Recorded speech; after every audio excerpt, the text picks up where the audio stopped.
Allan and the Ice Gods, Henry Rider Haggard, a fire mist and a planet, a crystal and a cell, a jellyfish and a saurian, and caves where the cavemen dwell. Then a sense of law and beauty, and a face turned from the clod, some call it evolution, and others call it God. From Each in His Own Tongue, by William Herbert Carruth. Chapter 1. Allan refuses a fortune. Had I the slightest qualification for the task, I, Allan Quatermain, would like to write an essay on temptation. This, of course, comes to all, in one shape or another, or at any rate to most, for there are some people so colorless, so invertebrate that they cannot be tempted, or perhaps the subtle powers which surround and direct, or misdirect, us do not think them worth an effort. These cling to any conditions, moral or material, in which they may find themselves, like limpets to a rock, or perhaps float along the stream of circumstance like jellyfish, making no effort to find a path for themselves in either case, and therefore die as they have lived quite good because nothing has ever moved them to be otherwise the objects of the approbation of the world, and, let us hope, of heaven also.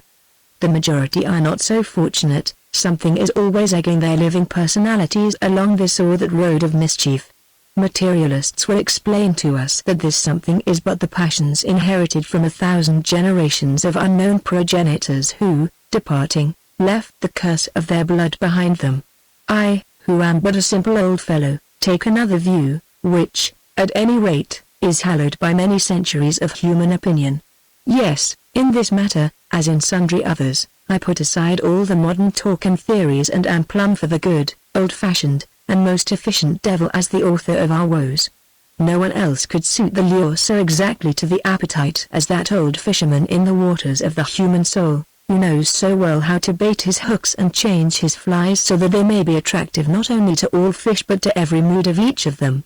Well, without going further with the argument, rightly or wrongly, that is my opinion. Thus, to take a very minor matter, for if the reader thinks that these words are the prelude to telling a tale of murder or other great sins, he is mistaken. I believe that it was Satan himself, or, at any rate, one of his agents, who caused my late friend, Lady Ragnall, to bequeath to me the casket of the magical herb called Taduki, in connection with which already we had shared certain remarkable adventures. 1. Now, it may be argued that to make use of this Taduki and on its wings to be transported, in fact or in imagination, to some faraway state in which one appears for a while to live and move and have one's being, is no crime, however rash the proceeding. Nor is it, since, if we can find new roads to knowledge, or even to interesting imaginings, why should we not take them?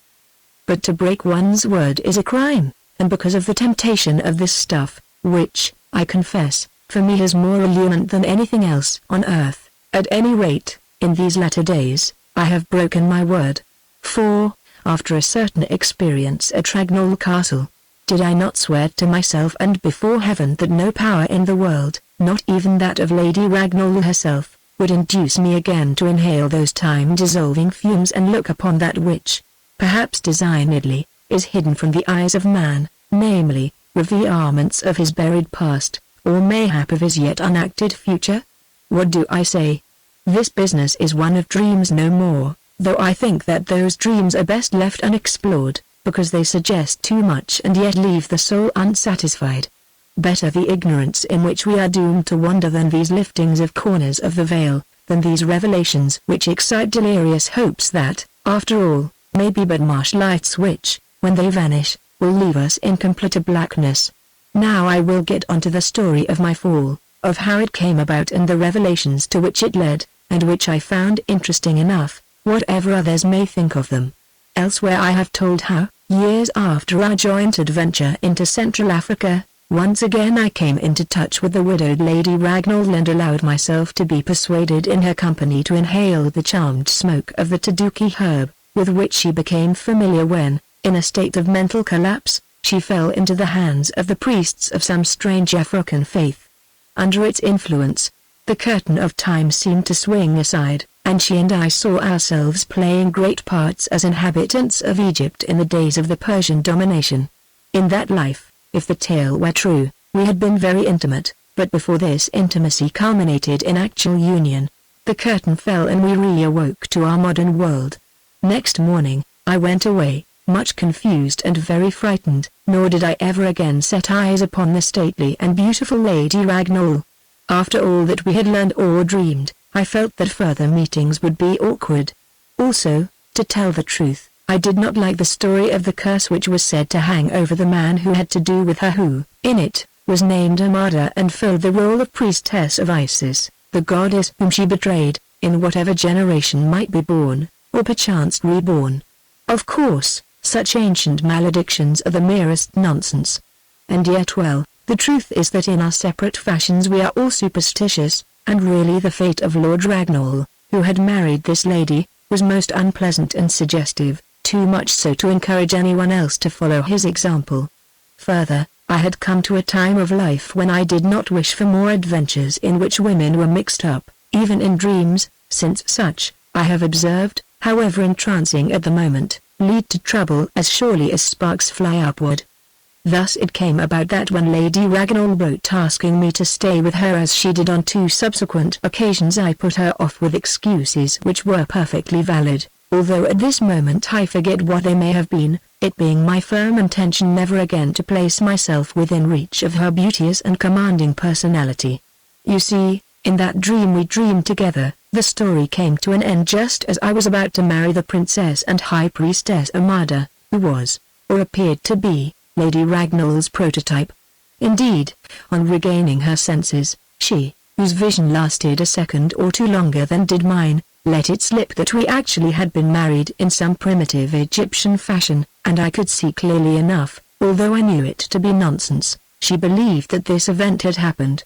Now, even when the scene was laid a long while ago, it is extremely awkward to foregather with an imperial woman who is firmly convinced that she was once your wife, so awkward that, in the end, it might have proved necessary to resume what she considered to be an established, if an interrupted, relationship. This, for sundry reasons, I was determined not to do, not the least of them being that certainly I should have been set down as a fortune hunter. Also, as I have said, there was always the curse in the background, which I hoped fondly would recognize my self-denial and not operate in my direction. And yet although to think of it makes me feel cold down the back if perchance the dream were true, already it was incurred. Already I, Allan, the Shabaker of former days, am doomed to die by violence far from my own country where first I had looked upon the sun, as its terms, recorded in the papyrus from Canderland, of which I read a translation at the castle, provide, with antique directness and simplicity, as the lot of all and sundry who have ever ventured to lay hands or lips upon the person of Amada, high priestess of Isis, to return. In reply to my second letter of excuse, I received a quaint little epistle from the lady to whom it had been written. It ran thus: Shabaker, why do you seek to escape the net of fate when already you are enveloped in its meshes? You think that nevermore, seated side by side, shall we see the blue Taduki smoke rise up toward us, or feel its subtle strength waft our souls afar. Perhaps this is so, though assuredly even here you are doomed to acknowledge its dominion. How often I do not know, and will you find it less to be feared alone than in my company? Moreover, from that company you never can escape, since it has been with you from time immemorial, if not continuously, and will be with you when there is no more sun. Yet, as it is your wish, until we meet again in the past or in the future, farewell, O Shabaker, Amada. When I had finished reading this very peculiar note, of which the envelope, by the way, was sealed with the ancient Egyptian ring that my late friend Lord Ragnall had found and given to his wife just before his terrible fate overtook him, literally I felt faint and lay back in my chair to recover myself. Really, she was an ominous and, in her way, rather creepy woman, one unlike all others, one who seemed to be in touch with that which, doubtless by intention, is hidden from mankind. Now it came back to me that, when first I met her as the Honourable Luna Holmes and was so interested in her at the Ragnall Castle dinner party before her marriage, I was impressed with this ominous quality which seemed to flow from her, as, had he been more sensitive, her future husband would have been also. During our subsequent association in Africa, too, it had always been with me, and, of course, it was in full force through our joint experience with the Taduki herb. Now again it flowed up in me like an unsealed fountain and drowned my judgment, washing the ordered reason on which I prided myself from its foundations. Also, in this confusion, another truth emerged, namely, that from the first moment I set my eyes on her I had always been attracted by and, in a kind of hidden way, in love with her. It was not a violent and passionate sort of affection, but then the same man can love sundry women in different ways, all of which are real enough. Yet I knew that it was permanent. For a little while her fantasies got a hold upon me, and I began to believe that we always had been and always should be mixed up together, also that, in some undeclared fashion, I was under deep obligations to her, that she had stood my friend, not once but often, and so would stand while our personalities continued to endure. True, she had been Ragnall's wife, yet and this through no personal vanity, since heaven knows that this vice is lacking in me. Of a sudden I became convinced that it was to me that her nature really turned and not to Ragnall. I did not seek it, I did not even hope that it was so, for surely she was his possession, not mine, and I wanted to rob no man.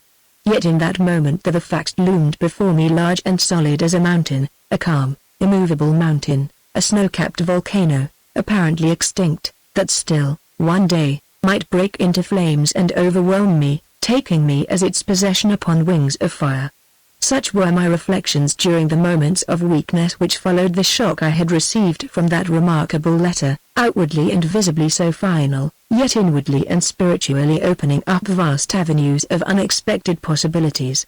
Presently, they passed with the faintness and I was my own man again. Whatever she might or might not be, so far as I was concerned, there was an end to my active association with Lady Ragnall at any rate, until I was certain that she was rid of her store of taduki. As she admitted in her curiously worded communication, that book was closed for our lives, and any speculations concerning the past and the future, when we were not in being, remained so futile that about them it was unnecessary to trouble. A little while later, I read in a newspaper, under the head of fashionable intelligence, that Lady Ragnall had left England to spend the winter in Egypt, and, knowing all her associations with that country, I marveled at her courage. What had taken her there, I wondered, then shrugged my shoulders and let the matter be. 6 weeks or so afterward, I was out shooting driven partridges. A covey came over me, of which I got 2.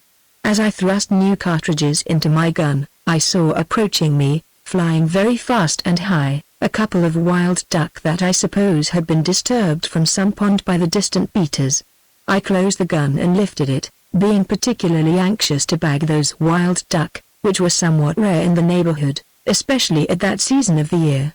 At that moment I was smitten by a most extraordinary series of impressions that had to do with Egypt and Lady Ragnall, the last things I had been thinking of a minute before. I seemed to see a desert and ruins that I knew to be those of a temple, and Lady Ragnall herself seated among them, holding up a sunshade which suddenly fell onto the sand. This illusion passed, to be followed by another, namely, that she was with me, talking to me very earnestly but in a joyful, vigorous voice, only in a language of which I could not understand one word. Yet the burden of her speech seemed to reach my mind. It was to the effect that now we should always be near to each other, as we had been in the past. Then all was gone, nor can those impressions have endured for long, seeing that, when they began, I was pointing my gun at the wild duck, and they left me before the dead birds touched the ground for, automatically, I went on with the business at hand, nor did my accustomed skill desert me. Setting down the fancy as once of those queer mental pranks that cannot be explained unless, in this instance, it was due to something I had eaten at lunch. I thought no more about it for 2 whole days. Then I thought a great deal, for, on opening my newspaper, which reached the Grange about 3 o'clock, that is exactly 48 hours after my telepathic experience, or whatever it may have been, the first thing that my eye fell on among the foreign telegrams was the following from Cairo. A message has been received here conveying the sad intelligence of the sudden death yesterday of Lady Ragnall, the widow of the late Lord Ragnall, who, as a famous Egyptologist, was very well known in Egypt, where he came to a tragic end some years ago. Lady Ragnall, who was noted for her wealth and beauty, was visiting the ruins of a temple of Isis which stands a little way back from the east bank of the Nile between Luxor and Aswan, where her husband met with his fatal accident while engaged in its excavation.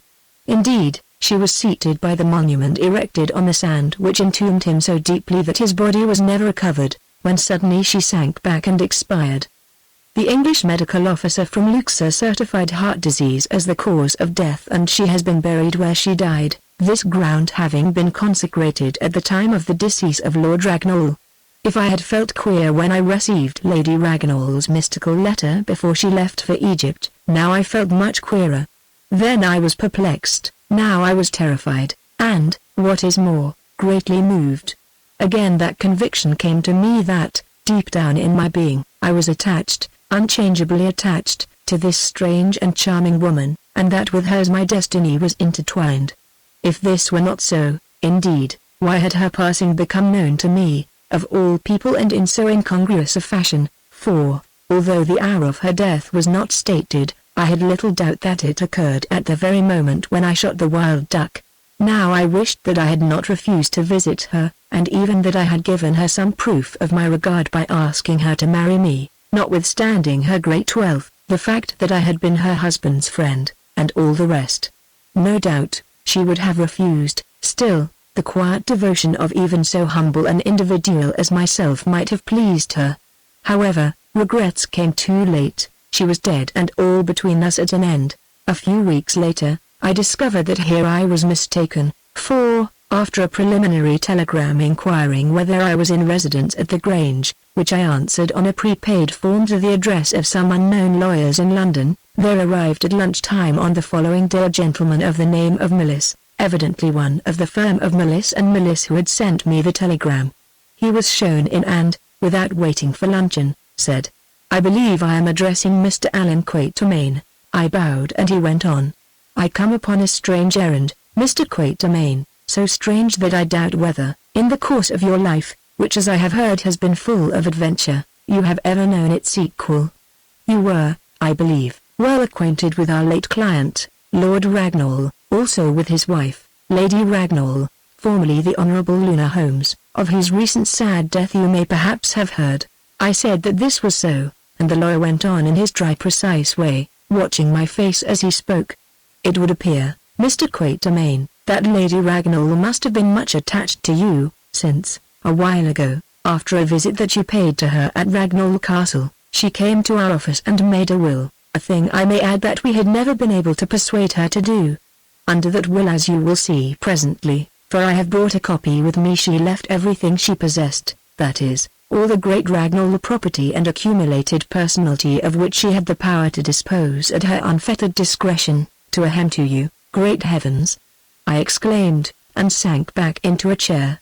"As I do not sail under false colors," went on Mr. Millis with a dry smile, "I may as well tell you at once that both I and my partner protested vehemently against the execution of such a will, for reasons that seemed good to us but which I need not set out." She remained firm as a rock. "You think I am mad," she said. "Foreseeing this, I have taken the precaution of visiting two eminent London specialists to whom I told all my history, including that of the mental obscuration from which I suffered for a while as the result of shock. Each of these examined me carefully and subjected me to tests with the result. But here are their certificates and you can judge for yourselves. Or rather we, read the certificates, which, of course, we have preserved. To be brief, they stated that her ladyship was of absolutely sound and normal mind, although certain of her theories might be thought unusual, but not more so than those of thousands of others, some of them eminent in various walks of life. In face of these documents, which were entirely endorsed by our own observation, there was but one thing to do, namely, to prepare the will in accordance with our client's clear and definite instructions.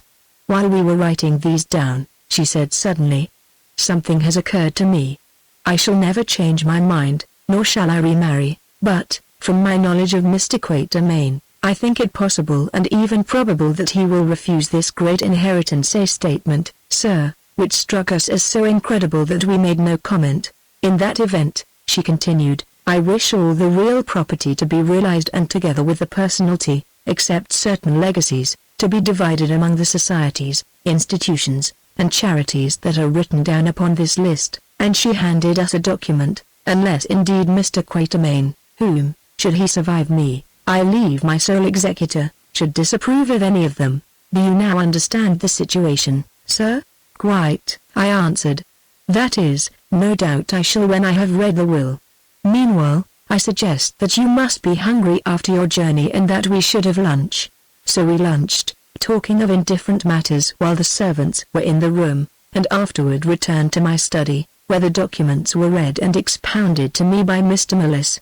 To cut the story short, it seemed that my inheritance was enormous. I am afraid to state from memory at what figure it was provisionally valued. Subject to certain reservations, such as an injection that no part of the total, either in land or in money, was to be alienated in favor of Mr. Utterby Smith, a relative of Lord Ragnall whom the testatrix held in great dislike, or any member of his family, and that, for part of the year, I must inhabit Ragnall Castle, which might not be sold during my lifetime, or even let. All this vast fortune was left at my absolute disposal, both during my life and after my death. Failure to observe these trusts might, it seemed, invalidate the will. In the event of my renouncing the inheritance, however, Ragnall Castle, with a suitable endowment, was to become a county hospital, and the rest of the estate was to be divided in accordance with the list that I have mentioned, a very admirable list, but one which excluded any society or institution of a sectarian nature. Now I think that I have explained everything, said Mr. Millis at length, except a minor and rather peculiar provision as to your acceptance of certain relics, particularly described by the testatrix in a sealed letter which I will hand to you presently. So it only remains for me, Mr. Quatermain, to ask you to sign a document which I have already prepared and brought with me, to enable me to deal with these great matters on your behalf. That is, he added with a bow, should you propose to continue that confidence in our firm with which the family of the late Lord Ragnall has honoured it for several generations. While he was hunting in his bag for this paper, explaining, as he did so, that I must be prepared to face an action brought by Mr. Utterby Smith, who had been raging round his office like a wild animal, suddenly I made up my mind. Don't bother about that paper, Mr. Millis, I said, because Lady Ragnall was right in her supposition. I have no intention of accepting this inheritance. The estate must go for division to the charities, etc., set down in her list. The lawyer heard, and stared at me. In my life, he gasped at last, I have known mad testators and mad heirs, but never before have I come across a case where both the testator and the heir were mad. Perhaps, sir, you will be pleased to explain. With pleasure, I said when I had finished lighting my pipe. In the first place, I am already what is called a rich man and I do not want to be bothered with more money and property. But, Mr. Quatermain, he interrupted, you have a son who, with such wealth behind him, might rise to anything. Yes, anything. This was true, for, at that time, my boy Harry was living. Yes, but, as it chances, Mr. Millis, I have ideas upon this matter which you may think peculiar. I do not wish my son to begin life with enormous resources, or even the prospect of them. I wish him to fight his own way in the world. He is going to be a doctor. When he has succeeded in his profession and learned what it means to earn one's own bread, it will be time for him to come into other people's money. Already I have explained this to him with reference to my own, and being a sensible youth, he agrees with me, I dare say, groaned the lawyer. Such failings as yours are often hereditary. Another thing is, I went on, that I do not wish to be bothered by a lawsuit with Mr. Utterby Smith. Further, I cannot bind myself to live half the year in Ragnall Castle in a kind of ducal state. Very likely, before all is done, I might want to return to Africa, which then I could not do. In short, it comes to this, I accept the executorship and my out-of-pocket expenses, and shall ask your firm to act for me in the matter. The fortune I positively and finally refuse, as you observe Lady Ragnall thought it probable I should do. Mr. Millis rose and looked at the clock. If you will allow me to order the dog-cart, he said, I think there is just time for me to catch the afternoon train up to town. Meanwhile, I propose to leave you a copy of the will and of the other documents to study at your leisure, including the sealed letter which you have not yet read. Perhaps after taking independent advice from your own solicitors and friends, you will write me your views in a few days' time. Until then, this conversation of ours goes for nothing. I consider it entirely preliminary and without prejudice. The dog cart came round indeed, it was already waiting, and thus this remarkable interview ended. From the doorstep I watched the departure of Mr. Millis and saw him turn, look at me, and shake his head solemnly. Evidently he thought that the right place for me was a lunatic asylum. Thank goodness, that's done with, I said to myself. Now I'll order a trap and go and tell Curtis and Good about all the business. No, I won't, they'll only think me mad as that lawyer does, and argue with me. I'll take a walk and mark those oaks that have to come down next spring. But first I had better put away these papers. Thus I reflected and began to collect the documents. Lifting the copy of the will, I saw lying beneath it the sealed letter of which Mr. Millis had spoken, addressed to me and marked, "To be delivered after my death, or in the event of Mr. Quatermain predeceasing me, to be burned unread." The sight of that well-known writing and the thought that she who penned it was now departed from the world and that nevermore would my eyes behold her, moved me. I laid the letter down, then took it up again, broke the seal, seated myself, and read as follows. "My dear friend, my dearest friend, for so I may call you, knowing as I do that if ever you see these words we shall no longer be fellow citizens of the world. They are true words, because between you and me there is a closer tie than you imagine, at any rate, at present. You thought our Egyptian vision to be a dream no more, I believe it, on the other hand, at least in essentials, to be a record of facts that have happened in bygone ages. Moreover, I will tell you now that my revelation went further than your own. Shea Baker and Amada were married and I saw them as man and wife leading a host southward to found a new empire somewhere in Central Africa, of which perchance the Kenda tribe were the last remnant. Then the darkness fell. Moreover, I am certain that this was not the first time that we had been associated upon the earth, as I am almost certain that it will not be the last. This mystery I cannot understand or explain, yet it is so. In some of our manifold existences we have been bound together by the bonds of destiny, as in some we may have been bound to others, and so, I suppose, it will continue to happen, perhaps forever and ever. Now, as I know that you hate long letters, I will tell you why I write. I am going to make a will, leaving you practically everything I possess, which is a great deal.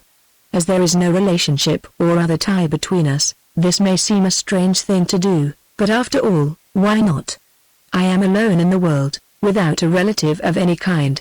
Nor had my late husband any except some distant cousins, those are to be Smiths whom you may remember, and these he detested even more than I do, which is saying much. On one point I am determined that they shall never inherit, and that is why I make this will in such a hurry, having just received a warning that my own life may not be much prolonged. Now, I do not deceive myself. I know you to be no money hunter, and I think it highly probable that you will shrink from the responsibilities of this fortune which, if it came to you, you would feel it your duty to administer it for the good of many to the weariness of your own flesh and spirit. Nor would you like the gossip in which it would involve you, or the worry of the actions at law which the Atterbury Smiths, and perhaps others unknown, would certainly bring against you.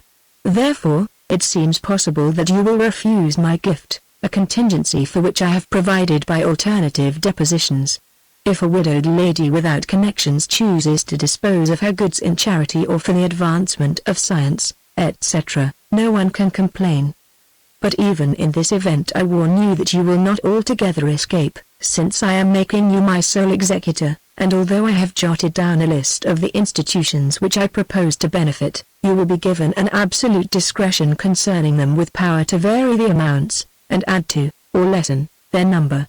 In return for this trouble, should you yourself renounce the inheritance, I am leaving you an executor's fee of £5,000, which I beg that you will not renounce, as the mere thought of your doing so offends me.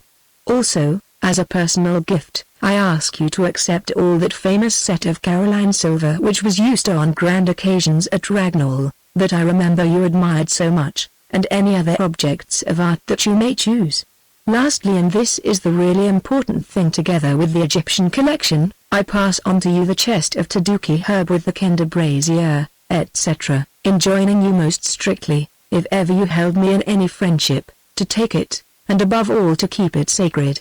In this, friend, you will not fail me. Observe, I do not direct you to make further experiments with the Taduki. To begin with, It is unnecessary, since, although you have recently refused to do so in my company, perhaps because you were afraid of complications, sooner or later you will certainly breathe it by yourself, knowing that it would please me much, and, perhaps, when I am dead, hoping that through it you may see more of me than you did when I was alive. You know the dead often increase in value at compound interest, and I am vain enough to hope that this may be so in my case. I have no more to say. Farewell for a little while, Luna Ragnall. P.S. You can burn this letter if you like, it does not in the least matter, as you will never forget its contents. How interesting it will be to talk it over with you one day. Chapter 2 Back to the Past. It is unnecessary that I should set out the history of the disposal of the great Ragnall fortune in any detail. I adhered to my decision, which at last was recorded with much formality, though, as I was a totally unknown individual, few took any interest in the matter. Those who came to hear of it for the most part set me down as mad. Indeed, I could see that even my friends and neighbors, Sir Henry Curtis and Captain Good, with whom I declined to discuss the business, more or less shared this view, while a society journal of the lower sort printed a paragraph headed, "The Hunter Hermit. Ivory Trader WHO mocked at millions," then followed a distorted version of the facts. Also I received anonymous letters written, I do not doubt, by members of the Atterby Smith family, which set down my self-denial to the workings of a guilty conscience and to fears of exposure. Of all these things I took no heed, and notwithstanding wild threats of action by Mr. Atterby Smith, in due course the alternative clauses of the will came into operation, under which, with only a rough list to guide me, I found myself the practical dispenser of vast sums. Then indeed I endured hardness. Not only had collieries and other properties to be sold to the best advantage, not only was I afflicted by constant interviews with Messrs. Millis and troubles too numerous to mention. In addition to these, I think that every society and charity in the United Kingdom and quite 80% of its beggars must have written or sought interviews with me to urge their public or private claims, so that, in the end, I was obliged to fly away and hide myself, leaving the lawyers to deal with the correspondence and the mendicants. At length I completed my list, allotting the bulk of the money to learned societies, especially such of them as dealt with archaeological matters in which the testatrix and her husband had been interested, to those who laboured among the poor, to the restoration of an abbey in which I had heard Lady Ragnall express great interest, and to the endowment of the castle as a local hospital in accordance with her wish. This division having been approved and ratified by an order in court, my duties came to an end. Further, my fee as executor was paid me, which I took without scruple, for seldom has money been harder earned, and the magnificent service of ancient plate was handed over to me, or rather to the custody of my bank, with the result that I have never set eyes upon it from that day to this, and probably never shall. Also, I selected certain souvenirs, including a beautiful portrait of Lady Ragnall by a noted artist, painted before her marriage, concerning which there was a tragic story whereof I have written elsewhere. This picture I hung in my dining room, where I can see it as I sit at table, so that never a day passes that I do not think twice or thrice of her whose young loveliness it represents.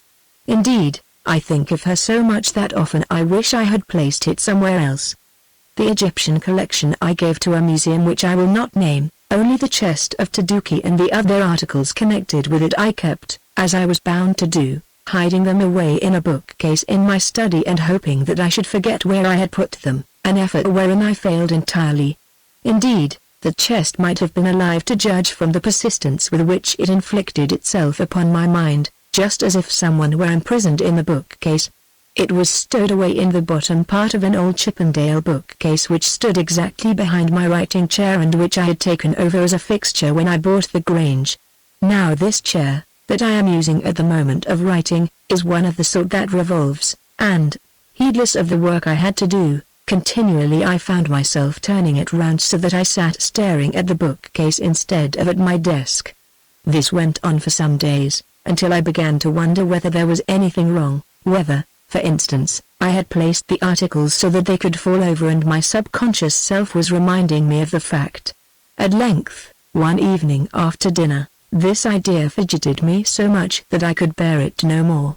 Going to my bedroom, I opened the little safe that stands there and took out the key of the bookcase which I had stored away so that I could not get at it without some trouble. Returning, I unlocked the faded mahogany door of the 18th century bookcase and was surprised when it opened itself very quickly, as if something were pushing at it. Next moment, I saw the reason. My subconscious self had been right. Owing, I suppose, to insufficient light when I put them away, I had set the ebony tripod upon which rested the black stone bowl that formerly was used in the Taduki ceremonies in the sanctuary of the temple in Kenderland, whence Lady Ragnall had brought it, so that one of its feet projected over the edge of the shelf. Thus it pressed against the door, and when it was opened, of course fell forward. I caught it, rather smartly, I flattered myself, or rather I caught the bowl, which was very heavy, and the tripod fell to the floor.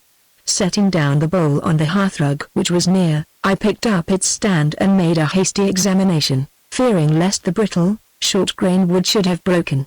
It had not. Its condition was as perfect as when it was first used, perhaps thousands of years before.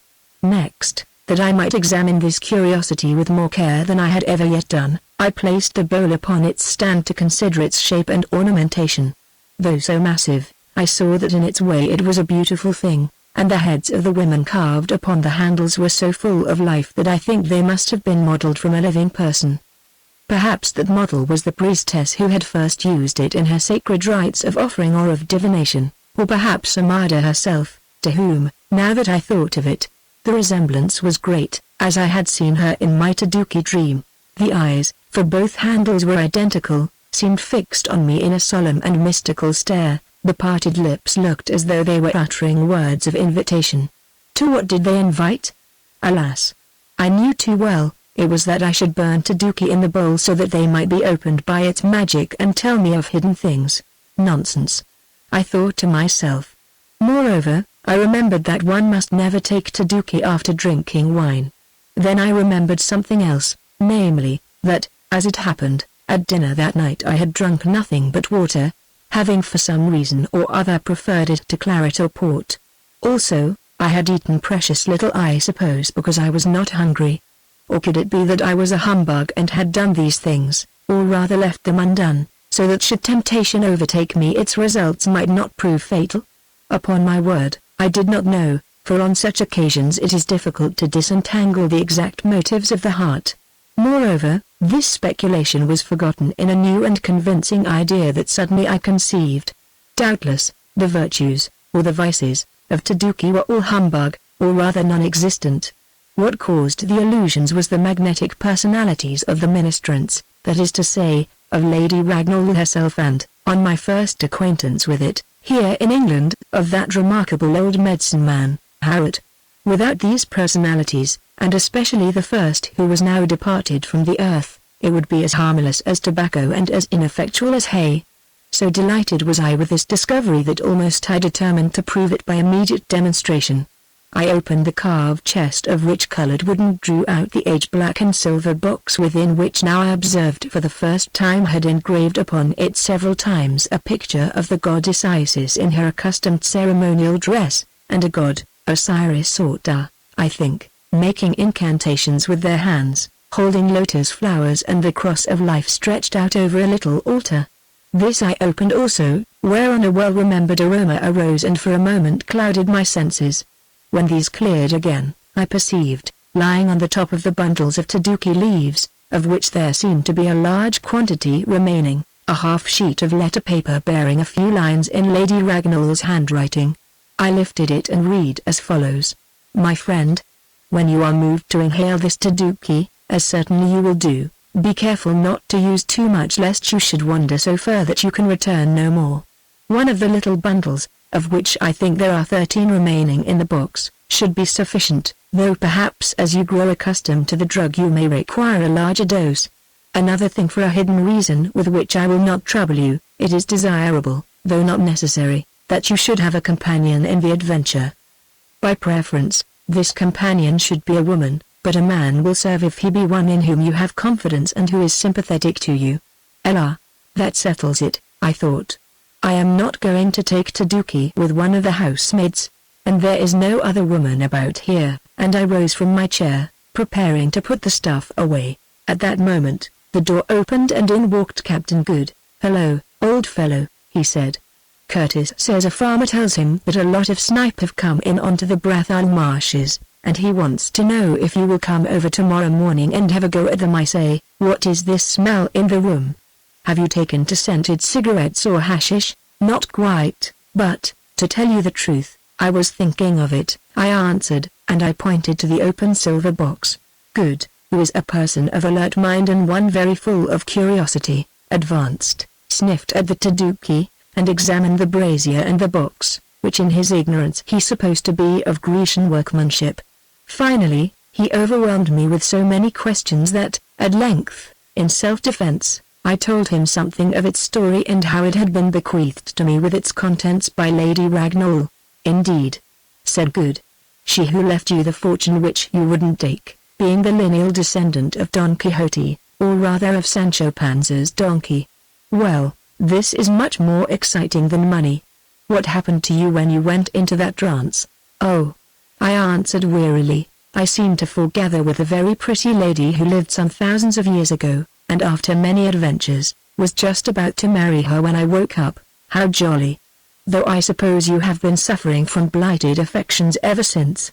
Perhaps, if you took some more, you might pull it off next time."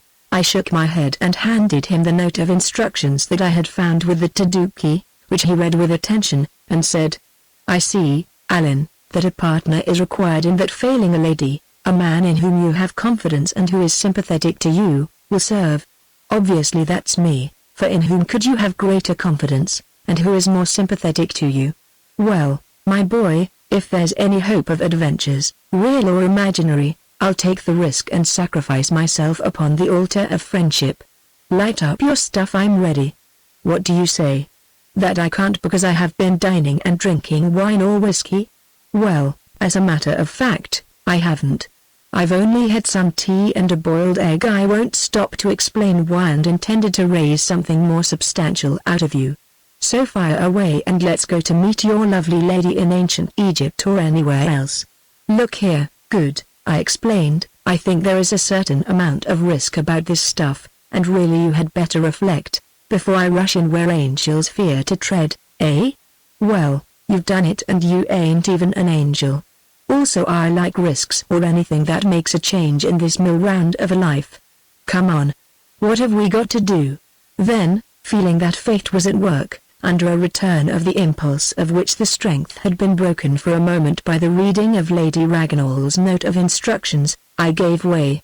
To tell the truth, Good's unexpected arrival when such a companion was essential, and his strange willingness, and even desire, to share in this unusual enterprise, brought on one of the fits of fatalism from which I suffer at times. I became convinced that the whole business was arranged by something or somebody beyond my ken, that I must take this drug with Good as my companion. So, as I have said, I gave way and made the necessary preparations, explaining everything to Good as I did so. "I say," he said at last, just as I was fishing for an ember from the wood fire to lay upon the taduki in the bowl, "I thought this job was a joke, but you seem jolly solemn about it, Allan. Do you really think it dangerous?" "Yes, I do, but more to the spirit than to the body. I think, to judge from my own experience, that anyone who has once breathed taduki will wish to do so again. Shall we give it up?" "It isn't too late." "No," answered Good. "I never funked anything yet, and I won't begin now. Lay on, Macduff." "So be it, Good. But first of all, listen to me. Move that armchair of yours close to mine, but not quite up against it. I am going to place the brazier just between and a little in front of us. When the stuff catches a blue flame will burn for about 30 seconds at least. This happened on a previous occasion.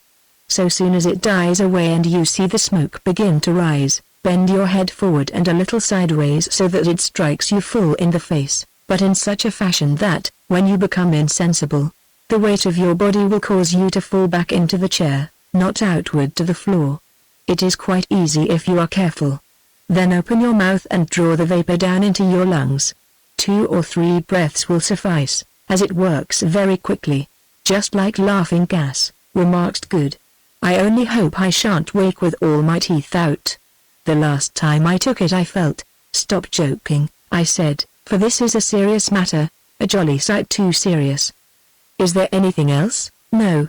That is, if there is anybody you particularly wish to see, you might concentrate your thoughts on him. I can't think of any him, unless it is the navigating lieutenant of my first ship, with whom I always want to have it out in the next world, as he is gone from this, the brute, on her. Then, I meant her. Then why didn't you say so instead of indulging in pharisaical humbug? Who would breathe poison just to meet another man? I would, I replied firmly. That's a lie, muttered Good. Hello. Don't be in such a hurry with that coal, I ain't ready. Ought I to say any hocus pocus? Dash it all. It is like a nightmare about being hanged. No, I replied, as I dropped the ember onto the taduki just as Lady Ragnall had done. Now, play fair, Good, I added, for I don't know what the effect of half a dose would be. It might drive you mad. Look. The flame is burning. Open your mouth and arrange your weight as I said, and when your head begins to whirl, lean back at the end of the third deep breath. The mysterious, billowy vapor arose as the pale blue flame died away, and spread itself out fanwise. Aye, my hearty, said Good, and thrust his face into it with such vigor that he brought his head into violent contact with mine, as I leant forward from the other side. I heard him mutter some words that were better left unsaid, for often enough Good's language would have borne editing. Then I heard no more and forgot that he existed. My mind became wonderfully clear and I found myself arguing in a fashion that would have done credit to the greatest of the Greek philosophers upon all sorts of fundamental problems. All I can remember about that argument or lecture is that, in part at any rate, it dealt with the possibility of reincarnation, setting out the pros and cons in a most vivid manner.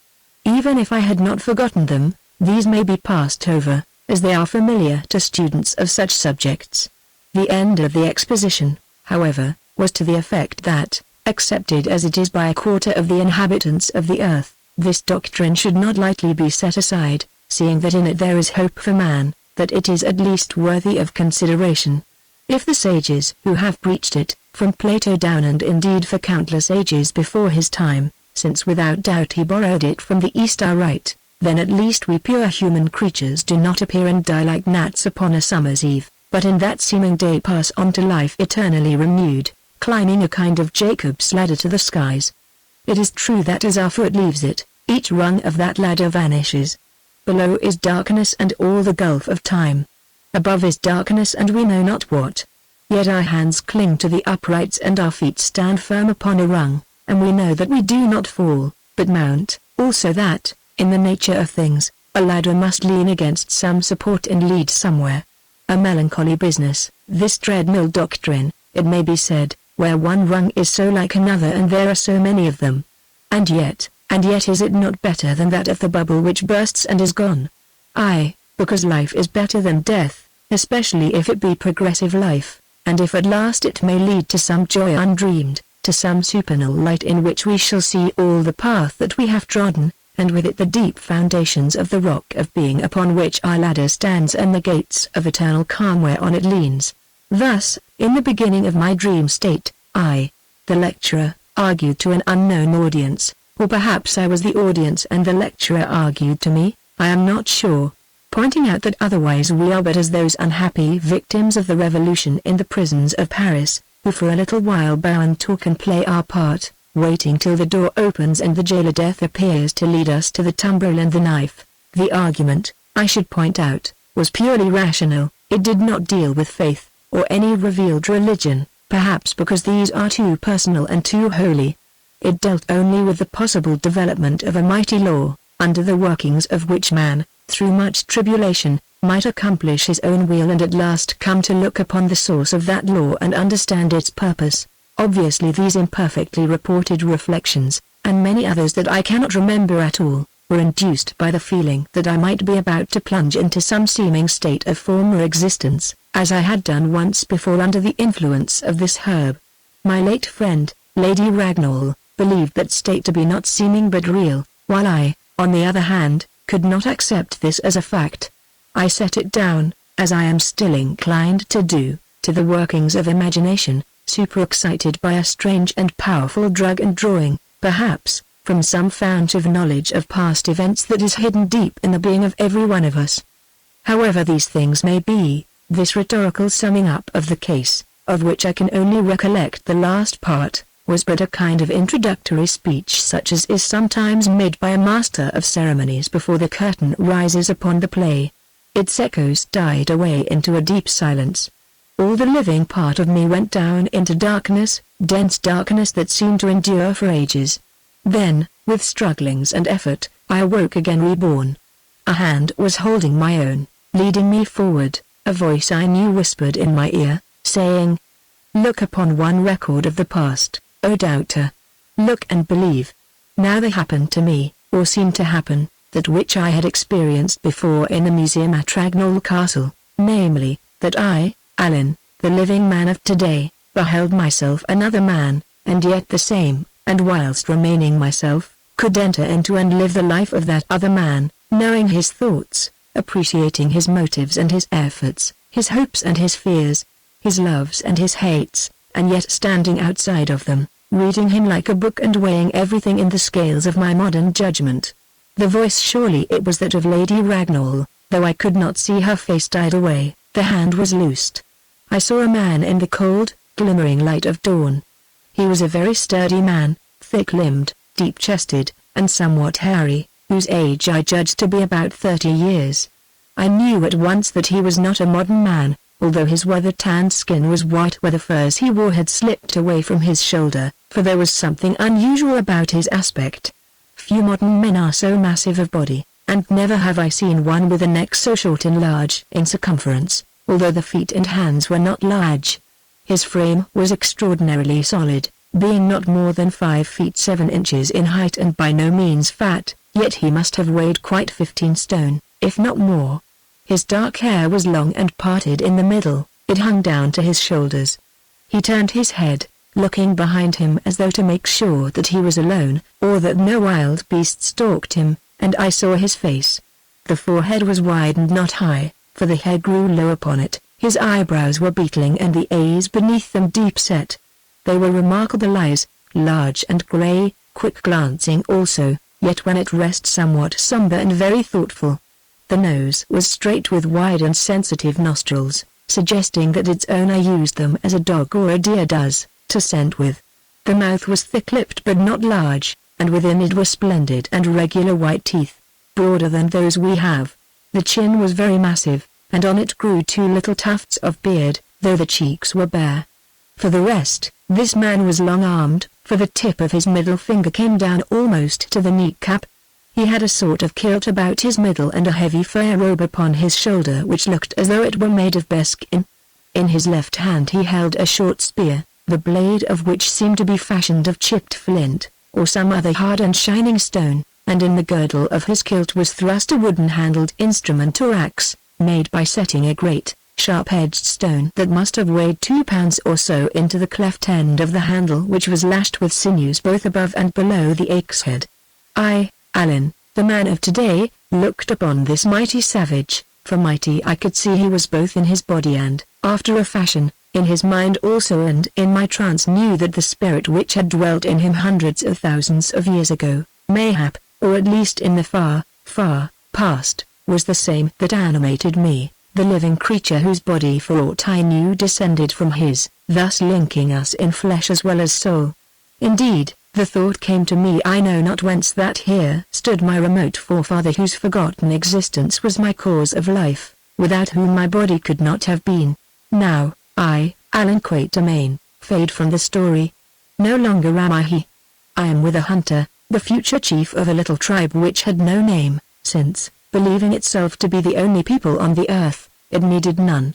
Yet remember that my modern intelligence and individuality never went to sleep, that always it was able to watch this prototype, this primeval one, to enter into his thoughts, to appreciate his motives, hopes, and fears, and to compare them with those that actuate us today. Therefore, the tale I tell is the substance of that which the heart of wit told to my heart, set out in my own modern tongue and interpreted by my modern intellect. Chapter 3 We seeks a sign.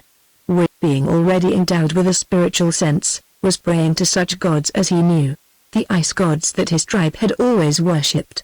He did not know for how long it had worshipped them, any more than he knew the beginnings of that tribe, save for a legend that once its forefathers had come here from behind the mountains, driven sunward and southward by the cold.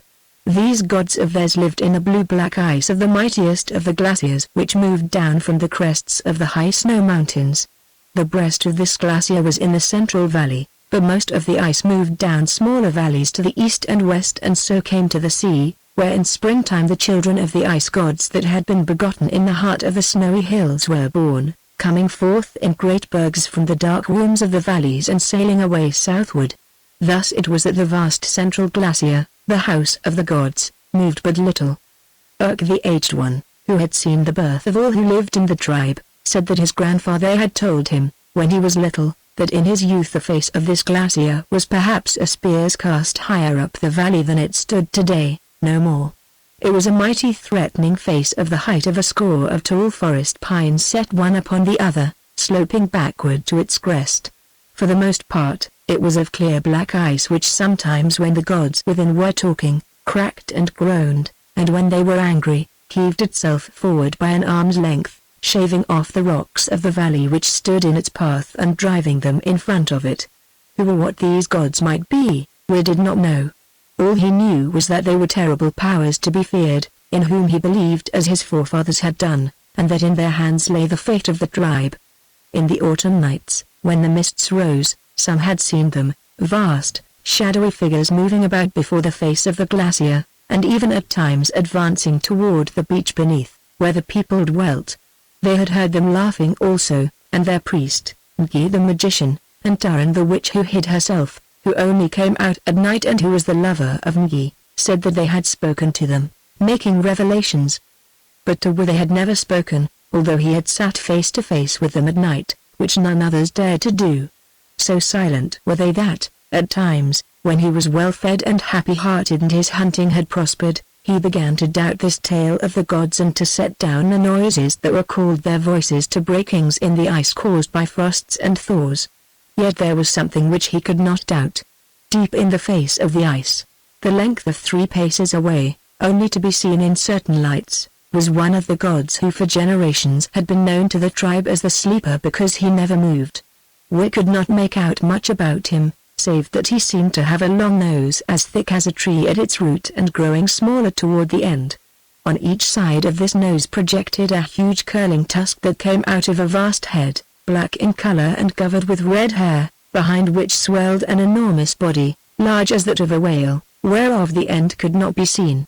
Here indeed was a god not even we could doubt it, for none had ever heard of or seen its like, though for what reason it chose to sleep forever in the bosom of the ice he could not guess. Had such a monster been known alive, he would have thought this one dead, not sleeping. But it was not known and therefore it must be a god. So it came about that, for his divinity, like the rest of the tribe, we took a gigantic elephant of the early world caught in the ice of a glacial period that had happened some hundreds of thousands of years before his day, and slowly borne forward in the frozen stream from the far-off spot where it had perished, doubtless to find its ultimate sepulchre in the sea. A strange god enough, but not stranger than many have chosen and still bow before today. We, after debate with his wife Arka, the proud and fair, had climbed to the glacier while it was still dark to take counsel of the gods and learn their will as to a certain matter. It was this, the greatest man of the tribe, who by his strength ruled it, was Haggard, a terrible man born 10 springs before with huge in bulk and ferocious. This was the law of the tribe, that the mightiest was its master, and so remained until one mightier than he came to the opening of the cave in which he lived, challenged him to single combat, and killed him. Thus Haggard had killed his own father who ruled before him. Now he oppressed the tribe, doing no work himself. He seized the food of others or the skin garments that they made. Moreover, although there were few and all men fought for them, he took the women from their parents or husbands, kept them for a while, then cast them out, or perhaps killed them, and took others. Nor might they resist him, because he was sacred and could do what he pleased. Only, as has been said, any man might challenge him to single combat, for to slay him otherwise was forbidden and would have caused the slayer to be driven out to starve as one accursed. Then, If the challenger prevailed, he took the cave of this sacred one, with the women and all that was his, and became chief in his place, until in his turn he was slain in like fashion. Thus it came about that no chief of the tribe lived to be old, for as soon as years began to rob him of his might, he was killed by someone younger and stronger who hated him. For this reason also none desired to be chief, knowing that, if he were, sooner or later he would die in blood, and it was better to suffer oppression than to die. Yet we desired it because of the cruelties of Haggard and his misrule of the tribe which he was bringing to misery. Also he knew that, if he did not kill Haggard, Haggard would kill him from jealousy. Long ago he would have been murdered had he not been beloved by the tribe as their great hunter who won them much of their meat food, and therefore a man whose death would cause the slayer to be hated. Yet, fearing to attack him openly, already Haggard had tried to do away with him secretly, and a little while before, when Will was visiting his pit traps on the edge of the forest, a spear whizzed past him, thrown from a ledge of overhanging rock which he could not climb. He picked up the spear and ran away. It was one which he knew belonged to Haggard. Moreover, its flint point had been soaked in poison made from a kind of cuttlefish that had rotted, mixed with the juice of a certain herb, as we could tell, for sometimes he used this poison to kill game. He kept the spear and, save to his wife Alka, said nothing of the matter. Then followed a worse thing. Besides his son for, a lad of 10 years whom he loved better than anything on earth, he had a little daughter 1 year younger, named Foe. This was all his family, for children were scarce among the tribe, and most of those who were born died quite young of cold, lack of proper food, and various sicknesses. Moreover, if girls, many of them were cast out at birth to starve or be devoured by wild beasts. One evening, Foe was missing, and it was thought that wood wolves had taken her, or perhaps the bears that lived in the forest. Alka wept, and when there was no one to see, wept also as he searched for Foe, whom he loved. 2 mornings afterward, when he came out of his hut, near to the door place he found something wrapped in a skin, and, on unwinding it, saw that it was the body of little Foe with her neck broken and the marks of a great hand upon her throat. He knew well that Haggard had done this thing, as did everybody else, since among the tribe none murdered except the chief, though sometimes men killed each other fighting for women, of whom there were so few, or when they were angry. Yet, when he showed the body to the people, they only shook their heads and were silent, for had not Haggard the right to take the life of any among them. Then it was that Will's blood boiled within him and he talked with Alka, saying that it was in his heart to challenge Haggard to fight. "That is what he wishes you to do," answered Alka, "for being a fool. He thinks himself the stronger and that thus he will kill you without reproach, who otherwise, when he is older, will kill him. Also I have wished it for long who am sure that you can conquer Haggard, but you will not listen to me in this matter." Then she rolled herself up in her skin rug and pretended to go to sleep, saying no more. In the morning she spoke again and said, "Hearken, Will. Counsel has come to me in my sleep. It seemed to me that Foe our daughter who is dead stood before me, saying, 'Let Will my father go up at night to make prayer to the ice gods and seek a sign from them. If a stone fall from the crest of the glacier at the dawn, it shall be a token to him that he must fight Haggard and avenge my blood upon him and take his chieftainship, but if no stone falls, then, should he fight, Haggard will kill him. Also, afterward, he will kill for my brother, and take you, my mother, to be one of his wives. Now, Will, I say that you will do well to obey the voice of our child who is dead and to go up to make prayer to the ice gods and await their omen.'" Will looked at her doubtfully, putting little faith in this tale, and answered, "Such a dream is a thin stick on which to lean. I know well, wife, that for a long while you have desired that I should fight Haggard, although he is a terrible man. Yet, if I do, he may kill me and then what would happen to you and for that which is fated to happen to us and nothing else, husband? Shall it be said in the tribe that Will was afraid to avenge the blood of his daughter upon Haggard? I know not, wife, but I know also that, if such words are whispered, they will not be true. It is of you and for that I think, not of myself. Then go and seek an omen from the ice gods, husband." "I will go, Alka, but do not blame me afterward if things happen awry." "They will not happen awry," answered Alka, smiling for the first time since Foe died. for she was sure that we would conquer Haggard, if only he could be brought to fight him, and thus avenge Foy and become chief in his place. Also she smiled because, for reasons of which she did not speak, she was sure also that a stone would fall from the crest of the glacier at dawn when the sun struck upon the ice. Thus it came about that, on the following night, Wither Hunter slipped from the village of the tribe and, walking round the foot of the hill that ran down to the beach on the east, scaled the cleft between the mountains until he came to the base of the great glacier. The wolves that were prowling round the place, still winter-hungry because the spring was so late, scented him and surrounded him with glaring eyes. But he, the hunter, was not afraid of the wolves. Moreover, woe had made his heart fierce. So with a yell he charged at the biggest of them, the leader of the pack, and drove his flint spear into its throat. Then, while it writhed upon the spear, gnashing its red jaws, he dashed out its brains with his stone axe, muttering, "Thus shall Haggard die. Thus shall Haggard die." The wolves knew their master and sped away, all save their leader that lay dead. We dragged its carcass to the top of a rock and left it there where the rest could not reach it, purposing to skin it in the morning. This done, he went on up the cold valley where no beasts came, because here there was nothing to eat, till he reached the face of the glacier, a mighty wall of backward sloping ice that gleamed faintly in the moonlight and filled the cleft from side to side, 400 paces or more in width. When last he was here, 12 moons gone, he had driven a stake of driftwood between two rocks and another stake 5 paces lower down, because of late it had seemed to him that the glacier was marching forward. So it was indeed, for the first stake was buried, and the crawling lip of the glacier had nearly reached the second. The gods were awake. The gods were marching toward the sea. We shivered, not because of the cold, to which he was accustomed, but from fear, for this place was terrible to him. It was the house of the gods who dwelt there in the ice, the gods in whom he believed, and who were always angry, and now he remembered that he had brought no offering to propitiate them. He went back to the place where he had killed the wolf, and with difficulty, by aid of his sharp flint spear and stone axe, hacked off its head. Returning with this head, he set the grisly thing upon a rock at the foot of the glacier, muttering, "It bleeds and the gods love blood. Now I swear that, if I kill Haggard, I will give them his carcass, which is better than the head of a wolf." Then he knelt down, as men have ever done before that which they fear and worship, and began to pray after his rude fashion. "O mighty ones," he said, "who have lived here since the beginning, and O sleeper with a shape such as no man has ever seen, who throws out his spirit to you, hear ye the prayer of Weir and give him a sign.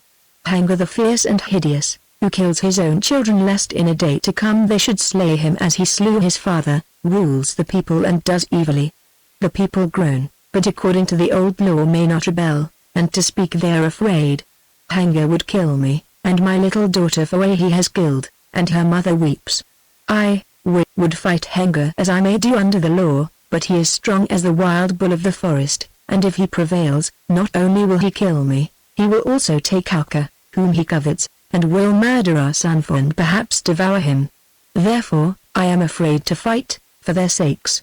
Yet I would be revenged upon Haggard and slay him, and live in the cave and rule the people better, not devouring their food, but storing it up for them, not taking the women, but leaving them to be the wives of those who have none. I have brought you an offering, O gods, the head of a wolf fresh slain, which bleeds, the best thing I have to give you, and if I kill Haggard, I will bring you a richer one, that of his dead body, because our fathers have always said that you love blood." We paused, for he could think of nothing more to say, then, remembering that as yet he had made no request, went on. "Show me what I must do, O gods. Shall I challenge Haggard in the old way and fight him openly for the rule of the tribe?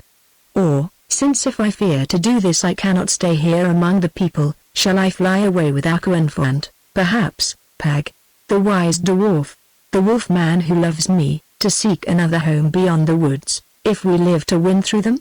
Accept my offering and tell me, O gods. If I must fight Haggard, let a stone fall from the crest of the glacier, and if I must fly to save the lives of Audiobooks, let no stone fall. Here, now, I will wait till an hour after sunrise. Then, if a stone falls, I shall go down to challenge Haggard, and if it does not fall, I shall give it out that I am about to challenge him, and in the night I shall slip away with Aquanfor, and Pag if he chooses, whereby you will lose worshippers, O gods." Pleased with this master argument, which had come as an inspiration, since he had never thought of it before, and sure that it would appeal to gods whose followers were few and who therefore could not afford to lose any of them, War ceased praying, a terrible exercise which tired him more than a whole day's hunting or fishing, and, remaining on his knees, stared at the face of ice in front of him. He knew nothing of the laws of nature, but he did know that heavy bodies, if once set in motion, moved very fast down the hill, going quicker and quicker as they came near to its foot. Indeed, once he had killed a bear by rolling a stone down on it, which overtook the running beast with wonderful swiftness. This being so, he began to marvel what would happen if all that mighty mass of ice should move in good earnest instead of at the rate of only a few handbreadths a year. Well, he knew something of that also. For once, when he was in the woods, he had seen an ice child born, a vast mass large as a mountain which suddenly rushed down one of the western valleys into the sea, sending foam flying as high as heaven. That had hurt no one, except, perhaps, some of the seal people which were basking in the bay, because there was no one to hurt.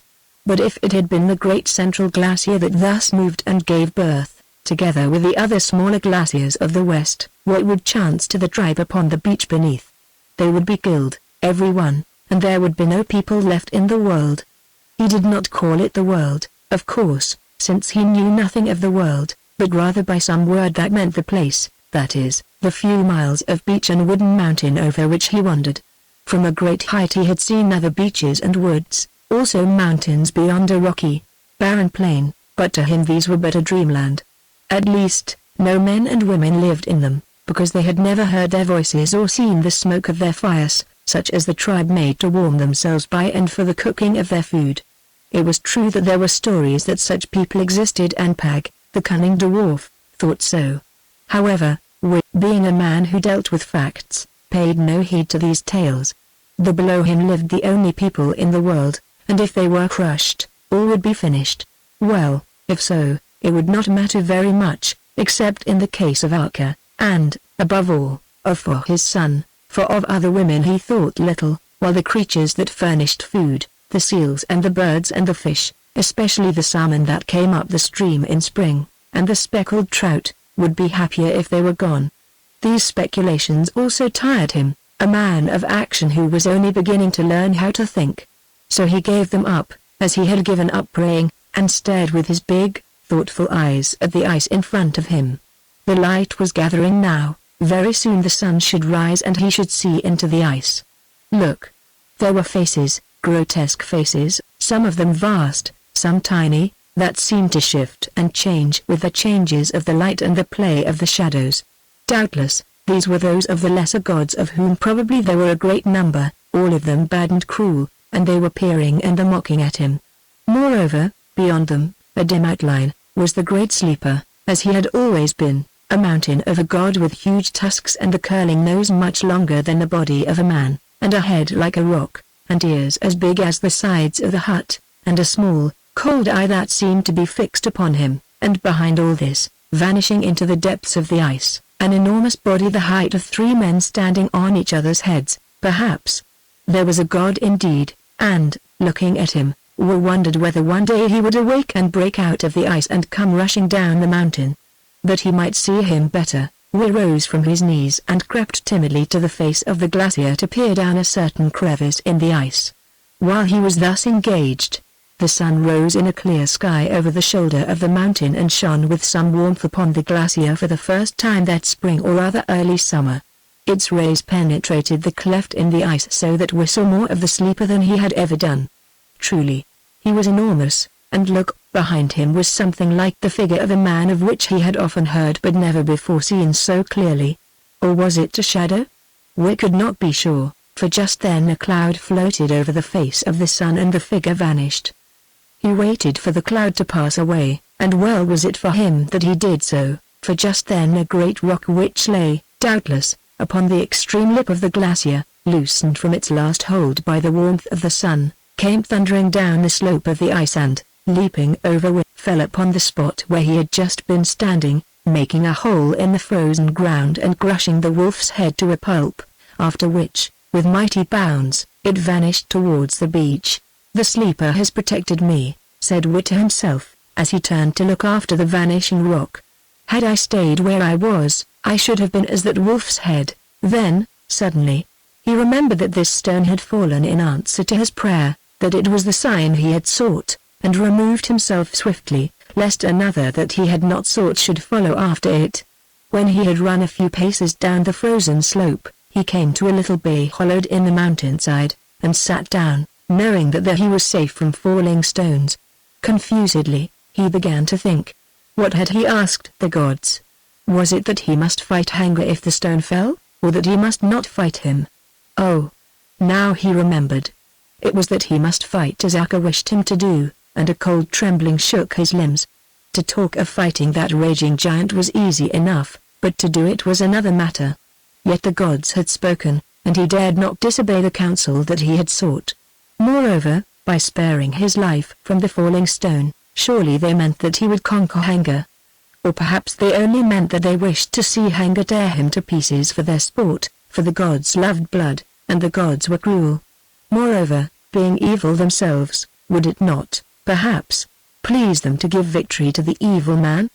As he could not answer these questions, Will rose and walked slowly toward the beach, reflecting that probably he had seen his last of the glacier and the ice gods who dwelt therein, he who was about to challenge Haggard to fight to the death. Presently he drew near to the place where he had killed the wolf, and, looking up, was astonished to see that someone was skinning the beast.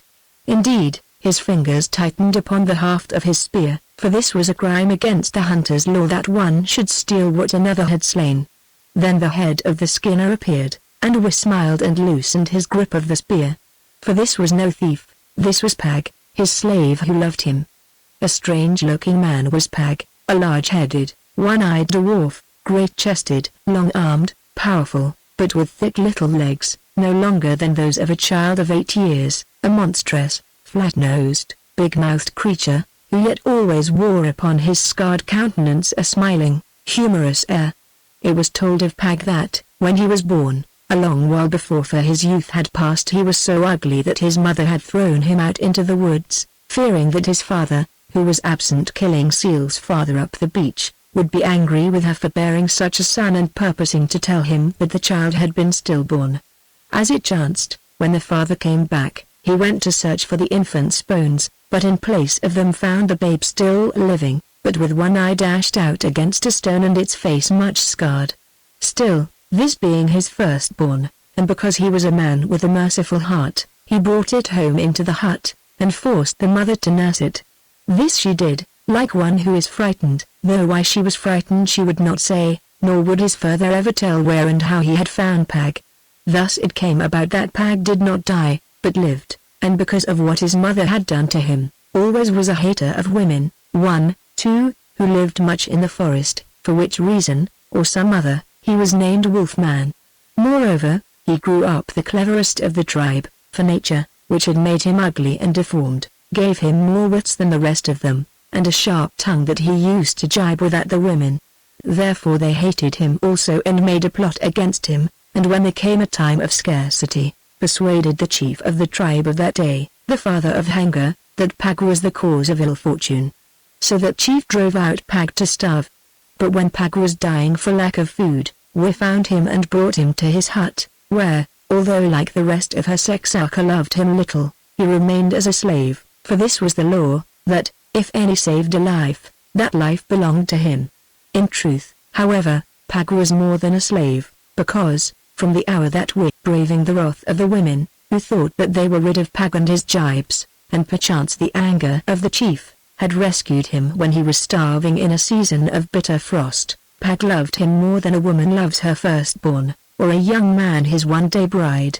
Thenceforward he was Wiz's shadow, ready to suffer all things for him, and even to refrain from sharp words and jests about Haggard or any other woman upon whom we looked with favor, though to do so he must bite a hole in his tongue. So Pag loved Wea and we loved Pag, for which reason Akka, who was jealous-hearted, came to hate him more than she had done at first.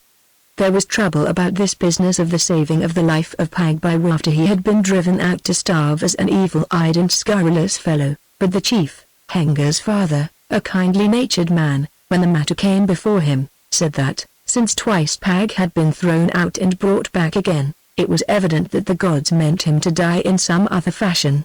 Only now that we had taken him, we must feed him and see that he hurt none.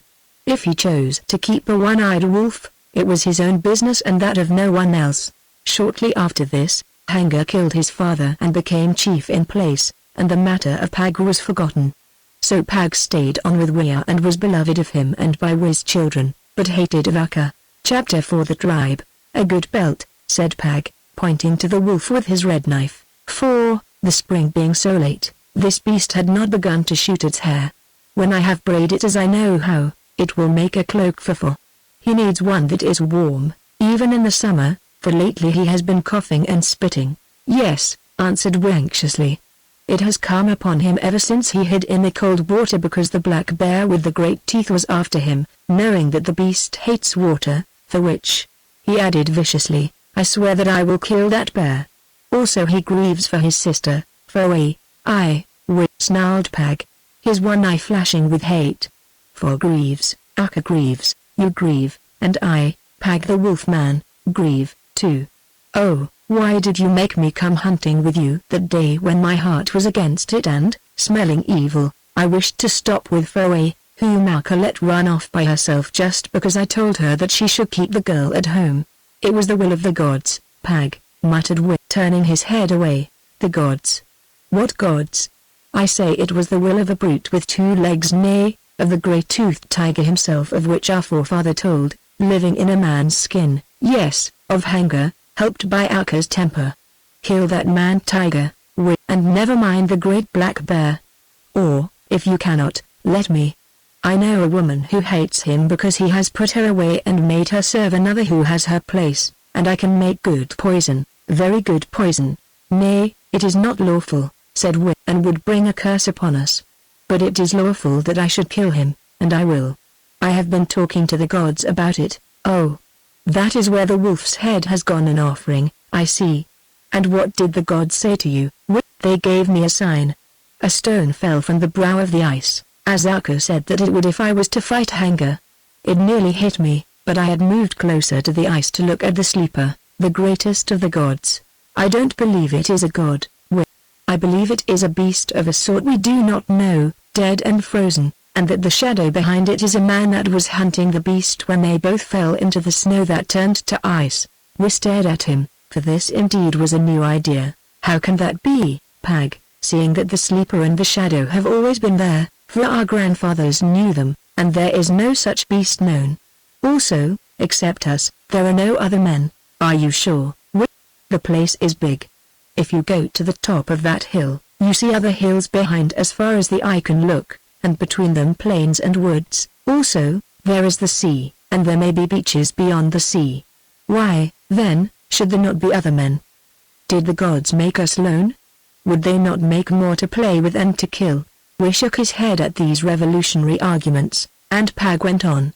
As for the falling of the stone, it often happens when the heat of the sun melts the edge of the ice or makes it swell.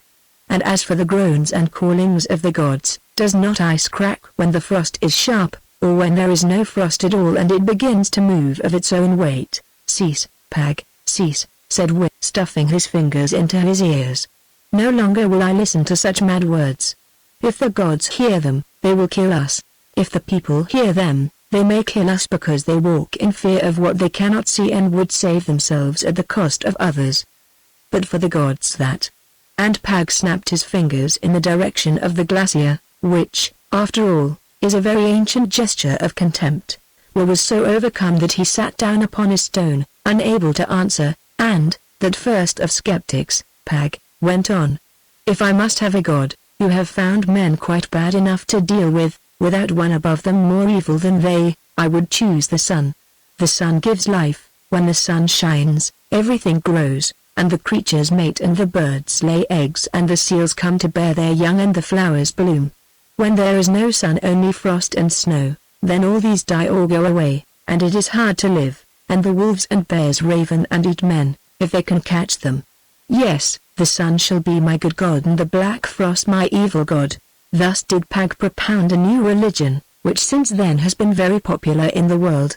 Next, changing the subject rapidly, as do children and savages, he asked, "What of Haggard? Are you going to challenge him to fight?" "Yes," said Wi fiercely, "this very day. May you be victorious. May you kill him, thus and thus and thus," and Pag jabbed his flint knife into the stomach of the dead wolf. "Yet," he added reflectively, "it is a big business. There has been no such man as Haggard among our people that I have heard of. Although Ngi, who calls himself a magician, is without doubt a cheat and a liar, I think he is right when he says that Haggard's mother made a mistake. She meant to have twins but they got mixed up together and Haggard came instead. Otherwise, why is he double-jointed, why has he 2 rows of teeth, one behind the other, and why is he twice the size of any other man and more than twice as wicked? Still, without doubt he is a man and not what you call a god, since he grows fat and heavy and his hair is beginning to turn grey. Therefore, he can be killed if anyone is strong enough to break in that thick skull of his. I should like to try poison on him, but you say that I must not. Well, I will think the matter over, and we will talk again before you fight. Meanwhile, as there may be no chance afterward when chattering women are about, give me your commands, as to what is to be done if Haggard kills you. I suppose that you do not wish him to take Akka as he desires to do, or for that he may make a nothing of him and keep him as a slave." "I do not," said Wi. "Then please direct me to kill them, or to see that they kill themselves, never mind how. I do so direct you, Pag." "Good, and what are your wishes as regards myself?" "I don't know," answered Wi wearily. "Do what you will. I thank you and wish you well. You are not kind to me, Wi. Although I am called the twice thrown out, and the wolf man, and the hideous, and the barbed-tongued, still I have served you well. Now, when I ask you what I must do after you are dead and I have killed your family, you do not say, 'Why, follow me,' of course, and look for me in the darkness, and if you find nothing it will be because there is nothing to find, as you would have done did you love me. No, you say, 'Do as you will.' What is it to me? Still, I shall come with friend Akka, although, of course, I must be a little behind them, because it will take time to fulfill your orders, and afterward to do what is necessary to myself. Still, wait for me an hour, even if Akka is angry, as she will be." "So you think you would find me somewhere, you who do not believe in the gods," said Wi, staring at him with his big, melancholy eyes. "Yes, Wi, I think that, though I don't know why I think it. I think that the lover always finds the beloved, and that therefore you will find Foe and I shall find you. Also, I think that, if I am wrong, it doesn't matter, for I shall never know that I was wrong. But as for those gods who dwell in the ice, piff." And again Pag snapped his fingers in the direction of the glacier and went on with the skinning of the wolf. Presently this was finished and he threw the gory hide, flesh side down, over his broad shoulders to keep it stretched, as he said, for a little blood did not trouble him. Then, without more talk, the pair walked down to the beach, the squat misshapen Pag waddling on his short legs after the burly, swift-moving Wi. Here, straggling over a great extent of shore, were a number of rough shelters not unlike the Indian wigwams of our own age, or those rude huts that are built by the Australian savages. Round these huts wandered or squatted some sharp-nosed, surly-looking, long-coated creatures, very powerful of build, that a modern man would have taken for wolves rather than dogs. Wolves their progenitors had been, though how long before it was impossible to say. Now, however, they were tamed, more or less, and the most valued possession of the tribe, which by their aid kept at bay the true wild wolves and the other savage beasts that haunted the beach and the woods. When these animals caught sight of Rhea and Pag, they rushed at them, open-mouthed and growling fiercely till, getting their wind, of a sudden they became gentle and, for the most part, returned to the huts whence they had come. 2 or 3 of them, however, which were his especial property and lived in his hut, leapt up at Wi, wagging their tails and striving to lick his hand or face. He patted one upon the head, the great hound Yao whom he loved, and who was his guard and companion when out hunting, whereon the other 2, in their fierce jealousy, instantly flew at its throat, nor did Pag find it easy to separate them. The noise of the worrying attracted the tribe, many of whom appeared from out of the huts or elsewhere to discover its cause. They were wild-looking people, all dark-haired like Wi, though he was taller and bigger than most of them, very like each other in countenance, moreover, as a result of inbreeding for an unknown number of generations. Indeed, a stranger would have found difficulty in distinguishing them apart except by their ages, but as no stranger ever came to the home of the beach people, this did not matter. The most of them also were coarse-faced and crushed-looking, as though they were well acquainted with the extremities of cruelty and hardship, which was indeed the case. Likewise, however, some of them had fine eyes, though even these were furtive and terror-stricken. Of children there were not many, for reasons that have been told, and these hung together in a little group, perhaps to keep out of the way of blows when their elders appeared, or in some instances wandered round the fires of driftwood on which food was cooking, bits of seal meat, for the most part, toasting upon sticks, for the tribe were not advanced enough in the domestic arts to possess cooking vessels, as though, like the dogs, they hoped to snatch a mouthful when no one saw them. Only a few of the smaller of these children sat about upon the sand playing with sticks or shells, which they used as toys. Many of the women seemed even more depressed than the men, which was not strange, as, like slaves, it was their lot to do the hard work and to wait hand and foot on their masters, those who had taken them as wives, either by capture or in exchange for other women, or for such goods as this people possessed and valued: bow and fish hooks, flint weapons, fiber rope, and dressed skins. Through this collection of primitive humanity our forebears, be it remembered, were, preceded by Pag, marched toward his own hut, a large one more neatly constructed than most, of fir poles from the wood tied together at the top, tent-shaped and covered with untanned skins laid over a roof of dried ferns and seaweed, arranged so as to keep out the cold. Obviously, he was a person held in respect, as the men made way for him, though some of the short little women stood staring at him with sympathy in their eyes, for they remembered that a few days ago Haggard had stolen and killed his daughter. One of these mentioned this to another, but this one, who was elderly and cynical, replied as soon as he was out of hearing. "What does it matter? It will be a mouth less to feed next winter, and who can wish to bring up daughters to be what we are?" Some of the younger females, there did not seem to be any girls, they were all either children or women, clustered about Pag and, unable to retain their curiosity, questioned him as to the wolf skin on his shoulders. Living up to his reputation, he replied by telling them to mind their own business and get to their work, instead of standing idle, whereon they jeered at him, giving him ugly names, and calling attention to his deformity, or making faces, until he set one of the dogs at them, whereon they ran away. They came to his hut.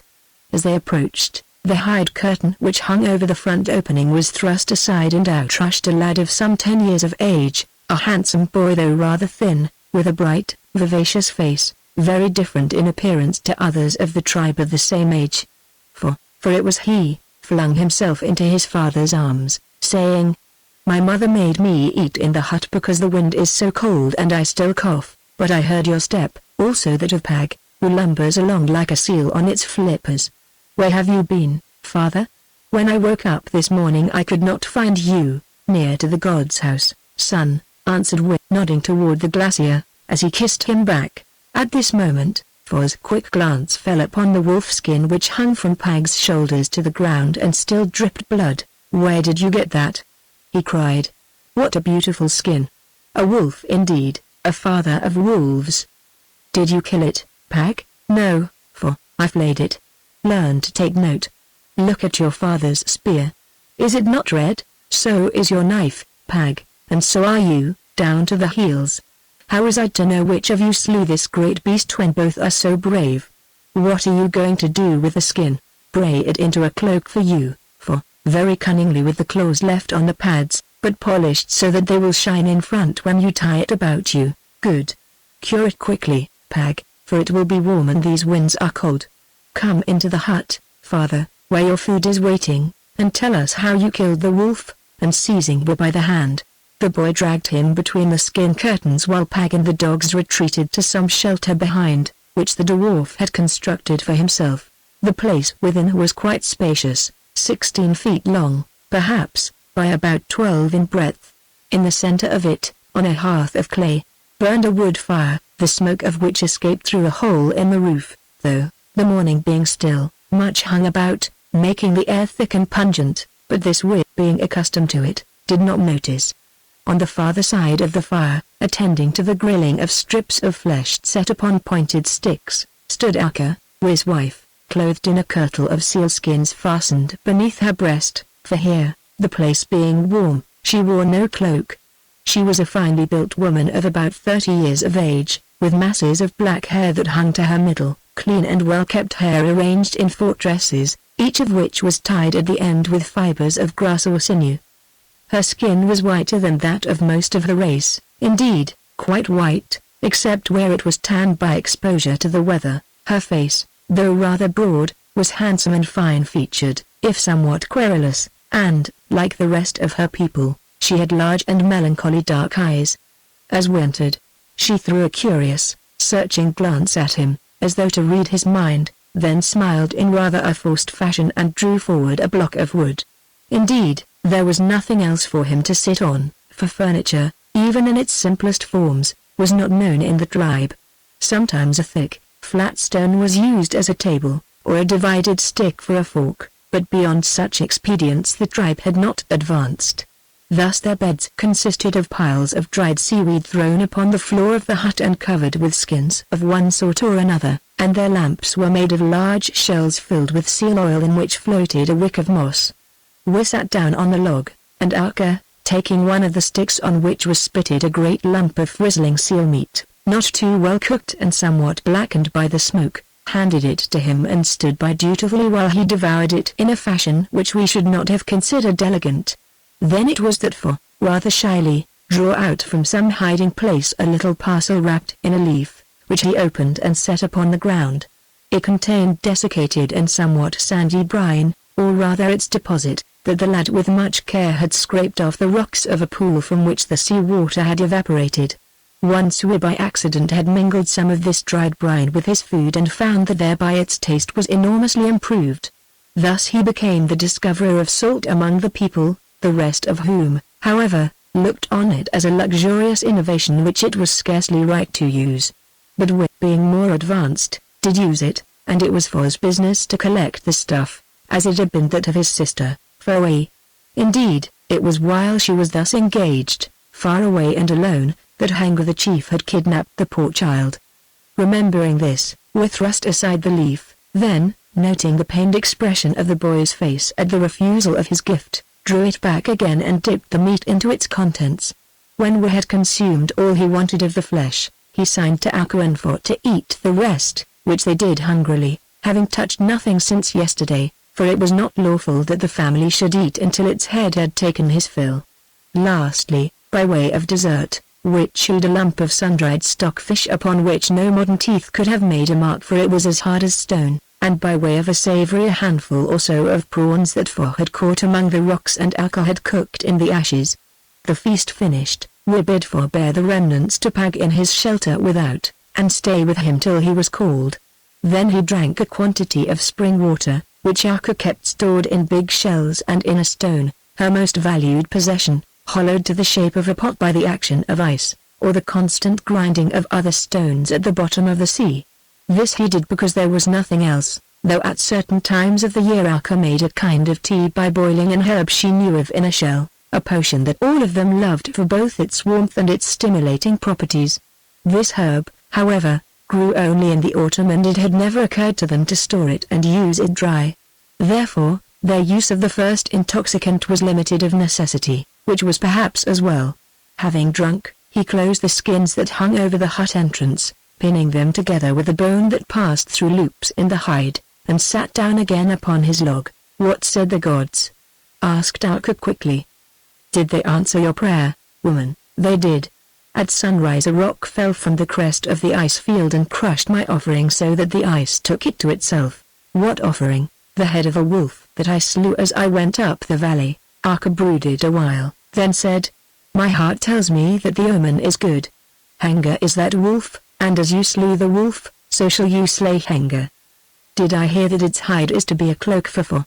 If so, the omen is good also, since one day the rule of Haggard shall descend to Fo. At least, if you kill Haggard, Fo shall live and not die as Foe died." An expression of joy spread over his face as he listened. "Your words give me strength," he said, and now I go out to summon the people and to tell them that I am about to challenge Haggard to fight to the death. Go, she said, and hear me, my man. Fight you without fear, for if my rede be wrong and Haggard the mighty should kill you, what of it? Soon we die, all of us, for the most part slowly by hunger or otherwise, but death at the hands of Haggard will be swift. And if you die, then we shall die soon, very soon. Pag will see to it, and so we shall be together again. Together again. Together where, wife? He asked, staring at her curiously. A kind of veil seemed to fall over Aka's face, that is, her expression changed entirely, for it grew blank and wooden, secret also, like to the faces of all her sisters of the tribe. I don't know, she answered roughly. Together in the light or together in the dark, or together with the ice gods, who can tell? At least together somewhere. You shake your head. You have been talking to that hater of the gods and changeling, Pag, who really is a wolf, not a man, and hunts with the wolves at night, which is why he is always so fat in winter when others starve. Here we laughed incredulously, saying, if so, he is a wolf that loves us. I would bet we had more such wolves. Oh. You mock, as all men do. But we women see further, and we are sure that Pag is a wolf by night, if a dwarf by day. For, if any try to injure him, are they not taken by wolves? Did not wolves eat his father, and were not the leaders of those women who caused him to be driven forth to starve when there was such scarcity that even the wolves fled far away, afterward taken by wolves, they or their children? Then, as though she thought she had said too much, Akka added. Yet all this may be but a tale spread from mouth to mouth, because we women hate Pag who mocks us. At least he believes in naught, and would teach you to do the same, and already you begin to walk in his footsteps. Yet, if you hold that we live no more after our breath leaves us, tell me one thing. Why, when you buried Foe yonder, did you set with her in the hole her necklace of shells and the stone ball that she played with and the tame bird she had, after you killed it, and her winter cloak, and the doll you made for her of pine wood last year? Of what good would these things be to her bones? Was it not because you thought that they and the little stone axe might be of use to her elsewhere, as the dried fish and the water might serve to feed her? Here she ceased, and stared at him. Sorrow makes you mad, said Wit very gently, for he was moved by her words, as it makes me mad, but in another fashion. For the rest, I do not know why I did thus. Perhaps it was because I wished to see those things no more, perhaps because it is a custom to bury with the dead what they loved when they were alive. Then he turned and left the hut. Akka watched him go, muttering to herself. He is right. I am mad with grief for Foe and with fear for it is the children that we women love, yes, more than the man who begat them, and if I thought that I should never find her again, then I would die at once and have done. Meanwhile, I live on to see we dash out the brains of Haggard, or, if he is killed, to help Pag poison him. They say that Pag is a wolf, but, though I hate him of whom we thinks too much, what care I whether he be wolf or monster? At least he loves we and our children and will help me to be revenged on Haggard. Presently she heard the wild bull horn that served the tribe as a trumpet being blown, and knew that Winnie, he who was called the Shudderer because he shook like a jellyfish even if not frightened, which was seldom, was summoning the people that they might talk together or hear news. Guessing what that news would be, Akka threw her skin cloak about her and followed the sound of the horn to the place of assembly. Here, on a flat piece of ground at a distance from the huts that lay about 200 paces from a cliff-like spur of the mountain, all the people, men, women, and children, except a few who were in childbed or too sick or old to move, were gathering together. As they walked or ran, they chattered excitedly, delighted that something was happening to break the terrible sadness of their lives, now and again pointing toward the mouth of the great cave that appeared in the stone cliff opposite to the meeting place. In this cave dwelt Haggard, for by right, from time immemorial, it was the home of the chiefs of the tribe, which none might enter save by permission, a sacred place like to the palaces of modern times. Akka walked on, feeling that she was being watched by the others but taking no heed, for she knew the reason. She was Wiz woman, and the rumor had run round that with a great hunter, whose little daughter had been murdered, was about to do something strange, though what it might be none was sure. All of them longed to ask Akka, but there was something in her eye which forbade them, for she was cold and stately and they feared her a little. So she went on unmolested, looking for, of whom presently she caught sight walking in the company of Pag, who still had the reeking wolfskin on his shoulders, of which, as he was short, the tail dragged along the ground. She noted that, as he advanced, the people made way for him, not from reverence or love, but because they feared him and his evil eye. "Look," said one woman to another in hearing, "there goes he who hates us, the spear-tongued dwarf." "Aye," answered the other. "He is in such haste that he was forgotten to take off the wolf's hide he hunted in last night. Have you heard that Buke's wife has lost her little child of 3? It is said that the bears took it, but perhaps yonder wolf man knows better, yet does not fear him. Look, he holds his hand and laughs. No, because here." Suddenly the woman caught sight of Akka and was silent. "I wonder," reflected Akka, "whether we women hate Pag because he is ugly and hates us, or because he is cleverer than we are and pierces us with his tongue. I wonder also why they all think he is half a wolf. I suppose it is because he hunts with wit, for how can he be both a man and a wolf? At least, I too believe that report speaks truth and that he and the wolves have dealings together. Or perhaps he puts the tale about that all may fear him." She came to the meeting ground and took her stand near to Fun Pag among the crowd which stood or sat in a ring about an open space of empty ground where sometimes the tribe danced when they had plenty of food and the weather was warm, or took counsel, or watched the young men fight and wrestle for the prize of a girl they coveted.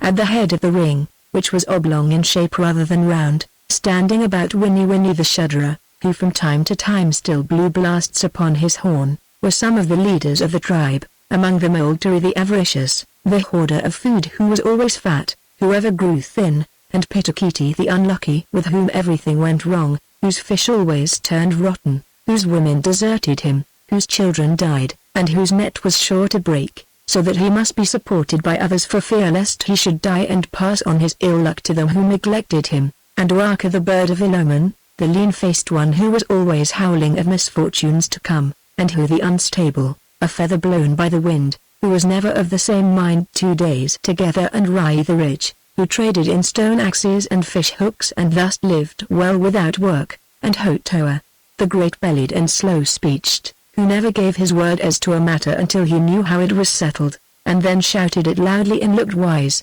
and Taran, she who hid, with Ngi the priest of the ice gods and the magician who told fortunes with shells, and only came out when there was evil in the wind. Lastly there was Monanga, Wi's younger brother, the brave, the great fighter who had fought 6 men to win and keep Tana, the sweet and loving, the fairest woman of the tribe, and killed 2 of them who strove to steal her by force. He was a round-eyed man with a laughing face, quick to anger but good-tempered, and after with a hunter, he who stood first among the people. Moreover, he loved Wia and clung to him, so that the two were as one, for which reason Haggard the chief hated them both and thought that they were too strong for him. All these were talking with their heads close together, till presently appeared Wia, straight, strong, and stern, at whose coming they grew silent. He looked round at them, then said, "I have words." "We are listening," replied Monanga. "Hearken," went on Wia. "Is there not a law that any man of the tribe may challenge the chief of the tribe to fight, and if he can kill him, may take his place?" "There is such a law," said Urk, the old wizard, he who made charms for women and brewed love potions, and in winter told stories of what had happened long ago before his grandfather's grandfather was born, very strange stories, some of them. "Twice it has chanced in my day, the second time when Haggard challenged and killed his own father and took the cave." "Yes," added Waka the bird of ill omen, "but if he who challenges is defeated, not only is he killed, his family is killed also." Here he glanced at Haka and Fun, perhaps his friend or brother. Here he looked at Monanga. "Yes, without doubt that is the law. The cave only belongs to the chief while he can defend it with his hands. If another rises who is stronger than he may take the cave, and the women, also the children if there are any, and kill them or make them slaves, until his strength begins to fail him and he in turn is killed by some mightier man." "I know it," said Wi. "Hearken again.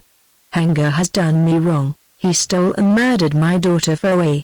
Therefore I would kill him. Also he rules the tribe cruelly. No man's wife or daughter or robe or food is safe from him. His wickedness makes the gods angry. Why is it that the summers have turned cold and the spring does not come? I say it is because of the wickedness of Haggard. Therefore, I would kill him and take the cave, and rule well and gently so that every man may have plenty of food in his hut and sleep safe at night. What say you? Now Winnie the Shudder spoke, shaking in all his limbs. We say that you must do what you will, but that we will not mix with the matter. If we mix, when you are killed, as you will be, for Haggard is mightier than you. Yes. He is the tiger, he is the bull of the woods, he is the roaring bear, then he will kill us also.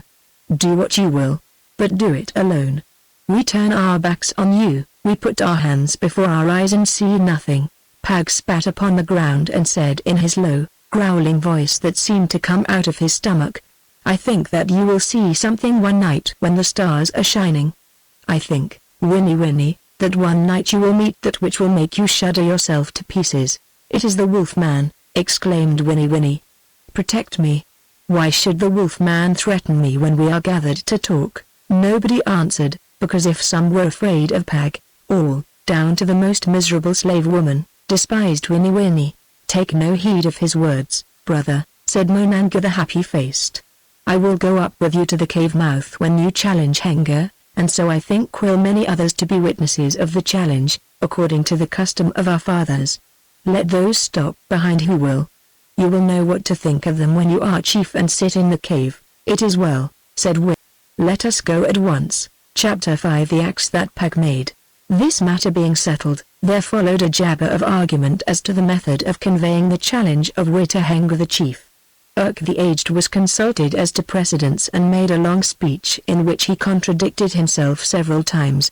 The unstable sprang up at length and said that he was not afraid and would be the leader.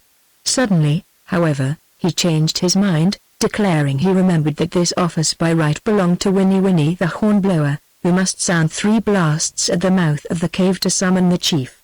To this all assented with a shout, perhaps because there was a sense of humor even in their primitive minds, and protest as he would, Winnie was thrust forward with his horn. Then the procession started, Winnie going first, followed close behind by Pag in the bleeding wolfskin, who, from time to time, pricked him in the back with his sharp flint knife to keep him straight. Next came Will himself with his brother Monanga, and after these the elders and the rest of the people. At least, they started thus to cover the 300 paces or so which lay between them and the cliff, but before they reached the cave, most of them lagged behind so that they were dotted in a long line reaching from the meeting place to its entrance.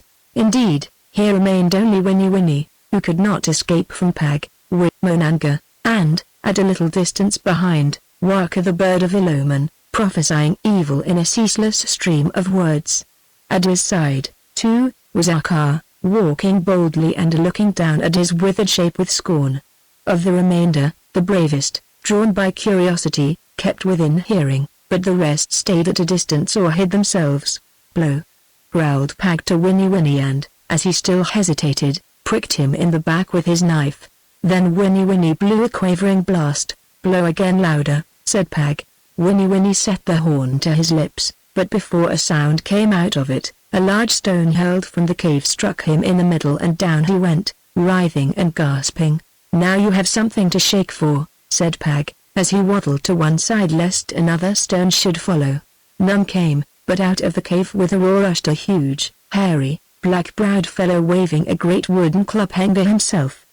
He was a mighty, thick-limbed man of about 40 years of age, with a chest like a bull's, a big head from which long black hair fell upon his shoulders, and a wide, thick-lipped mouth whence projected yellow tusk-like teeth. From his shoulders, in token of his rank, hung the hide of a cave tiger, and round his neck was a collar made from its claws and teeth. Who sends that dog to waken me from my rest? He shouted in his bellowing voice, and pointed with the club to Winnie, twisting on the ground. I do, answered I and all the people. I, whose child you murdered, come to challenge you, the chief, to fight me for the rule of the tribe, as you must do according to the law, in the presence of the tribe. Haggard ceased from his shouting and glared at him. Is it so? He asked in a quiet voice that had in it a hiss of hate. Know that I hoped that you would come on this errand, and that is why I killed your brat to give you courage, as I will kill the other that remains to you. and he glanced at the boy who stood at a distance. "You have troubled me for long, with your talk and threats against me, of which I am hungry to make an end. Now, tell me, when does it please the people to see me break your bones?" "When the sun is within an hour of its setting, Haggard, for I have a fancy to sleep in the cave tonight as chief of the people," answered Wick quietly. Haggard glowered at him, gnawing at his lip, then said, "So be it, dog. I shall be ready at the meeting place an hour before the sun sets. For the rest, it is Akka who will sleep in the cave tonight, not you, who I think will sleep in the bellies of the wolves. Now begone, for a salmon has been sent to me, the first of the year, and I who love salmon would cook and eat it." Then Akka spoke, saying, "Eat well, devil man who murders children, for I, the mother, tell you that it shall be your last meal." Laughing hoarsely, Haggard went back into the cave, and Wea and all the others slipped away. "Who gave Haggard the salmon?" asked Monanga idly, as one who would say something. "I did," answered Pag, who was walking beside him but out of earshot of Wick. "I caught it last night in a net and sent it to him, or rather caused it to be laid on a stone by the mouth of the cave." "What for?" asked Monanga. "Because Haggard is greedy over salmon, especially the first of the year. He will eat the whole fish and be heavy when it comes to fighting." "That is clever. I should never have thought of that," said Monanga. "But how did you know that Will was going to challenge Haggard?" "I did not know, nor did Will. Yet I guessed it because Akka sent him to consult the gods. When a woman sends a man to seek a sign from the gods, that sign will always be the one she wishes. So at least she will tell him, and he will believe." "That is cleverer still," said Monanga, staring at the dwarf with his round eyes. "But why does Akka wish Will to fight Haggard?" "For two reasons. First, because she would revenge the killing of her child, and, second, because she thinks that Will is the better man, and that presently she will be the wife of the chief of the tribe. Still, she is not sure about this, because she has made a plan, should Will be defeated, that I must kill her and for at once, which I shall do before I kill myself. Or perhaps I shall not kill myself, at any rate, until I have tried to kill Haggard." "Would you then be chief of the tribe, Wolfman?" asked Monanga, astonished. "Perhaps, for a little while, for do not those who have been spat upon and reviled always wish to rule the spitters and the revilers? Yet I will tell you are Will's brother and love him that, if he dies, I, who love him better and love no one else, save perhaps because he is his son, shall not live long after him. No, then I should pass on the chieftainship to you, Monanga, and be seen no more. Though perhaps in the after years you might hear me at night howling round the huts in winter with the wolves, Monanga, to which fools say I belong." Monanga stared again at this sinister dwarf whose talk frightened him. Then, that he might talk of something else, asked him, "Which of these two do you think will conquer, Pag?" Pag stopped and pointed to the sea. At some distance from the shore a mighty struggle was in progress between a thresher shark and a whale. The terrible shark had driven the whale into shallow water, where it floundered, unable to escape by sounding. Now the sea wolf, as it is called, was leaping high into the air, and each time as it fell it smote the whale upon the head with its awful sword-like tail, blow upon blow that echoed far and wide. The whale rolled in agony, beating the water to a foam with its giant flukes, but for all its size and bulk could do nothing. Presently, it began to gasp and opened its great mouth, whereon the thrasher, darting between its jaws, seized its tongue and tore it out. Then the whale rolled over and began to bleed to death. "Look," said Pag. "There is Haggard the huge and mighty, and there is Will the nimble, and Will wins the day and will feed his fill upon whale's flesh, he and his friends. That is my answer, and the omen is very good. Now I go to make ready for this battle." When Pag reached the hut, he sent Akuenfo out of it, leaving himself alone with Will. Then, causing Wit to strip off his cloak, he made him lie down and rubbed him all over with seal oil. Also, with a sharp flint and a shell ground to a fine edge, slowly and painfully he cut his hair short, so short that it could give no hold to Haggard's hand, and, this done, greased what remained of it with the seal oil. Next he bade Will sleep a while and left the hut, taking with him his stone axe, also his spear, that with which he had killed the wolf, and his flint knife that was hafted with 2 flat pieces of ivory rubbed down from a walrus tusk and lashed on to the end of the flint. Outside the hut, he met Arka, who was wandering to and fro in an ill humor. She made as though she would pass him, setting her face toward the hut. "Nay," said Pag, "you do not enter." "Why not?" she asked. "Because we're guests and must not be disturbed. So a misshapen monster, a wolf man hated of all, who lives on bounty, may enter my husband's hut, when I, the wife, may not," she said furiously. "Yes, for presently he goes upon a man's business, namely, to kill his enemy or be killed of him, and it is best that no woman should come near to him till the thing is ended. You say that because you hate women, who will not look on you, Pag. I say it because women take away the strength of men and suck out their courage and disturb them with weak words." She leapt to one side as though to rush past him, but Pag leapt also, lifting the spear in his hand, whereon she stopped, for she feared the dwarf. "Listen," he said. "You do ill to reproach me, Arka, who am your best friend. Still, I do not blame you overmuch, for I know the reason of your hate. You are jealous of me because Will loves me more than he does you, as does for, if in another fashion, loves you, you abortion, you hideous one." She gasped. "Yes, Arka, who, it seems, do not know that there are different sorts of love, that of the man for the woman which comes and goes, and that of man for man which changes not. I say that you are jealous. Only this day I told Will that, if he had not taken me with him hunting but had left me to watch Foe, she would not have been stolen and killed by yonder cave dweller. It was a lie. I could have refused to go hunting with Rhea and he would have let me be. Who knows that always I have a reason for what I do? I went with him because of words which you had spoken which you will remember well. I told you that Foe was in danger from Haggard the cave dweller and that I had best watch her, and you said that no girl child of yours should be watched by a wolf's cub and that you would take care of her yourself, which you did not do.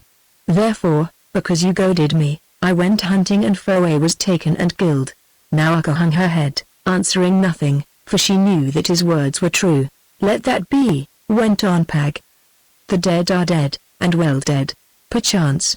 Now, although I speak wisely to you, you would thwart me again and go into awaken with, even when I tell you that to do so may turn the fight against him and bring about your death, and Foz as well." "Does we sleep?" asked Arka, weakening a little. "I think he sleeps because I bade him, and in such matters he obeys me. Also, last night he slept little. But the road is open and I have said my say. Go and look for yourself. Go wake him up and ask if he is asleep and wear him out with your woman's talk, and tell him what dreams have come to you about Foe and the gods, and thus make him ready to fight the devil giant, Haggard." "I go not," she said, stamping her foot, "lest, if we fall, your poisoned tongue should put it about that I was the cause of his death. But no, misshapen, outcast wolf-man, that, should he conquer and live, he must choose between you and me, for if he takes you to dwell with him in the cave, then I stay here in the hut." Pag laughed deep down in his throat after his fashion and answered, "That would be peace indeed, were it not, as I remember, that, if Haggard dies, he leaves behind him sundry fair women who also live in the cave and doubtless will be hard to dislodge. Still, in this matter, as in all others, do what you will.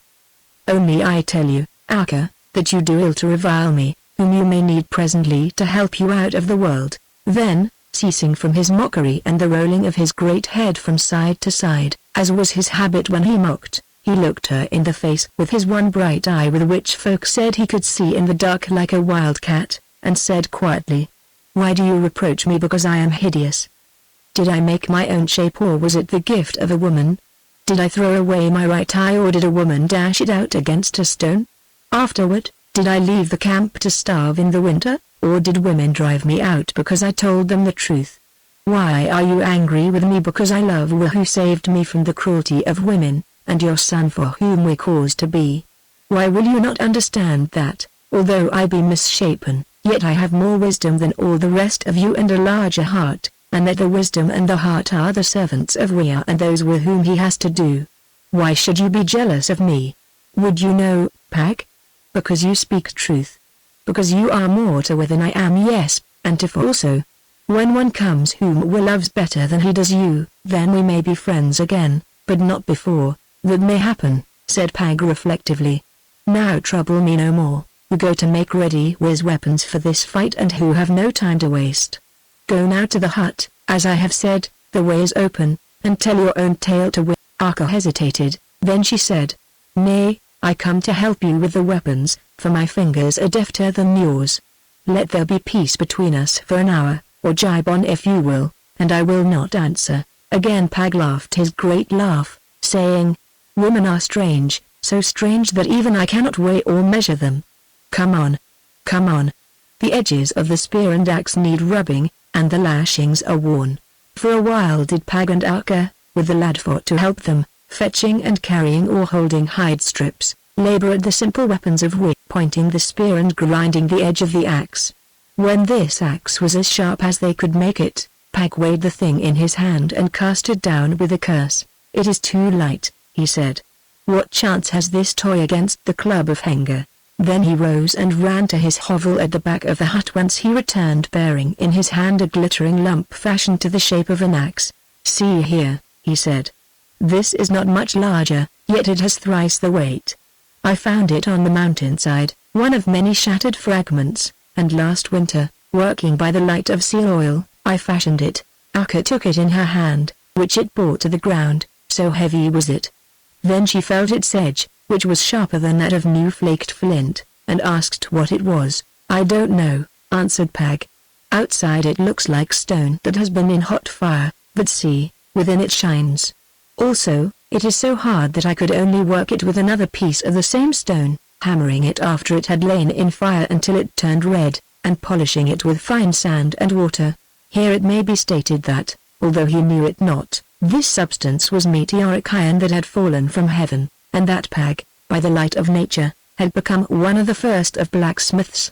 When, finding that he could not touch it otherwise because of its hardness, he thrust the lump into a hot fire till it turned red and beat it upon a stone with another lump, he learned the use of iron and took one of mankind's first and greatest steps forward. It will not break? Said Akka doubtfully. No, answered Pag. I have tried. The blow that shatters the best stone axe leaves it unmarked. It will not break. But that which it hits will break.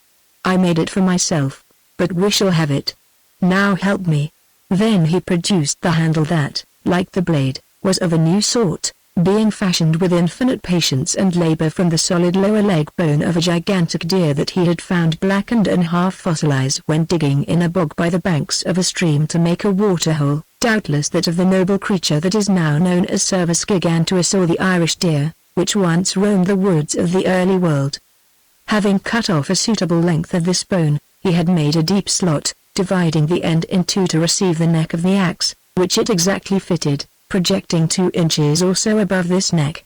Now, with wonderful skill, helped by the others, he set to work, and with sinews and strips of damp hide cut from the skins of reindeer, he lashed haft and blade together, knotting the ends of the strips again and again. Then, having heated fossil gum, or amber of which there was plenty to be found on the shore, in a shell till it melted, he poured the resin over and between the hide strips, and as it cooled, rubbed it smooth with a piece of stone. This done, he plunged the finished axe into ice-cold water for a while, till the resin was quite solid, after which he held it in the smoke of the fire that burned nearby to dry and shrink the hide strips by heat. Lastly, in case the first should have cracked, he poured on more resin, cooled it with a handful of snow, dried it in the smoke, and polished it. At length all was finished, and with pride swelling in his heart, Pag held up the weapon, saying, Behold the finest axe the tribe has ever seen. The bone will not shatter? Asked Akka the doubtful. Nay, he answered as he rubbed the smoke-dulled resin, I have tested it as I tested the blade. No man and no shock can break it. Moreover, see, to make sure I have lashed it about with hide at every thumb's length. Now let me go and wake Kriya and arm him. Still polishing the axe and its handle with a piece of skin as he went, Pag entered the hut very quietly, leaving Akka without. Was slept on like a child. Pag laid the axe upon the skin covering of his bed, and going to the head of the hut, hid himself in the shadow. Then he scraped with his foot on the floor, and awoke. The first thing his eyes fell on was this axe. He sat up, lifted the axe and began to examine it with eager eyes. When he had noted all its wonder, to him it was a most marvelous thing made of a glittering stone such as he had never seen, that it was thrice heavier than any stone, hafted with black bone as hard as walrus ivory, with a knob at the end of it fashioned by rubbing down the knuckle joint, to save it from slipping through the hand, lashed about here and there with neatly finished strips of hide, double-edged and sharper than a flint flake, balancing in the grasp also. Oh! Surely he dreamed, and this was such a weapon as the gods must use when they fought together in the bowels of the ice. Pag waddled forward out of the shadow, saying, "Time to arise, Wi. But tell me first, how do you like your new axe?" "Surely the gods made it," gasped Wi. "With it I could kill a white bear single-handed." "Yes, the gods made it. It is a gift to you from the gods. How they sent it, I will tell you afterward. That with it you may kill, not the white brute that prowls in the darkness, but a fiercer beast who ravens by day as well as by night. I tell you, Wi, that this is the axe of victory. Holding it, you cannot be conquered. Hearken to me, Wi. Haggard will rush at you with his great club. Leap to one side and smite with all your strength at his hands. If the blow from this axe falls upon them, or upon the handle of the club where he grasps it, they or it will be shorn through. Then, if his hands remain, he will rush at you again, striving to seize you and crush you in his grip, or to break your back or neck. If you have time, smite at his leg or knee, cutting the tendons or crippling him. Should he still get a hold of you, do your best to slip from his grasp, as being greased perhaps you may, and before he can catch you again, hew at his neck, or head, or backbone, as chance may offer, for this axe will not only bruise, it will sink in, and slay him. Above all, do not lose hold of the axe. See, there is a thong tied to its handle, twisted doubly round your wrist thus, and it will not come off. Nay, to make sure, I will tie it there with a deer's sinew. Hold out your hand." Wi obeyed and, while very deftly Pag made the thong fast with the sinew, answered, "I understand, though whether I shall be able to do all or any of these things, I do not know. Still it is a wondrous axe and I will try to use it well." Then Pag rubbed more oil all over Wi, looked once more at the axe to make sure that the damp thongs had dried and shrunk tight upon the haft in the warmth of the fire, and that the amber resin had set hard, and, having given Wi a piece of dried fish soaked in seal oil to eat and a little drink of water, threw a skin cloak over his shoulders and led him from the hut. Akka was waiting outside, and with her Wi's brother, Monanga. She stared at Wi and asked, "Who has cut off my man's hair?" "I have," answered Pag, "for a good reason." She stamped her foot, saying coldly, "How dare you touch his hair which I love to see him wear long? I hate you for it.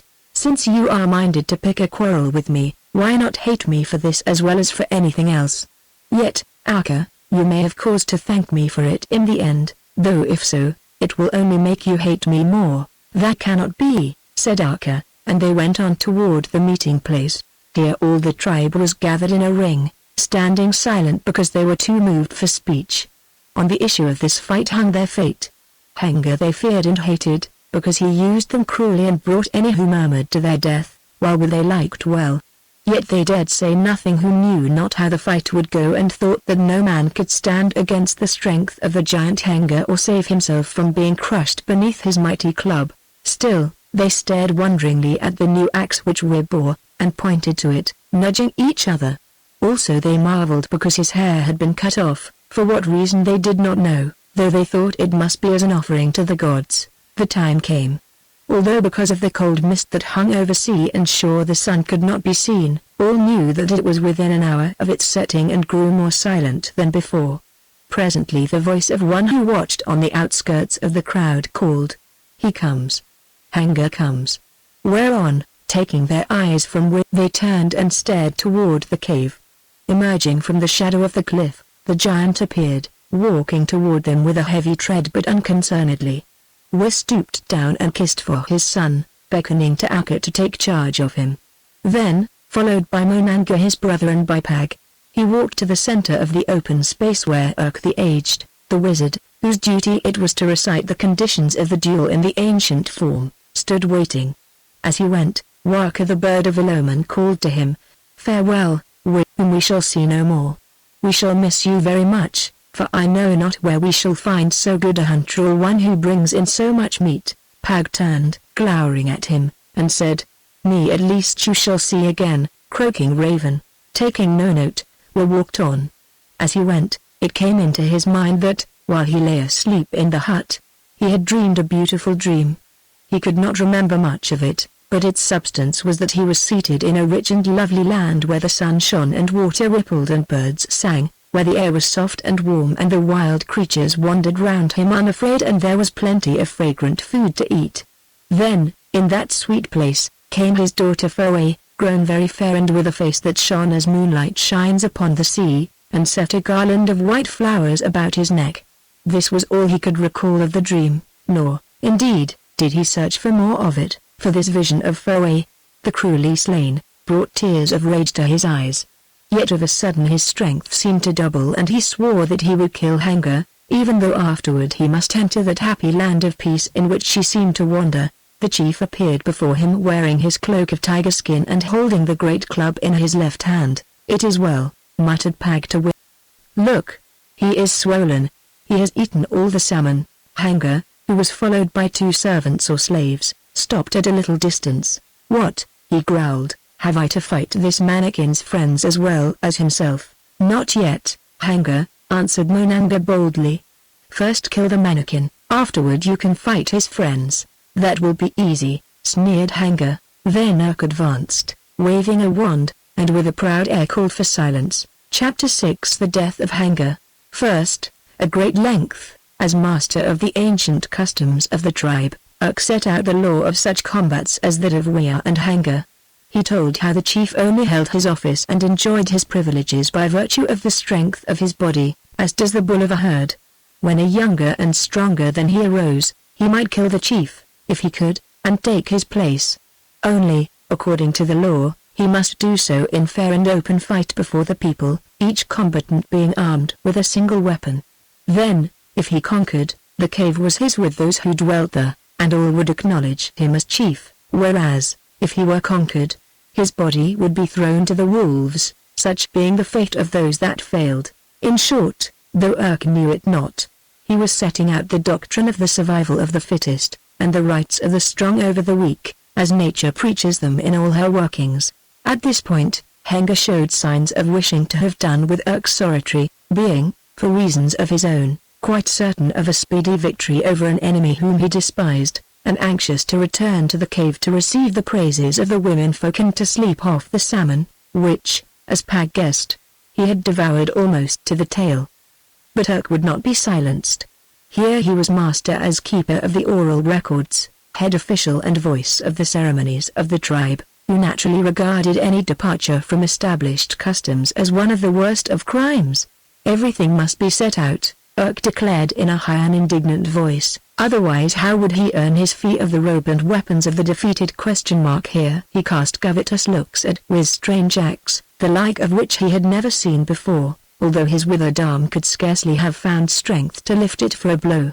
He announced loudly that once before in his youth he had assisted his father, who was the first wizard before him, to go through this ceremony, and the garment he still wore. Here he touched the shiny, hairless, and tattered hide upon his shoulders had been taken from the body of the conquered.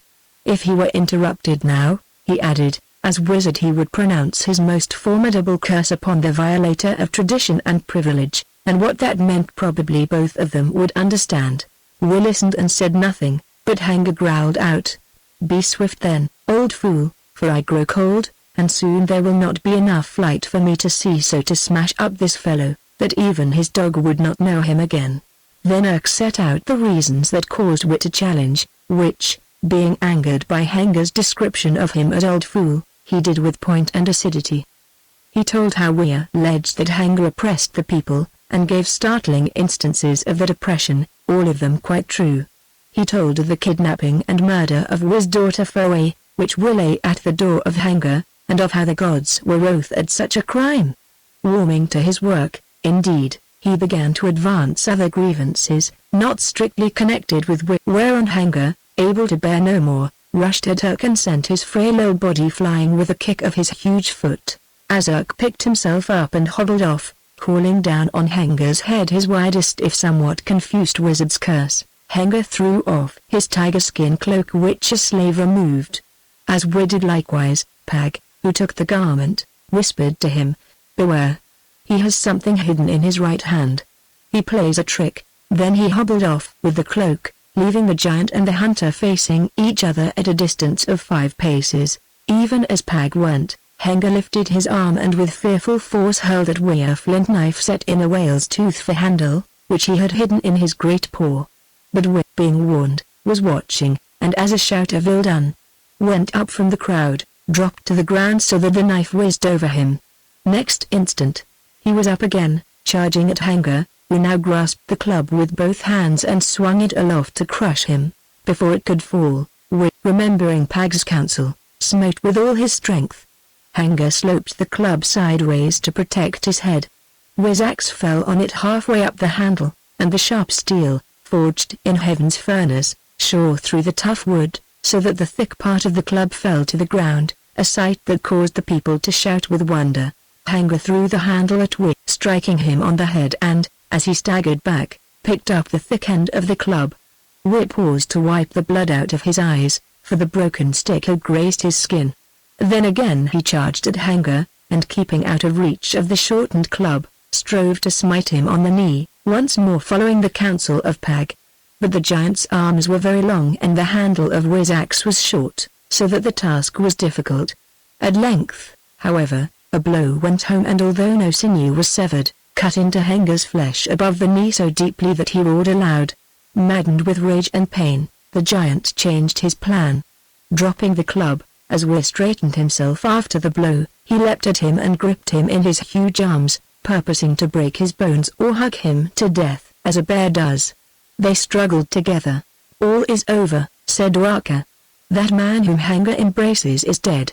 Pag, who was standing beside him, smote him on the mouth, saying, "Is it so? Look, Raven, look." As he spoke, Wei slipped from the grasp of Haggard as an eel slips from a child's hand. Again Haggard caught him by the head, but Wei's hair having been cut and his scalp greased, he could not hold him. Then the giant smote at him with his great fist, a mighty blow that caught Wei upon the forehead and felled him to the ground. Before he could rise, Haggard hurled himself onto him and the two struggled there upon the sand. Never before had the tribe seen a fight like this, nor did tradition tell of such a one.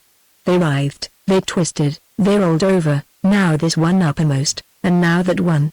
Haggard tried to get Wei by the throat, but his hands would not hold on the oiled skin, and always the hunter escaped from that deadly grasp, and twice or thrice found opportunity to pound Haggard's face with his fist.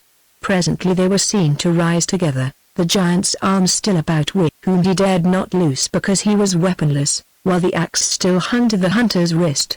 They wrestled, staggering to and fro, covered with blood and sand and sweat. The watchers shook their heads, for how, thought they, could any man stand against the weight and strength of Haggard? But Pag, noting everything with his quick eye, whispered to Akka, who forgetting her hate in her trouble and fear, had drawn near to him, "Keep courage, woman. The salmon does its work.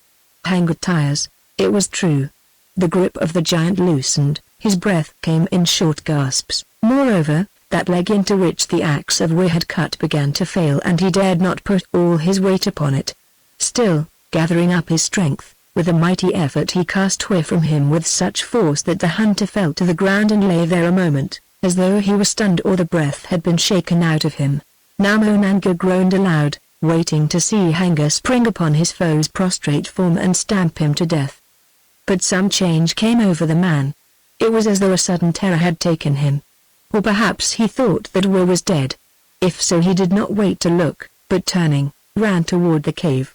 Wei, recovering his wits or his breath, or both, sat up and saw. Then, with a shout, he leapt to his feet and sped after Haggard, followed by all the people, yes, even by Urk the aged, who hobbled along leaning on his wand of office. Haggard had a long start, but at every step his hurt leg grew weaker, and Wei sped after him like a deer. At the very mouth of the cave, he overtook him, and those who followed saw the flash of a falling axe and heard the thud of its blow upon the back of Haggard, who staggered forward. Then the pair of them vanished into the shadow of the cave, while the people halted without awaiting the issue, whatever it might be. A little while later, there was a stir in the shadows, out of them a man appeared. It was Wei, who bore something in his hands, with the red axe still hanging from his right arm. He staggered forward, a ray from the setting sun pierced the mists and struck full upon him and that which he carried. Lo! It was the huge head of Haggard. For a moment we stood still like one bemused, while the tribe shouted their welcome to him as chief by right of conquest. Then he swooned and fell forward into the arms of Pag, who, seeing that he was about to fall, thrust himself past Akka and caught him. Because it was nigh at hand, Wa was carried into the cave, whence, now that he was fallen, the body of the giant Haggard was dragged as though it had been that of a dog, and afterward, by the command of Wa, borne to the foot of the glacier, and as he had vowed, laid there as an offering to the ice gods. Only some of those whom he had wronged and who hated him took his head and, climbing a dead pine that stood nearby, of which the top had been twisted out by the wind, stuck it upon the jagged point of the broken tree, where it remained, its long locks floating on the wind, grinning with empty eyes at the huts below. When they entered it, this cave, which was very great, was found to be full of women who, although he was still senseless, hastened to do reverence to Wa, their future lord, and hung about him till, with the help of Monanga and others, Pag drove them all out, saying that if the chief Wa wanted any of them back again, he could send for them. He added that he did not think this probable because they were all so ugly, which was not true. So they went away, seeking shelter where they could, and were very angry with Pag, more because he had said that they were ugly than because he had driven them out, which they guessed he had done because he did not trust them and feared lest they, Haggard's wives, should do Wa mischief by poison or otherwise. Wa, being laid upon Haggard's bed in a side cave near to a brightly burning fire, soon recovered from his swoon and, having drunk some water that one of the slaves of the place gave to him, for these were not driven out with the women, asked first for Fa, whom he embraced, and next for Pag, whom he bade to find Akka. But Akka, learning that he was recovered and little hurt, had gone, saying that she must attend to the fire in her hut, lest it should go out, but would return in the morning. So Pag and Monanga fed Wa with food they found in the place, among it a piece of that salmon which Haggard had left to eat after the fight. Having swallowed this, Wa turned over and went to sleep, being utterly outworn, so that he could not even speak. Fa crept onto the bed by his side, for he would not leave his father, and did likewise. Wa slept all night and woke in the morning to find himself alone, for Fa had gone. He was very stiff and bruised, with a lump on the back of his head where he had fallen when Haggard threw him to the ground. Also, he was sore all over from the grip of the giant's hands, and there was a deep cut on his forehead where the handle of the club had struck him, and his skin was scratched by Haggard's claw-like nails. Still, he felt within himself that no bone was broken and that his body was sound and whole. Thankfulness filled his heart that this should be so, when he might well have been as Haggard was today. To whom did he owe this safety? The ice gods? Perhaps, and if so, he thanked them, he who did not desire to die and felt that he had work to do for the people. Yet the ice gods seemed very cold and far away, and although the stone had fallen, it might have been by chance, so that he wondered whether they troubled themselves about him and his fate. Pag thought that there were no gods, and perhaps he was right. At least this was clear, that, if it had not been for Pag, the gods would not have saved him yesterday from Haggard the giant, the mightiest man that was told of in the tale of the tribe, even by Urk and others, who made up stories and sang them by the fire on winter nights. Haggard, who once had caught a wild bull by the horns and twisted its neck with his hands. Pag it was who had oiled him all over and cut off his hair so that Haggard could not hold him. Pag it was who had made and given to him the wonderful axe that lay on the bed beside him, its thong still about his wrist, without which he never could have smitten Haggard down as he gained the safety of his cave, or dealt him that deep cut upon the leg which caused him to give up the fight and run even when he, lay prostrate on the ground, caused him, too, to limp and stumble in his flight so that he could be overtaken. Pag it was, too, who had put a great heart into him, telling him not to be afraid for he would conquer on that day, words which he remembered even when all seemed finished. And now Haggard was dead, for after he fell, smitten on the back, 2 blows of the wonderful axe had hewed right through his thick neck as no other weapon could have done, for Wa was avenged, Fa and Akka were saved, and he, Wa, was lord of the cave and chief of the people. Therefore he, Wa, swore this, that Pag, though a dwarf deformed, whom all hated and named Wolf-man, should be next to him among them and his counselor. Yes, he swore it, although he knew that it would please Alka little because of her jealous heart. Whilst he lay and thought thus, by the light that crept into the cave we noticed that 3 of the women, the youngest and fairest among them, had returned to the place and were standing together at a distance, talking and looking toward him. Presently they came to a decision, for they advanced very quietly, which caused Wit to grip his axe. Seeing that his eyes were open, they knelt down and touched the ground with their foreheads, calling him Lord and Master, saying that they wished to stay with him who was so great and strong that he had killed Haggard, and swearing to be faithful to him. Will listened astonished, not knowing what to answer.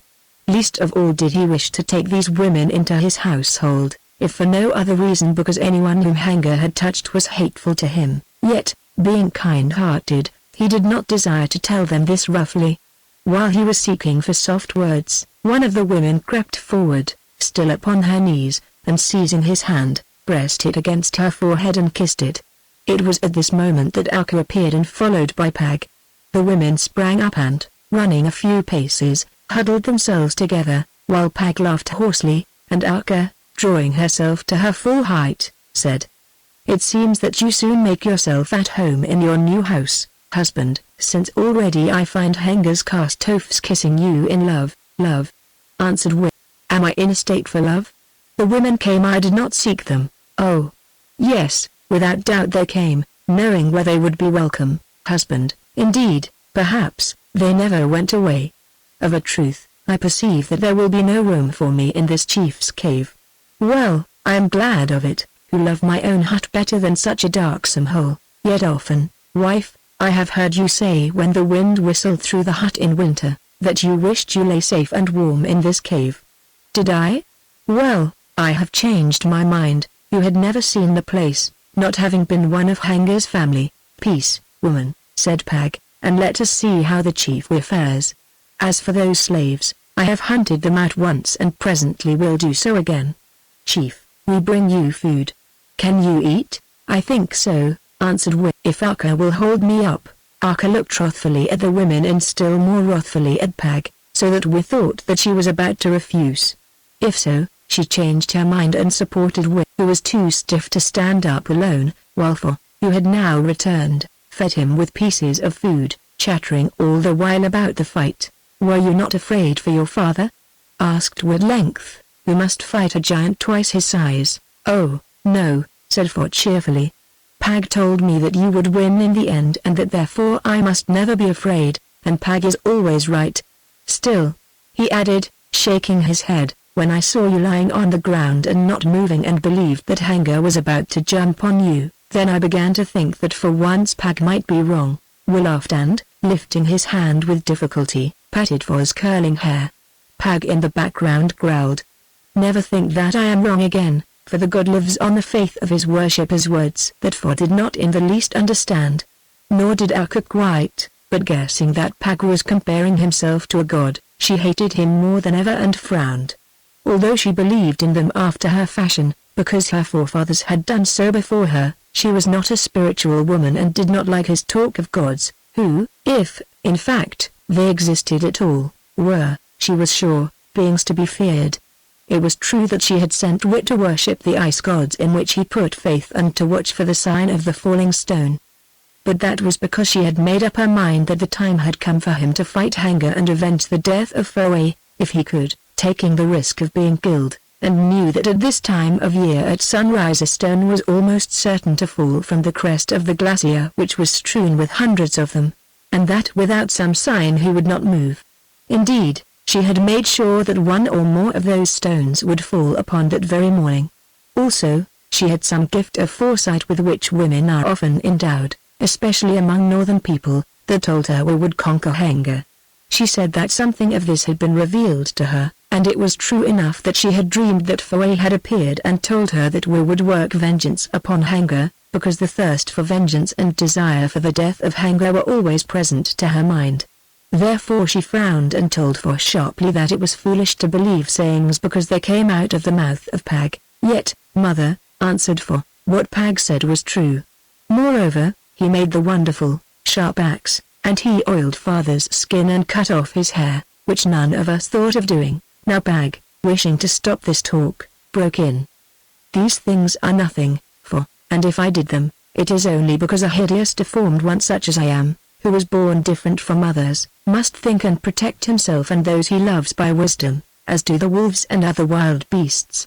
People who are handsome like your father and mother do not need to think, for they protect themselves in different ways, yet perhaps they think as much as you do, dwarf, said Alka angrily. Yes, Alka, doubtless they think, only to less purpose.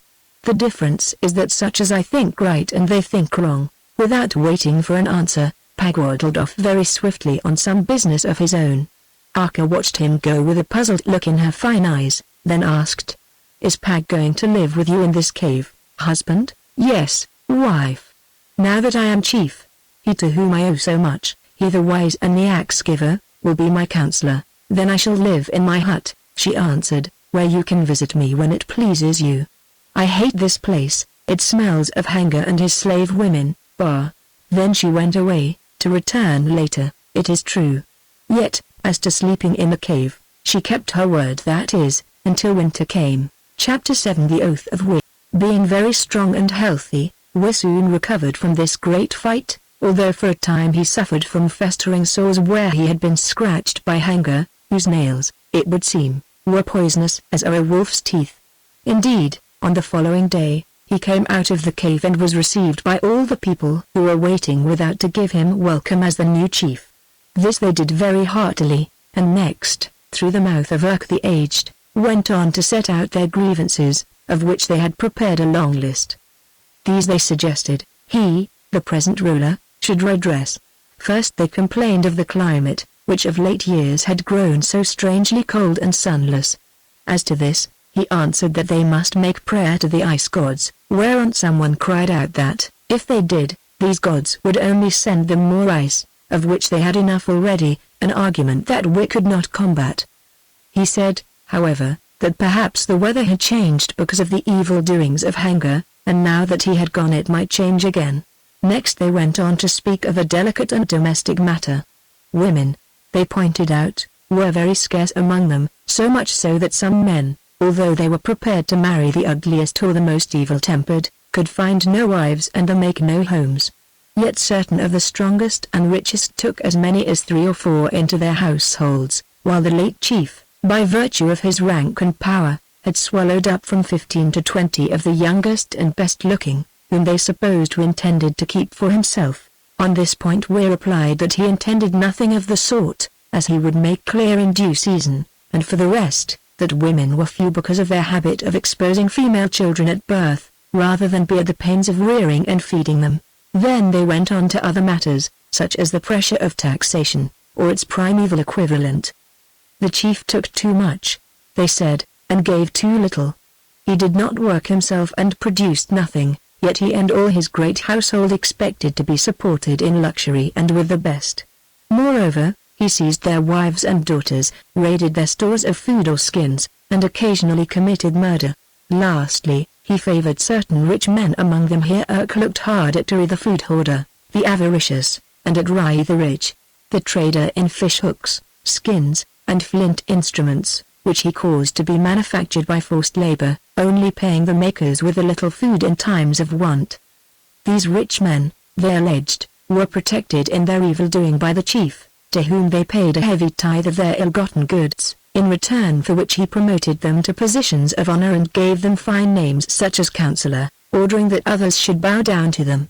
It was said that he would look into these practices and try to put a stop to them. Finally, they called attention to the breaking of their ancient customs, as when he who had killed an animal, or trapped it in a pit, or found it dead, or caught it fishing, and proposed to lay it up for the winter, was robbed of it by a horde of hungry idlers who wished to live on the industrious without toiling for themselves. Into this matter also was said that he would inquire. Then he announced that he summoned the whole tribe to a gathering on the day of the next full moon, when he would announce the results of his deliberations and submit new laws to be approved by the tribe. During the time which elapsed between this meeting and that of the full moon, namely, 17 days, were thought a great deal. For hours he would walk upon the shore, accompanied only by Pag, whom Alka contemptuously named his shadow, with whom he consulted deeply. Toward the end of the time, also, he called in Urk the Aged, Monanga his brother, and 2 or 3 other men, none of the latter of much prominence, but whom he knew to be honest and industrious. The rest of the tribe, devoured by curiosity, tried to wring from these men what it might be that the chief talked of with them. They would say nothing. Then they set the women on to them, who, being even more curious, did their best by means of many wiles to find out what all wanted to know. Even Tana, Monanga's wife, the sweet and gentle, played a part in this game, saying that she would not speak to him or even look at him until he told her. But he would not, nor would the others, whereupon it was decided that Wi or Pag, or both of them, must have some great magic, since it sufficed to bridle the tongues of men even when women tempted them. Now a strange thing happened. From the day that Wi became chief, the weather mended. At length the cold, snowy-looking clouds rolled away. At length the piercing wind ceased to blow out of the north and east. At length, though very late, the spring, or rather the summer, came, for that year there was no spring. Seals appeared, though not in their usual quantity. The salmon, which seemed to have been icebound, ran up the river in shoals, while eider and other ducks arrived and nested.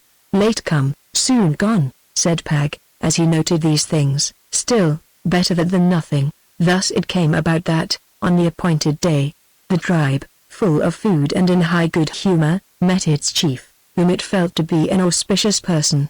Even Akka was good-humored, and when Tana, who was her relation both by blood and because she was the wife of Wi's brother, asked her what was about to happen, she answered, laughing, "I don't know. But no doubt we shall be told some nonsense which we are and that Wolfman make up together empty words like the cackling of wild geese, which makes a great noise and is soon forgot. At any rate," said Tana inconsequently, "Wi's behaving very well to you, for I know that he has sent away all those women slaves of Haggard." "Oh, yes, he is behaving well enough, but how long will it last? Is it to be expected, now that he has become chief, that he will be different from other chiefs, seeing that one man is like the rest?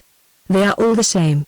Moreover," she added acidly, "if he has sent away the women, he has kept Pag. What can that matter to you?" asked Tana, opening her big eyes. "Much more than all the rest, Tana. If you could understand it, which you cannot, it is of Wi's mind that I am jealous, not of anything else about him, and this dwarf has his mind." "Indeed," said Tana, staring at her. "There is a strange fancy. For my part, anyone is welcome to Monanga's mind. It is of him that I am jealous, and with very good reason, not of his mind." "No," said Akka sharply, "because he has not got one. With Wit is otherwise, his mind is more than his body, and that is why I would keep it for myself." "Then you should learn to be as clever as Pag," answered Tana, with gentle irritation as she turned to talk to someone else. The people were gathered at the talking place in front of the cave, the same spot where we had conquered Haggard. There they stood or sat in a semicircle, those of the more consequence in front and the rest behind. Presently, Winnie blew a blast on his horn, a strong and steady blast, for this time he feared no evil from rocks or otherwise to announce the appearance of the chief. Then Wi, clad in the tiger skin cloak that Haggard used to wear, which, as Akka remarked, was too big for him and much frayed, advanced followed by Monanga, Pag, and the others, and sat down upon a stool made from 2 joints of the backbone of a whale lashed together, which had been placed there in readiness for him. "Is all the tribe gathered here?" asked Winnie the herald, to which spokesman answered that it was, except a few who would not come. Then hearken to the chief with the great hunter, a mighty man, the conqueror of Haggard the evil, that is, unless anyone wishes first to fight him for his place, and he paused, as nobody answered for who in his senses wished to face the wonderful axe that had chopped off the great head of Haggard, whereof the hollow eyes still stared at them from the broken trunk of a neighboring tree. Wi rose and began his address, saying, "O people of the tribe, we believe that there are no others like us anywhere, at least, we have seen none upon the beach or in the woods around, though it is true that, in the ice yonder, behind the mighty sleeper, is something that looks like a man. If so, he died long ago, unless indeed he is a god. Perhaps he was a forefather of the tribe who went into the ice to be buried there. Being therefore the only men, and, though it is true that in some ways they are stronger than we are, much greater than the beast people, for we can think and talk and build huts, and do things that the beasts cannot do, it is right that we should show how much better we are than they by our conduct to each other. As it had never occurred to the people to compare themselves relatively to the animals around them, these lofty sentiments were received in silence. Indeed, if they thought about the matter at all, most of them, comparing men and the beasts, would have been inclined to give the palm to the latter. Could any man, they would have said, and in fact did say in private argument afterward, match the strength of the aurochs, the wild bull of the woods, or of the whale of the waters? Could any man swim like a seal or fly like a bird, or be as swift and savage as the striped tiger that dwelt or used to dwell in caves, or hunt in packs like the fierce ravening wolves, or build such houses as the birds did, or fly through the air, or do many other things with the perfection of the creatures which lived and moved in the seas and sky or upon the earth? While, as for the other side of the matter, were not these creatures in their own way as clever as man was? Also, although their language was not to be understood, did they not talk together as men did and worship their own gods? Who could doubt it that had heard the wolves and dogs howling at the moon? But of all this at that time they said nothing. Having laid down this general rule, Will went on to say that, as things were thus, he had given ear to the complaints of the people, and after consulting with sundry of the wisest among them, had determined that the time had come to make new laws which all must bind themselves to obey. Or if all would not, then those who refused must give way to the majority who consented to them, or if they rebelled, must be treated as evildoers and punished. If they agreed to this, let them say so with one voice. This they did, first because they were tired of sitting still and it gave them an opportunity of shouting, and second because they had not heard the laws.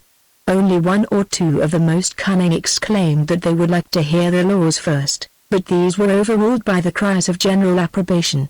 To begin with, continued Will, there was the matter of scarcity of women, which could only be remedied to some extent by every man in future binding himself to be content with a single wife, as he, Will, was prepared to do, swearing by the gods that he would keep to his oath and calling down on his own head and on the head of the people of which he was the chief the anger and the vengeance of the gods should he break it and should they allow him to do so. Now, in the silence which followed this amazing announcement, Tanner whispered to Akka delightedly, "Do you hear, sister? What do you think of this law?" "I think that it amounts to nothing at all," answered Akka contemptuously. "We and the other men will obey it until they see someone who makes them wish to break it. Moreover, many of the women will find it hateful. When they grow old, will they wish to have to do all the work of the household and to cook the food for the whole family? That for this law, which is foolish, like all that new things." Here she snapped her fingers. "Still, let it go on, seeing that it will give us a stick with which to beat our husbands when they forget it, as doubtless Will himself will find out before all is done, the silly dreamer who thinks that he can change the nature of men with a few words. Unless, indeed, it was Pag who put it into his head, Pag who is neither man nor woman, but just a dwarf and a wolfhound."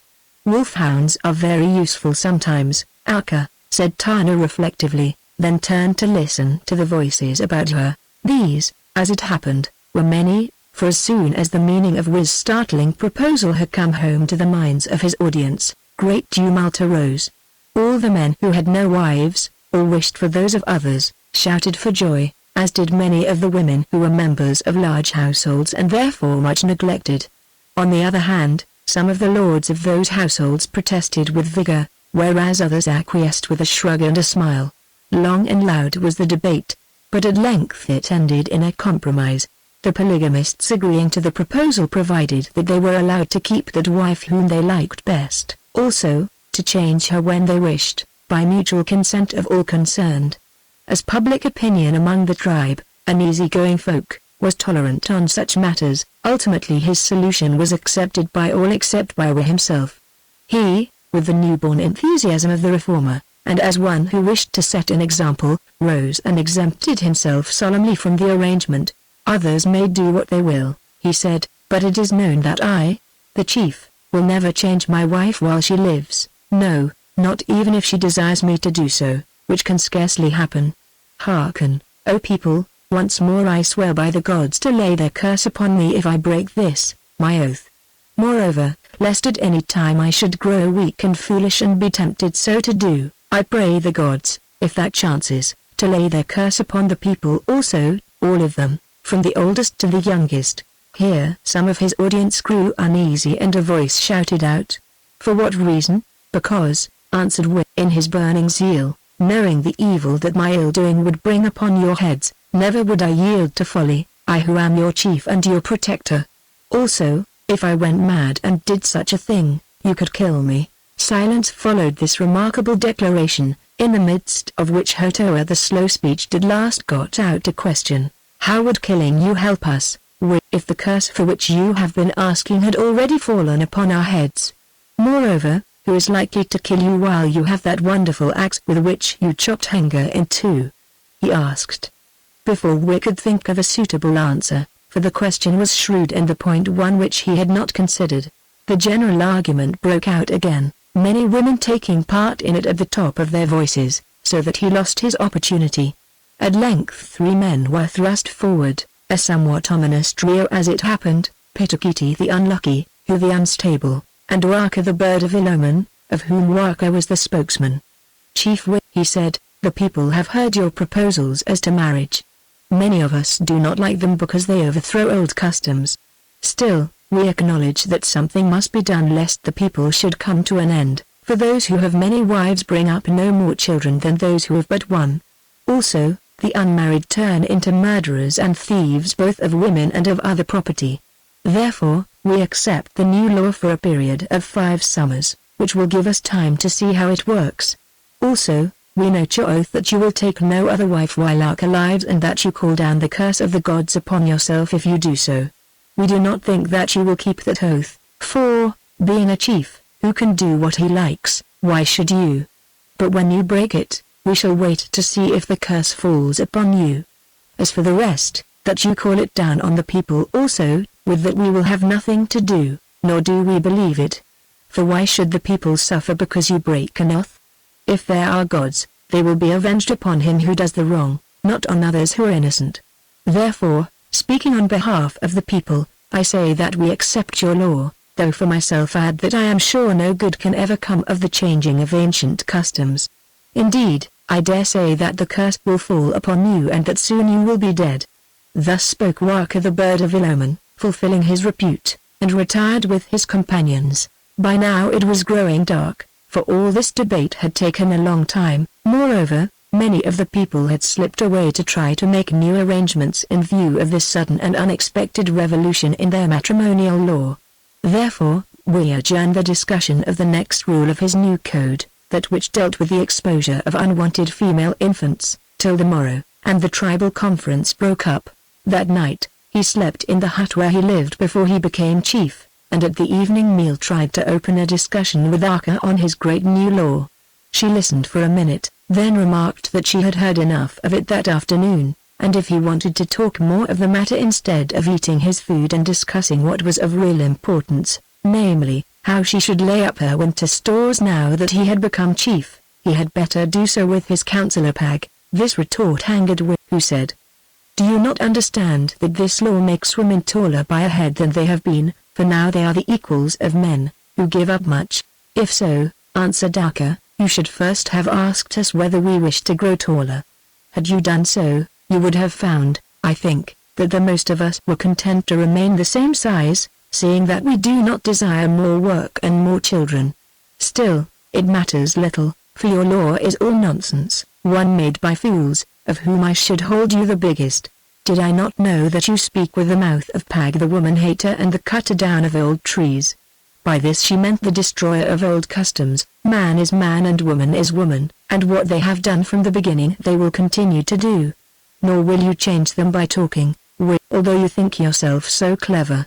Yet, I am glad to learn that I shall have no pert girls thrust into my household, or so you swore, calling down curses on your own head in the presence of many witnesses, like a fool, for when you break the oath you will find them troublesome to deal with. Then, with a sigh, Wi grew silent. He had thought to please Akar, whom he loved and had suffered much to win, and who, he knew, loved him in her fashion, although often she treated him so roughly. Still, He noted that it was her purpose to take advantage of this law, so far as she was concerned, and to keep him for herself alone. Why, then, he wondered, did she belittle that of which she meant to take advantage, a thing which no man would do? Then he shrugged his shoulders and began to talk of the winter food and of the plans which he and Pag has made whereby all would be assured of plenty. That night, toward dawn, they were awakened by a great tumult. Women shrieked and men shouted. The boy, who slept on the other side of the hut behind a skin curtain, crept out to see what was the matter, thinking, perhaps, that the wolves had carried off someone. Presently he returned and reported that there was fighting going on, but he did not know what about. Now he wished to rise and look into the matter, but Arka bade him lie still, saying, "Keep quiet. It is your new law at work, that is all." When morning came, this proved to be true enough. Some wives of old husbands had run away from them to young lovers, and some men who had no wives had captured or tried to capture them by force, with the result that there was much fighting, in which one old man had been killed and others, male and female, injured. Arka laughed at Wei about this business, but he was so sad that he did not try to answer her, only he said, "You treat me hardly, wife, of late, who am trying to do my best and who love you, as I proved long ago when I fought a man who wished to take you against your will and killed him, which brought much anger and trouble on me. Then you thanked me and we came together and for years lived happily. At last Haggard, who hated me and had always desired to take you into the cave, caught our daughter Foe and killed her, and from that time you who loved Foe more than you do have changed toward me, although that this happened was no fault of mine." "It was your fault," she answered, "for you should have stayed to watch Foe instead of going out to hunt to please yourself." "I did not hunt to please myself, I hunted to get meat. Moreover, if you had asked me, I would have left Pag to watch the girl." "So the dwarf has been telling you that tale, has he? Then know the truth." "He did offer to stay with Foe, but I could not have that hideous beast guarding my daughter. Pag has told me no tale, though it is true that, doubtless to shield you, he reproached me for having taken him out hunting when there was danger from Haggard. Wife, you have done ill, for, if you hate Pag, yet he loves me and mine, and had you allowed him to bide with Foe, she would have been alive today. But let that matter be, the dead are dead and we shall see them no more. Afterward, I prayed to the gods, as you wished, and challenged Haggard, and killed him, taking vengeance on him, as you also wished, Pag helping me with his wisdom and by the gift of the axe. And now I have driven away all the chief's women, who are mine by right of custom, and have made a law that henceforth a man shall have but one wife, and, that I might set an example as chief, have called down curses on my head, and, that I might never weaken in this matter, on the tribe, too, if I myself should break that law. And yet you are still bitter against me. Have you then ceased to love me? Would you know the truth?" She answered, looking him in the eyes. "Then I will tell you. I have not, I who never had a thought toward another man. I love you as well as I did on the day when you killed Rongi for my sake. But hearken, I love not Pag, who is your chosen friend, and it is to Pag that you turn, not to me. Pag is your counselor, not I. It is true that since Foe was killed all water is bitter to my taste and all meat is sprinkled with sand, and in place of my heart a stone beats in my breast, so that I care for nothing and am as ready to die as to live, which I thought I must do when the huge cave dweller hurled you down. Yet I say this to you, drive out Pag, as you can do, being chief, and, so far as I am able, I will be to you what I was before, not only your wife, but your counselor. Choose then between me and Pag." Now it bit his lip, as was his fashion when perplexed, and looked at her sadly, saying, "Women are strange, also they know not the thing that is just. Once I saved Pag's life, and because of that he loves me, also, because he is very wise, the wisest, I think, of all the people, I listen to his words. Further, by his craft and counsel, and with the help of the gift he gave me, and he looked at the axe hanging from his wrist, I slew Haggard, who without these should now myself be dead. Also, for, our son loves him, and he loves for, and with his help I have fashioned new laws which shall make life good for all the tribe. Yet you say to me, drive out Pag, my friend and helper, knowing that, if he ceased to sit in my shadow, the women, who are his enemies, would kill him, or he must wander away and live like a wild beast in the woods. Wife, if I did this, I should be a treacherous dog, not a man, and much less a chief whose duty it is to do justice to all. Why? Because you are jealous of him. Do you ask such a thing of me? For my own reasons, which are enough. Well, I ask, and you do not grant, so go your road and I will go mine, though among the people it need not be known that we have quarreled. As for these new laws, I tell you that they will bring you trouble and nothing else. You seek to cut down an old tree and to plant a better in its place, but, if it ever grows at all, you will be dead before it keeps a drop of rain from off you. You are vain and foolish, and it is Pag who has made you so. Thus they parted, Wig going away full of sadness, for now he was sure that nothing he could say or do would change Akka's heart. Had he been as were the others of the people, he would have rid himself of her and taken another wife, leaving her to take another husband, if she chose. But Will was not like the rest of the tribe. He was one born out of his time, a forerunner, one with imagination who could understand others and see with their eyes. He understood that Akka was jealous by nature, jealous of everyone, not only of other women. That which she had she wanted to keep for herself alone. She would rather that we should lack guidance and help than that he should find these in the dwarf Pag or in other men. She was even jealous of her son because he loved him, his father, better than he did her. Now, with Foe it had been otherwise, for, although he had loved her so much, she had taken little note of her father and had clung close to her mother. So, when Foe was killed, Akka had lost everything. Moreover, she knew that she herself was to blame, for when we went hunting, as he must, she would not suffer Pag to protect the child, both because she hated him and because Foe liked Pag. Therefore, through her own folly, she had lost her daughter, and knew that this was so, and yet blamed, not herself, but Wig because Pag was his friend, which caused her to hate Pag so much that she would not suffer him to guard Foe. From that moment, as she had said, water had become bitter to her, and all meat full of sand. She was soured and different from what she had been indeed, another woman. In the old days, with a kind of trembling joy she had thought how one day we might become chief of the tribe. Now she did not care whether he were chief or not, even to have become the first woman in the tribe gave her no pleasure. For the blow of the death of Foe, although she knew it not, had fallen on her brain and disturbed her reason the more so because she was sure that she would bear no other children. Yet, deep in her heart, she loved her better than she had ever done and suffered more than she could have told because she feared lest some other woman should appear to whom he might turn for the fellowship and comfort she would no longer give. Now, all these things we knew better than did Akka herself, because by nature he was a man with an understanding heart, although but a poor savage who as yet had no pot in which to boil his food. Therefore, he was very sad and yet determined to be patient, hoping that Akka's mind would right itself and that she would change her face toward him. When we reached the cave, he found Pag waiting for him with food, which who had gone before him at the break of day, served with much stir and mystery. Eating of this food it was a small salmon new run from the sea. We noted, oddly enough, that it was cooked in a new fashion and made savory with salt, shellfish, and certain herbs. I have never tasted the like of this before, he said. How is it prepared? Then, with triumph, pointed out to him a vessel hollowed from a block of wood which stood by the fire, and showed him that in this vessel water boiled. How is it done? Asked Wig. If wood is placed upon fire, it burns. Next foraged away some ashes, revealing in the heart of the fire a number of red-hot stones. It is done thus, father, he said. For days I have been hollowing out that block of black wood which comes from the swamp where it lay buried, by burning it, and when it was charred, cutting it away with a piece of that same bright stone of which your axe is made. Then, when it was finished and washed, I filled it with water and dropped red-hot stones into it till the water boiled.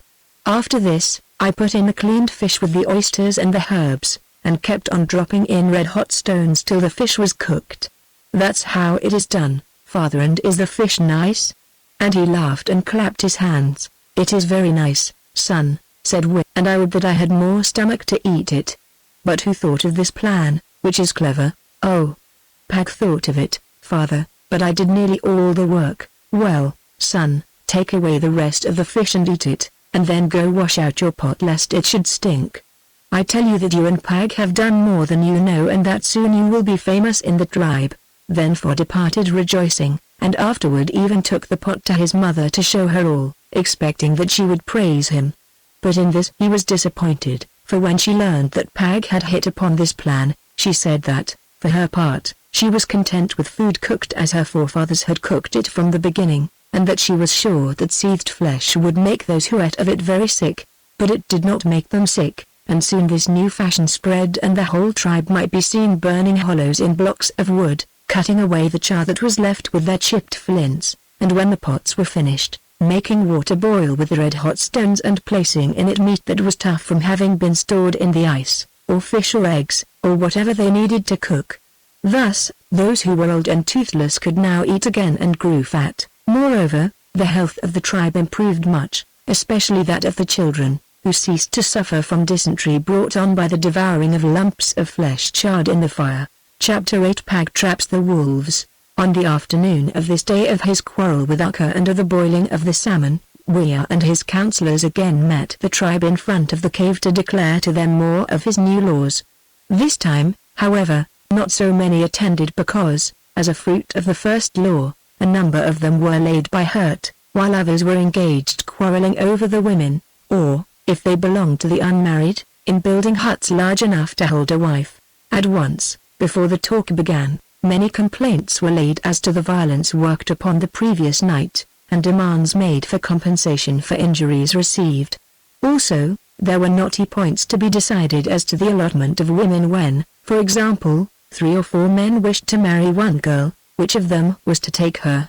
This, we decided, must be settled by the girl choosing which of them she would, an announcement that caused wonder and dismay, since never before had a woman been allowed to make choice in such a matter, which had been settled by her father, if he were known, or, more frequently, by her mother, or sometimes, if there were none to protect her, by her being dragged off by the hair of her head by the strongest of her suitors after he had killed or beaten the others. Soon, however, Monanga and Pag pointed out to him that, if he stopped to hear and give judgment on all these causes, no more new laws would be declared for many days. Therefore, he adjourned them till some future time, and set out the second law, which declared that, in future, no female child should be cast forth to be taken by the wolves or to perish of cold, unless it were deformed.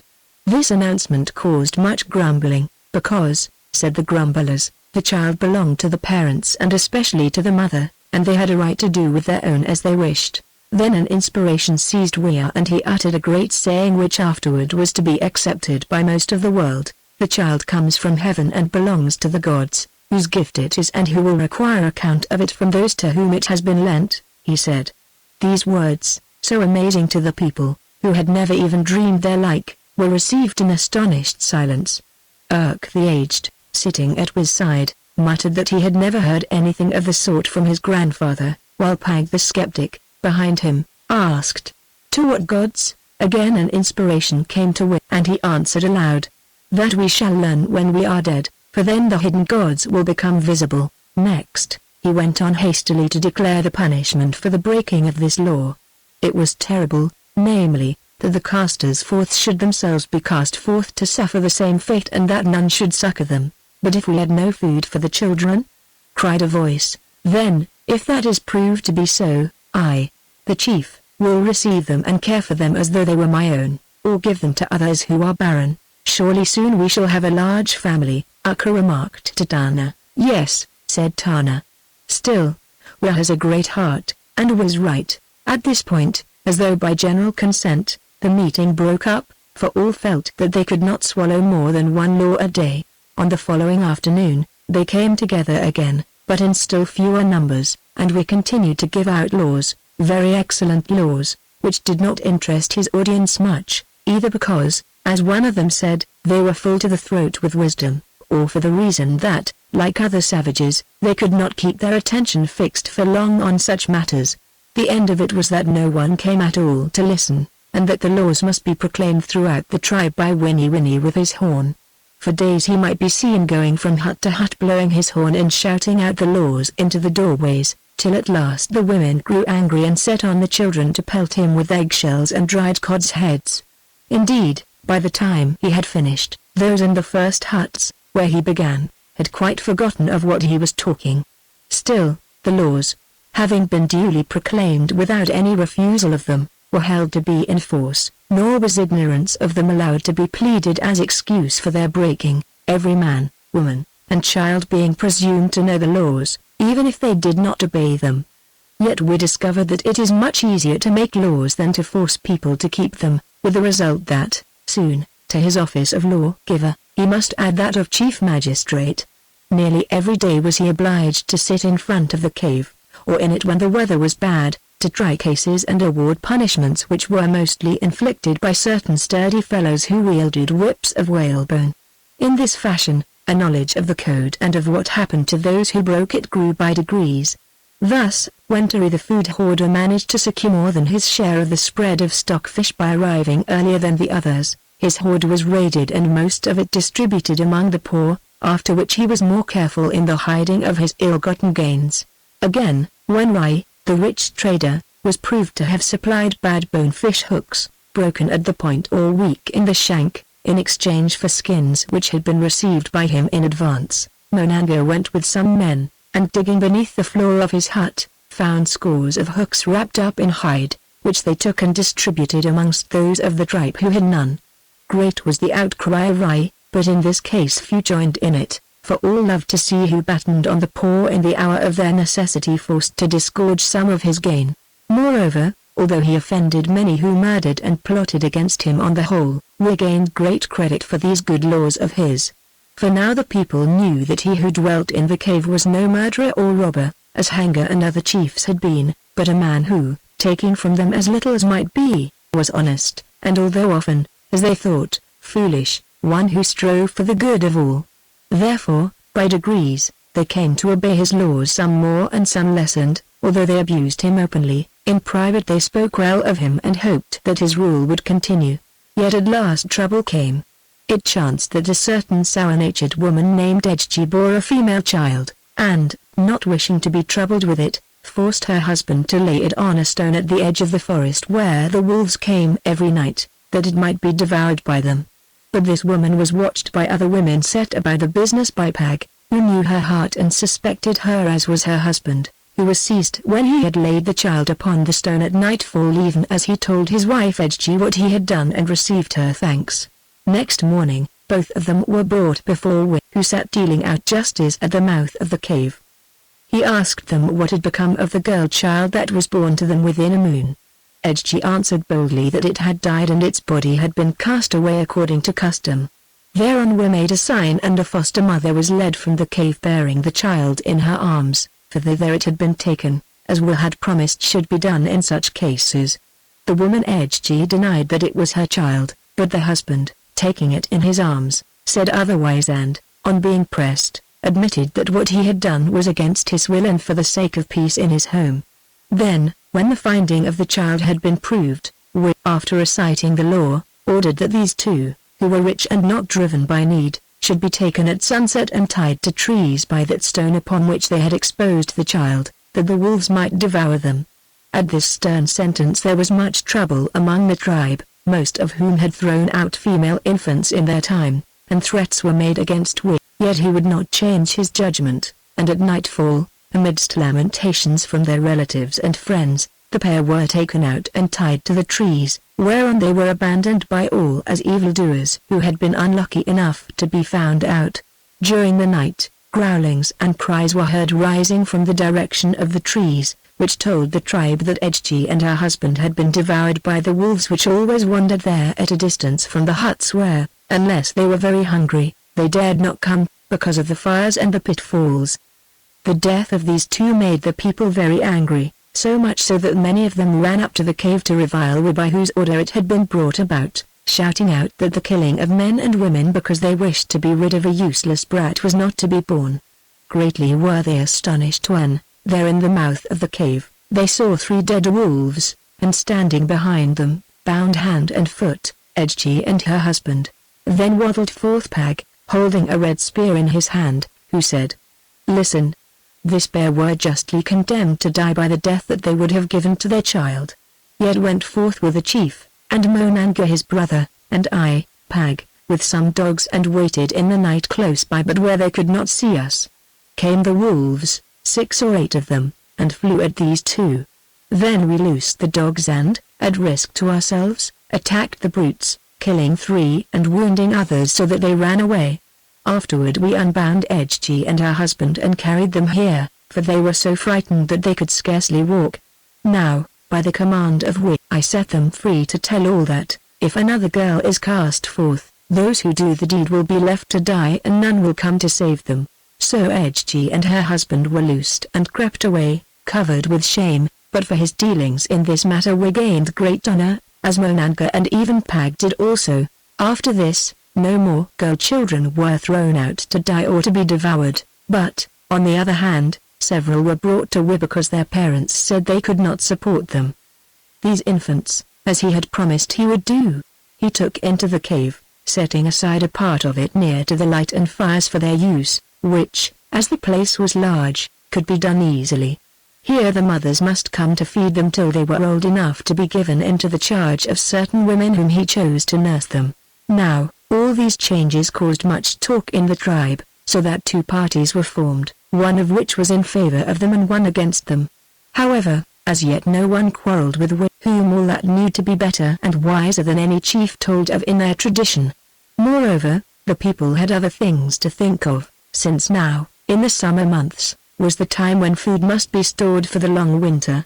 At this business Wea and his council made everyone work according to his strength, even the children being used to collect the eggs of seabirds and to spread out the cod and other fishes, after cleaning them, to dry in the sun in a place, watched day and night, where the wolves and foxes could not come to steal them.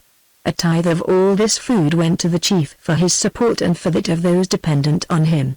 Then half of what remained was stored against days of want, either in the cave or, to keep it fresh, buried deep in ice at the foot of the glaciers with great stones piled upon the top to make it safe from the wolves and other beasts of prey. Thus did we work from dawn to dark, with Pag to help him, directing all things, till often he was so tired that he fell asleep before he could lie down, he who hitherto had spent most of his days hunting in the open air. At night he would sometimes rest in Aka's hut, for she kept her word and would not come into the cave while Pag was there.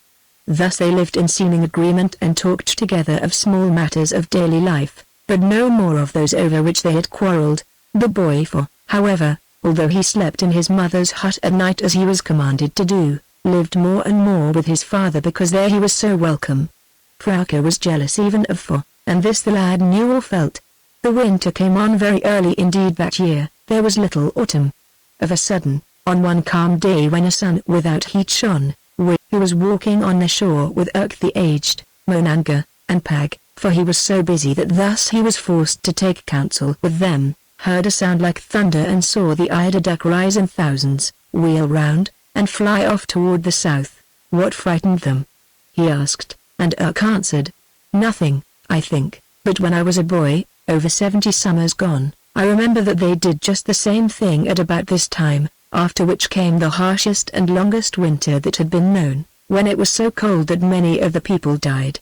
Still, it may happen that the fowl were frightened by something, such as a shaking of the earth when the ice stirs further north at the end of summer. If so, they will return, but if not, we shall see them no more till next spring. The duck did not return, although they left so hurriedly that hundreds of flappers which could scarcely fly remained behind and were hunted down by the children of the tribe and stored in the ice for food. Also the breeding seals that came up from the south and other creatures went away with their young, as did most of the fish. Next night there was a sharp frost, warned by which we set the tribe to drag in firewood from the edge of the forest, where firs blown down by storms lay in plenty. This was a slow and toilsome task, because they had no saws with which to cut up the trees or rid them of the branches, and could only hack them to pieces slowly with flint axes. From long experience, they counted on a month of open weather for this wood harvest before the snow began to fall, burying the dead trees so that they could not come at them, for this fuel dragging was their last task ere winter set in. That year, however, snow fell on the 6th day, although not thickly, and the heavy sky showed that there was more to come. Noting this, we set the whole tribe to work and, neglecting everything else, went out with them to make sure that all did their share. Thus it came about that, in 14 more days, they had piled up a greater store of wood than Urk had ever seen in all his life, and with it much moss for the camp wicks and many heaps of seaweed left by the high tides, which, if kept dry under earth, burned even better than did the wood. The people grumbled at this incessant toil, carried on in sleet or lightly falling snow. But Wu would not listen to their complaints, for he was frightened of he knew not what, and made them work through all the hours of the daylight, and even by that of the moon. Well was it that he did so, for scarcely were the last trunks dragged home, the boughs brought in and piled up by the boys and girls, and all the heaps of seaweed earthed up, when a great snow began to fall which continued for many days, burying the land several feet deep, so that it would have been impossible to come to the fallen trees or to collect the moss and seaweed. Then, after the snow, came frosts, great frosts that continued for months. Never had such a winter been known as that which began with this snowfall, especially as the daylight seemed to be shorter than in the past, though this they held was because of the continual snow clouds. Before it was done, indeed, even the greatest grumbler in the tribe blessed Wi, who had laid up such vast stores of food and fuel, without which they must have perished. As it was, many who were old or weakly died, as did some of the children, and because it was impossible to bury them in the frozen earth, they were taken away and covered with snow, whence presently the wolves dug them up. As the months went on, these wolves became very terrible, for, being unable to find food, they ravened boldly round the village, and even rushed into the huts at night, dragging out some of their inmates, while in the daytime they lay in wait to catch children. Then were caused steep snow banks to be made as a protection, and at certain places kept fires burning, doing all he could to scare the beasts.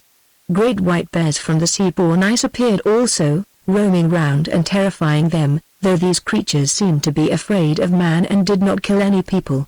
Drawn by its smell, however, they dug up some of the buried stores of food and devoured them, which was a great loss to the tribe. At length the attacks of these wolves and other wild beasts grew so fierce and constant that we, after consulting with Monanga and Pag, determined that war must be waged against them before more people were devoured. Now in the ice-topped hills behind the beach where the huts stood was a certain high-cliffed hole from which there was no escape and which could only be entered by a narrow gorge. This was the plan of Wi, the cunning hunter, to drive all the wolves into that great rock-surrounded hole, and to build a wall across its mouth over which they could not climb, and thus to be rid of them. First, however, he must accustom them to enter that place, lest they should break back. This he proposed to do in the following fashion. At the beginning of the winter, a dying whale of which the tongue was torn out by thresher sharks, had drifted ashore, or rather into shallow water, and the tribe was set to work to cut it up when it was dead for the sake of its blubber and meat. This they did, piling up great lumps of flesh and blubber upon certain rocks that rose out of the water, which they purposed to drag away after the ice had formed.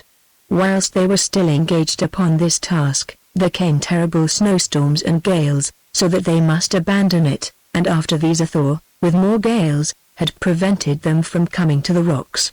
When at last the weather abated, they went there to find that the whale's flesh had become rotten during the thaw, so that it was useless and must be left where it lay.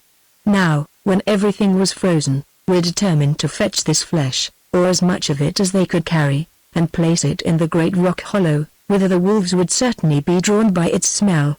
Having planned all this, he called the chief men of the tribe together and told them what must be done.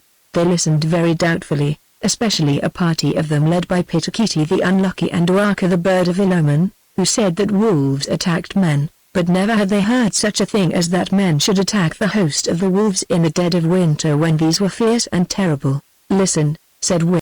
Will you rather kill the wolves, or be killed by them with your women and children?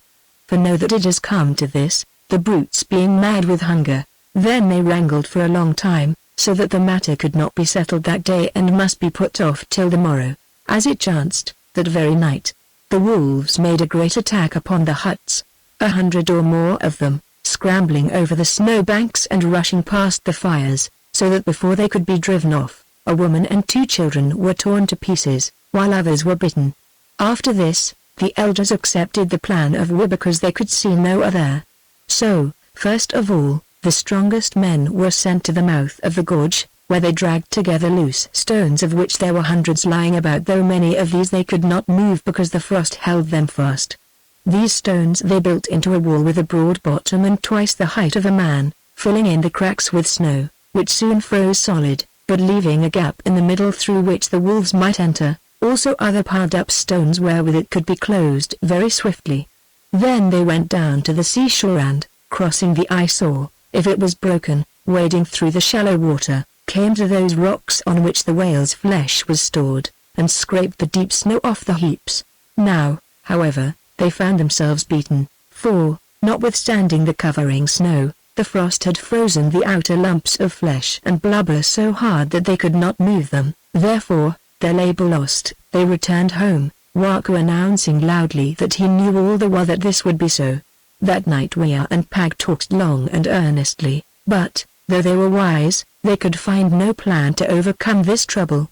We thought of lighting fires upon the heaps to thaw them, but Pag pointed out that, if they did this, the blubber would catch fire and all be burned. So at last they ceased talking and we went to Akka, who now had changed her mind and slept in the cave because of the cold and the wolves, and asked her counsel. So when Pag fails you come to me for wisdom, she said. Well, I have none to give. Seek it of your gods, for they alone can help you. As it came about, the gods, or chance, did help, and in a strange fashion. In the darkness toward dawn a great noise was heard out in the sea, grunts and growlings, and when at last light came, we saw a whole troop of great white bears crawling away through the snow mists.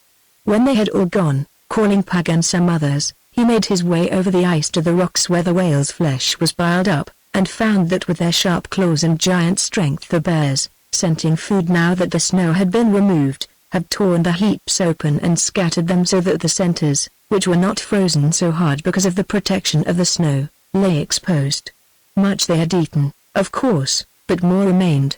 Then we said to Pag, I thought that we must leave the pit unbaited and try to drive the wolves into it as best we could, but it is not so, for the gods have been good to us. Yes, said Pag, the bears have been very good to us, and for aught I know the gods may be bears, or the bears gods. Then he sent to summon all the men of the tribe before the exposed flesh turned to solid ice. They came scores of them, many with hide ropes which they made fast to great lumps of meat, and others with rough reed-woven baskets.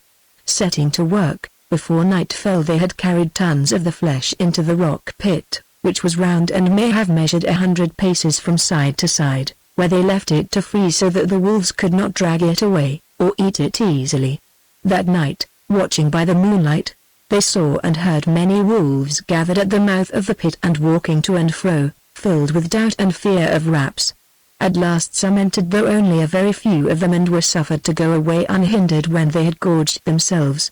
Next night more entered, and next night more, though now they could make small play with the flesh because the frost had turned it into stone. On the fourth day, we called up the tribe and, before sunset, sent all the younger men, led by Monanga, into the woods, making a great half-circle round those places where they knew the wolves had their lairs, ordering them to hide there, several together, so that they might not be attacked, and not to stir till they saw a fire burn upon a certain rock. Then, with shoutings, they were to advance, driving all the wolves before them toward the mouth of the gorge. So the men went, for now they knew that either they must conquer the wolves or the wolves would conquer them. Then it was that Pag behaved very strangely, for after these men had started, he said, "This plan is of no use, for when the wolves hear the shoutings they will not run toward the gorge, but it will break and scatter by ones and twos, this way and that, slipping through the drivers or round the ends of the line before it closes. If you think that, why did you not say so before?" Asked angrily. "For my own reasons. Hearken, all the women call me a wolf man, do they not, one who changes into a wolf and hunts with the wolves? Well, that is a lie, and yet there is truth mixed up with this lie. You know that, soon after I was born, my mother cast, or caused me to be cast, out into the forest where she was sure the wolves would eat me, but afterward my father found me and brought me back. What you do not know is that this was 10 days from the time when I was cast out. Now, how did I live during those days? I cannot tell you who have no memory, but I hold that some wolf suckled me, since otherwise I must have died. "I have heard of such things," said we doubtfully, "but always set them down as winter fire tales. But why do you think this one to be true?" "Perchance your father found you the day that you were cast out." "I think it to be true because, in after time, when she was dying, my mother whispered this tale into my ears.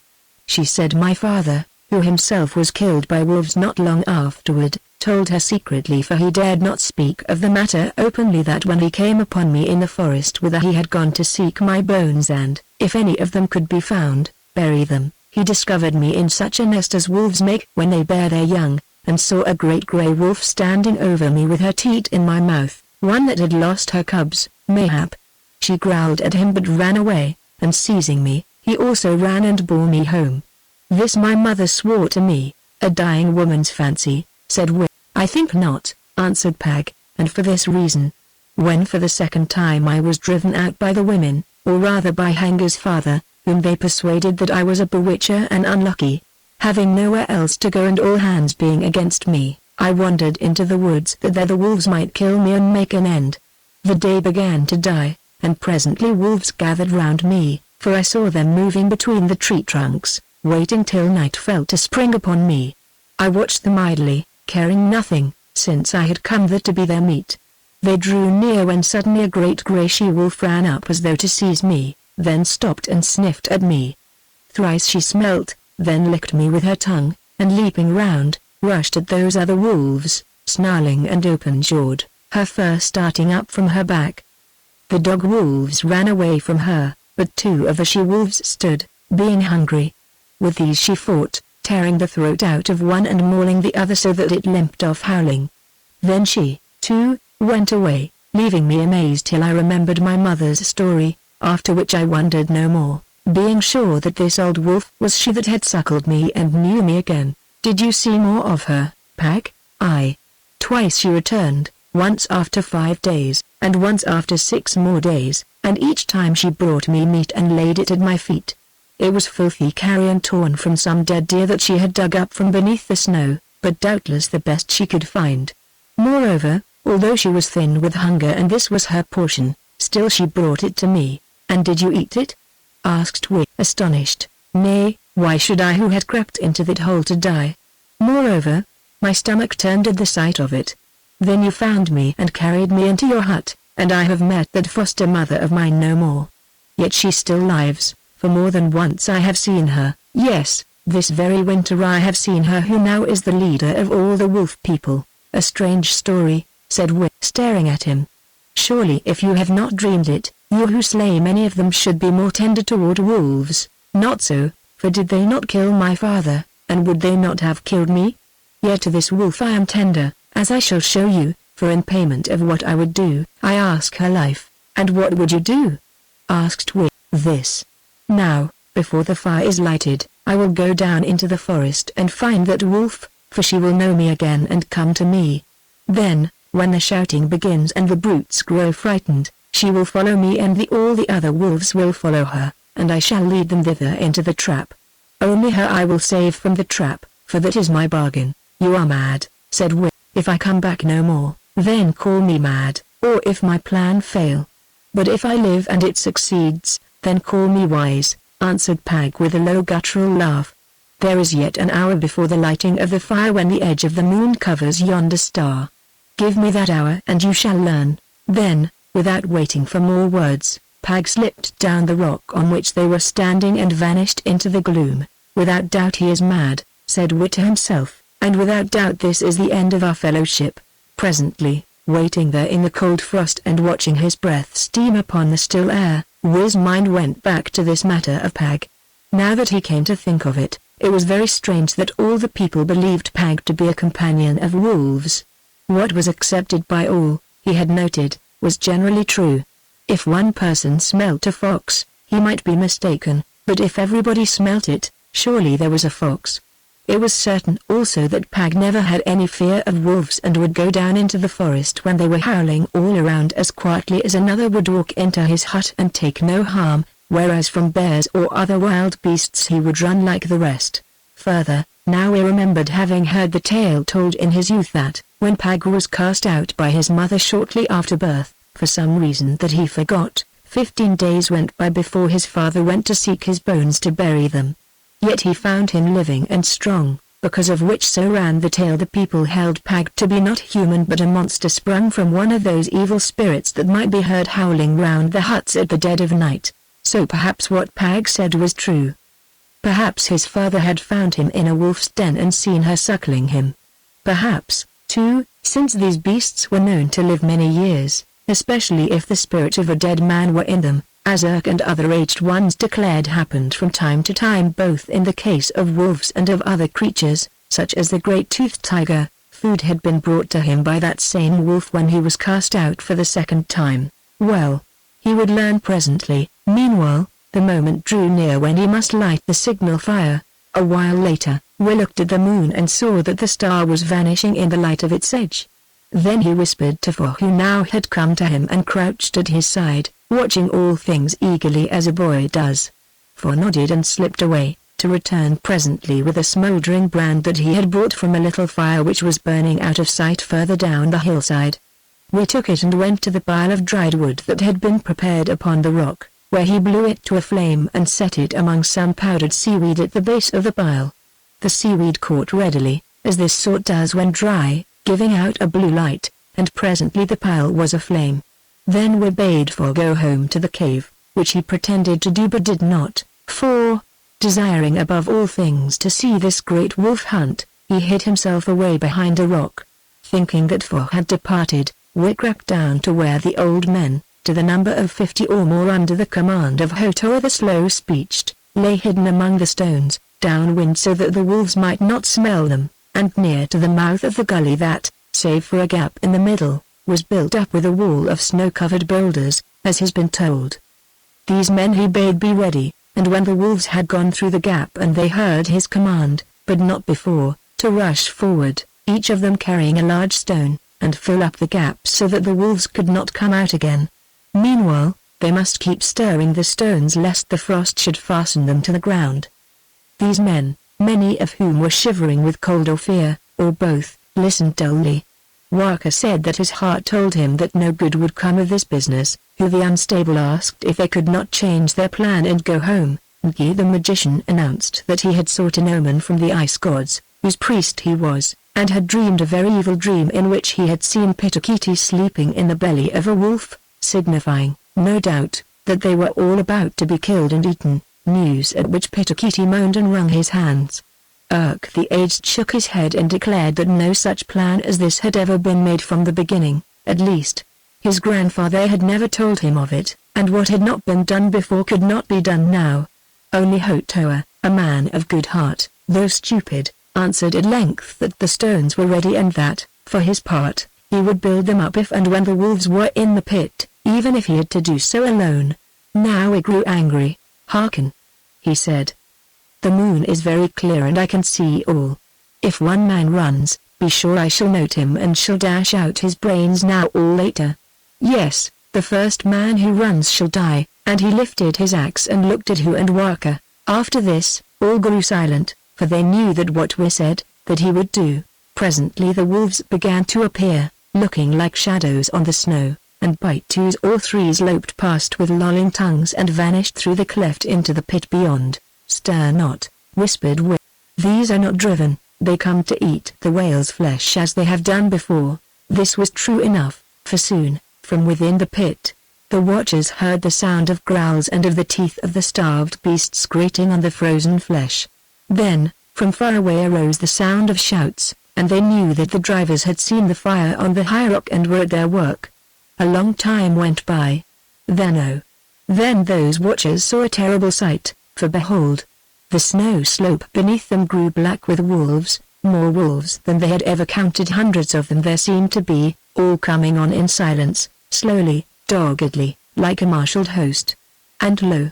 in front of them trotted a huge, gaunt, grey she-wolf, and either running at her side, holding to her hair, or mounted on her back, which they could not be sure because of the shadows, was Pag the dwarf, Pag the wolf-man. The watchers gasped with fear, and some of them hid their eyes with their hands, for they were terrified. Even we gasped, for now he knew that Pag had spoken truth and that wolf's milk ran in his blood as the wolf's craftiness lived in his brain. into the shadow of the cleft past the great, grey mother wolf. We could see her glowing eyes and her worn yellow fangs as she trotted beneath him, and with her went Pag. Lo! They entered the gap in the stone snow-covered wall, and as they entered, the she-wolf raised her head and howled aloud, whereon all the multitude which followed her that for a moment had seemed to hesitate raised their heads and howled also, making such a sound as the people had never heard, so terrible a sound that some of them fell upon the earth, swooning. For this was the cry of the mother wolf to the pack, the call that they must obey. Then the multitude pressed on after her, scrambling upon each other's backs to be first into the pit. All were in, not one of the hundreds remained outside, and the time had come to close the breach. Who opened his lips to utter the command, then hesitated, for Pag was there in the pit, and when the wolves found that they were trapped, certainly they would tear him to pieces, and the mother wolf also which had led them to their death. He must speak, and yet Pag was in the pit. How could he command the death of Pag? Oh! Pag was but one man and the people were many, and if once those wolves broke out again, mad with rage, none would be left living. To the wall, he said hoarsely, and himself lifting a large stone, sprang forward. Then it was that back through the cleft came the great mother wolf, and with her Pag, unharmed. He bent down, he whispered into the ear of the she-wolf, and it seemed to them, the watchers, that she listened and licked his face. Then, suddenly, like an arrow, she sped away. In her path was Pitakiti the unlucky, who turned to fly. With a growl she nipped him, tearing a great hole in his side, fled on and was no more seen. Build up! Cried Wi. Build up! I build you up, echoed Pag, and swiftly, if you would see the sun. I go, my work is finished, and he shambled through them who even then shrank away from him. Wi rushed to the cleft and flung down his stone, as did others. A wolf's head appeared above the rising pile. He brained it with his axe so that it fell backward dead, and there was a sound of its being torn to pieces and devoured by those within. This gave them a breath of time. The stones rose higher, but now at them came all the weight of the wolves. Some were killed or driven back, for even the most timid fought desperately with their stone spears, clubs, and axes, knowing that if once the imprisoned pack climbed or broke through the wall, it would have the mastery of them. So some built and others fought, while yet others brought baskets filled with damp grit or snow taken from deep holes, which they poured onto the stones, where immediately it ran down into the cracks and froze, turning them to a fortress wall. Yet some of the wolves got over by climbing onto each other's backs and leaping thence to the crest of the wall before it reached its full height. The most of these fled away to be the parents of other packs in years to come. But certain of the fiercest fought with the men beyond and mangled them so that one old fellow died of his wounds. In all this noise and confusion, suddenly we heard a cry for help which caused him to turn round, for he thought he knew the voice. He looked, and by the bright moonlight shining on the snow, saw for his son fighting a great wolf. With a snarl, the brute sprang, forbent himself and received the weight of it upon the point of his flint-headed spear. Down went the lad with the wolf on top of him. We bounded forward, thinking to find him with his throat torn out. He reached the place too late, for both and the wolf lay still. Putting out his strength, he dragged the brute away. Beneath it lay Fort covered with blood. Thinking him dead, in an agony we lifted him, for he loved this boy better than anyone on the earth. Then, suddenly, Fort slipped from his arms, stood upon his feet, and gasped as his breath returned to him. See, father, I killed the beast. My spear broke, but see, the point of it sticks out of his back. His teeth were on my throat when all at once his mouth opened and he died. Get you home, said we roughly, but in his heart he thanked the ice gods because his only son had been saved alive. Then he rushed back to the wall, nor did he leave it until it had been built so high that it could not be leapt over by any wolf in the world. Nor could it be scaled, for the topmost stones were set so that they curved toward the great pit within. There then we waited till the damp sand and the snow froze hard, and he knew that, before the spring came, nothing could stir them. At length the work was done, and in the east broke the dawn of the short winter day. Then we climbed to the top of the wall and looked into the pit beyond. It was still full of darkness, for the moon had sunk behind the hills, but in the darkness he could see hundreds of fierce eyes moving while the mountains echoed with the howlings of the imprisoned beasts. So they howled for days, the stronger devouring those that grew weak, till at length there was silence in that darksome place, for all were dead. Chapter 9 Where Meets the Tiger. 2 days had gone by, for the most of which time we had slept. Indeed, after this great battle with the wolves, he was weary almost to death, not with the work or the fighting, but through amazement at the sight of Pag keeping awful fellowship with the great she-wolf, and agony of mind because of what he had suffered when he thought that the throat of her was torn out, also when he believed that the whole host of the wood-dwellers would break through or over the wall and tear him and his companions to pieces. When at times he woke up from that sleep, Akka was kind to him, more so than she had been since Haggard had murdered Foe. Also, she was proud of his deeds and fame that were in every mouth, and now that he had risen from his bed she brought him food and spoke to him softly, which pleased Wick, who loved Akka, the wife of his youth, although of late her face seemed to have turned away from him. Now, while he ate, Akka giving him his food piece by piece as was the fashion of wives among the tribe, Monanga joined them and began to talk in his light manner of that night of fear. All the good of it was with you, brother, he said, for we tramped through the forest cutting our feet and breaking our skins against trunks of trees and boughs half buried in the snow, for no purpose at all. Did you not see any wolves? Asked Wick. Not one, though we heard them howling in the distance. It seems that they had all gone on before, led by a certain friend of ours who can charm wolves, if what I hear is true, and he shrugged his shoulders. Yet we saw something else. What was that? Asked Wick. We saw the great striped beast of which we have learned from our fathers, the tiger with teeth like spearheads, a like beast that whose skin, or what remains of it, is your cloak today, which has been worn by the chief of the tribe since the beginning. Now this was true, since for generations those who dwelt in the cave, one after another, wore that cloak, though none knew how it had come to the first of them.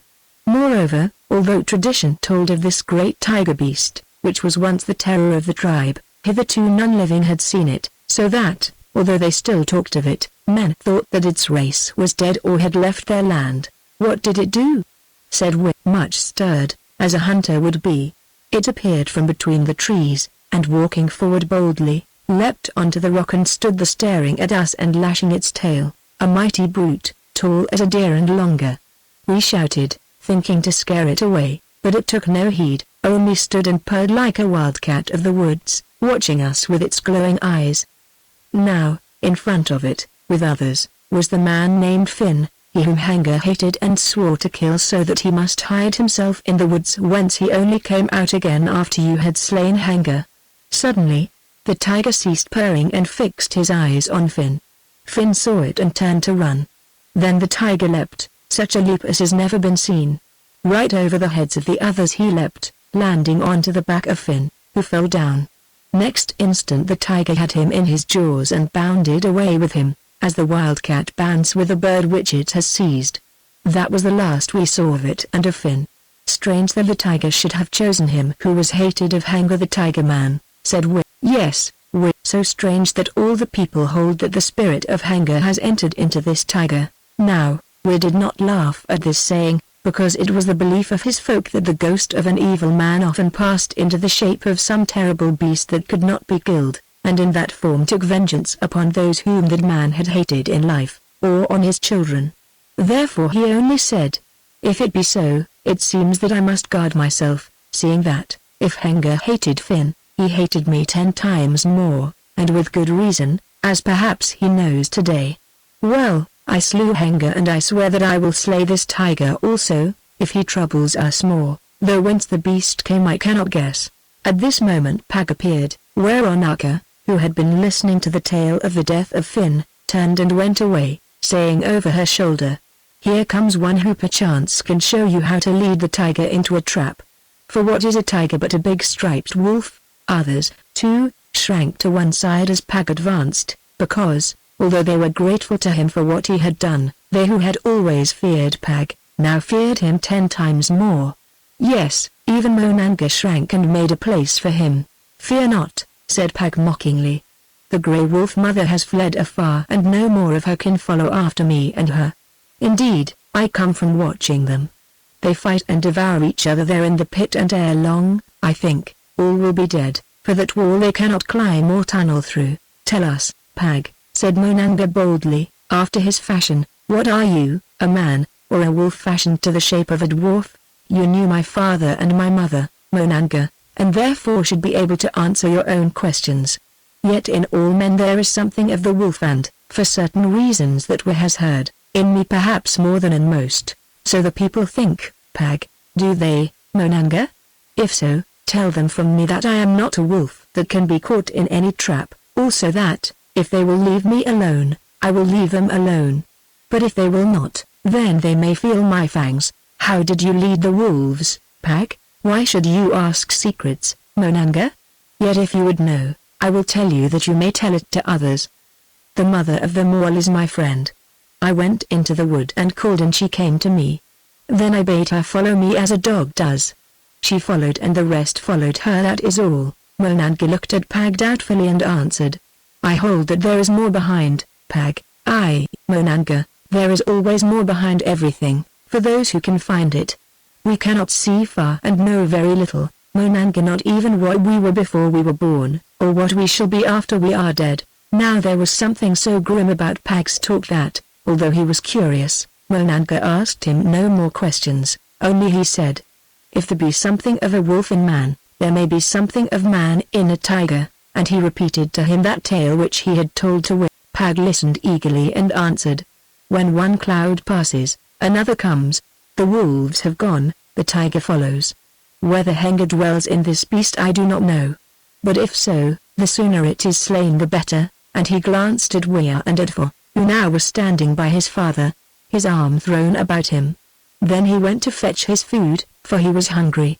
Now, from that day forward, the tiger became as great an ill to the tribe as the wolves had been, although it was but one and these had been many.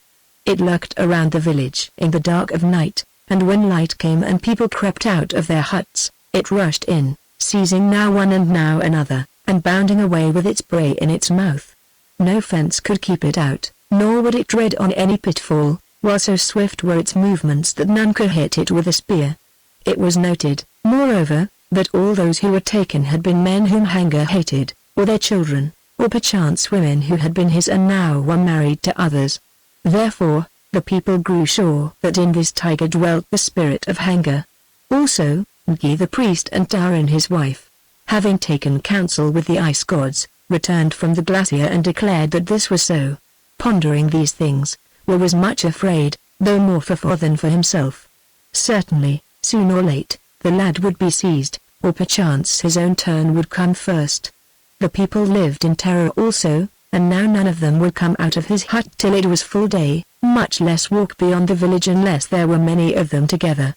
Very slowly and very late, at length the spring came, the snows melted and the horned deer appeared in the woods.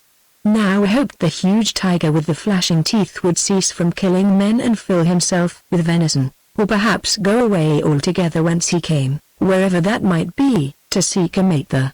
Yet the tiger did none of these things. Almost it seemed that it was the last of its race who could not mate because none was left living on the earth.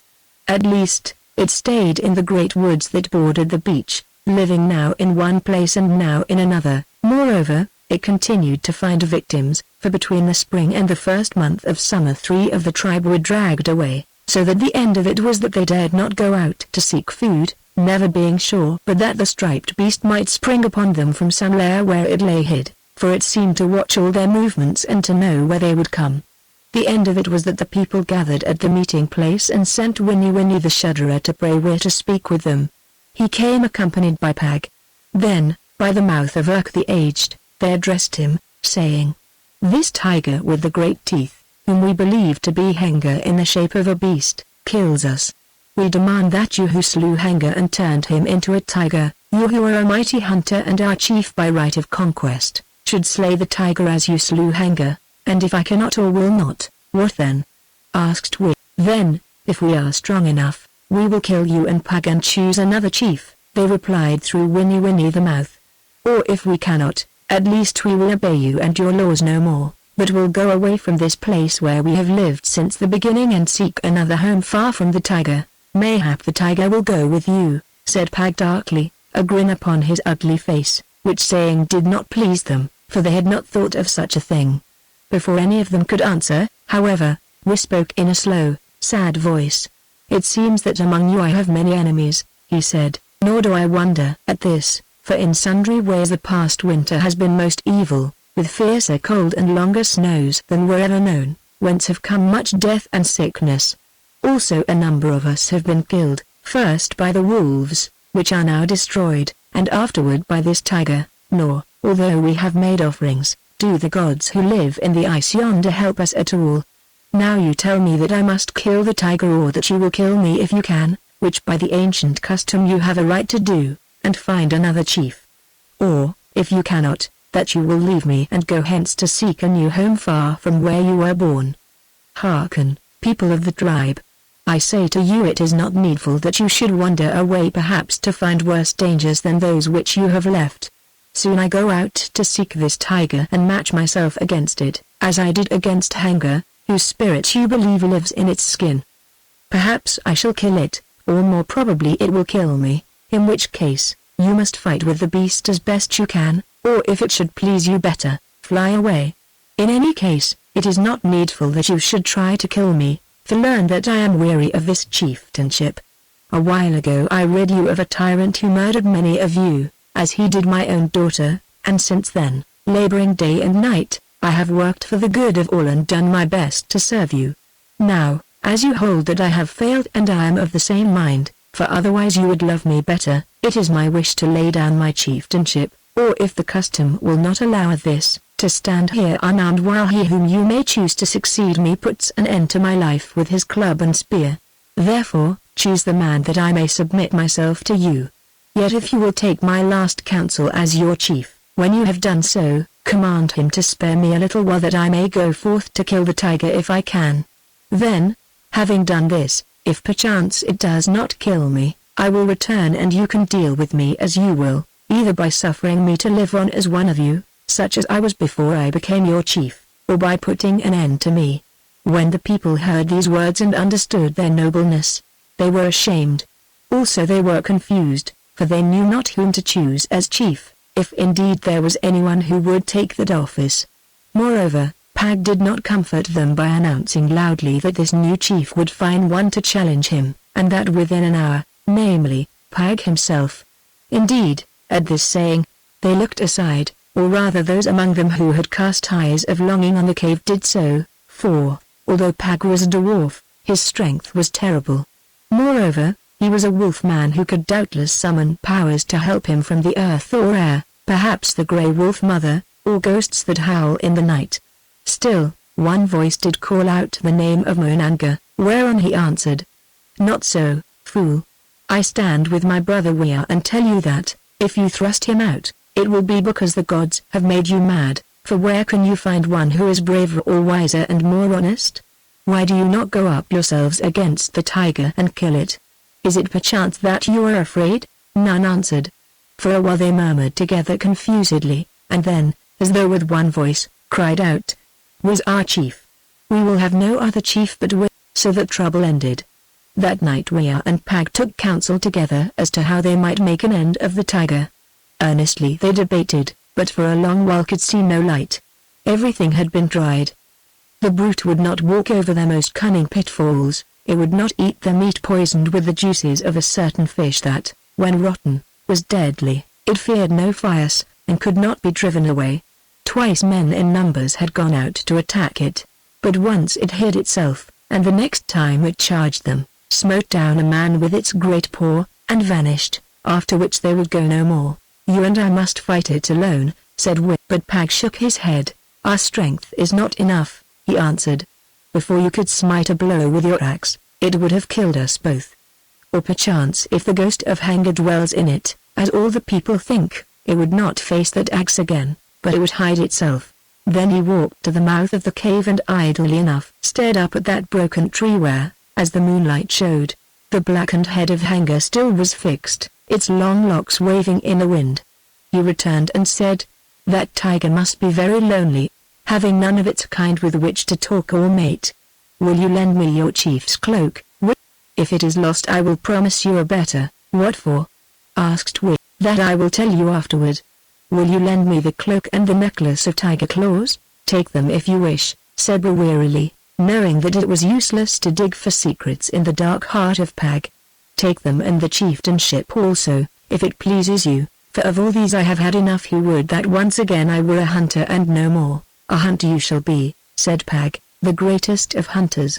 Now talk no more to me of tigers for a while, lest I should smell them in my sleep." After this, for several days Pag was missing for hours at a time, and when he returned at night always seemed to be very weary. Also, we noticed that other things were missing, namely, his tiger skin cloak with the necklace and the head of Haggard from the broken tree outside the cave, that now was nothing but skin and bone.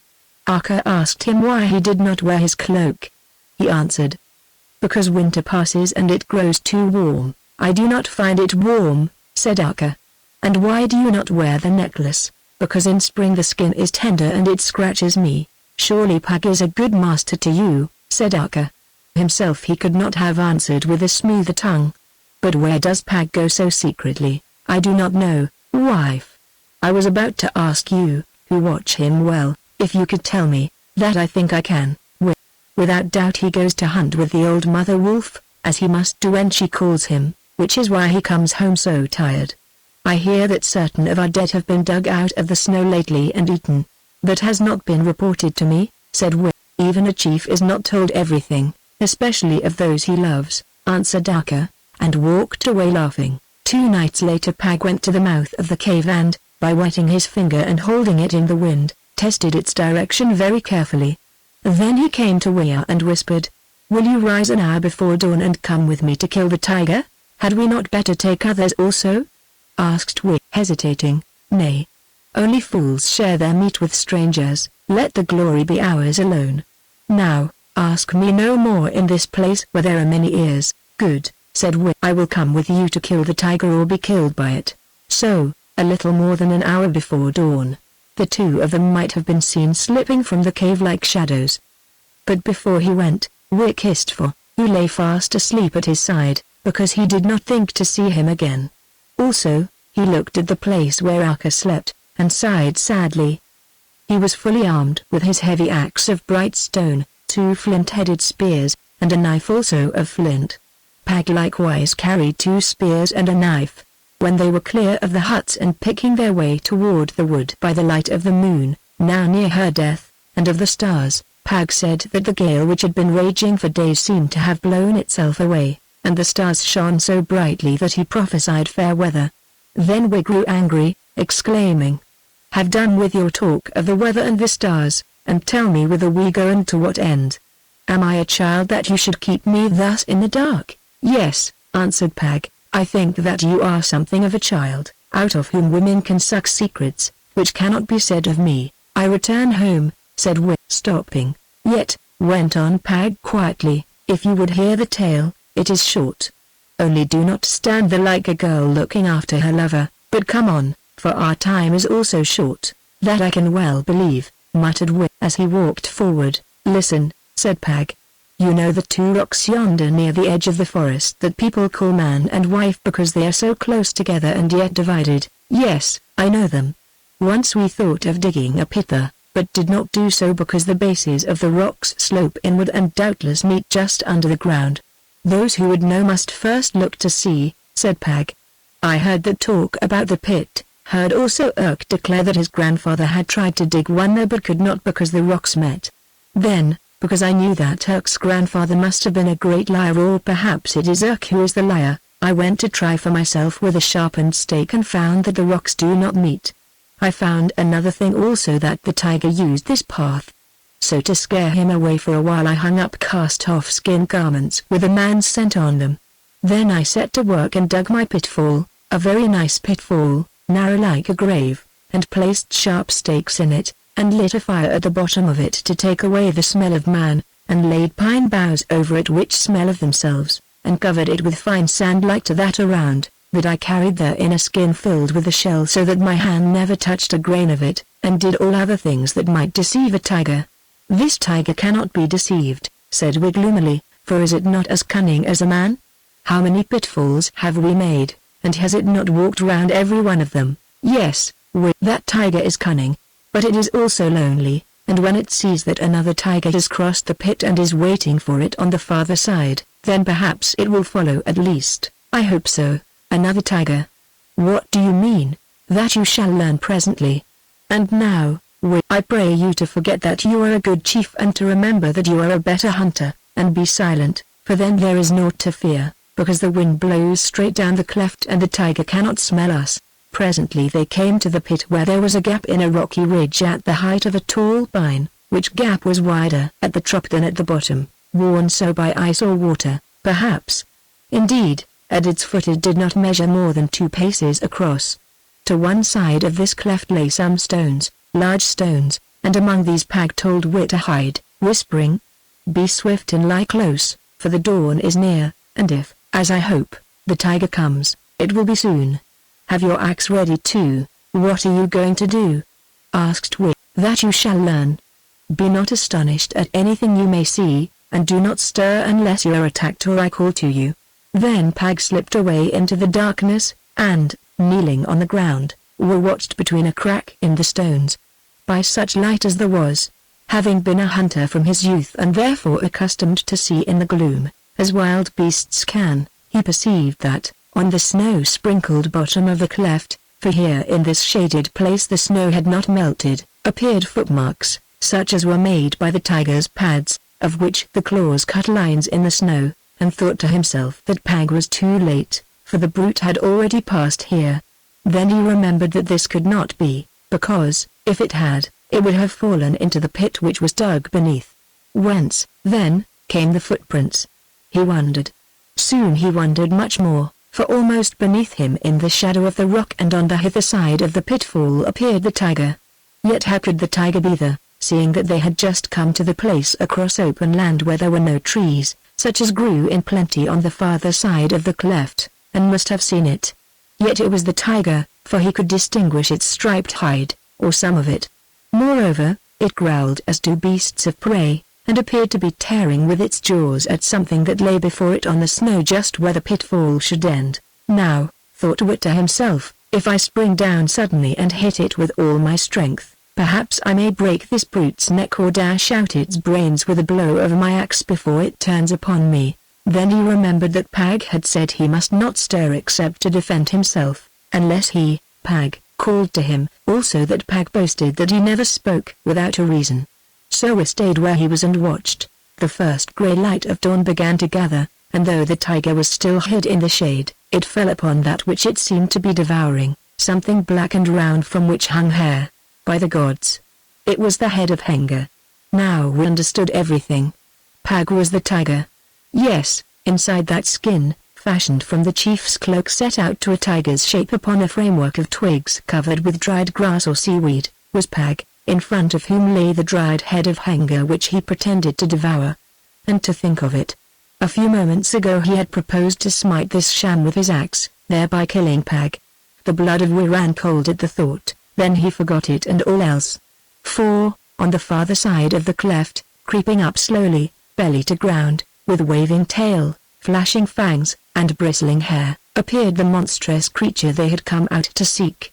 There it stood, for now it had risen to its full height which seemed to be that of a deer. Doubtfully it stood, glaring in front of it with glowing eyes. The other tiger beneath, or rather Pag in its skin, growled more fiercely, tearing at the head of Haggard. The monster pricked its ears and growled back, but in a friendly fashion. Then suddenly it seemed to smell the head of Haggard and glared down at it. It stepped forward, arched its back, and leapt as a wolf cub or a puppy leaps to seize that which it desires for its play. The tiger rose into the air and, with gathered paws, landed onto the covering of the pit, which broke beneath its weight. Down into the pit it went, and after it rolled the head of Haggard.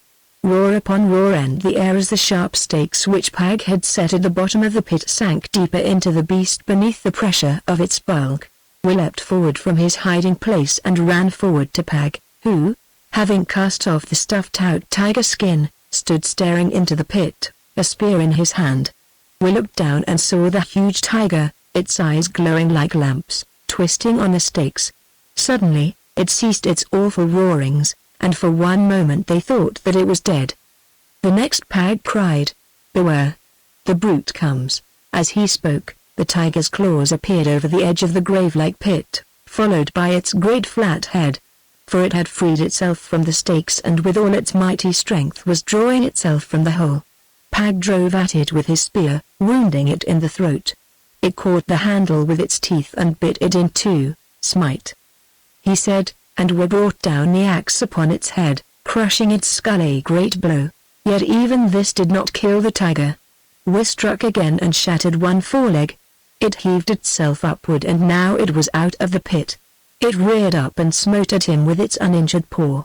Ran back, bending so that the blow went over his head, and Pag slipped to one side. The tiger followed towering above him on his hind feet, for because of its hurts it seemed that it could not spring. Struck again with the axe which he wielded in both hands, and the sharp blade sank into the beast below the breast. He strove to withdraw the axe, which was firmly fixed in the tough hide, but, before he could do so, the brute fell on him and down he went beneath it, and lay there covered by its carcass. Pag ran up and drove his remaining spear into its side, behind the forearm. Yes, again and again he pushed with all his weight upon the spear. Then the tiger, which had opened its mouth to seize the head of Weir and crush it, uttered a moaning noise, its jaws closed, its head fell down onto the face of Weir. Its claws contracted, scattering the sand, a shiver ran through its whole length, and it lay still. Again Pag thrusted the spear, driving it in yet deeper, until he knew that it must have pierced the beast's heart. Then he seized one forepaw and, putting out all his great strength, dragged at it till the dead tiger rolled over upon its back, revealing Weir beneath, painted red with blood. Pag, who thought that he was dead, uttered a low cry of grief, and as he did so Weir sat up, gasping, for the breath was pressed out of him. "Are you torn?" asked Pag. "I think not," grunted Weir. "I think the claws missed me." "Perhaps after all there are some gods," said Pag. "At least there are devils," answered Weir, looking down at the dead monster. "You will have a fine new cloak, a cloak of glory," said Pag. "Then it should cover your shoulders," answered Weir. Chapter 10 The Boat and Its Burden. Weir and Pag, leaning on each other, for, though neither was hurt, now, after all was over, both felt very tired, walked back to the cave, for with the carcass of the huge tiger they could do nothing by themselves. But first Pag shook the seaweed and withes with which it had been stuffed out of the chief's cloak wherein he had played the part of a tiger, and since Weir could not wear it because he was too filthy with blood and dirt, threw it over his shoulder. But the head of Haggard he left where it lay. It had served its turn. Also Pag swore that never again did he wish to have it so close to his nose and teeth. When they reached the huts, it was still so near to the dawn that no one was about, for since the people learned that the great tiger attacked at this hour, they had become late risers. Therefore, they came to the mouth of the cave unnoticed. Here, however, they found some waiting for them, as Allan, having been awakened early by Four who came to tell her that his father was gone from their bed, rose to look for him. For in this matter Alka was strange, although so sharp with Weir when he was present, she kept a watch on all his movements and grew disturbed when she could not see him and did not know where he might be or why he had gone away. This mood was strong on her that morning because she was sure in herself that danger was near to him, especially when she learned that Pag was also missing from the cave. Therefore, although the tiger might be on the prowl, she bade Four run swiftly to the hut of his uncle Monanga and bring him to her. So Monanga came, and with him Tana who would not be left alone in the hut, also others whom he summoned, for, because of the tiger, if people stirred at this hour when it was known to be abroad, a company of them always went together. They reached the cave, and Monanga asked what was the trouble. Alka answered that she desired to know if they had seen Weir, whom she could not find, or Pag, who doubtless was with him, or if they knew where he had gone. Monanga answered no, and spoke calm words to her, for she was much disturbed, saying that Weir had many duties to attend of which he told no one, and doubtless one of these had called him away. Or perhaps, he added, he had gone to the glacier to make prayer to the ice gods or to seek some sign of them. While he was speaking thus, Four pointed with his finger, and behold, out of the morning mists appeared Weir, painted from head to heel with blood and leaning upon the shoulder of Pag the dwarf, as a lame man leans upon a stick. "Not for nothing was I troubled," said Alka. "See, Weir's wounded, and sorely, yet he walks well and his axe is as red as his skin," answered Monanga. Then we came up to them and Alko asked, "Whose blood is that which covers you, husband? Your own or another man's?" "Neither, wife," answered we. "It is the blood of the great-toothed tiger which Pag and I have been fighting. Yet Pag's skin is white and yours is red, which is strange." "But what of the tiger, husband?" "The tiger is dead, wife." Now they stared at him. Then Alko asked, "Did you slay it?" "Nay," he answered, "I fought it, but I think Pag was its slayer." He made the plan, he dug the trap, he set the bait, and it was his spear that reached the brute's heart at last ere my head was bitten off. "Go look at the tiger's skull," said Pag, "and see whether his axe fits into the hole there. Look at its forearm also and judge what weapon shattered it, Pag." "Always Pag. Is there nothing that you can do without Pag, husband?" "Oh, yes," answered we bitterly. "Perchance I might kiss a woman, if I could find one who was fair and gentle-hearted. Why don't you?"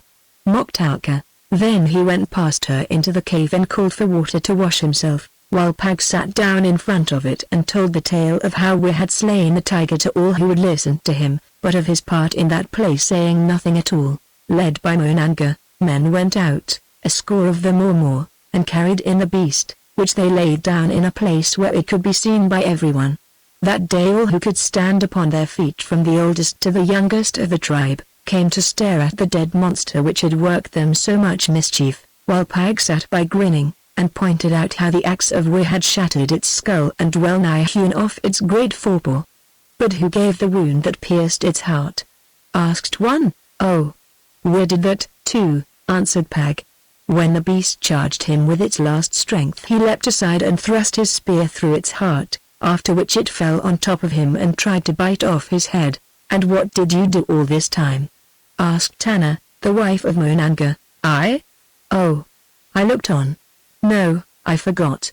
I knelt down and prayed to the gods that we might conquer." "You lie, Wolfman," said Tana, "for both your spears are buried in the beast." "Perhaps," answered Pag. "If so, it is an art I have learned from women. If you have never lied, Tana, for good ends or bad, then reproach me. But if you have, leave me alone." Then Tana was silent, for although she was sweet and loving, it was well known that she did not always tell the truth. After this, when he was recovered from his weariness and shaking and his crushed ribs ceased to ache, all the people came up and worshipped who had rid them of the tiger, as he had rid them of the wolves, declaring that he was one of the gods who had come out of the ice to save them. "So you say when things go well and danger passes. But when they go ill and it hangs over your heads, then you tell another tale about me," answered Wit, smiling sadly. "Moreover, you give praise where it is not due while you withhold it where it is due." Then, to be rid of all this clamor, he slipped away from them and went out quite alone to walk upon the beach, while Pag stayed behind to skin the tiger and to dress its hide. For now that the wolves were dead and the tiger was dead, and Haggard the murderer was dead, all slain by Wit, man or woman or child might walk the beach in safety and alone, especially as the bears seemed to have gone away, though whether this was from fear of the tiger, or lack of food none knew. The great gale from the south, which that spring had raged for very many days, almost up to the night when we went out to fight the tiger, had now quite blown itself out, leaving behind it a clear grey sky. Though of sun that spring there seemed to be even less than during the year that was gone. Indeed, the air remained very cold, feeling as it does when snow is about to fall, though this was not the time for snow. The flowers which should have been making the woodlands and the hillsides bright had not yet bloomed, nor had the seals and the birds come in their wonted numbers. But though the wind was gone, there was still a great swell upon the sea, and big waves upon which floated blocks of ice broke sullenly upon the beach. We walked toward the east. Presently he came to the mouth of the glacier cleft, and though he had not purposed to go up to the face of the ice or to look upon the shape of the sleeper, something seemed to lead him there. Indeed, he felt as if an invisible cord was drawing him toward this gloomy yet to him sacred spot, because in it dwelt the only gods he knew. Moreover, he remembered that, during the mighty frosts of the past winter, and especially at the time of the big gale, great noises had been heard in the ice, which caused the people to believe the gods were stirring. He reached the head of the cleft, and there, poor savage that he was, covered his eyes with his hands and, kneeling down, prayed after his fashion. He thanked the gods because they had delivered him and the people in his charge from great peril, giving him strength to kill the evil Haggard and, by the help of Pag, to do away with the most of the wolves and with the awful tiger that the tribe believed contained the spirit of Haggard still lingering upon earth.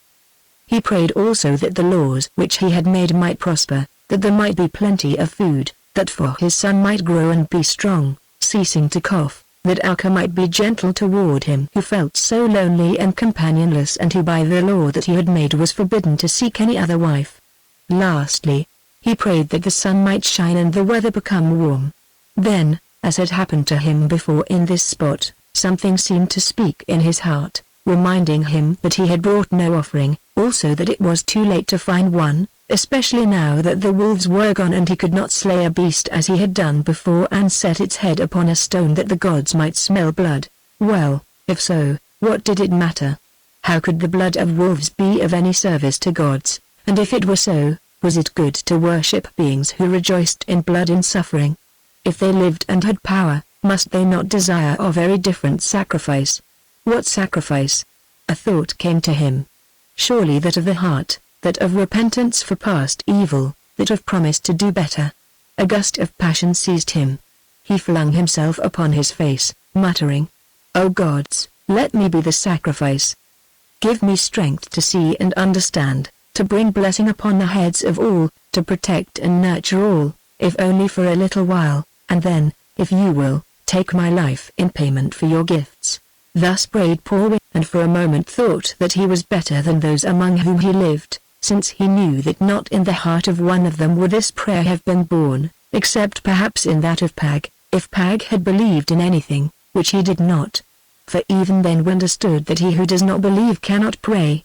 A boy, so long as he thinks he sees something or smells it, or hears it move, will throw stones in the hope that he may hit it, but when he is certain that there is nothing beneath the water or in the tree, for how long will he go on throwing the stones?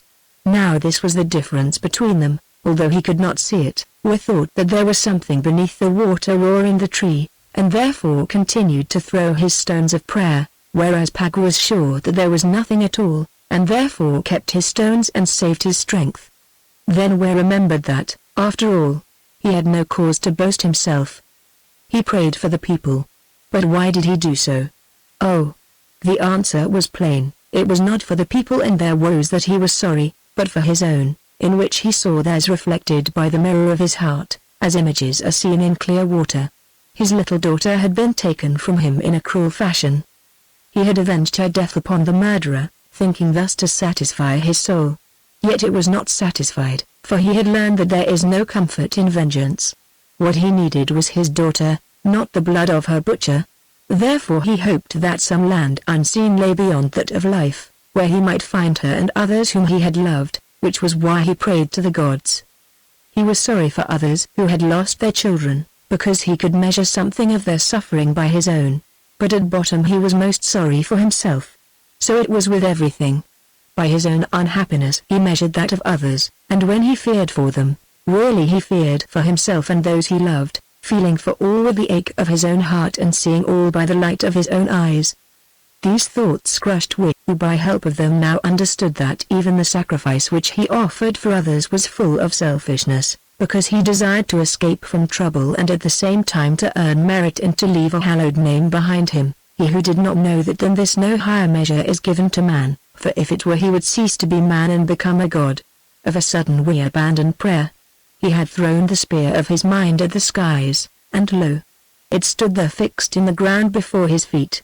Since he could never get away from himself, what was the use of praying? Let him do those things that lay to his hand as best he might and bear his burdens as far as he could and cease from importuning help from he knew not whence.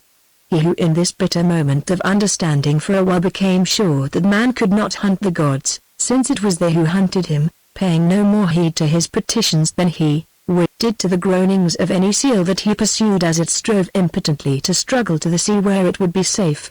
He rose from the ground to look at the face of the glacier and discover how far it has moved forward during the fierce winter that was gone.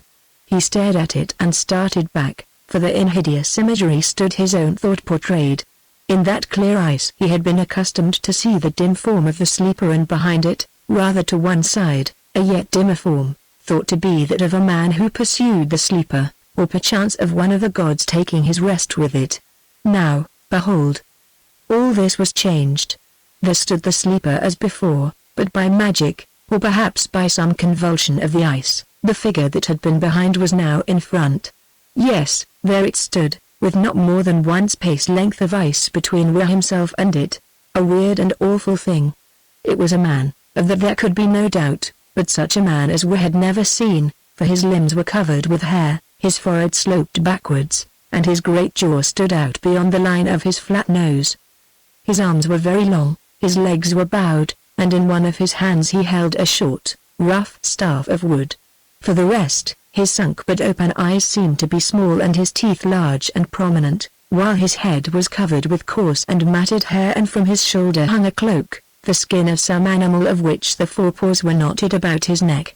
On this strange and hideous creature's face there was stamped a look of the wildest terror, telling that he had died suddenly and that, when he died, he was very much afraid.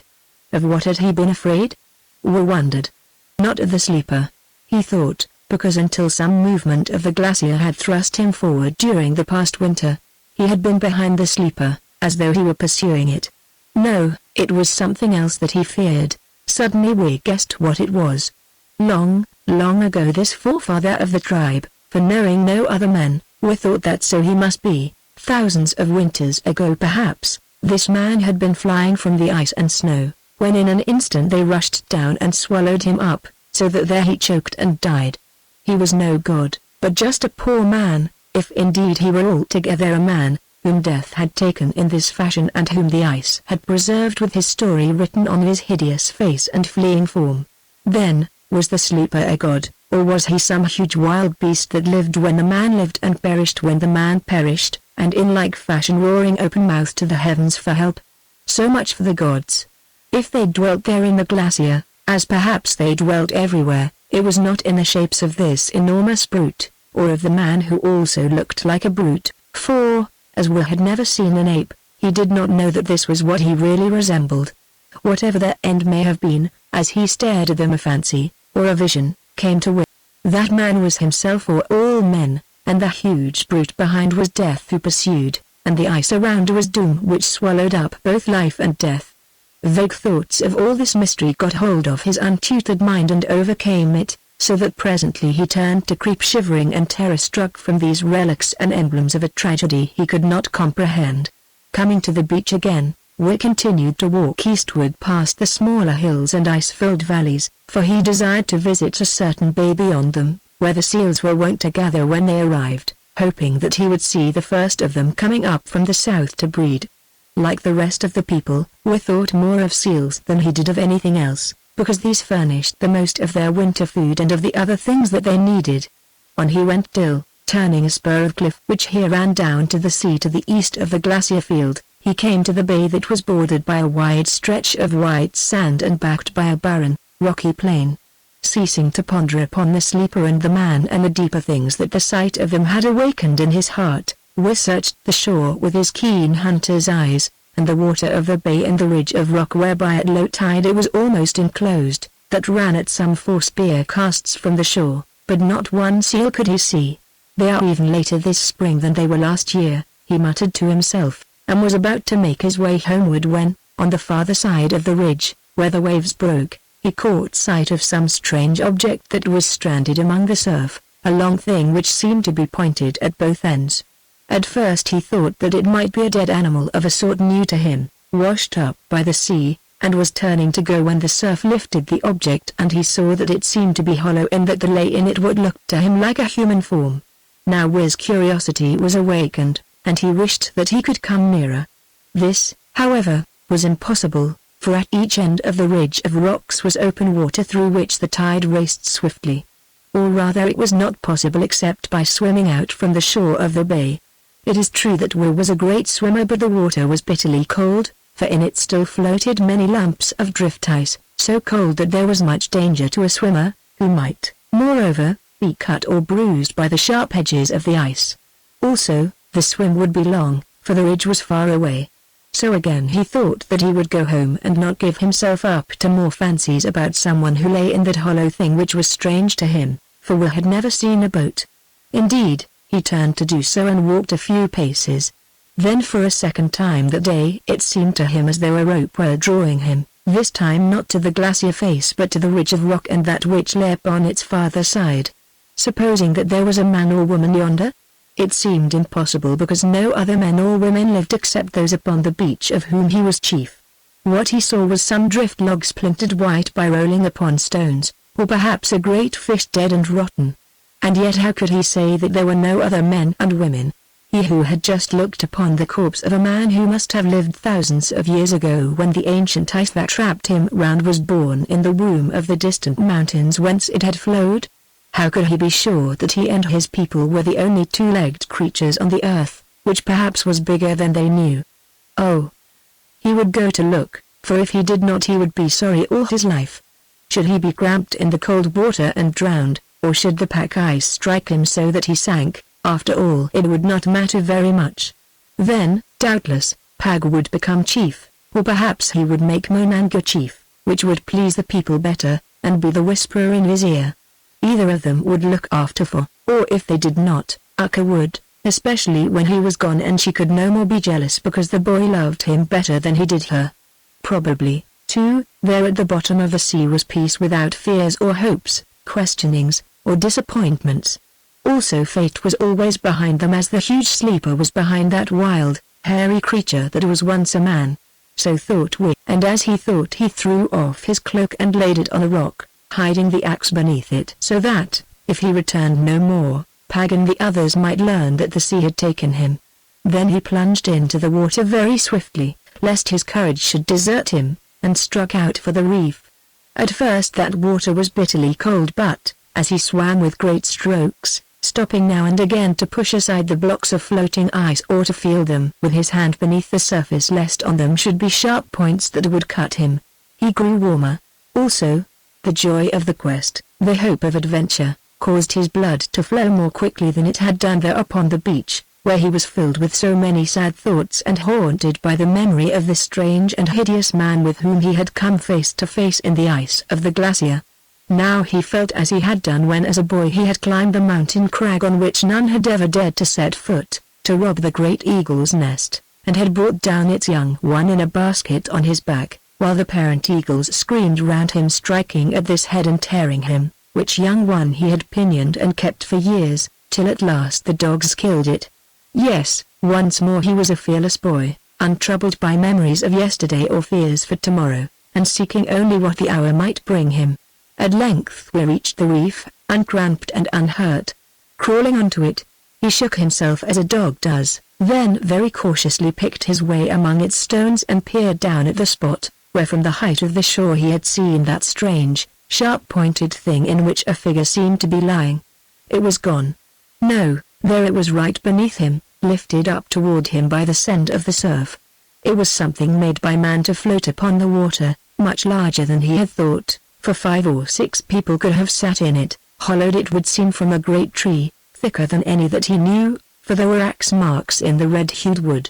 Moreover, his eyes had not deceived him, for, behold, within this shaped log lay a figure covered with a cloak or blanket of white fur which hid it all, even the head that rested at the raised end of the log.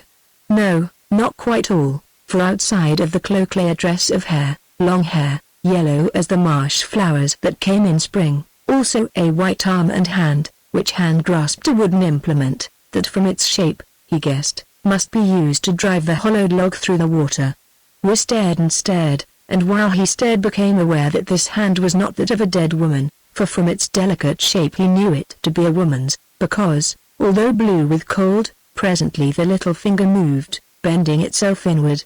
Noting this, he pondered for a moment. What could he do? To swim to the beach bearing a senseless woman was impossible, moreover, she would die in the icy water. If she might be brought there at all, it must be in that in which she lay. Yet to drag that heavy log across the reef was behind his strength. Therefore there was but one thing to be done. It had come ashore but a little distance from the western channel, by which the sea flowed in and out of the bay. The tide had turned, he noted it as he swam, and was now running shoreward. If he pushed the log to the channel, it would float to the beach. He leapt into the surf and thrust it forward. Being light, it moved easily, and as it drew but very little water, not more than 4 handbreadths, it would seem, he could guide it through the surf and shallows out of reach of the breaking waves, pushing it in front of him. Presently he came to the lip of the race down which the tide began to run strongly shoreward. Here he paused a moment, proposing to take to the water once more and swim behind the hollow tree, guiding it with his hand. Then he remembered that the water was dreadfully cold, that the way was long, and that, before he covered it, cramp might seize him so that he would sink and go to find out the truth about the gods and many other matters. Perhaps this might be well for him, but if he were drowned, what would happen to her who lay there? Without doubt, she, who must already be near to death, would die also, for except to kill seals, of which as yet there were not any, no one came to this lonely far-off bay, or if perchance some did and saw a strange woman lying in a hollow tree, they would run away, thinking that she was a witch of the sea, such as was told of in legends. Or perhaps they would kill her lest she should be the bearer of a curse. Then he thought to himself, why should he not get into the log and guide it ashore with that which lay in the stranger's hand? Often when the sea was calm and the weather warm, he, like others of the tribe, would bestride a piece of wood and paddle it by the help of a bow to a certain sandbank that swarmed with fish, that to catch them on a line. Therefore, he could guess the use of what she held and knew how it should be handled. Taking the paddle very gently from her hand, entered the canoe, for such it was, and seating himself at the woman's feet, pushed it off into the center of the race. Here the tide took it and bore it forward, so that all he need do, at any rate at first, was to keep the bark straight, and after they were out of the race and in the bay, with gentle strokes of the paddle that he dipped into the water first on one side and then on the other, as he was accustomed to do when out fishing on a log, to drive it shoreward, avoiding the lumps of floating ice. Thus this naked savage man and the shrouded woman upon whose face he had not yet dared to look, partly because he was naked and partly because he feared what he might behold beneath that cloak, a sea witch, perhaps, who would drag him into the deep water, came safely to the shore. When a while before we had looked upon the sleeper in the ice and the hairy one who seemed to flee in front of it, in his heart he had compared these two to man being hunted of fate in a most fearful form. He did not know that fate has many shapes and that some of them are very fair. He did not guess that the stretched senseless before him, lay his fate, a fate as deadly as the monstrous sleeper would have been to the hairy man who had lived and died thousands of years ago. Chapter 11. Leila. We leapt to the beach, and seizing the canoe by a hide rope which was attached to its prow, dragged it over the hard, wet sand, as, being very strong, he could do easily enough, till it was well above high water mark.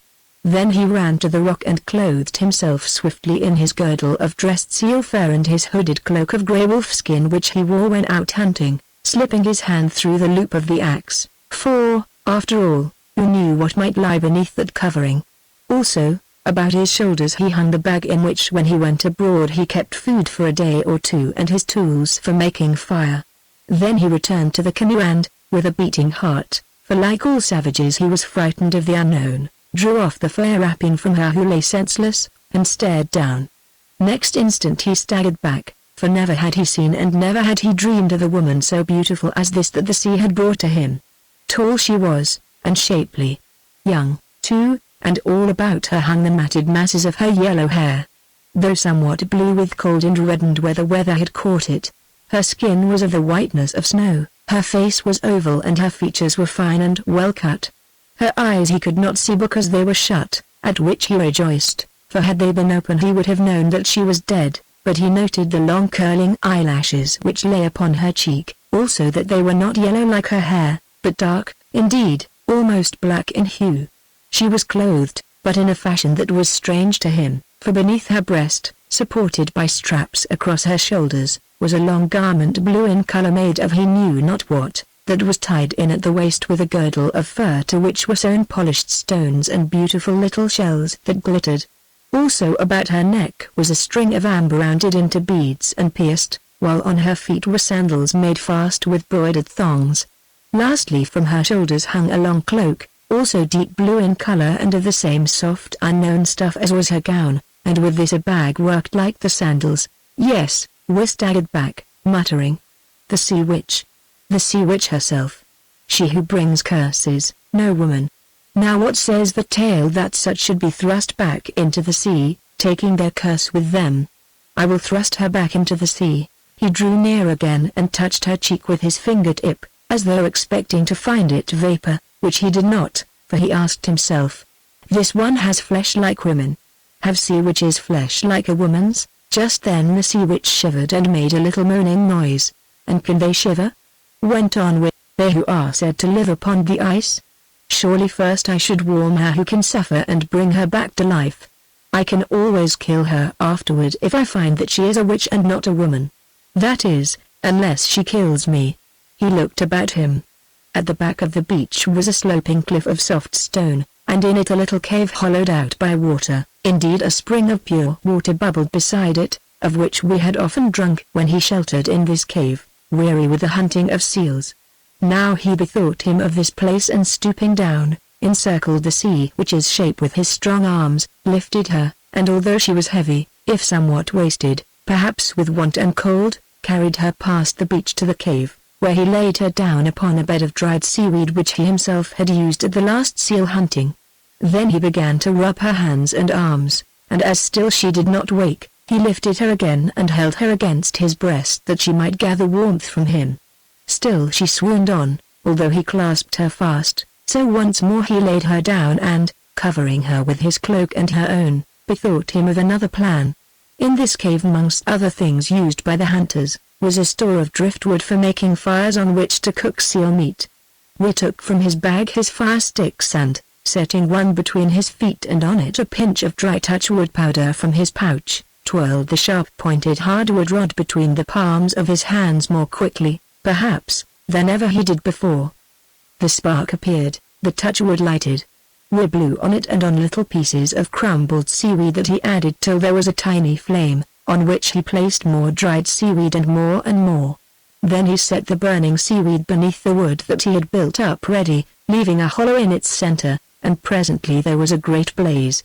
He paused, admiring his own work after his simple fashion, and wondering dimly why two pieces of wood rubbed together produced fire which, if it were allowed to grow and spread, would burn a forest, as every day he wondered about many things that he could not understand.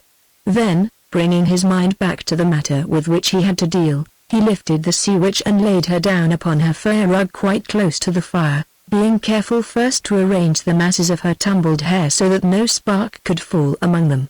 Thus she lay a while, the heat beating on her and her beautiful face illumined in the strong light of the flames, while we watched her entranced, wondering whether she would live or die. He hoped that she would live, and yet he felt that if she died perhaps it would be better for him, for then he would be left with the company of a marvelous memory, yet without fear of trouble to be borne. "Which way will you have it?" asked we of Fate, and sat still by the fire awaiting the answer.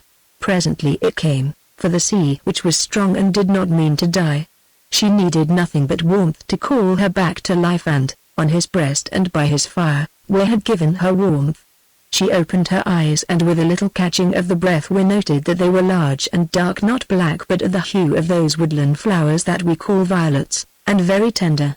Next she sat up, resting her weight upon one hand, and stared at the fire, muttering something in a soft voice and holding her other hand toward it. Thus she remained a while, drinking in its glorious warmth, then began to look about her, first out toward the sea, then round the little cave. So her eyes fell upon a dark, massive figure, a perfect shape of developed manhood who now was on his knees bending toward her with his hands outstretched a little, silent, motionless, like to the statue of one who is lost in prayer. She started, then began to study him with those great eyes of hers. Slowly her glance traveled up and down him, resting for a long while upon his face. Then it fell upon the shining axe on his wrist and for a moment grew fearful. Back from this axe it flew to his face and, reading that she had nothing of which to be afraid, for it was a most earnest, kindly face, wild enough but not ill-looking after its fashion, she shook her head and smiled, whereon in a slow and doubtful fashion he smiled back at her. Next she touched her lips and her throat with her long fingers. For a moment Will was puzzled. Then he understood. Leaping up he ran from the cave and at once returned with his joined hands full of water, for these were his only cup. She smiled again, nodding, then bent her head and drank the water till all was gone, and by a little sign asked for more. Thrice he went and thrice returned, till at last her thirst was satisfied. Again she lifted her fingers, this time laying them upon her teeth, and again understood. Seizing his bag, he drew from it a handful of dried codfish, and, to show that it was good, took a little piece, chewed, and swallowed it. She considered this food doubtfully, showing him that it was one to which she had not been accustomed. Then, overcome by hunger, accepted a fragment and made trial. Apparently, she liked it well enough, for she asked for more and more till she had eaten a good meal, after which she signed to him to bring her another drink of water. By the time this strange feast was done, the light began to fail. She noted it and pointed to the sky, then spoke, asking some question, but what she said he could not understand, nor could she understand what he said to her. Now he was much perplexed. Night fell and the village was far away, nor was it safe to try to walk thither in the darkness because of wild beasts and other dangers. Moreover, this sea witch must be very tired and need rest, if witches ever rested. So he signed to her to lie down to sleep, and made a bed for her of dry seaweed, near to the fire. Also, taking more seaweed, he piled it up outside the mouth of the cave, and by pointing first to himself and then to it, showed her that he would sleep there. She nodded to tell him that she understood, whereon Will left her for a while and by the light of the dying day, walked some distance round the spur of the cliff which almost encircled the bay, and beyond it to discover if perchance Pag had followed him, tracking his footsteps as sometimes he did. But Pag, who was working on the skin of the tiger and thought that Will would return at nightfall, had not done so. Therefore, finding neither Pag nor anyone else, Will walked back again. Coming to the mouth of the cave, he peeped in and saw that the sea witch had lain down and was asleep, or at any rate that her eyes were closed. He went away and covering himself with seaweed, lay down also, but sleep he could not for it was cold there outside the cave. And he was hungry, he would not touch the dried fish because the sea witch might need more of it at any moment, and the supply was small. Indeed, that he might not fall into temptation he had left the bag in which it was carried at her side. Yet perhaps cold and hunger would not have kept him awake, who was hardy and like all savages accustomed to privations. Perhaps it was the thought of the strange adventure that had befallen him and of the wonderful beauty of the woman creature whom he had saved from death, that is, if she were a woman and could die, also of all that these things might mean to him, which caused him to toss from side to side with open eyes. Already he knew that, whatever chanced, even if she were taken away as swiftly and as strangely as she had come, he would never be able to forget this witch of the sea who even now seemed to draw his heart toward her. And if she were not taken away, what then? With what eyes would the people look on her? And how would Akka receive her, and where was she to live? In the old days, before the making of the new law, it would have been simple, for if she were willing, then there was nothing to prevent him, the chief, or indeed any other man from taking a second wife. And even if she were not willing she might pass as such and have the shelter of the cave. But there was the new law, and he had sworn an oath that might not be broken, for if it were, shame, mockery, and disaster would come upon him, and perhaps to others. Thus mused Will from hour to hour, striving to climb his slippery mount of doubt and fear first from this side and then from that, and always failing, until his head swam and he gave up the quest. Twice he rose and crept into the cave to replenish the fire lest that fair sleeper should grow cold. This he did with his eyes turned from her because, according to the customs of the people, it was not seemly that he should look upon a maiden while she lay asleep. Yet, although he did not look at her, he was sure that she looked at him, for he could feel, or thought that he could feel, her eyes upon him. After his second visit to the cave, he did at length sink into a troubled sleep, only to be awakened suddenly. Glancing upward but without stirring he saw what had awakened him. It was the sea witch who stood there, tall and stately, considering him with earnest gaze. He lay quite still, feigning slumber, till at length, having as, he thought, made up her mind that really he was asleep, she moved a little way and looked upward, searching the skies. Presently she found what she sought, for between a rift in the clouds appeared the faint shape of the waning moon. Thrice she bowed to it, then, kneeling down, with an uplifted hand spoke aloud, making some sweet-voiced prayer. Evidently she is a witch, thought Wit, for she worships the moon, which no one does among the people. And yet, is it more witch-like to pray to the moon that gives light than to kneel and make offerings before the ice gods and him who sleeps in the ice?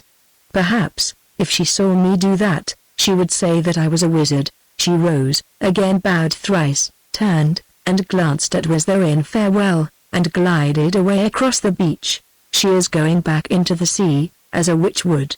Well, let her go, for perhaps it is better, thought Wea again. She came to the canoe and stood by it, thinking. Then she bent herself and pushed at it, but by now it had sunk into the wet sand, and being waterlogged, was too heavy for her to move. I will help her, said Wea, and rising, he followed her. She looked at him without astonishment and apparently without fear. It was as though she knew already that he would never harm her. By signs he made it clear that if she desired it, he would bail out the canoe and push it into the water for her, which seemed to surprise her a little. Most earnestly she studied his face, noting, perhaps, that it was very sad and that what he offered to do was not because he wished to be rid of her. Then, muttering some words and waving her arms, she looked upward again at the dying moon like one who seeks a sign. Presently she came to a decision, for suddenly she shook her head, smiled a little, and, taking him very gently by the hand, led him back toward the cave, which she entered, leaving him without. So the witch means to stay, thought Wit. If so, it is her own choice, for I have done my best to help her back to the sea. Day came at last, grey and dull as all the days seemed to be that year, but without snow or rain. The witch appeared at the mouth of the cave and beckoned to Wit, who sat shivering without. For a little while he hesitated, then entered to find that she had heaped wood upon the fire, which burned gloriously. In front of it she sat upon the seaweed of her bed that she had gathered to a pile, changed indeed from what she had been when first he saw her lying at the bottom of the hollowed log. Looking at her, he thought that she must have washed herself at the spring before he saw her praying to the moon, for there was no longer any brine upon her face or arms. Also her blue cloak and other garments were dry and, to his sight, who had never seen such robes, splendid. Moreover, she was drawing through the masses of her yellow hair something with many sharp points made of horn or bone, which doubtless she had taken from her bag, a new thing to Wit, for combs were unknown amongst the people, though now, when he looked upon it and saw its use, he wondered that they had not thought of them before. While she was still engaged upon this task and the long yellow waving hair that had been so matted and tangled separated itself till it hung about her glittering in the firelight, a garment in itself that hit her to the waist, stood before her awkwardly, for he was amazed. Then he bethought him that by now she must be hungry again, and lifting his bag that lay nearby, he poured out more of the shredded codfish and offered it to her. She began to eat heartily enough, till some thought seemed to strike her, and she pointed first to the codfish, then to his mouth, also lower down, saying as plainly as signs could do, that he, too, must be hungry. He shook his head, pretending that this was not so, but she would not be deceived, and held out a piece of the fish toward him, refusing to eat any more until it was swallowed. The end of it was that together they finished all remaining in the bag, eating alternately. It was just as Will was offering the last fragment to the sea witch, that Pag appeared at the mouth of the cave and stood staring at them outlined against the bright background of the fire, as though he believed them to be ghosts. The sea witch, glancing up, perceived this squat, bow-legged form, great head, and ugly, one-eyed face, and for the first time was frightened. At least, she grasped Will's arm and looked at him in inquiry, whereon, not knowing what else to do, he smiled, patted her hand, and spoke to Pag in a commanding voice, of which she understood the tones, if not the words. "What are you doing here?" Will asked. "I wonder," answered Pag reflectively, "for in this cave there seems to be no place for me. Still, if you would know, I followed your footprints hither, fearing lest harm had befallen you as I think it has," he added still more reflectively, fixing his one bright eye upon the sea witch. "Have you brought any food with you?" asked Will, who to tell the truth desired to fend off explanations for a while.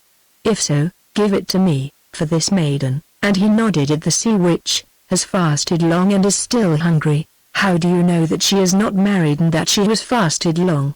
asked Pag inconsequently, adding, "Can you talk her language?" "No, answered Wi, seizing upon the last part of the question and ignoring the rest. I found her floating in a hollow log which lies yonder on the beach and brought her back to life. Then you found something that was worth finding, Wi, for she is very beautiful, said Pag, though what Alka will say about her, I do not know, nor do I, answered Wi, rubbing his brow, or the people either. Perhaps she is a witch whom you would do well to kill. Urk and Mgi tell of such, Wi, perhaps, Pag, but, witch or woman, I do not mean to kill her, I understand that, Wi, for who could kill anything so lovely? Look at her face and shape and hair, and those great eyes. I have looked at them already, replied Wi with irritation. Cease your foolish talk and tell me what I am to do. Pag pondered a while and replied, I think that you had better marry her and tell the people that the ice gods, or the sea gods, or any other gods, gave her to you, which indeed they seem to have done. Fool! How do I know that she would marry me who am so far beneath her? Also there is the new law. Ah! said Pag, I always misdoubted me of that law, and now I understand why I did so. Well, if you will not kill her and will not marry her, you must bring her to the village, and since she cannot live with Arka or in the cave, or in any place where there is another woman, you must set her in a hut by herself. There is a very fine one empty quite near the mouth of the cave, so that you could look at her whenever you liked. Wi, who was thinking of other things, asked in an absent-minded way what hut was empty. That of Rai the miser who, you remember, died last week, as some said from fear of the tiger, but as I believe of grief because you ordered him to divide up his fish hooks and flint knives with those who had none. Yes, I remember, said Wi. And, by the way, have you got the fish hooks? Not yet, Wi, but I shall have them soon, for I am sure that old woman who lived with Rai and who has run away from the hut buried them in his grave, as he ordered her to do. Presently, I will catch her and find out. Meanwhile, there is the hut already. Yes, said Wi, the women who nurse the children in the cave can look after this sea witch. Pag shook his head doubtfully and remarked he did not think that any woman would look after her, as the young ones would be jealous and the old ones afraid. Especially, he added, as you say that she is a witch. I say no such words, exclaimed Wi angrily. Sea witch I named her because she came out of the sea and I know no other, or because she is a witch, suggested Pag. Still, let us try to learn how she calls herself. Yes, said Wi, it is well to do that, for if the women refuse her I shall give her into your care. I have known worse tasks, answered Pag. Then he turned to the sea witch who all this while watched them steadily, guessing that they were talking of her, and clapped his hands as though to awake her, which was not needful. Next he tapped Wi upon the breast and said, Wi. Then he tapped his own breast and said, Pag. Several times he did this, then tapped her arm and, pointing his finger at her, looked a question. At first she seemed puzzled, but after the third repetition of the tappings and the names she understood, for she smiled, a quick, bright smile, then, pointing at each of them, repeated, Wi, Pag. Lastly, she set her finger on her breast and added, La li la. They nodded and exclaimed together, La li la, whereon she nodded back, and smiling again, repeated, La li la. Then they talked about the canoe, and, taking her to it, showed her by signs that they proposed to hide it in the cave, to which she seemed to assent. So, having emptied the water out of it, they dragged the canoe to the cave and, after Pag had examined it with much interest, for in this strange and useful thing he saw a great discovery, they hid it beneath piles of seaweed, burying the paddles, of which they found 2, beneath the sand of the cave. This done, Wi took her by the hand and as best he could, showed her that she must accompany them. At first she seemed afraid and hung back, but presently shrugged her shoulders, sighed, looked imploringly at Wi as though to ask him to protect her, and walked forward between them. An hour or more later, Alka, Monanga, Tana, and Fo, who were watching on the outskirts of the village, being frightened because Wi had not returned, caught sight of the 3 of them walking toward them. Look! cried Fo, as they came into view from round the spur of the glacier mountain. There are father and Pag and a beautiful one. Beautiful she is indeed, said Monanga, while his wife stared open-eyed. But Alka only exclaimed, You call her beautiful, and so she is, but I say that she is a witch come to bring evil upon our heads.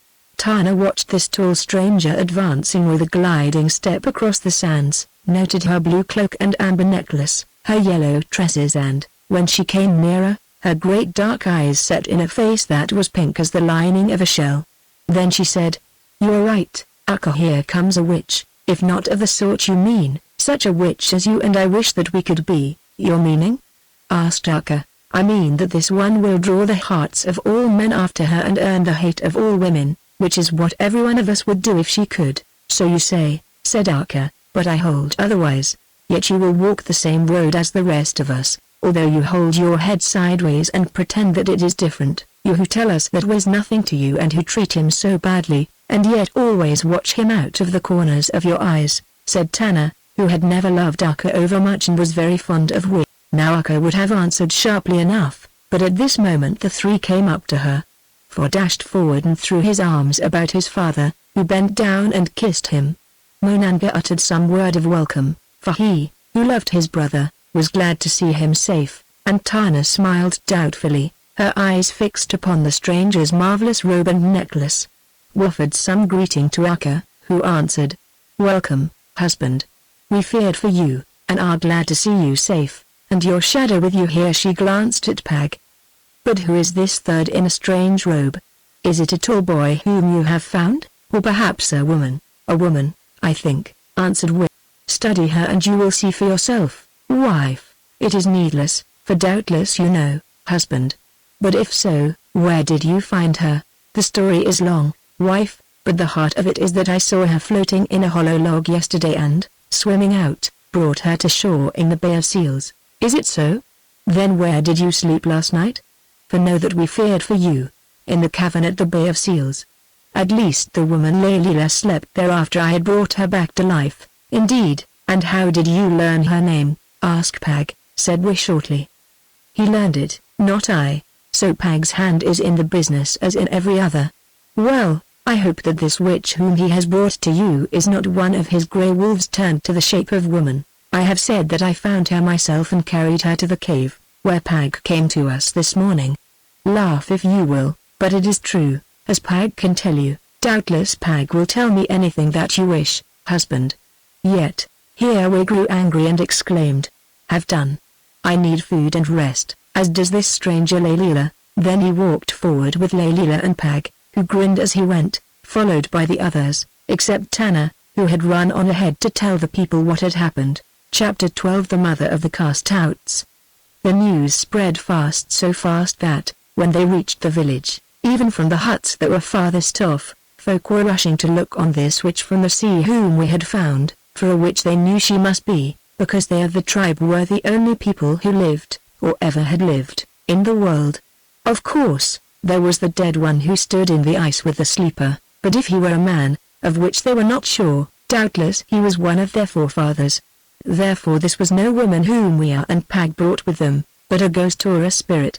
When they beheld her walking between the pair in such a calm and stately fashion, like a stag indeed, as one of them said, and noted her long yellow hair and the whiteness of her skin, her height, taller by a head than any of them except Akka, and her wonderful blue cloak and other garments, the broidered sandals on her feet, the amber necklace on her breast and everything else about her, not forgetting her large, dark eyes, liquid and soft as a deer's yet somewhat scornful, then, of course, they knew that they were right and that this was in truth a witch, for no woman could look like that.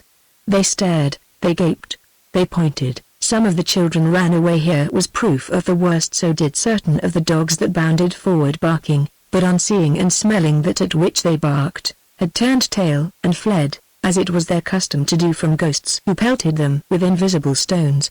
So, a dirty, unkempt, half-clothed crowd, they stared on while, guarded on either side like a captive by Wea and Pag, Layla glided through them, glancing now to right and now to left with unchanging face and saying nothing.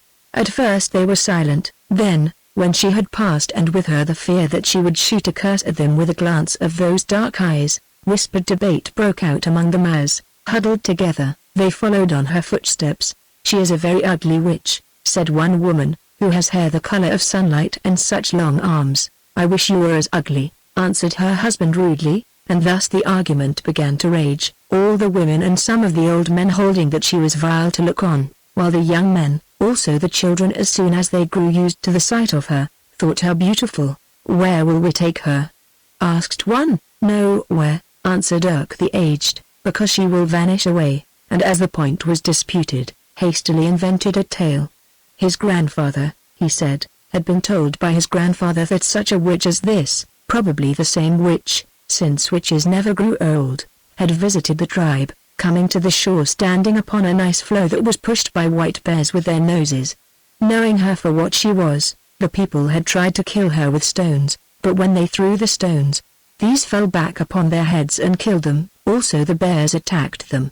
So she came ashore and sat in the cave for 6 days singing, till the chief's son, a bold and dissolute youth, fell in love with her and tried to kiss her, whereon she turned him into a bear and, mounting on his back, went out into the sea again and was no more seen. Now some believed this tale and some did not, yet it worked well for Layla, since all made up their minds that they would be on the safe side and neither try to stone nor to kiss this witch, lest they also should be turned into bears or otherwise come to harm. When they drew near to the cave, Akka and Monanga overtook them, also Dana, who, having spread the news, had rejoined her husband, very breathless. "What are you going to do with the witch, husband?" Akka asked, looking at her sideways. "I am not sure," he answered, then added in a hesitating voice, "Perhaps you, wife, would take her into our old hut, seeing that now you sleep in the cave and are only there during the day." "Not so," answered Akka firmly. "Have I not enough troubles that I should add a witch to them? Also, now that the winter is gone, I, who hate that cave and the crying of the children, intend to sleep in the hut again." We bit his lip and stood thinking. "Brother," broke in Monanga, "we have 2 huts side by side and in the second one only keep our food. This sea woman might live in it and—" He got no further for Tana cut him short. "What are you saying, husband?" she asked. "That hut is needed for the dried fish, the firewood, and the nets, also by me for the cooking of our food." Then we walked on, leaving Monanga and Tana disputing. At the mouth of the cave stood those women who tended the girl children that would have been cast out to perish but were saved under Wi's new law. Some of these were young and nursed the children at the breast, while others were old and widows, who watched them when the nurses were not there. Addressing them, we bade them choose one of their number to wait upon and cook for this stranger from the sea. They heard, they looked at the stranger, and then they ran away, into the cave or elsewhere, so that we saw no more of them. Now we turned to Pag and said, "All things have happened as you told me, and the women refuse her from the sea who is named Layla and comes we know not whence. What is to be done?" Pag spat upon the ground. Pag stared upward with his one eye. Pag looked at Layla and at Wi. Then he answered, "When a cord is knotted and cannot be unraveled, the best thing is to cut it through and knit up the ends afresh. Take the witch into the cave and look after her yourself, as Akka and the others will not receive her and she cannot be left to starve. Or if this does not please you, kill her, if she can be killed." "Neither of these things will I do," answered Wi. "Into the cave she cannot come because of my oath. Starve she shall not, for who could refuse food even to a dog that creeps hungry to the hut door? Kill her I will not, it would be murder and bring the sky onto our heads. Yes, though if she were old and hideous the sky might remain where it is, since, perhaps, for an ancient hag it would not fall. But as all these things are so, what next? This, Pag. Take her to the hut of Rai who is dead. Command some of my servants, men, not women, to make it ready for her, to light fire and to furnish food from my store. Then go you and dwell in the outhouse against the hut which was Rai's workshop where he shaped flints and the place where he kept his goods and traded in them, and by day and night be the guard of this beautiful one whom the gods have sent to us. So I am to become a witch's nurse." "Well, I thought that would be the end of the story," said Pag. Thus it came about that Layla the beautiful one, who had risen from the sea, went to dwell in the hut of Rai, the dead miser, and there was tended by Pag the dwarf, the hater of women. Without a word she went, patiently submitting to all things as one who feels herself to be swept along by the stream of fate, and waits for it to bear her whither it will, caring little how that journey might end. Pag, too, went patiently to fulfill his strange and unaccustomed task of garden servant to one whom all the tribe held to be a witch, providing for her needs, teaching her the customs of the people, and protecting her from every harm. All these things he did, not only to please Witch but for a certain reason of his own. He, who saw farther than the rest, except perhaps Witch himself, understood from the first that this woman was no witch, but one of some people unknown to them. He saw also that this unknown people had many arts which were strange to him, and he desired to learn these arts, also where they lived and everything else about them. Of what was the blue cloak made? How came it that the stranger woman traveled across the sea in a hollowed log? And how was that log made fit to bear her? What knowledge was hid in her which she could not utter because her tongue was different? All these things and many others Pag, who was athirst for wisdom, desired to learn. Therefore, when Wit commanded him to be the guide and companion of Layla, the risen from the sea, he obeyed without a word. Strange was the life of Layla. There she sat in the hut and cooked the food that Pag brought to her after new fashions that were unknown to him. Or sometimes she walked abroad, followed and guarded by Pag, taking note of the ways of the people, and after she had learned these, up and down upon the beach with her eyes ever fixed upon the sea, looking southward. Or when the weather was bad, by signs she caused Pag to give her dressed skins and sinews, also splinters of ivory from the tusks of the walrus. These splinters she fashioned into needles, boring an eye in the head of them with a sharp and heated flint, and threading the sinews through them, began to sew in a fashion such as Pag had never seen. Of this sewing he told the women of the tribe who, gathering in front of the hut, watched her with amazement and later prayed Pag to ask of the witch to make them needles like her own, which she did, smiling, till there was no more ivory. Then Pag, since he could not understand hers, began to teach her his own language, which she learned readily enough, especially after Wit came to join in the lessons. Within 2 moons, indeed, she could ask for what she wanted and understand what was said to her, and within 4, being quick and clever, could talk the tongue of the people well enough, if but slowly. Thus, at last it came about that Wea and Pag learned as much of her history as she chose to tell them, which was but little. She said that she was the daughter of a great one, the ruler of a tribe that could not be counted, who lived far away to the south. This tribe for the most part dwelt in houses that were built upon tree trunks sunk into the mud in the waters of the lake, though some of them made their homes upon the shores of the lake. Fish and game were their food, also they cultivated certain herbs the seeds of which they gathered and ate, after grinding them between stones and making them into a paste that they cooked in clay heated with fire. They had implements also, and weapons of war beautifully fashioned from flint, ivory, and the horns of deer, and they wove cloth such as that of her garments from the wool of tame beasts and dyed it with the juices of herbs, different from those that bore the seeds which they ate. Moreover, where they lived, although much rain fell, the sun shone more brightly and the air was warmer than here in the home of the tribe. To all these tales, gathered painfully word by word, Wea and Pag listened with wonder, then at last asked, "How comes it, O woman Layla, that you left a land where you were so great and where you lived in such plenty and comfort?" "I left it because of one I hated and because of a dream." They understood her to answer, "Why did you hate this one and what was the dream?" Asked Wea. She paused a while as though to master his question, which she seemed to be translating in her mind, then answered, "The one I hated was my father's brother. My father was going away," by this she meant dying. "The brother wished to marry me and become king. I hate him." Taking boat with much food, I rowed down river to the sea at night. We nodded to show that he understood, and asked again, "But what of the dream?" "The dream told me to go north," she replied. "A great wind blow me north for days and days, till I fall asleep and you find me." "Why did the dream tell you to go north?" asked Wea. With the help of Pag, she shook her head and answered with a set face, "Ask of the dream, O Wea." Nor would she say any more. From this time forward, Layla began to learn the language of the tribe very fast, so that soon she could speak it quite well, for she was quick and clever, and Pag, who was also clever, taught her continually.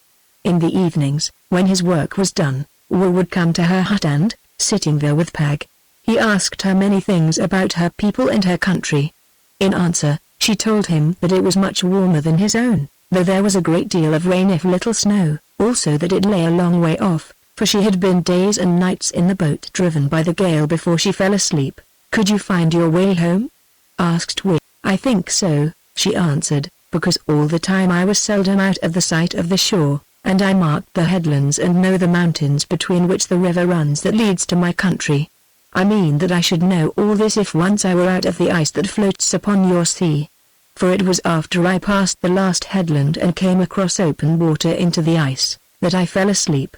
"Then that headland cannot be so very far away," said Wit, "for if it were, the cold would have been your death before I found you." So this talk ended, but Wit thought much of it afterward, and often he and Pag spoke together of the matter. A little while later Leila began to grow restless and to say that she lacked work, she who had been a big woman among her people with much to do. Pag thought over her words for a while, then, one day when Will was out upon some business, he took her to the cave and showed her the little girl infants which were nurtured there, telling her their story, how they had been cast out to perish, or rather how they would have been cast out had it not been for Wiz's new law. "Your mothers are very cruel," she said. "In my country, she who did this would herself be cast out." Then she took up some of the infants and, after looking them all over, said that they were ill-tended as though by hirelings, and that 2 of them were like to die. "Several have died," said Pag. Now, although they did not see him, Wiz, having returned to the cave, stood in the shadow watching them and listening to their talk. Presently he stepped forward and said, "You are right, Leila, these babes need more care. After the first few weeks their mothers neglect them, I think to show that they were fated to die and that for this reason they wished to cast them out, nor do the other women nurse them as they should. Yet I am helpless who lack time to see to the business, and when I complain, find all the women leagued against me. Will you help me with these children, Leila?" "Yes, Will," she answered, "though if I do so the women of your tribe will become even more bitter against me than they are now." "Why does not your wife, Akka, see to the matter? If I walk one way, Akka walks another," answered Wiz sadly. "See now," he added, "I make you, Leila, the stranger from the sea, head nurse of these babes, with authority to do what you will for their welfare. This I will proclaim and with it my word that any who disobey you in your duty shall be punished." So Leila, the witch from the sea, became the mother of the cast-outs, with other women set under her, and filled that office well. There she would sit by the fire among these little creatures, feeding them with such food as was known to this people, and in a low, sweet voice singing songs of her own country that were very pleasant to hear. At least, we thought them pleasant, for often he would come into the cave and, seated in the shadows, would watch and listen to her, thinking that she did not know he was there, though all the while she knew this well enough. At length, finding out that she knew, he came forward from the shadows, and, seated on a log of wood, would talk to her, who by now understood his language. Thus he learned much for, though she would not speak about herself, in broken words she told him of her country and of how around it lived many other peoples with whom they made war or peace, which astonished him who had believed that the tribe were the only men upon the earth. Also, she told him and Pag of such simple arts as they practiced, whereof these heard with wonder. But of why she fled from these folk of hers, trusting herself to the sea in an open boat to be driven wherever the winds would take her, she would or could tell him little. Moreover, when he asked her whether she wished to return to her own country, she answered that she did not know. Then, after a while, Will began to talk to her as a friend and to tell her of his own troubles, though of Akka he said nothing at all. She listened, and at length answered that his sickness had no cure. "You belong to this people, chief," she said, "but are not of them. You should have been born of my people. In every company one walks quicker than the rest," answered Will. "Then he finds himself alone," said Leila. "Not so, because he must return to guide the others. Then, before the hilltop is gained, night will overtake them all," said Leila. "If a man gain that hilltop, what can he do by himself? Look at the plains below and die. At least it is something to have been the first to see new things, and some day those who follow in his footsteps will find his bones." From the time that we heard Leila speak thus, he began to love her with his heart, and not only for her beauty's sake, as he had always done since first he looked upon her in the boat. Soon Akka noted all this and laughed at him. "Why do you not take the witch to yourself, as it is lawful that you should do?" she asked, for whoever heard of a chief with only one wife? I shall not be jealous of her, and you have but a single child left, because she is far above me," he answered. "Moreover, I have sworn an oath upon this matter, that for your oath," said Akka, snapping her fingers. Yet, when she spoke thus, Akka did not tell all the truth. As a wife she was not jealous of Wu because of the customs of her people. Yet in other ways she was very jealous, because in old times she and no other had been his counselor. Then she became bitter toward him because he set their children before her, and left him to go his own way. Thereon he turned to Pag and made a friend of him and hearkened to his words, and for this reason she hated Pag. Now the witch from the sea had come with her new wisdom which he drank up as thirsty sand drinks up water, and, behold, she hated her even more than she had done Pag, not because she was fair but because she was clever. Moreover, although he had liked Layla well enough at first and guarded her as her friend, Pag began to hate her also, and for the same reason. The truth was that, notwithstanding his faults, which were many, Wu was one of those men who is beloved by all who are near to him, even when they do not understand him, so much so that those who love him grow jealous of each other. But this Wu himself never knew, any more than Pag did, that it was because he entered into the hearts of all, reading them and their joys and sorrows, that he drew the hearts of all after him.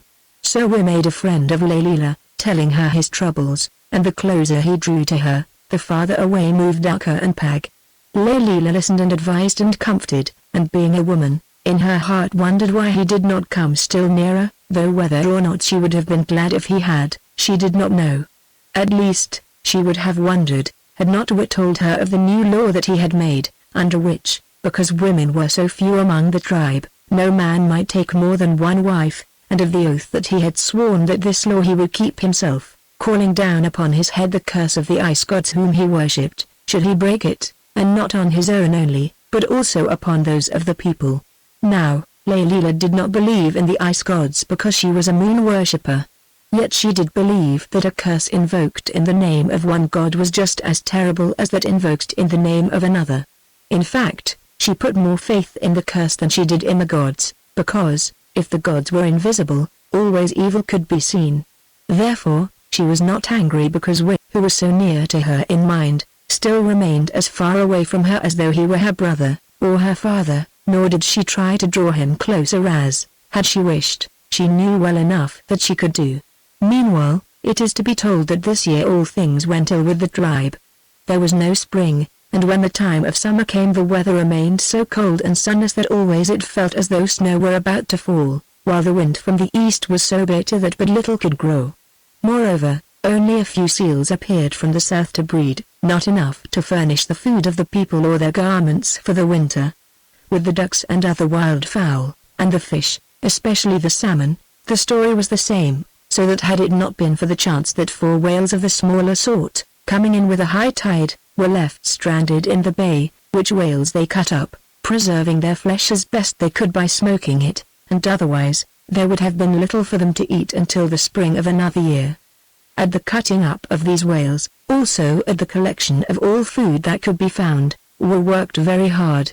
Yet the people who had been accustomed to plenty in the summer season, however tight they must draw their belts in winter, murmured and walked about with sullen, downcast faces, grumbling and asking each other why such trouble should come upon them, the like of which even the aged could not remember. Then a whisper began to run from ear to ear among them, that it was because the beautiful witch from the sea had brought evil on them out of the sea, changing the face of heaven and driving away the seals and the fowls and the fish that would not come where no sun shone. If she were gone, said the whisperers, the sun would shine again and the beasts and birds would return and their stomachs would be full and they could look up to the ridgepoles of their huts and see them bending beneath the weight of the winter food, as they used to do in the old days. Why could she not go back into the sea in her hollow log, or if she would not, why could she not be cast out thither living, or if need be dead? Thus they said one to another by signs, or speaking in hints, but as yet, whatever he might guess, Wu knew nothing of their talk. Chapter 13 The Lesson of the Wolf Mother. On a certain day Akka saw Pag shambling past her hut, his eyes fixed upon the ground. The wolf man is sad, she said to herself, and I know why he is sad. It is because we're up there at the cave was taking counsel with that yellow-haired Layla about big matters and asking no help from him. Thus she thought, then called to Pag to come to her and offered him a dish of food, mussels cooked in a shell. Pag, who was hungry, looked at it, then said, "Is it poisoned, Alka? Why do you ask that, Pag?" She answered, "For two very good reasons," said Pag. "First, because I never remember the day that you offered food to me out of kindness, and secondly, because you hate me, Alka." "Both those things are true, Pag. Because I hate you I have never offered you food. Yet one hate may be driven out by a larger hate. Eat the mussels, Pag. They are fresh and good, Fafo brought them to me this morning, though not so fat as they used to be in past years." So Pag sat down and devoured that dish to the last mussel, smacking his thick lips, for he was a large eater and food had been scarce of late, because by Wiz's command all that could be spared was being saved for the coming winter. Alka, handsome, solemn, black-browed, deep-eyed, watched him as he ate, and when he had finished, said, "Let us talk." "I wish there were some more mussels," said Pag, licking the shell, "but if they are finished, then, if you have anything to say about Layla, talk on, for I am sure it is of her that you wish to speak. Now, as always, you are clever, Pag." "Yes, I am clever, if I were not I should have been dead long ago." "Well, what of Layla the beautiful?" "Oh, nothing much, except," here she leant forward and whispered in his ear, "that I wish you would kill her, Pag, or bring it about that she is killed. This, being a man, or something like one, you can do, whereas for us women it is impossible because it would be set down to jealous hate." "I understand," said Pag. "And yet, why should I kill Layla whom I like very much, and who knows more than all the rest of us put together?" "Because she has brought a curse upon the tribe," began Alka, whereon Pag stopped her with a wave of his big hand. "You may think that, Alka, or choose to say that you think it, but why waste breath in telling such a tale to me? You know it to be a lie. It is the skies and the season that have brought a curse upon the tribe, not this fair woman from the sea, as the people believe." "What the people believe is always true," said Alka sullenly. "Or at least they think that it is true, which is the same thing. Hearken. If this witch is not killed, or driven away to die, or put in her hollow log and sent out to sea so that we look on her no more, the people will kill. Worse things might happen to him, Alka. For instance, he might live on, hated, to see all his plans fail and all his friends turn against him, as it seems some have done already," and he looked at her hard, adding, "Come, speak your mind, or let me go." "You know it," said Alka, staring at the ground with her fine eyes. "I think I know it," answered Pag. "I think that you are so jealous of Layla that you would like to be rid of her. Yet why are you jealous, seeing that Wi by his new law has built a wall between himself and her?" "Talk not to me of Wi's foolish laws, for I hate them and all new things," interrupted Alka impatiently.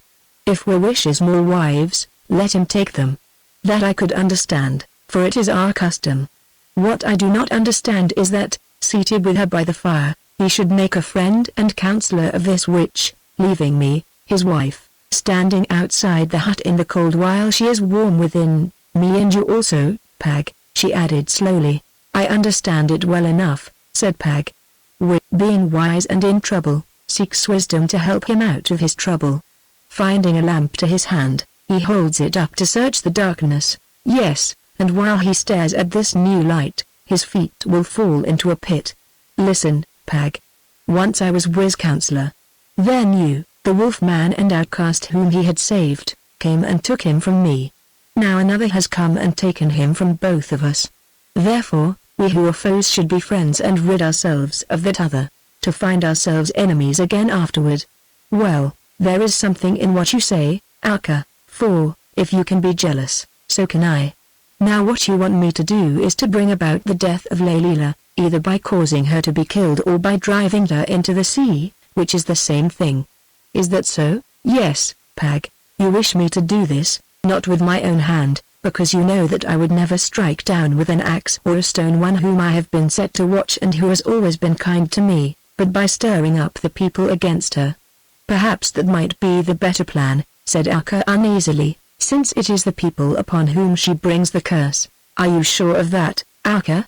Are you sure that, if you leave her alone, she will not bring a blessing on the people in the end, seeing that wisdom is always strong, and that she has more of it than the rest of us put together. I am sure that she would be best out of our path," answered Akka, scowling, "and so would you be if you had a husband whom you loved and who was being led aside. How should a wife show love to her husband, Akka? I ask you because I do not know. Is it by being always rough to him and finding fault with all he does, and turning her back on him and hating all his friends? Or is it by being kindly and loving and trying to help him in his troubles, as such a one as Layla would do? Well, who am I to talk of such matters, of which as a wolf man I can know nothing? Friendship and its duties I understand, since even a dog may care for its master, but love and its ways have never been mine to know. Still it is true that, like you, I am jealous of this Layla and should not be sorry to see her back on the sea. Therefore I will think over all that you have said, and afterward we will talk again. And now I will be going, that is, if you have no more muscles, Akka." So, as there were no more muscles, Pag went, leaving Akka wondering, for she was not sure what he would do. She knew that he was jealous of Layla, who had taken his place in Wiz Council, and therefore surely he must wish to be rid of her, as she did. And yet Pag was very strange, and who could be certain? He was only a twisted dwarf, wolf suckled, they said, and yet he seemed to have the mind of a man, and how could men be counted on, especially where a woman was concerned? She might have bewitched him also. Notwithstanding his wrongs, he might turn round and take her side. Now she almost wished she had not paid so much heed to Pag's grumblings and opened her secret heart to him, for, after all, Pag was a man. And how was it possible to trust men, mad people, most of them, who thought quite differently from women, and could be turned from their ends and advantage by all sorts of silly reasons? Pag went away, far away into the woods, for he knew that Will was taking counsel with Layla and would not want him. At a certain place in the woods, a secret place where the trees were very thick and, save himself, no man had ever come, he cast himself down upon his face and lay thinking. It had come to this that he hated Layla, of whom he used to be so fond, almost as much as Akka did, and for the same reason, because she had robbed him of the heart of Will. If he caused her to be killed, as Akka had suggested, which he could do well enough by stirring up the people against her, who thought that she had brought a curse upon them, then he would be rid of her and his heart would come back to him, because his nature was such that he must have someone to trust and to care for him, and the boy was not yet old enough for him to lean upon. Only, if ever he learned that he, Pag, had loosed the stone that crushed Layla, what then? He would kill him. Nay, that was not Wiz's way. He would look over his head and would never see him more, even when he sat on the other side of the fire or stared him in the face. Yes, Will would despise him and in his heart call him dog. Pag thought till he could think no more, for his mind went up and down, first this way and then that, like a stick balanced on a stone and shaken by the wind. At last a kind of savagery entered into him, who grew weary of these reasonings, and wished that he were as the beasts are who obey their desires and question not.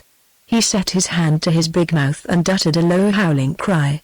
Thrice he uttered it, and presently, far, far away in the distance, it was answered. Then Pag sat silent and waited, and while he waited the sun went down and twilight came. There was a patter of feet stirring the dried pine needles. Then between the trunks of two trees appeared the head of a grey wolf glaring about it suspiciously. Pag howled again in a lower note, but still the wolf seemed doubtful. It moved away till such wind as there was blew from Pag to it, then sniffed thrice and leapt forward, and after it ran a cub. It came to Pag, a great, gaunt creature, and, rearing itself up, set its forepaws upon his shoulders and licked his face, for it knew him again. Pag patted it upon the head, whereon the old she-wolf sat herself down beside him as a dog might do, then with low growls called to the young one to come near as though to make it known to Pag, which it would not do, for man was strange to it. So Pag and the wolf sat there together, and Pag talked to the wolf that many years ago once had suckled him, while she sat still as though she understood him, which she did not. All she understood was that by her was one whom she had suckled. "I have killed your kin, Grey Mother," said Pag to the she-wolf, or rather to himself, "if not all of them, for it seems that somewhere you have found one to mate with you, and he looked toward the cub lurking at a distance. Yet you can forgive me and come at my call, as of old, you that are a brute beast while I am a man. Then, if you, the beast, can forgive, why should not I, the man, also forgive one who has done me far smaller wrong? Why should I kill this witch from the sea, this Layla? Because for a while she has stolen the mind of one whom I loved, being wiser than I am, and knowing more, being a very fair woman also, and therefore armed with a net which I cannot cast. Oh, old mother wolf, if you, the savage beast, can forgive and come at my call because once you gave me of your milk, why cannot I forgive who am a man? Then the great, gaunt she-wolf that understood nothing, save that he, her fosterling, was troubled, licked his face again and leaned against him who had planned the murder of all her kin and used her love to decoy them to their doom. I will not kill Layla or cause her to be killed, said Pag at length, aloud. I will forgive as this grey wolf mother of mine forgives. If it is in Aka's mind to kill her, let her work her own evil, against which I will warn Layla, yes, and will so. I thank you for your lesson, Grey Mother, and now get you back to your cub and your hunting. So the old she-wolf went away, and presently Pag went also. Next morning Pag sat at the mouth of the cave, watching Layla at her work among the cast-out female babes, going from one to another, tending them, soothing them, talking to those who nursed them, bravely, sweetly, gently, lovely to look on and in all her ways. At length her tasks were finished and she came to Pag, sat herself down beside him, glanced at the grey, cold sky, drew her robe closer about her shoulders, and shivered. Why do you stop in this cold place, Layla? Asked Pag. You who, I understand, come from a country where the sun shines and it is warm, because I must, or so it would seem, Pag. Then would you go away if you could, Layla? I do not know, I am not sure, Pag. The great sea is a lonely place. Then why did you cross it to come hither, Layla, you who tell us that you are a chieftainess in your own land? Because no woman can rule alone, always there must be one who rules her, Pag, and I hate him who would have ruled me. Therefore I became a death seeker, but instead of finding death I found this place of ice and cold and you who dwell here, and here once more you have become a chieftainess, Layla, seeing that you rule him who rules us. Where is Wi? I think he has gone out to quell some trouble among the people, Pag. There is always trouble among your people, yes, Layla, empty bellies and cold feet make bad tempers, especially when men and women are afraid. Afraid of what, Pag? Of the sunless skies, of lack of food, and of the cold, black winter that draws on, also of the curse that has fallen upon the tribe. What curse, Pag?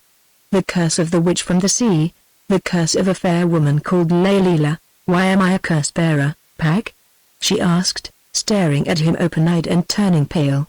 I don't know, Layla, seeing that, from the look of you, blessings should come in your basket, not curses, you whose eyes are kind and who do kind deeds with your hands.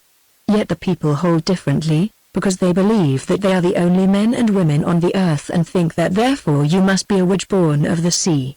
Also, since you came, there has been nothing but misfortune. The sun has hidden itself, those beasts and birds and fishes on which we feed have kept away, and even the berries do not grow upon the bushes in the wood, while now, in the early autumn, we hear winter marching toward us, for on the mountain tops already rain turns to ice, as it does in the dark of the year. Yes, winter is always with us. Listen. There is one of his footsteps, and he held up his hand while from the hills behind them came the terrible rending sound of mighty masses of ice being thrust forward by other new-formed masses that had gathered above them. Can I command the sun? Asked Layla sadly. Is it my fault if the season is cold and the seals and the fowls do not come, and it snows on the mountain tops when it ought to rain, and the rest? The people think so, answered Pag, nodding his great head, especially since you have become Wiz's chosen counselor, which was once my office. Pag, you are jealous of me, said Layla. Yes, that is true, I am jealous of you, and yet I would have you believe that I tried to judge justly. I have been urged to kill you or to bring about your death, which would be easy. But this I do not wish to do because I like you too well, who are fairer and wiser than any of us, and have shown us how to sew skins together, with other arts, also because it would be wicked to put a stranger to death who has come among us by chance, for well I know that you are no witch, but just a stranger. To kill me? You have been urged to kill me?" she exclaimed, staring at him with big, fearful eyes, as a seal does when it sees the club above its head. "I have said it, also that I will have no hand in this business, but others may be found who think differently. Therefore, if you will listen I will give you counsel to take or to leave." When the fox told the raven how to draw the bolt of its cage, the raven listened. "So says the tale of my country, but it forgot that the hungry fox was waiting outside," answered Layla, casting a doubtful look at Pag. "Still, speak on." "Have no fear," said Pag grimly, "since perhaps the counsel that I shall give you, if taken, would leave this fox hungrier than he is today. Hearken. You are in danger. Yet there is one way in which you can save yourself. Become the wife of a witch. Although he hangs round you with his eyes fixed upon your face, it is well known you are not. None dare to touch with who, if he is grumbled against, is still beloved because it is known that all day and all night he thinks of others, not of himself, and because he killed Haggard and the great-toothed tiger and is mighty. Nor would any dare to touch one who was folded in his cloak, though, while she is outside his cloak, it is otherwise. Therefore, become his wife and be safe.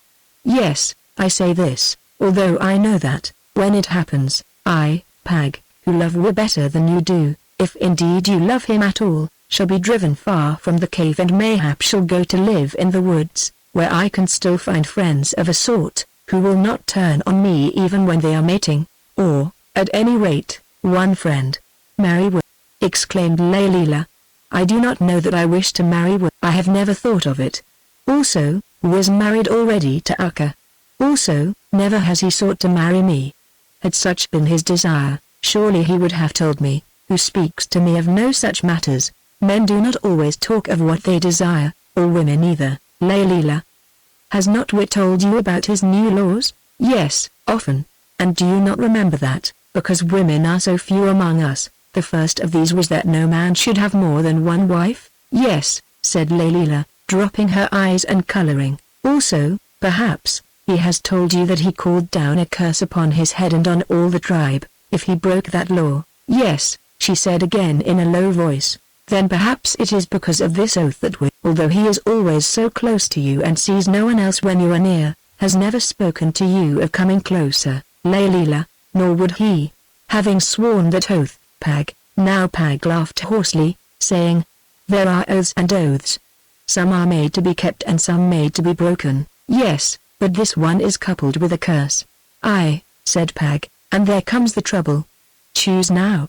Will you make her marry you, as, being so beautiful and clever, doubtless you can do if you wish, and take the chance of the curse that follows broken oaths falling upon his head and yours and on the tribe, and be happy until it falls or does not fall?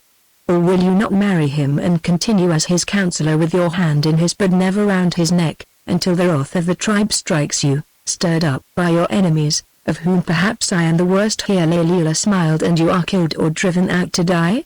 Or will you, perhaps, be pleased to return to your own people, as doubtless you can do in that magical boat of yours? Also declares Urk the Aged, who says that he knew a great-grandmother of yours who was exactly like you. Layla listened, wrinkling her fair broad brow in thought. Then she answered, I must think. I do not know which of these things I shall do, because I do not know which of them will be the best for we and all the people. Meanwhile, Pag, I thank you for your kindness to me, since the moon led me here. You know I am a moon worshipper, do you not, like all my forefathers before me? If we should not talk again, I pray you to remember that Layla who came out of the sea thanks you for all your kindness to her, a poor wanderer, and that, if she continues to live upon the earth, often she thinks of you, and that if the moon takes her and she has memory in the houses of the moon, that thence she looks down and still thanks and blesses you. What for? Asked Pag gruffly.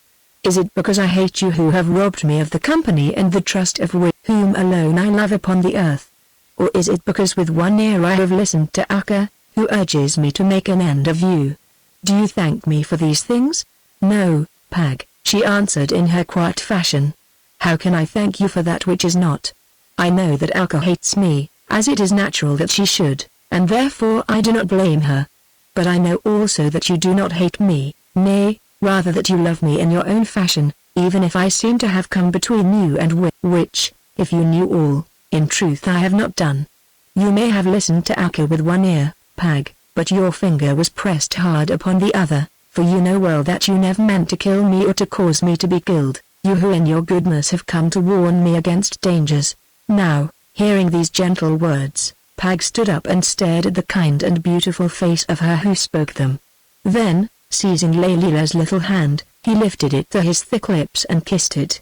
Next he wiped his one eye with the back of his hairy paw, spat upon the ground, muttering something that might have been a blessing or an oath, and shambled away, while Laylila watched him go, still smiling sweetly, but when he had gone and she knew that she was alone, she smiled no longer.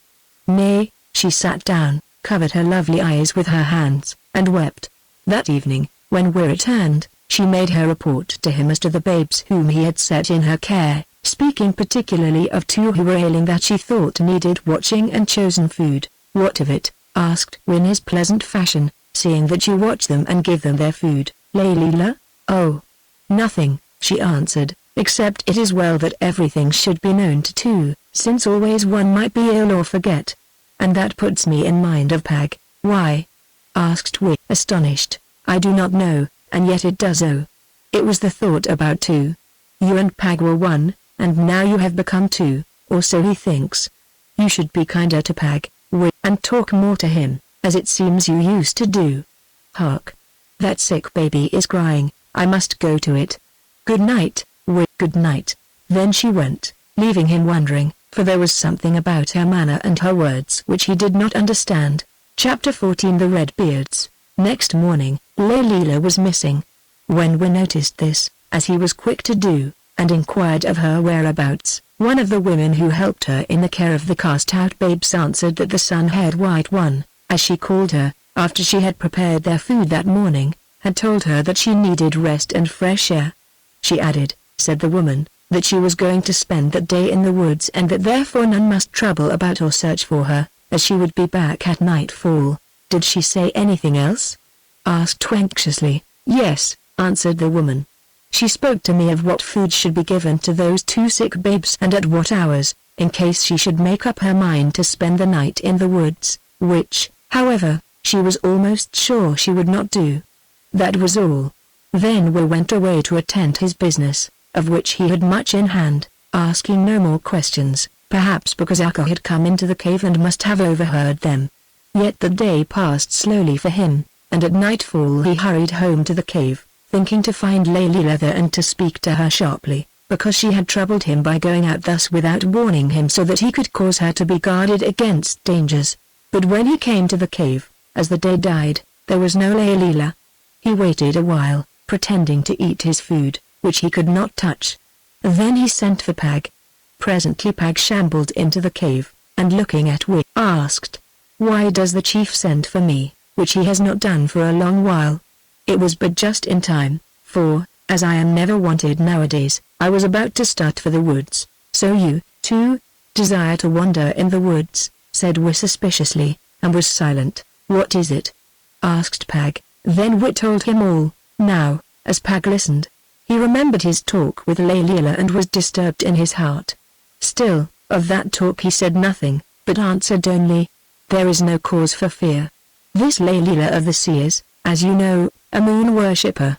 Doubtless she has gone out to worship the moon and to make offering and prayer to it, according to the rites of her own people." "It may be so," said Wee, "but I am not sure." "If you are afraid," went on Pag, "I will go out to search for her." Wee studied the face of Pag with his quick eyes, then answered, "It comes into my mind that you, Pag, are more afraid than I am, and perhaps with better reason. But whether this be so or not, nobody can search for Laylila tonight because the moon is covered with thick clouds and rain falls, and who can find a woman in the dark?" Pag went to the mouth of the cave and looked at the sky, then came back and answered, "It is as you said.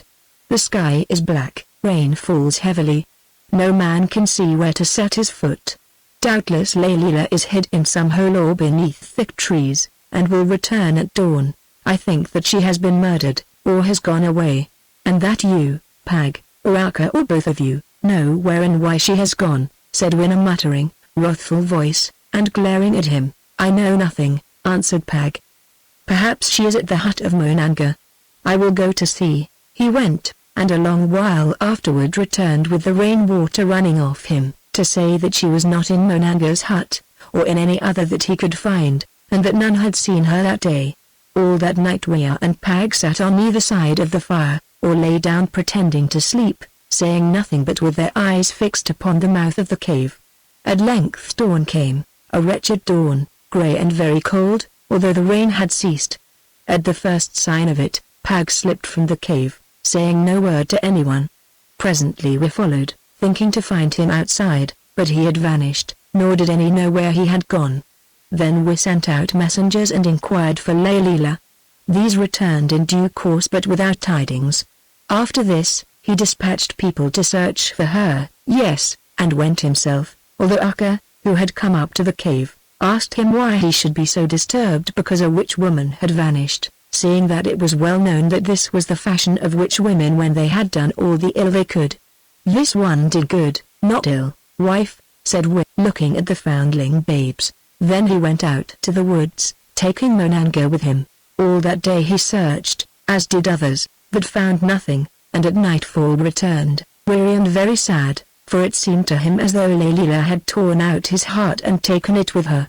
Also, that night, one of the sick babes which she had been nursing died, for it would not take its food from any hand but hers.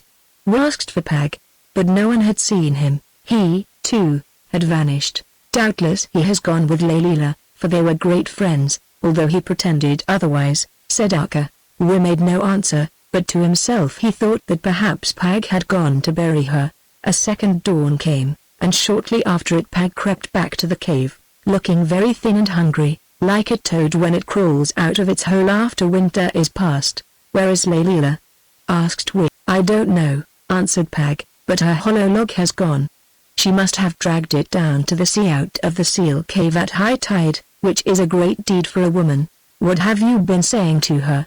asked we. "Who can remember what he said days ago?" answered Pag. "Give me food, for I am as empty as a whelk shell upon the midden." While Pag ate, we went down to the seashore. He did not know for what reason he went, unless it was because the sea had taken Leila from him, as once it gave her to him, and therefore he wished to look upon it. So there he stood, staring at the grey and quiet sea, till presently, far away upon the edge of the mist that covered it, he saw something moving, a fish. He thought to himself, "But I don't know what kind of fish, since it stays upon the top of the water, which only whales do, and this fish is too small to be a whale."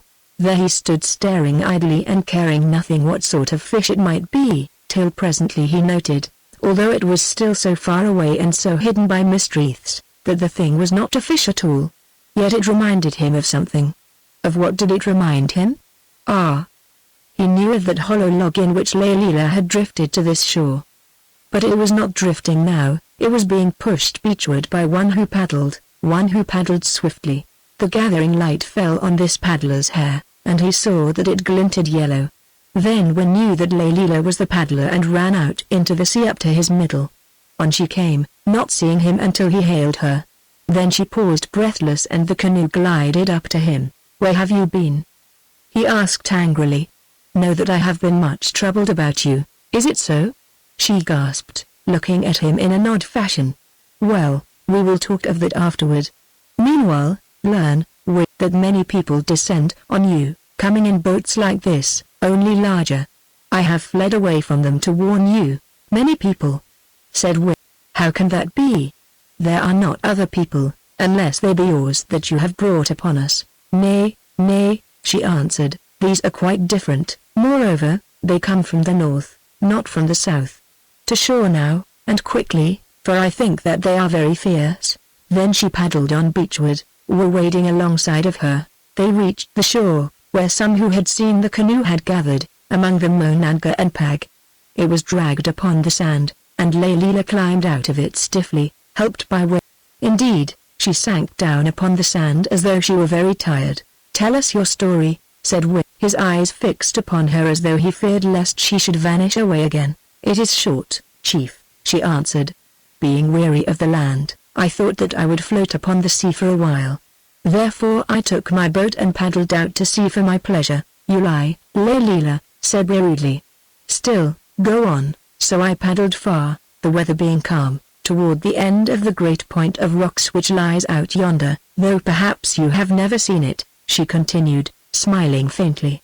There, last evening at the sundown, suddenly I saw a great number of boats coming from the north and rounding the point of rock as though they were following the shoreline. They were big boats, each of them holding many men, hideous-looking and hairy men.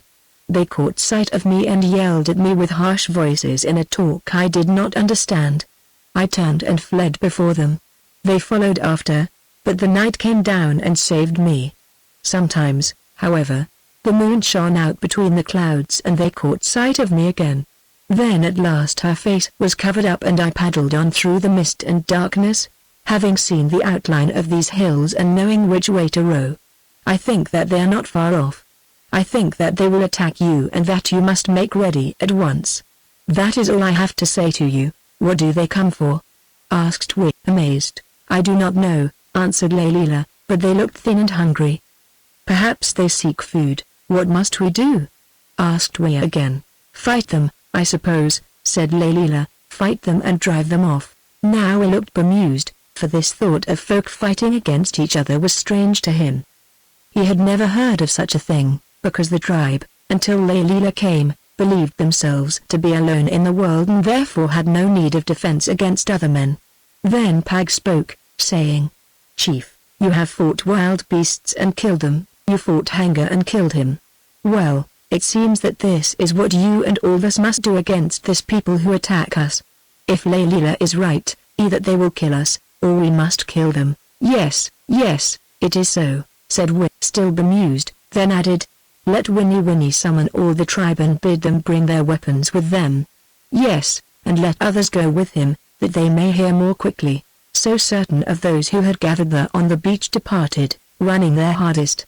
When they had gone, we turned to Pag and asked, what shall we do, Pag? Do you seek counsel of me while Layla stands there?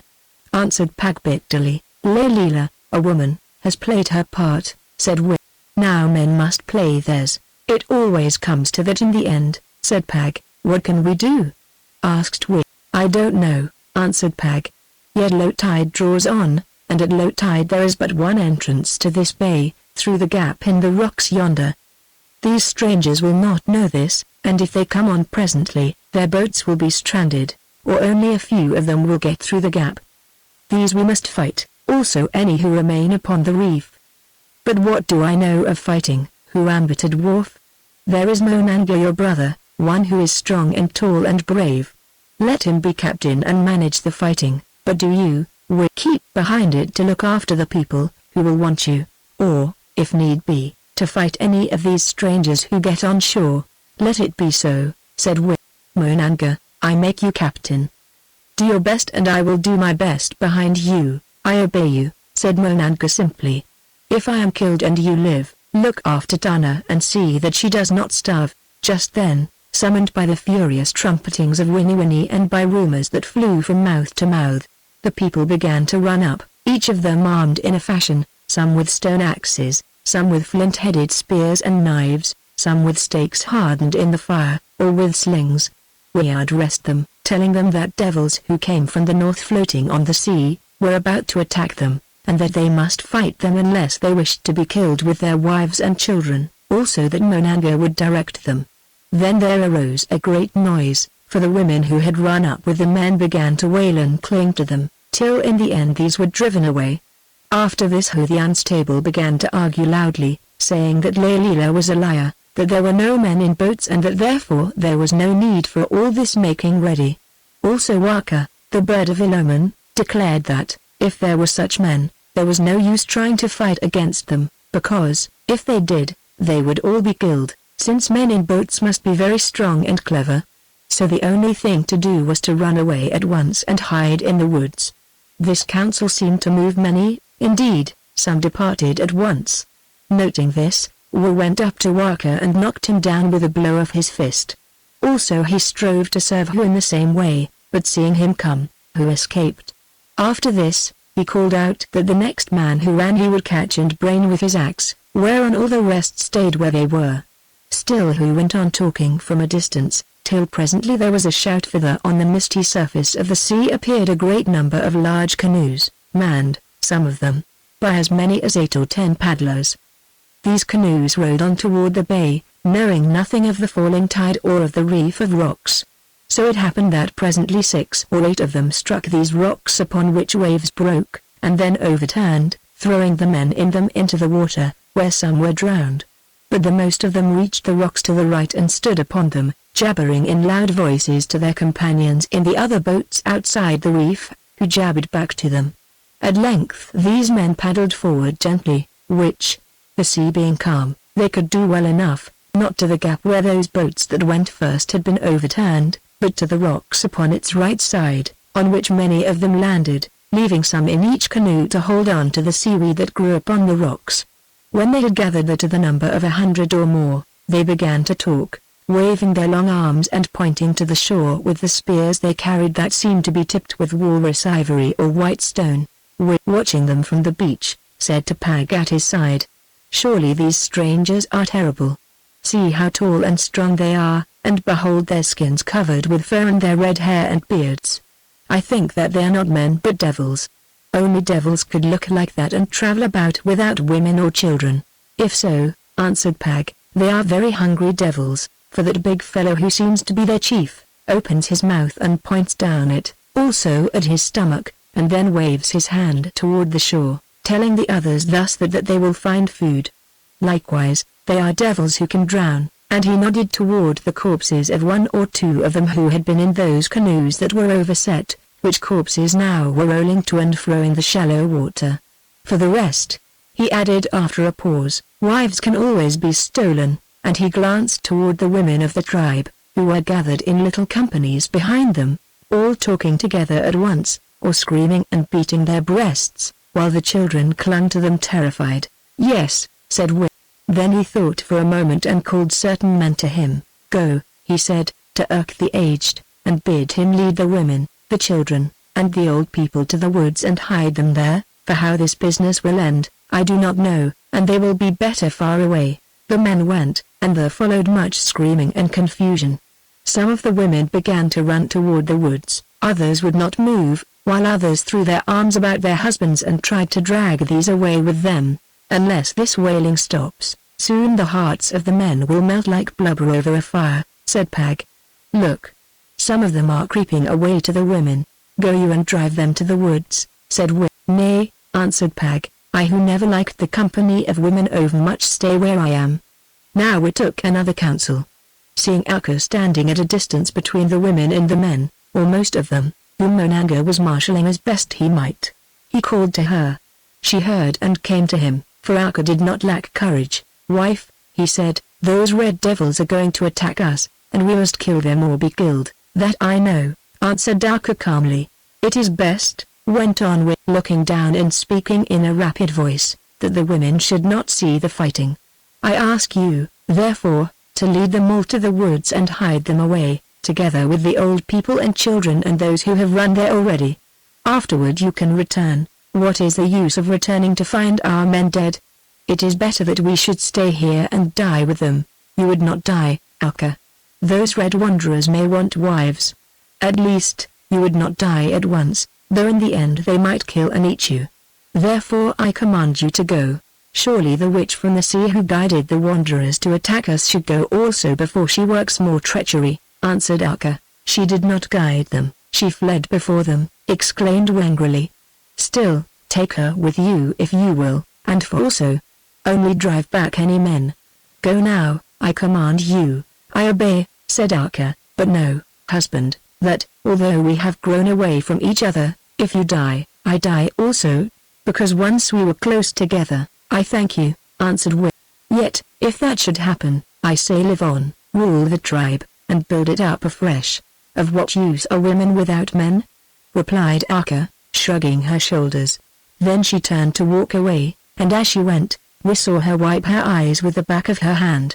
She reached the women and cried out something to them in a fierce voice, repeating it again and again, till presently they began to move away with the aged, dragging the children by the hand or carrying them, so that at last the tumult died and the sad company vanished among the first of the trees. All this while the Redbeards had been jabbering together, making their plans. At last these seemed to be settled, for by the help of their boats a number of them crossed the mouth of the bay and gathered upon the line of rocks to the left that now, at low tide, also stood bare above the water. Others, too, in some of the boats set themselves in order between these jaws of rock, as though preparing to paddle toward the shore. Pag noted this and cried out exultingly. That they cannot do, for their boats will overset upon the reefs that lie beneath the waves, and they will be drowned in the deep holes between, like those fellows, and he pointed to the bodies rolling about in the surf. But such was not the purpose of the red-haired men, as presently he was to learn. As he spoke we heard the crunching of little shells in the sand behind him and looked round to see who came. Behold, it was Leila, clad in her blue cloak and holding a spear in her hand. "Why are you here?" he asked angrily. "Why have you not gone to the woods with the other women?" "Your orders were to the tribe," she replied in a quiet voice. "I am not of the tribe, so I hid in a hut till all were gone." "Be not wroth, chief," she went on, in a gentle voice, "for I, who have seen other tribes and their fightings, may be able to give good counsel." Now he began to speak angry words to her and bid her begone, of which, standing at his side, she took no heed but only stared out at the sea. Then, suddenly, with a cry of "I thought it," she leapt in front of Wick, whose face was shoreward, and next instant staggered back, falling into his arms as he turned. He stared at her, as did Pag, and lo! They saw that in her cloak stood a little spear with feathers on it which had struck her just above the breast. "Pull it out, Pag," she said, recovering her feet. "It is an arrow, which other peoples use, and well was it for me that this cloak is so good and thick. Had you not sprung in front of me, that little spear would have pierced me," exclaimed Wick, staring at her. "It was by a chance," answered Leila with a smile. "You lie," said Wick, at which she only smiled again and drew the cloak more closely about her. "Aye," while Pag pulled she still smiled, though he noted that her lips turned pale and twitched. At length the arrow came out, and he noted something else, namely, that on its bone barb there was blood and a little piece of flesh, though, being wise, of this he said nothing. "Lie down, chief," said Leila, "there, behind that rock, and you also, Pag, for so you will be safer." "I also will lie down," and she did so. "Now hearken to me," she went on. "Those Redbeards, or some of them, have bows and arrows, as we have just learned, and their plan is to shoot at you from the boats until the tide is quite low, and then to climb along both lines of rock and attack you." At this moment Monanga came up and was also made to lie down. "Perhaps," said Wick, "and if so, we had better draw out of the reach of the little spears." "That is what they want you to do," answered Leila, "for then they will climb along the lines of rock quietly and without hurt." "I have another counsel, if it pleases you to hear it." "What is it?" said Wea and Monanga together. "This, chief, you and all the people know those rocks and where the deep water holes are between them, since from childhood you have gathered shellfish there. Now, divide your men into 2 companies, and do you command one while Monanga commands the other. Clamber along those rocks to the right and left with the companies and attack the Redbeards on them, for, when they see you coming so boldly, some of them will get into the boats. The others you must fight and kill, nor will those in the boats who have bows and arrows be able to shoot much at you, for fear lest they should hit their own people. Do this, and swiftly." "Those are good words," said Wick. "Monanga, do you take the left line of rocks with half the men, and I will take the right with the rest. And, Leila, I bid you remain here, or fly." "Yes, I will remain here," said Leila, rather faintly and turning on her face, so that none should see the stain of blood soaking through her blue robe. Yet, as they went, she cried after them, "Bid your people take stones, Wea and Monanga, that they may cast them into the boats and break their bottoms." Coming to the men of the tribe who stood there in knots looking very wretched and afraid, most of them, as they stared at the hairy Redbeards upon the rocks and in their boats, Wea addressed them in a few hard words, saying, "Yonder Redbeards come from I know not whence.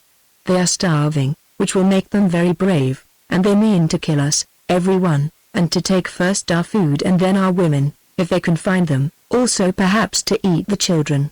Now, we count as many heads as they do, perhaps more, and it will be a great shame to us if we allow ourselves to be conquered, our old people butchered, our women taken, and our children eaten by these red wanderers.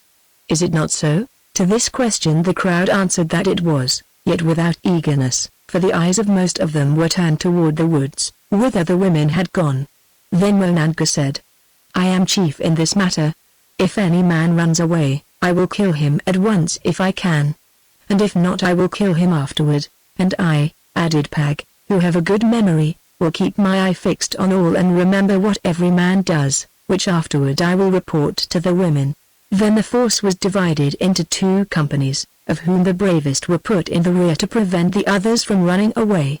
This done, they began to scramble along the 2 horns of rock that enclosed the little bay, wading round the pools that lay between the rocks, for they knew where the water was deep and where it was shallow. When the Redbeards saw them coming, they made a howling noise, wagging their heads so that their long beards shook, and beating their breasts with their left hands.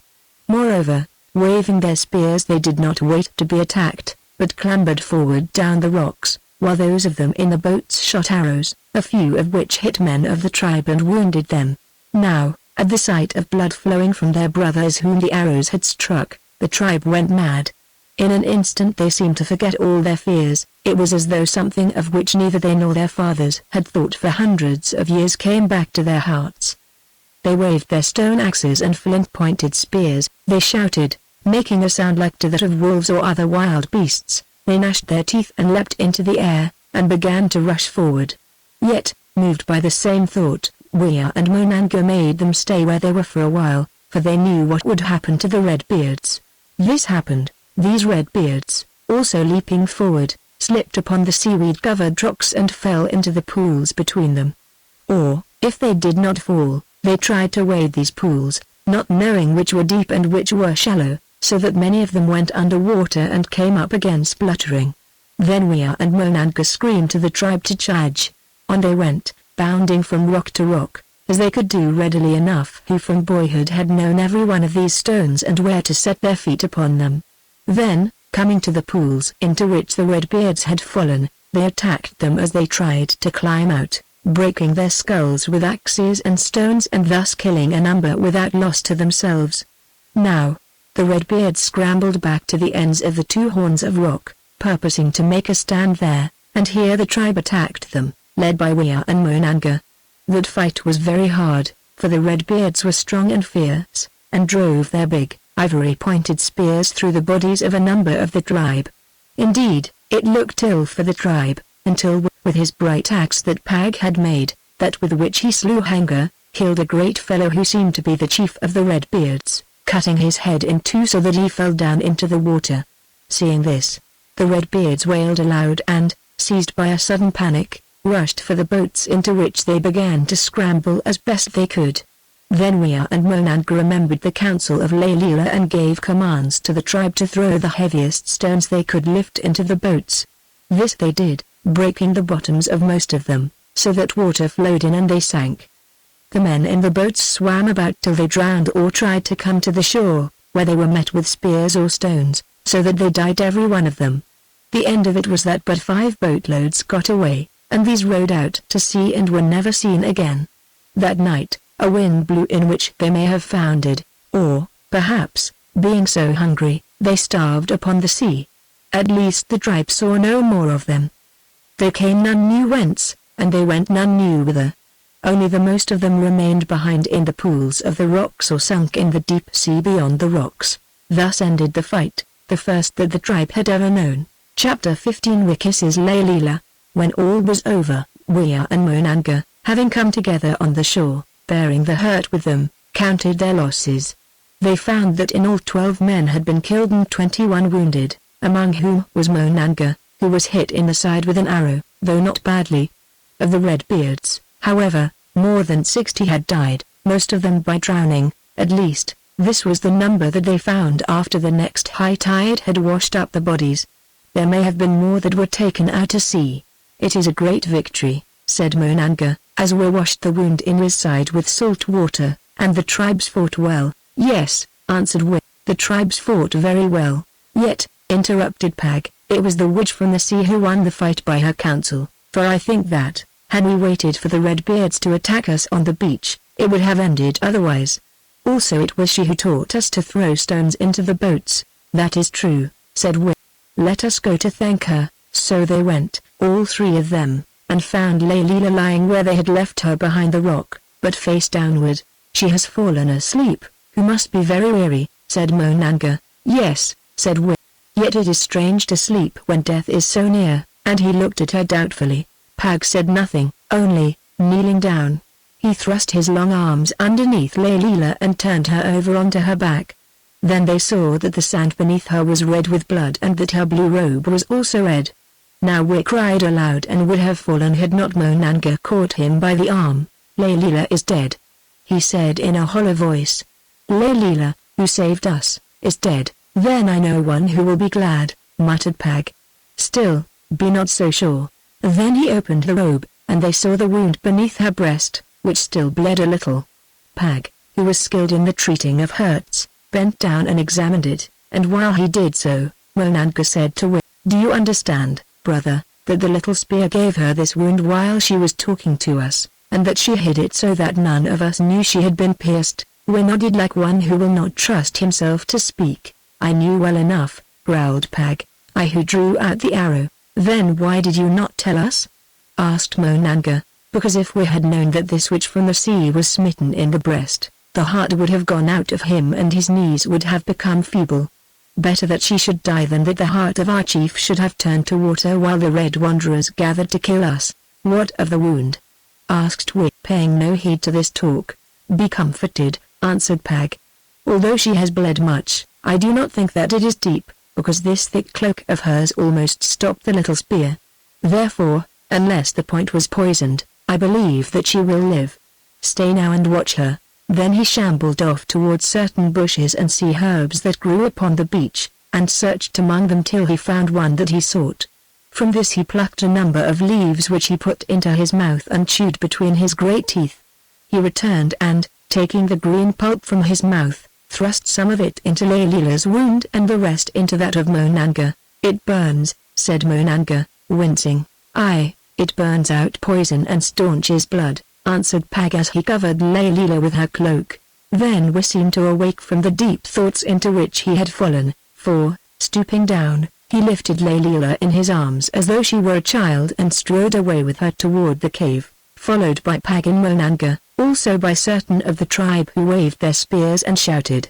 By this time the women were returning from the woods, for some of the younger and more active of them had climbed tall trees and, watching all, though from far away, had made report to those below, who, learning that the Red Wanderers had fled or been killed, trooped back to the huts, leaving the aged and the children to follow after. The first of all came for, running like a deer. "Father!" he cried in an angry voice as he met Wick. "Am I a child that I should be dragged off to woods by women when you are fighting?" "Hush!" said Wick, nodding his head at the burden in his arms. "Hush, my son. We will talk of these matters afterward." Then appeared Akka, calm-faced and stately, although, if the truth were known, she had run also and with much swiftness. "Welcome, husband," she said. "They tell me that you have conquered those Redbeards. Is it true?" "It seems so, wife. At least they have been conquered. Afterward I will tell you the tale." As he spoke, he strove to pass her by, but she stepped in front of him and asked again, "If that witch from the sea has been killed for her treachery, why do you carry her in your arms?" Wick gave no answer, for anger made him speechless. But Pag laughed hoarsely and said, "In throwing stones at the kite you have hit the dove, Akka. The witch from the sea whom Wick clasps upon his breast has not died for treachery.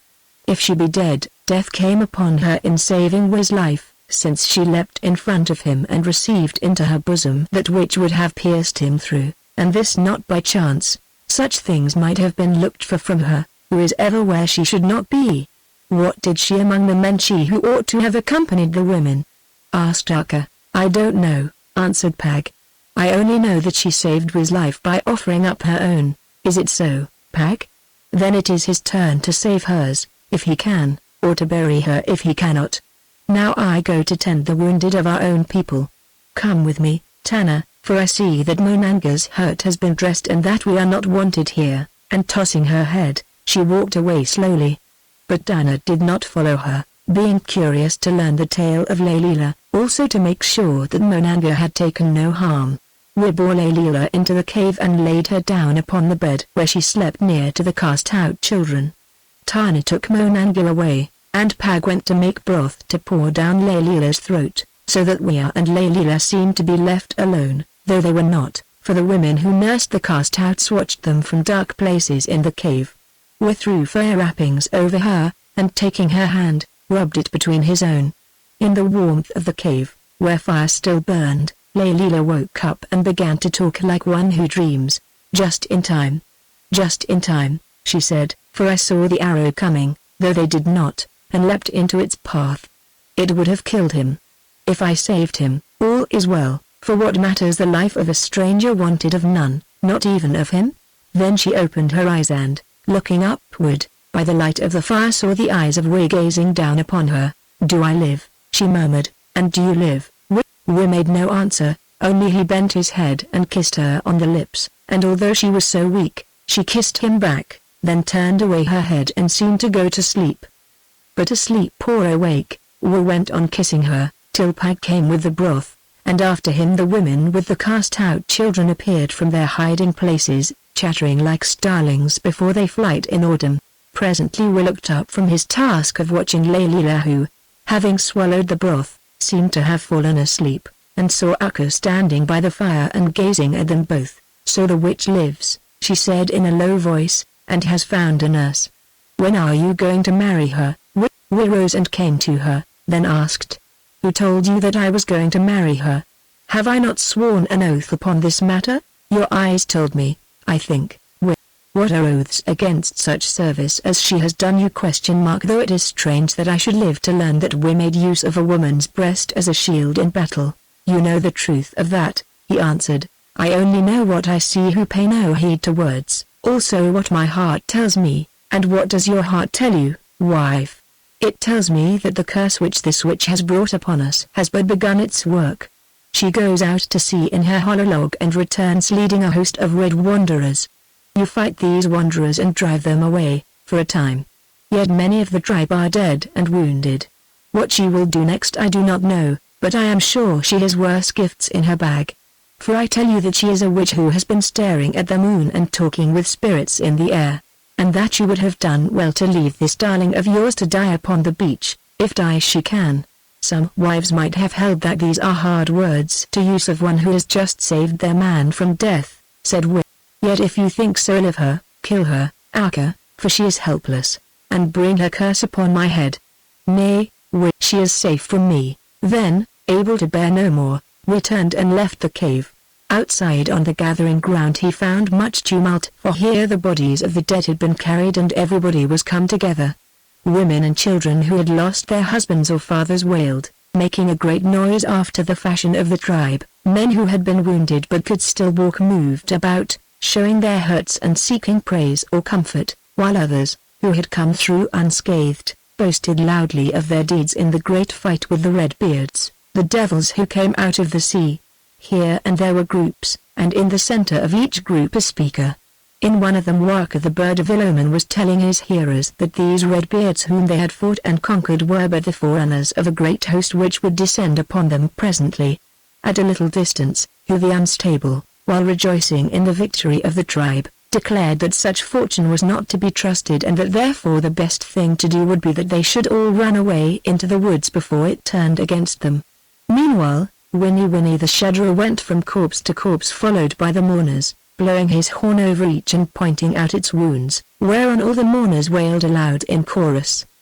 The most of the people, however, were collected round Urk the Aged, who, his white beard waggling upon his chin, mumbled to them through his toothless jaws that now he remembered what he had long forgotten, namely that his great-grandfather had told his, that is Urk's, grandfather, that his, Urk's great-grandfather's great-grandfather, had heard from his remote ancestors that once just such Redbeards had descended on the tribe after the appearance among them of a witch from the sea very much like to their lady Layla who was beloved of their chief, as was known of all, for had not he, been seen kissing her?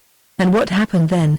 Asked a voice. I cannot quite remember, answered Urk, but I think that the witch was sacrificed to the ice gods, after which no more Redbeards came. Do you mean that Layla the White Witch should also be sacrificed to the ice gods? Asked the voice. Confronted with this problem, Urk wagged his long beard, then answered that he was not sure, but he thought that, on the whole, it might be wise to sacrifice her, if the consent of Wick could be obtained. For what reason?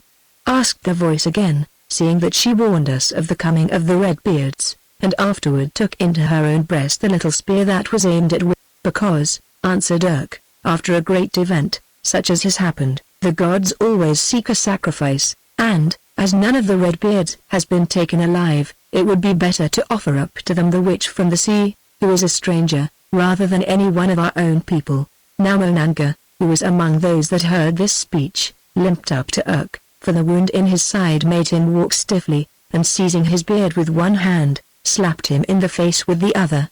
"Hearken, old vile one who call yourself a wizard," he said. "If any should be sacrificed, I think that it is you, because you are a liar who feed the people upon false tales of what has never been. Well, you know that this Layla whom you urge us to kill is the noblest of women, and that, had it not been for her, we, my brother and our chief, would now be dead. Indeed, that we should all be dead, since she warned us of the coming of the Red Wanderers. She it was, too, who, after the little spear had found her breast, the spear she bade Pag drag out with her flesh upon it, saying no word, as I who was present know, gave us counsel that told us how to master the Redbeards by attacking them and throwing stones into their boats, which afterward we did, thus killing the most of them. Yet now you would egg on the people to sacrifice her to the ice gods, dog that you are." Then Monanga once more smote Urk upon the face, tumbling him over onto the sand, and limped away, while all who heard shouted applause of the words, as just before they had done of those of Urk, for such is the fashion of crowds. Just then Wi himself appeared, whereon Urk rose from the sand and began to praise him, saying that there had been no such chief of the tribe since the days of his great-grandfather's great-grandfather. Then all the people ran together and took up that song of praise, yes, even those of the wounded who could walk, for in their hearts they knew, every one of them, that it was Wi who had saved them from death and their women from even worse things. Yes, however much they might grumble and find fault, they knew that it was Wi who had saved them, as they knew also that it was Layla, the witch from the sea, who had saved Wi by springing in front of him and receiving the little spear into her own breast, and who, after she was stricken, yet had given good counsel to him, to Pag and to Monanga. Wi heard all their praises but answered nothing to them. Nay, he pushed aside those who crowded round him and the women who strove to kiss his hand, forcing a way through them to where the dead lay, upon whom he looked long and earnestly. Then, having given orders for their burial, he went on to visit those who had deep wounds, still saying nothing. For the heart of Wi was heavy in him, and the words of Ukko had pierced him like a spear. Remembering his oath, he knew not what he should do, and even now, in the hour of his victory, he wondered what fate had in store for him and for Layla, who had saved his life, which he wished that she had not done. So, from that time forward, day by day, Wi went about his tasks very silently, saying little to anyone, because his heart was sore and he feared lest, should he open his lips, its bitterness would escape from them. Therefore, he kept apart from others and walked much alone, or accompanied by four only, for this son of his seemed all that was left to him. Also, he went out hunting as he used to do before he killed Haggard and became the chief, letting it be known that sitting so much in the cave took away his health and spirits, also that, meat being needed, he held it his duty as the best huntsman of the tribe to kill deer, if he could, though this was not often, since, because of the bad season, the most of the deer seemed to have left the woods. One day, Wi followed a doe far into the forest, and having lost her there, turned homeward. His road led him past a little pocket in the hillside where the fir trees grew thickly. This cleft or pocket was not more than 30 paces deep by perhaps as many wide.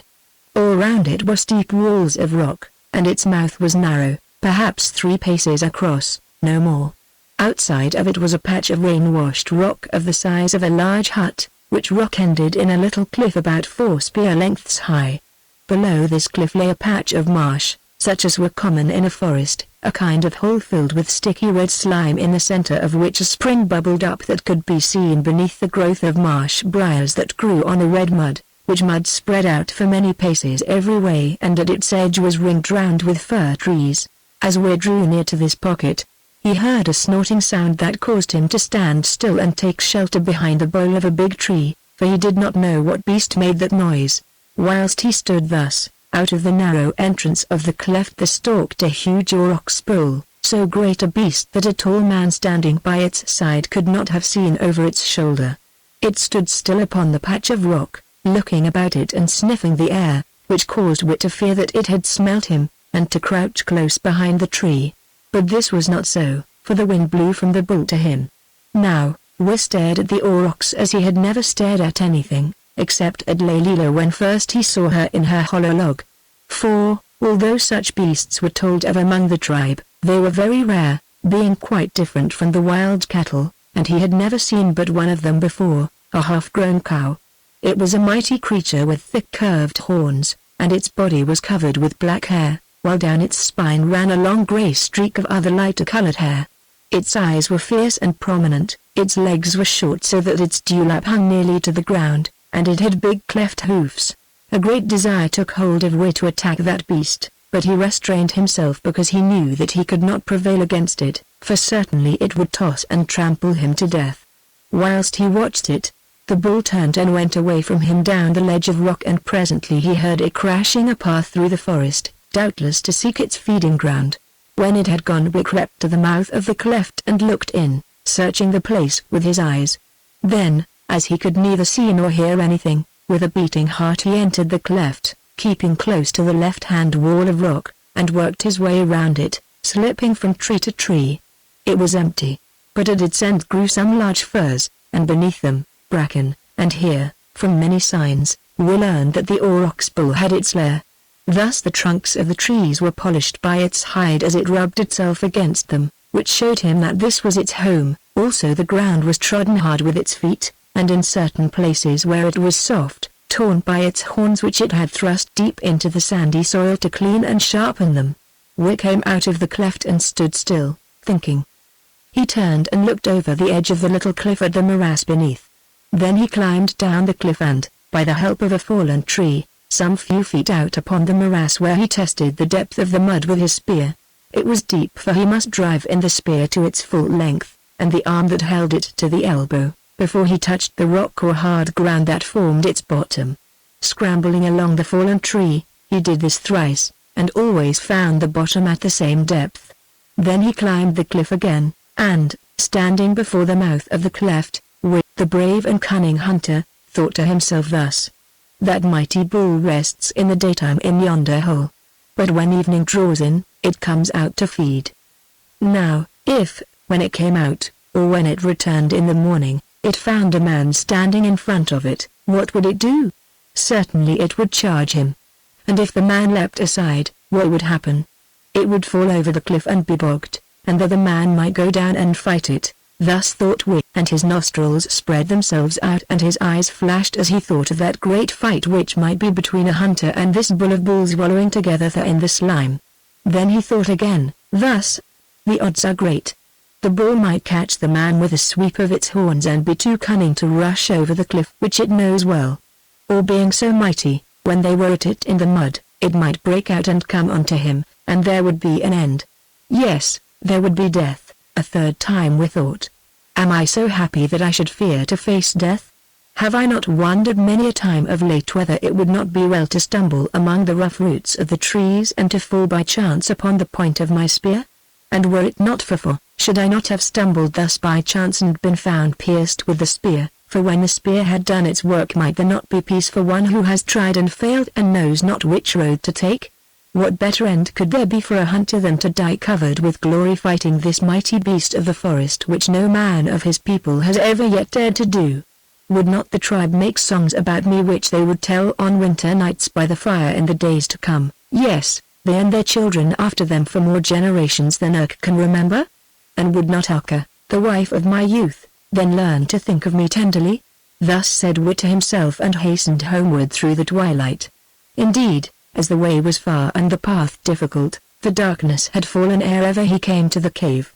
Entering silently from the shadows, he saw Akka standing by the fire, and noted that her face was troubled, for she was staring into the darkness at the mouth of the cave. By the fire also sat Pag polishing a spearhead, and near to him who was whispering into his ear. At a distance, by the other fire, lay Leela, now recovered from her wound but still somewhat pale, went about among the cast-out babes, seeing that their skin rugs were wrapped round them so that they might not grow cold in the night. With her was Monanga. He whispered into her ear and she smiled and seemed to answer aimlessly, for her eyes, too, were fixed upon the darkness at the mouth of the cave.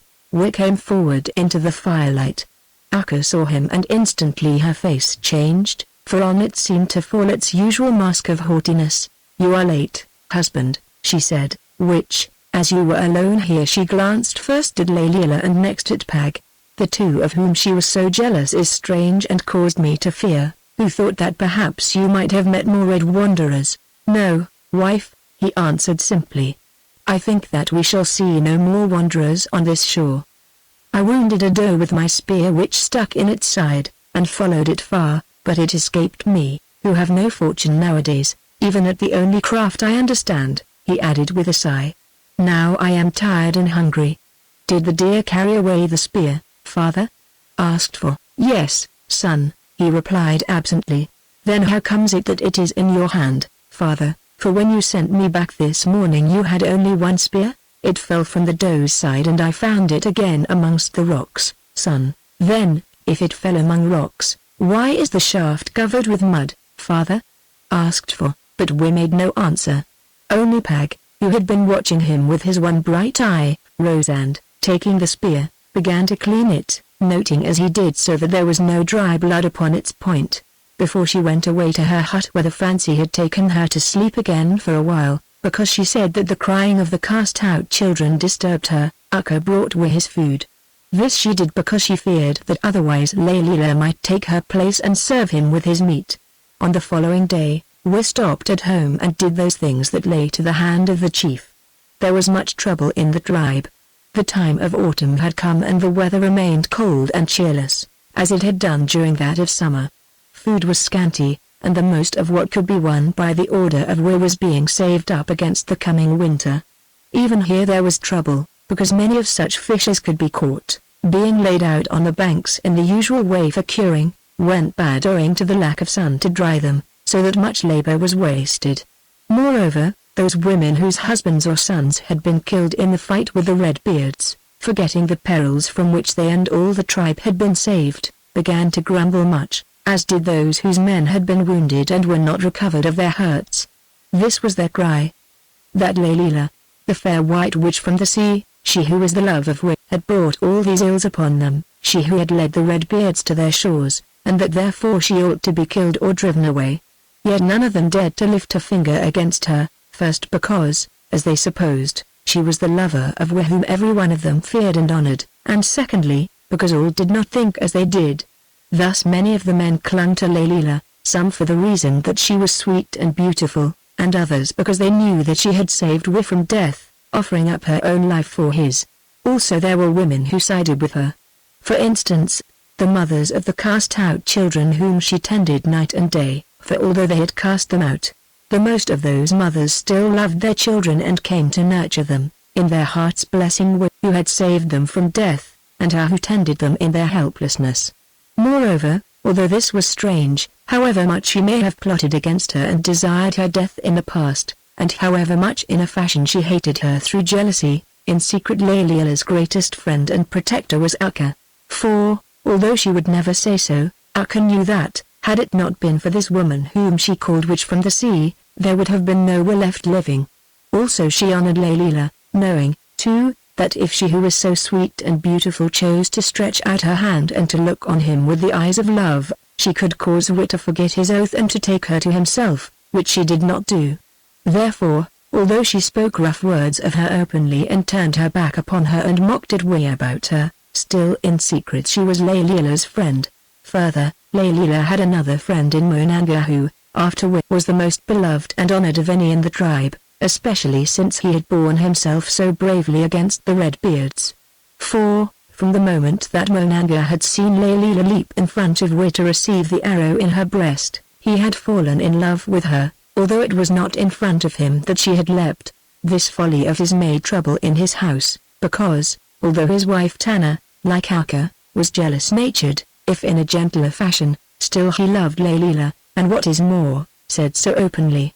Indeed, he tried to win her, announcing that he was bound by no laws which we had made.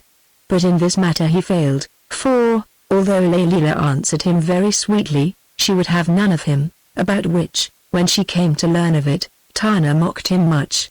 Yet so kindly did Layla push him away from her that he remained the dearest and closest of her friends, mayhap because he knew that it was we who stood between them, we his brother, whom he loved more than he did any woman. Still, he found Tana's mockery hard to bear, though, the more she mocked, the closer he clung to Layla, as did Tana, because she held that Layla had taught Monanga a lesson that he needed.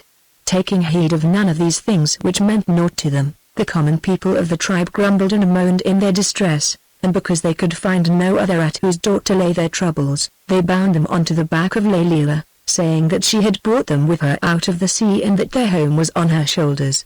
For being but simple folk they did not understand that, like the rain or the snow, evil falls upon the heads of men from heaven above. Chapter 16 The Aurochs and the Star.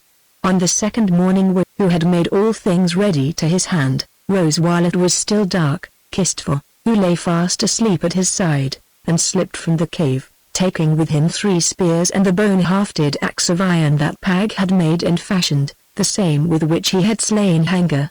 As he went by the flickering light of the fire, he saw Layla sleeping among the babes, looking most beautiful with her long, bright hair lying in masses about her. Sweet was her face as she lay thus asleep, and yet, as he thought, sad and troubled. He stood still looking at her, then sighed and went on, thinking that she had not seen him, for we did not know that after he had passed, Layla sat up and watched him till he was lost in the shadows. Outside the cave, tied to a stake beneath a rough shelter of stones, was his dog, Yao, a fierce, wolf-like beast that loved him only, which often he took with him when he went a-hunting, for it was trained to drive game toward him. Loosing Yao, who whimpered with joy at the smell of him, We struck him on the head with his hand, thus telling the beast that he must be silent. Then he started, pausing a little while by the hut in which Haggard slept. Indeed, almost he entered it, but in the end did not because he knew that she would question him closely, for the night was too far gone for him to come to sleep with her in the hut as he did sometimes, while it was too early for him to be stirring in the dark when all were asleep and she would guess that he planned some adventure and try to wring out of him what it might be. We thought to himself that if only Haggard was as she had been in past years, he would not now be starting to fight the Aurochs single-handed, and so thinking, for the second time that morning he sighed. Yet he was not angry with her, for well he knew what had caused this change. It was the death of her child Foe, murdered by the brute man Haggard, that had turned her heart sour and made of her another woman. For he knew also that secretly she blamed him and laid Foe's death upon his shoulders, as Pag had always laid it upon her own. Always Haggard, for a long time before he did so, had desired that he should challenge Haggard, and this not only because she wished that he should become chief of the tribe. Nay, there was a deeper reason. Something within her had warned her that, if Haggard continued to live, he would bring calamity upon her and her house. Therefore, knowing with strength and skill and being sure in herself that, however mighty Haggard might be, we could conquer him, again and again she had urged Wit to give him battle, though she had hidden from him the true reason for her urging. But he would not do so, not because he had been afraid, but because he had shrunk from thrusting himself forward and causing all to talk of him, being a man of very modest mind, also because he had feared lest Haggard should overcome him, being so terrible a giant, in which case not only would he have been killed, a matter of no great moment, but Haggard and his children would have been at the mercy of the tyrant, and unless they had slain themselves must have borne his vengeance. Therefore, not until Foe had been butchered through Haggard's own fault and jealousy of Pag, whom she hated because we loved him so much, had he consented to stir in this business that he might avenge his child's blood upon Haggard, if so he could. Even then he had not stirred until she had sent him to take counsel with the ice gods and watch for the omen of the falling stone, for secretly she had climbed to the crest of the glacier on the day before he went and thrust sundry of the loose stones to its very lip when she had known that one or other of them would fall on the following morning when the rays of the risen sun struck upon the ice. Or if, perchance, none had fallen, then she would have made some other plan to bring about that which she desired, for always, be it remembered, she was sure in herself that we, whom she looked upon as greater and stronger than any who lived, as half a god indeed, would deal out death to Haggard if once he could be brought to face him, and after Foe had been murdered, she had had but one aim in life, to see Haggard dead ere he killed Weir and fall also. Much of all this Weir knew, and more he guessed, though some things were hid from him, such as the placing of the stones upon the lip of the glacier. Oh! All had gone awry between Echo and himself, and now Layla had come clothed in beauty, wisdom, and sweetness to tie the threads of their lives to a knot that he knew not how to loosen. Surely he would be better dead, leaving Haggard to become chief after him. At least, so he held, and if the gods had decreed otherwise, then let them give him the strength to conquer the Bull of Bulls. Thus did he take these matters out of the rackings of his troubled mind and lay them in the hands of fate, that fate might decide them as it would. If he killed the aurochs or could not find it again, then he would know it was a sign from the gods who decreed that he must live on, and if otherwise, then his troubles would be done. So he departed from the hut thinking that Alka would never learn how he had stood there in the darkness filled with such musings and memories, and presently was on the seashore and clear of the village. Here he stayed a while until the sky turned grey and there was light sufficient to enable him to thread his way through the forest. This he did slowly at first, but afterward more quickly, following a different road to that which he had taken after he had first seen the aurochs, one which ran along the edge of the beach where in places blown sand still lay among the fir trees. This he did because he feared lest the bull should have scented him after he left its lair 2 days before, and be watching and waiting on his track. At length he struck uphill, for, although he had never walked that path, the hunter's sense within him told him where to turn, and striking the foot of the little marsh, skirted round it, till he came near the bottom of the low cliff, along the top of which ran the rocky path that bordered the den of the aurochs. Here he rested a while, hiding himself in the brambly undergrowth, because he did not know at what hour the bull returned to its lair after its nightly feed, and feared lest he might meet it on the rocky path. He had sat still thus for perhaps the half of an hour or more, idly watching certain birds that had gathered together on the branches of a dead fir nearby, preparing to fly south long before their accustomed time. Presently, after much twittering, the birds rose in a cloud and flew away to warmer climes, though, as Wynne knew nothing of any other country, he wondered why they went and whither. Next a rabbit ran past him, screaming as it ran, and as though bewildered, took shelter behind a stone, where it crouched. Presently he saw why it had screamed, for after it, running on its scent, swift, thin, terrible, silent, came a weasel. The weasel also vanished behind the stone where the rabbit had crouched. There was a sound of scuffling and of more thin screams, then the weasel and the rabbit rolled out together from behind the stone, the weasel with its sharp teeth fixed in the rabbit's neck. Behold death hunting all things, thought Wit to himself. Behold the gods hunting man, who flies and screams, filled with terror of he knows not what, till they have him by the throat. Suddenly the dog Yao, who had taken no heed of the rabbit, being too well trained, half rose from where he crouched hidden in the thick bushes at his master's side, lifted his fierce head, sniffed the wind which blew toward them from the direction of the aurochs' den, and, looking upward, uttered a growl so low that it could scarce be heard. Who also looked upward and saw what it was at which Yao growled, for there, but a few paces above him, with the morning light glancing from its wide, polished horns, came the huge aurochs, returning, full-fed, to its lair. We shivered when he saw it, for viewed thus from beneath, with its shadow, magnified by the low light, showing enormous on the rocky wall beyond, the beast was terrifying as it marched past him majestically, shaking its great head and lashing its flanks with its bushy tail, so terrifying, indeed, that we bethought him that it would be wise to fly while there was yet time. Oh! Could any man prevail against such a brute as this? We wondered, and turned to go. Then he remembered all the purpose that had brought him thither, also how great would be his future glory if he could kill that bull, and how noble his end if the bull killed him. So he sat down again and waited a while, another half hour, perhaps, to give the aurochs some time to settle itself in its lair and forget its vigilance, so that, if it were disturbed, it might come out confused by sleep. Also he waited till the sun, which as it chanced shone that morning, should reach a certain height, when he hoped that its rays, striking full in the beast's eyes, would confuse it, as it issued forth. At length the moment was at hand when he must either dare the deed, or leave it undared and return home ashamed, making pretence that he had gone forth to hunt deer which he had not found, and perhaps to be laughed at for his lack of skill by Peg, whom of late he had forbidden to follow him because he wished to be alone, or to be asked by Archer for the venison which he knew he had not brought. Remembering these things, Will rose up, stretched his arms, straightened himself, and climbed the little cliff to give battle to the aurochs. Stripping himself of his skin robe, he laid it on one side, hanging it to the bough of a tree, so that now he was clothed only in an undergarment of fawn's hide which came down to above his knees. Then, having thrust his left wrist through the loop of his axe, he took one of the short, heavy spears in his right hand, holding the other two in his left. Next he peered into the cleft, but could see nothing of his game, which doubtless was lying down under the trees at the farther end. The hound Yao smelt it there indeed, for he began to slaver at the mouth and his hair stood up upon his back. Whip patted him upon the head and made a motion with his arm. Yao understood and leapt into the cleft like a stone from a sling.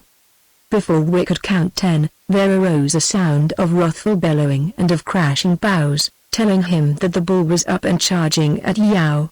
Nearer came the bellowing and the crashings, and now he saw the great brute.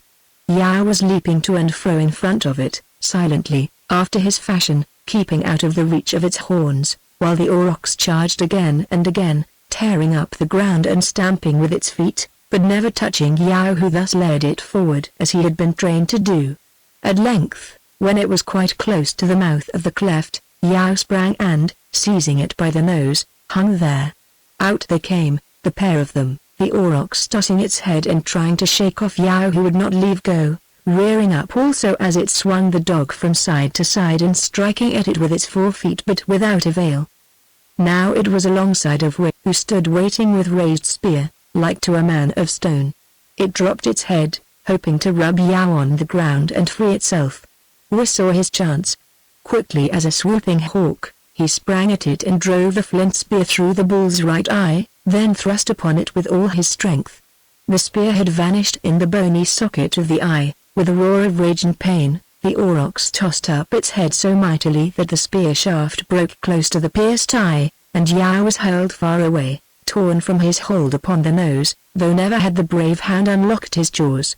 The bull smelt the man and charged at him along the narrow path. Wick flattened himself against the rock, for it could not see him with its blinded eye, and rushed past him, though the great horn touched his chest.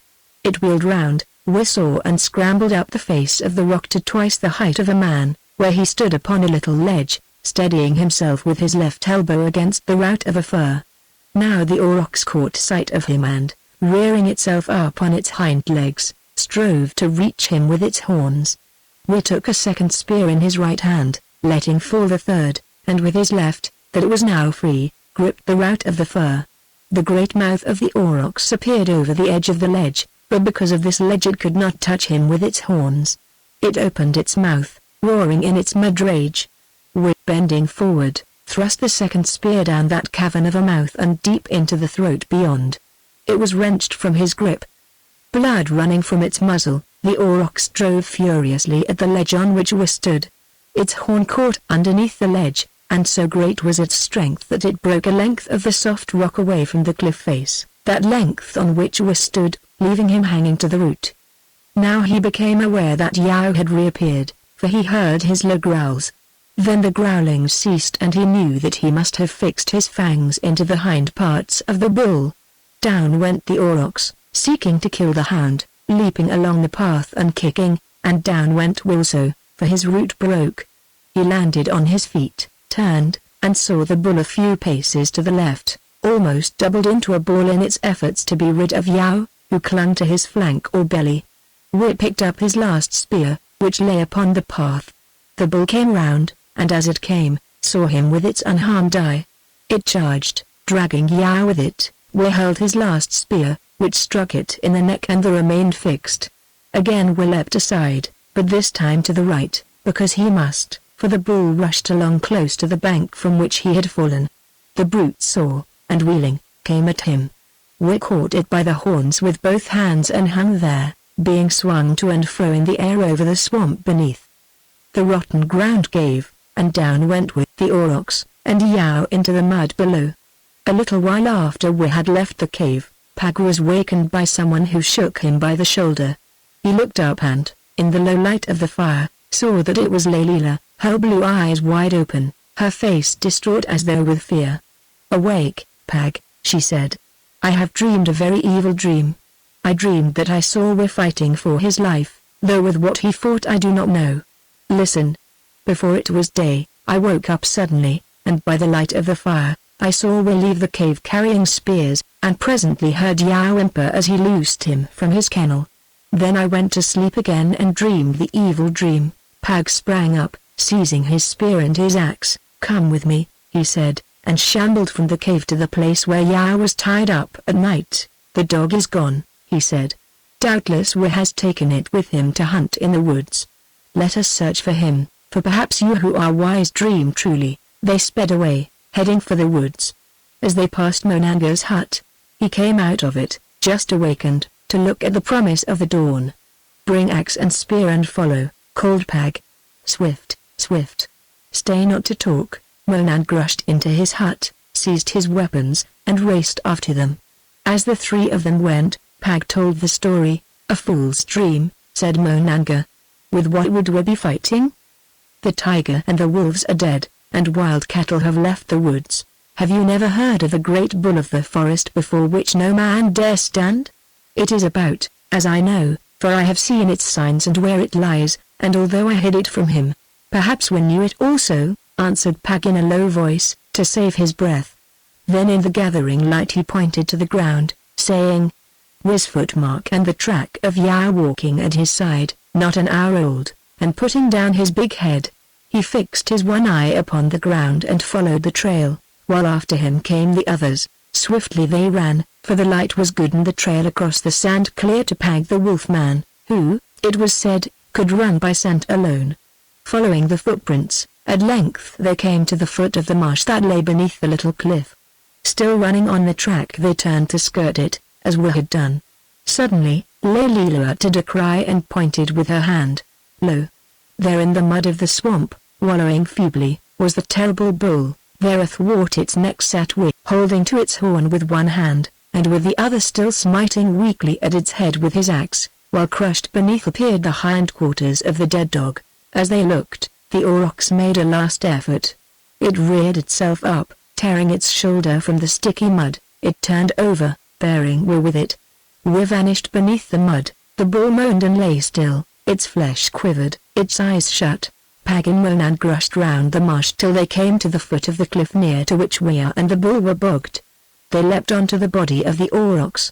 Pag, whose strength was great, dragged the huge head aside. Beneath it lay Wi. Leila came. She and Monanga, standing up to their middles in the mud where they found a footing, tugged at him. Mightily they strove, till at last he was free. They dragged him to the edge of the swamp. They laid him on his face and waited, staring at each other. Lo! He moved. Lo! He coughed. Red mud was pouring from his mouth. They were in time we lived. The tribe was in a tumult.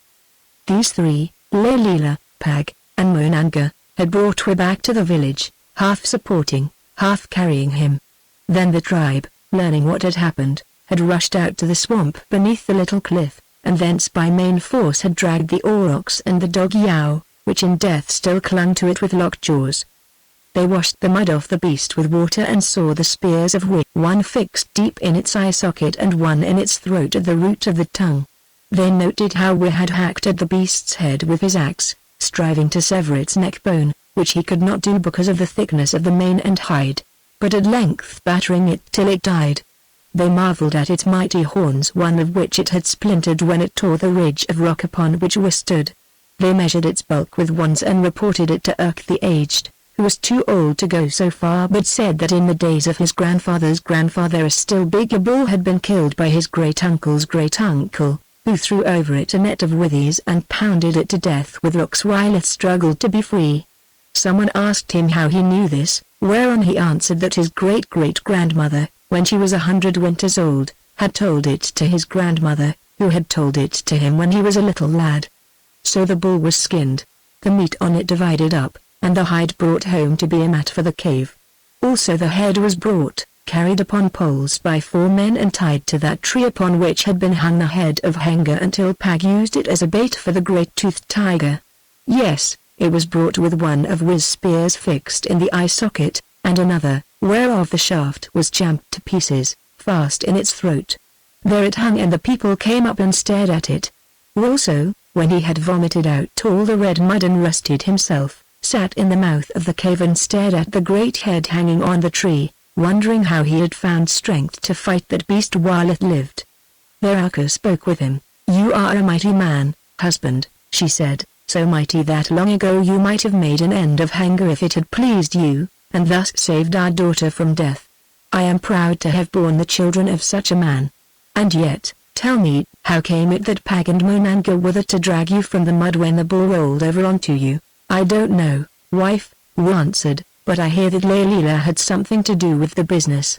She dreamed something, I know not what, which she told to Pag and Monanga, and they ran out to seek me. Ask her whom I have not seen since I woke up. I have sought her, husband, but she cannot be found.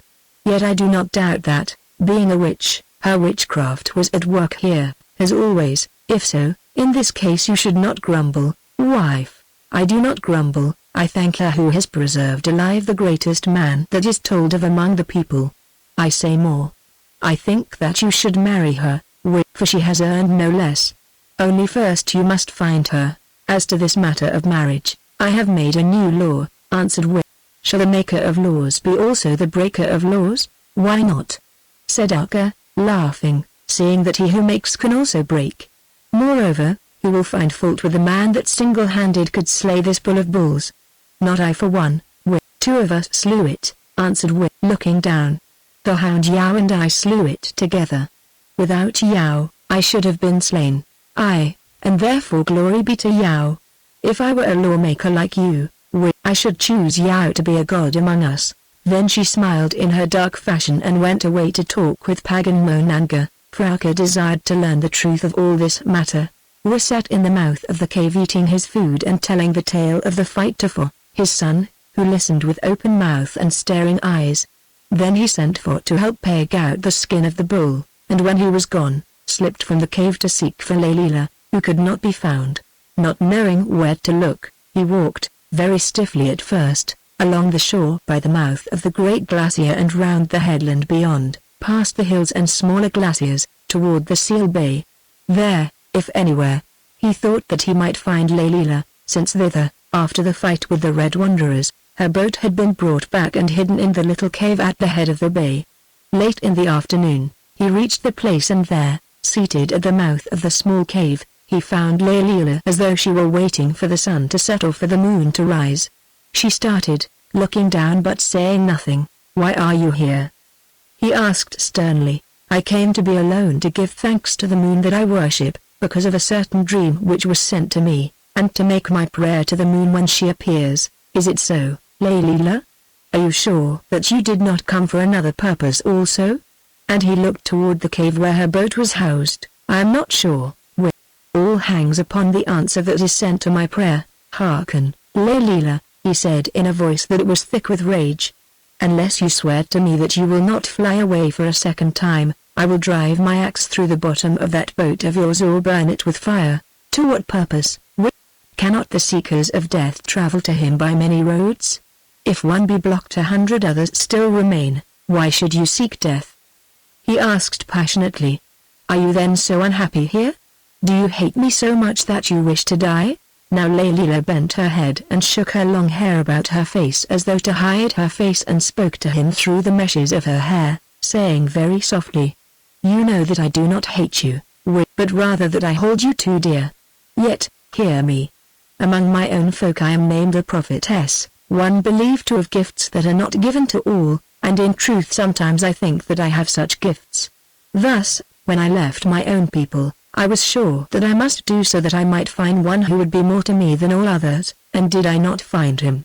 Yet now that gift is upon me again, and it tells me that I should do well to go away, because, if I bide here, I shall bring evil upon the head of one who is more to me than all others. Then stay, Leila, and together let us face this evil that your heart foretells. We may face nothing quite together.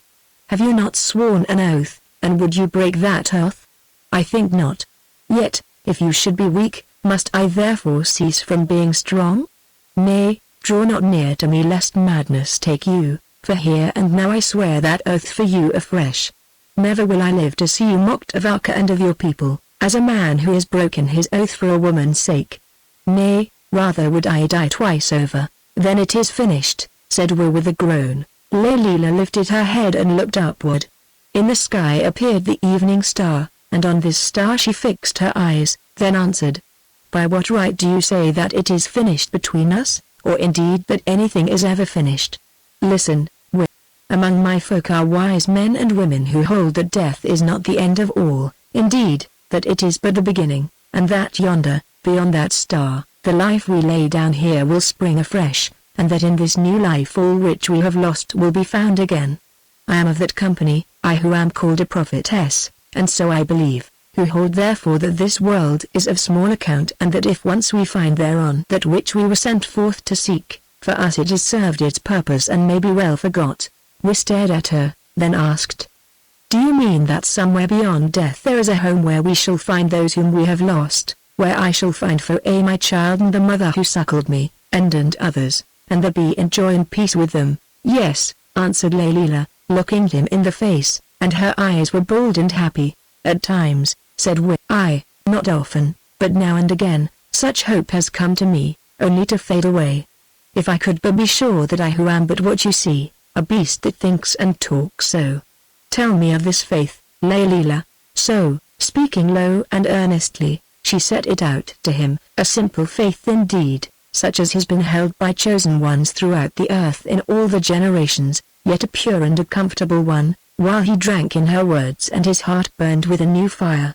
Now I understand why you were sent to me, Leila, he said at length. Tell me no more tonight. I must think, she smiled at him very happily, and as they rose to go, said this. Wait, there was more in that dream that came to me this morning than I told to Pag or any. That dream said to me that you went out secretly in the darkness almost hoping that you would not return in the light. Perhaps, he answered briefly, for I was unhappy, who now are happy again. Wait. See, I have promised you that no more will I flee from you back into the water whence I came, but, through good and ill, will stand at your side till the end which is the beginning, though not hand in hand. Do you promise me as much?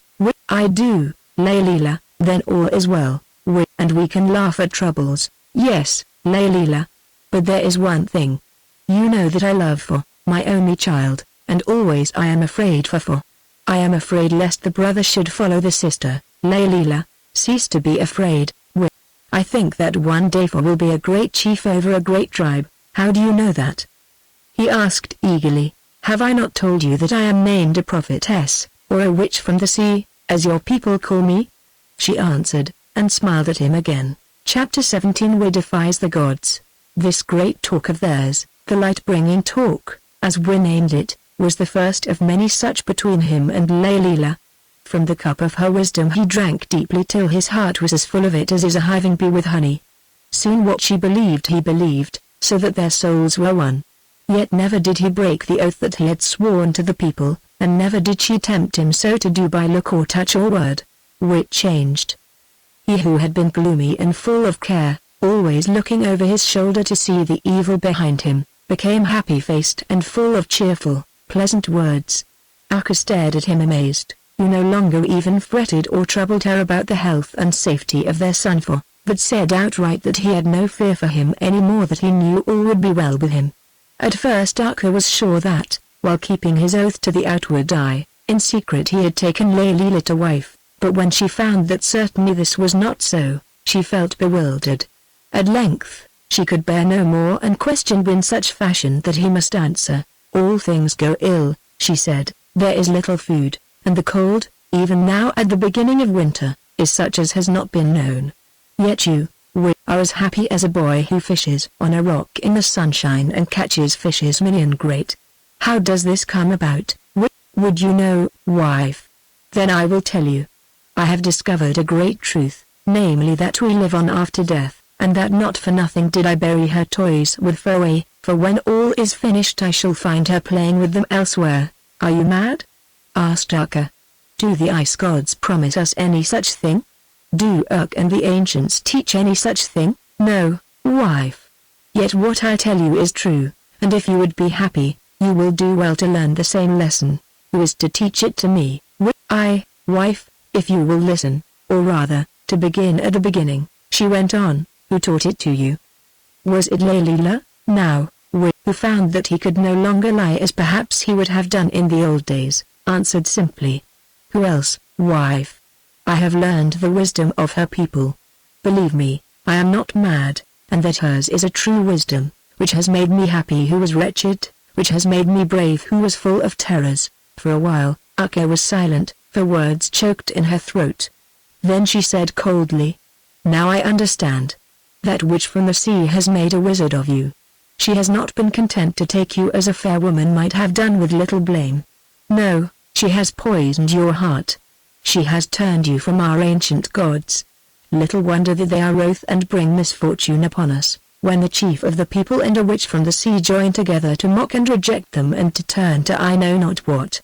Tell me, what is it that you two worship when you stand staring at the skies at night, as I know you do? That which dwells in the skies, wife, that which waits to receive us in the skies. Now the cold and stately Urka trembled with wrath. Shall I bandy words with a wizard, one who spits upon our father's gods? She asked, and turning, left him. From that hour began the great trouble. The winter was terrible, none had known such a winter. Even Urk the aged declared that weather so fierce had not been told of since the day of his grandfather's great-grandfather. The winds howled continually from the north and east, and whenever they sank a little, snow fell till it was piled up in great drifts out of which in places only the tops of the firs appeared, drifts that almost swallowed up the huts, so that men must throw aside the snow from day to come to each other. The sea, too, was more frozen than ever it had been before, and through the pack ice moved great bergs like mountains, crashing their roads southward, on which bergs might be seen numbers of terrible white bears that scrambled from them to the shore, seeking what they might devour. For if any of the seals on which they lived were left, these were hidden beneath the ice where the bears could not come at them. From month to month, the people lived upon such food as Will his wisdom had stored up for them, though now and again, led by him and Monanga, they must go out against the bears that, made mad by hunger, even strove to tear a way through the sides and roofs of the huts. In these fights a number of them perished, being mauled by the bears, or dying of the cold while they waited for them. Also, many of the old people and young children died of this same cold, especially in those huts where, notwithstanding Will's orders, enough wood and dried seaweed had not been stored. For now no seaweed could be got, and because of the snowdrifts and the blizzards, it was impossible to go to the forest and thence to bring more wood. During all this time of suffering and of terror, Will went to and fro with a smiling face, doing the best he could to help even the humblest, sheltering them in the cave, sharing the chief's food with them, and even the fuel of which he had gathered so great a store. Leila, too, cherished the outcast babes and wept as one by one they died of the bitter frosts that poured into the open mouth of the cave and struck them through their wrappings. At last the black winter months passed away, giving place to those of spring. Yet no spring came. The snow, it is true, ceased to fall, and the pack ice off the shore grew thinner. Also the rivers began to run turbidly, filled with brine rather than water, and the trees of the woods appeared again out of their white beds, blackened and dead, for the most part. But there was no green where there should have been grass, no spring flowers bloomed, the fir buds did not burst, no seals or birds appeared, while the cold remained like to that of a winter when Will was a lad. Great murmuring went up from the tribe. Tales had gone from mouth to mouth. The curse has come upon us, said these tales, a curse brought by the fair witch of the sea. Moreover, there spread a rumor that their chief, had deserted the ice gods whom all had worshipped since the days of Urk's grandfather's great-grandfather, and perhaps even earlier, that now he bent to the knee to some other god, that of the witch of the sea. As Akka would say nothing, although perchance already she had said too much, and as they dared not ask the truth of he who had slain Haggard and the great-toothed tiger and the bull of bulls, and was therefore more than a man, chosen ones from among the people, waylaid Pag, who was Wiz's chief counselor, and questioned him. He listened grimly, wrapped up in his skin rugs, and watching them with his one eye, then answered, "I know nothing of this matter of gods, I who put no faith in any gods. All I know is that the weather has changed for the worse, also that, as for the oath which Wis swore, he has kept it well, seeing that although a very fair one lay to his hand, he has taken no other wife, which he might have done, for she whom he has does not treat him kindly. For the rest, if you are not content to die quietly, as it seems that we must do, and would find out what is the will of the gods, go and ask it of those who dwell in the ice yonder. Aye, let all those who complain gather themselves together, and let we and those who cling to him, of whom I am one, gather themselves together also. Then let us go up and stand before the ice gods in whom you put faith, and then make sacrifice to them, if there be anything left to offer, and ask them for an oracle." Thus spoke Pag in his bitterness and mockery, never guessing that those poor tortured and bewildered folk would pay heed to his words. Yet this they did, for these seemed to them a tree to cling to as they were swept away by the flood of misery. Surely the gods to whom their fathers had bent the knee from the beginning must exist. Surely they would listen if the people appeared before them and offered them sacrifice, and would cause the ice to melt and the spring to come. The people took counsel together, and at last sent some of their number to the mouth of the cave to speak with Witngi, he who made charms, the priest of the ice gods, and Pitakiti and Huanduaka, among them. So they went up to the cave, having chosen Hotoa the slow-speeched, and Urk the ancient as their spokesman. And at the mouth of the cave Winnie the Shudderer blew 3 blasts upon his horn according to the old custom when the people desired to talk with the chief. Wick came forth wearing his robe that was made of the hide of the long-toothed tiger which he had killed, and saw the spokesman standing before him, shamefaced and with downcast eyes, while behind them gathered upon the meeting place where he had fought Haggard, the mass of the people, or those who were left of them, were huddled together miserably. "What would you with me?" he asked. "Chief," mumbled Urk, "we are sent to say that the people can no longer bear the curse which has fallen upon them. We hear that the witch from the sea, who brought the curse, has changed your heart, so that you have ceased to worship the ancient gods who dwell in the ice, and have set up some other god in your heart, wherefore the ice dwellers are angry. We ask you if this be true." "It is true," answered Wis steadfastly. "No longer do I worship the ice gods, because there are no such gods. Those that dwell in the ice are but a great beast and a man, both of whom have been dead from the beginning." Now the messengers looked at each other and shivered, for to them these words were horrible, while Ngi the priest waved his hands and muttered prayers or spells. Then Urk went on. "We feared that this was so. Hearken, chief. It has been handed down to me from my forefathers that once, when the people were starving because of bad seasons, the chief offered up his son as a sacrifice to the ice gods. Yes, he killed his son before them, whereon the gods were appeased. The seasons changed, the seals and the fish returned in plenty, and all was well. Do you demand that I should sacrifice my son?" asked Wit. Chief, Ngi the priest of the ice gods like his father before him, the weaver of spells, and Taran his wife, the seeress, have made divination and wisdom has come upon them. Yes, a voice has spoken to them from the roof of their hut in the dead of night. "And what said the voice?" asked Wit, leaning on his axe and looking at Ngi. "Tell me, you to whom it spoke." Then the lank, evil-faced Ngi piped an answer in his thin voice. "Chief, the voice said that the ice gods must have their sacrifice and that this sacrifice must walk upon 2 legs. Did it name the sacrifice, Ngi?" "Nay. Yet it said that it must be chosen by the chief from the chief's household, and thereafter be offered with his own hand, yonder in the holy place before the face of the gods." "Name my household," said Wit. "Chief, there are but 3 of them. Akka your wife, for your son, and the witch from the sea who is your second wife."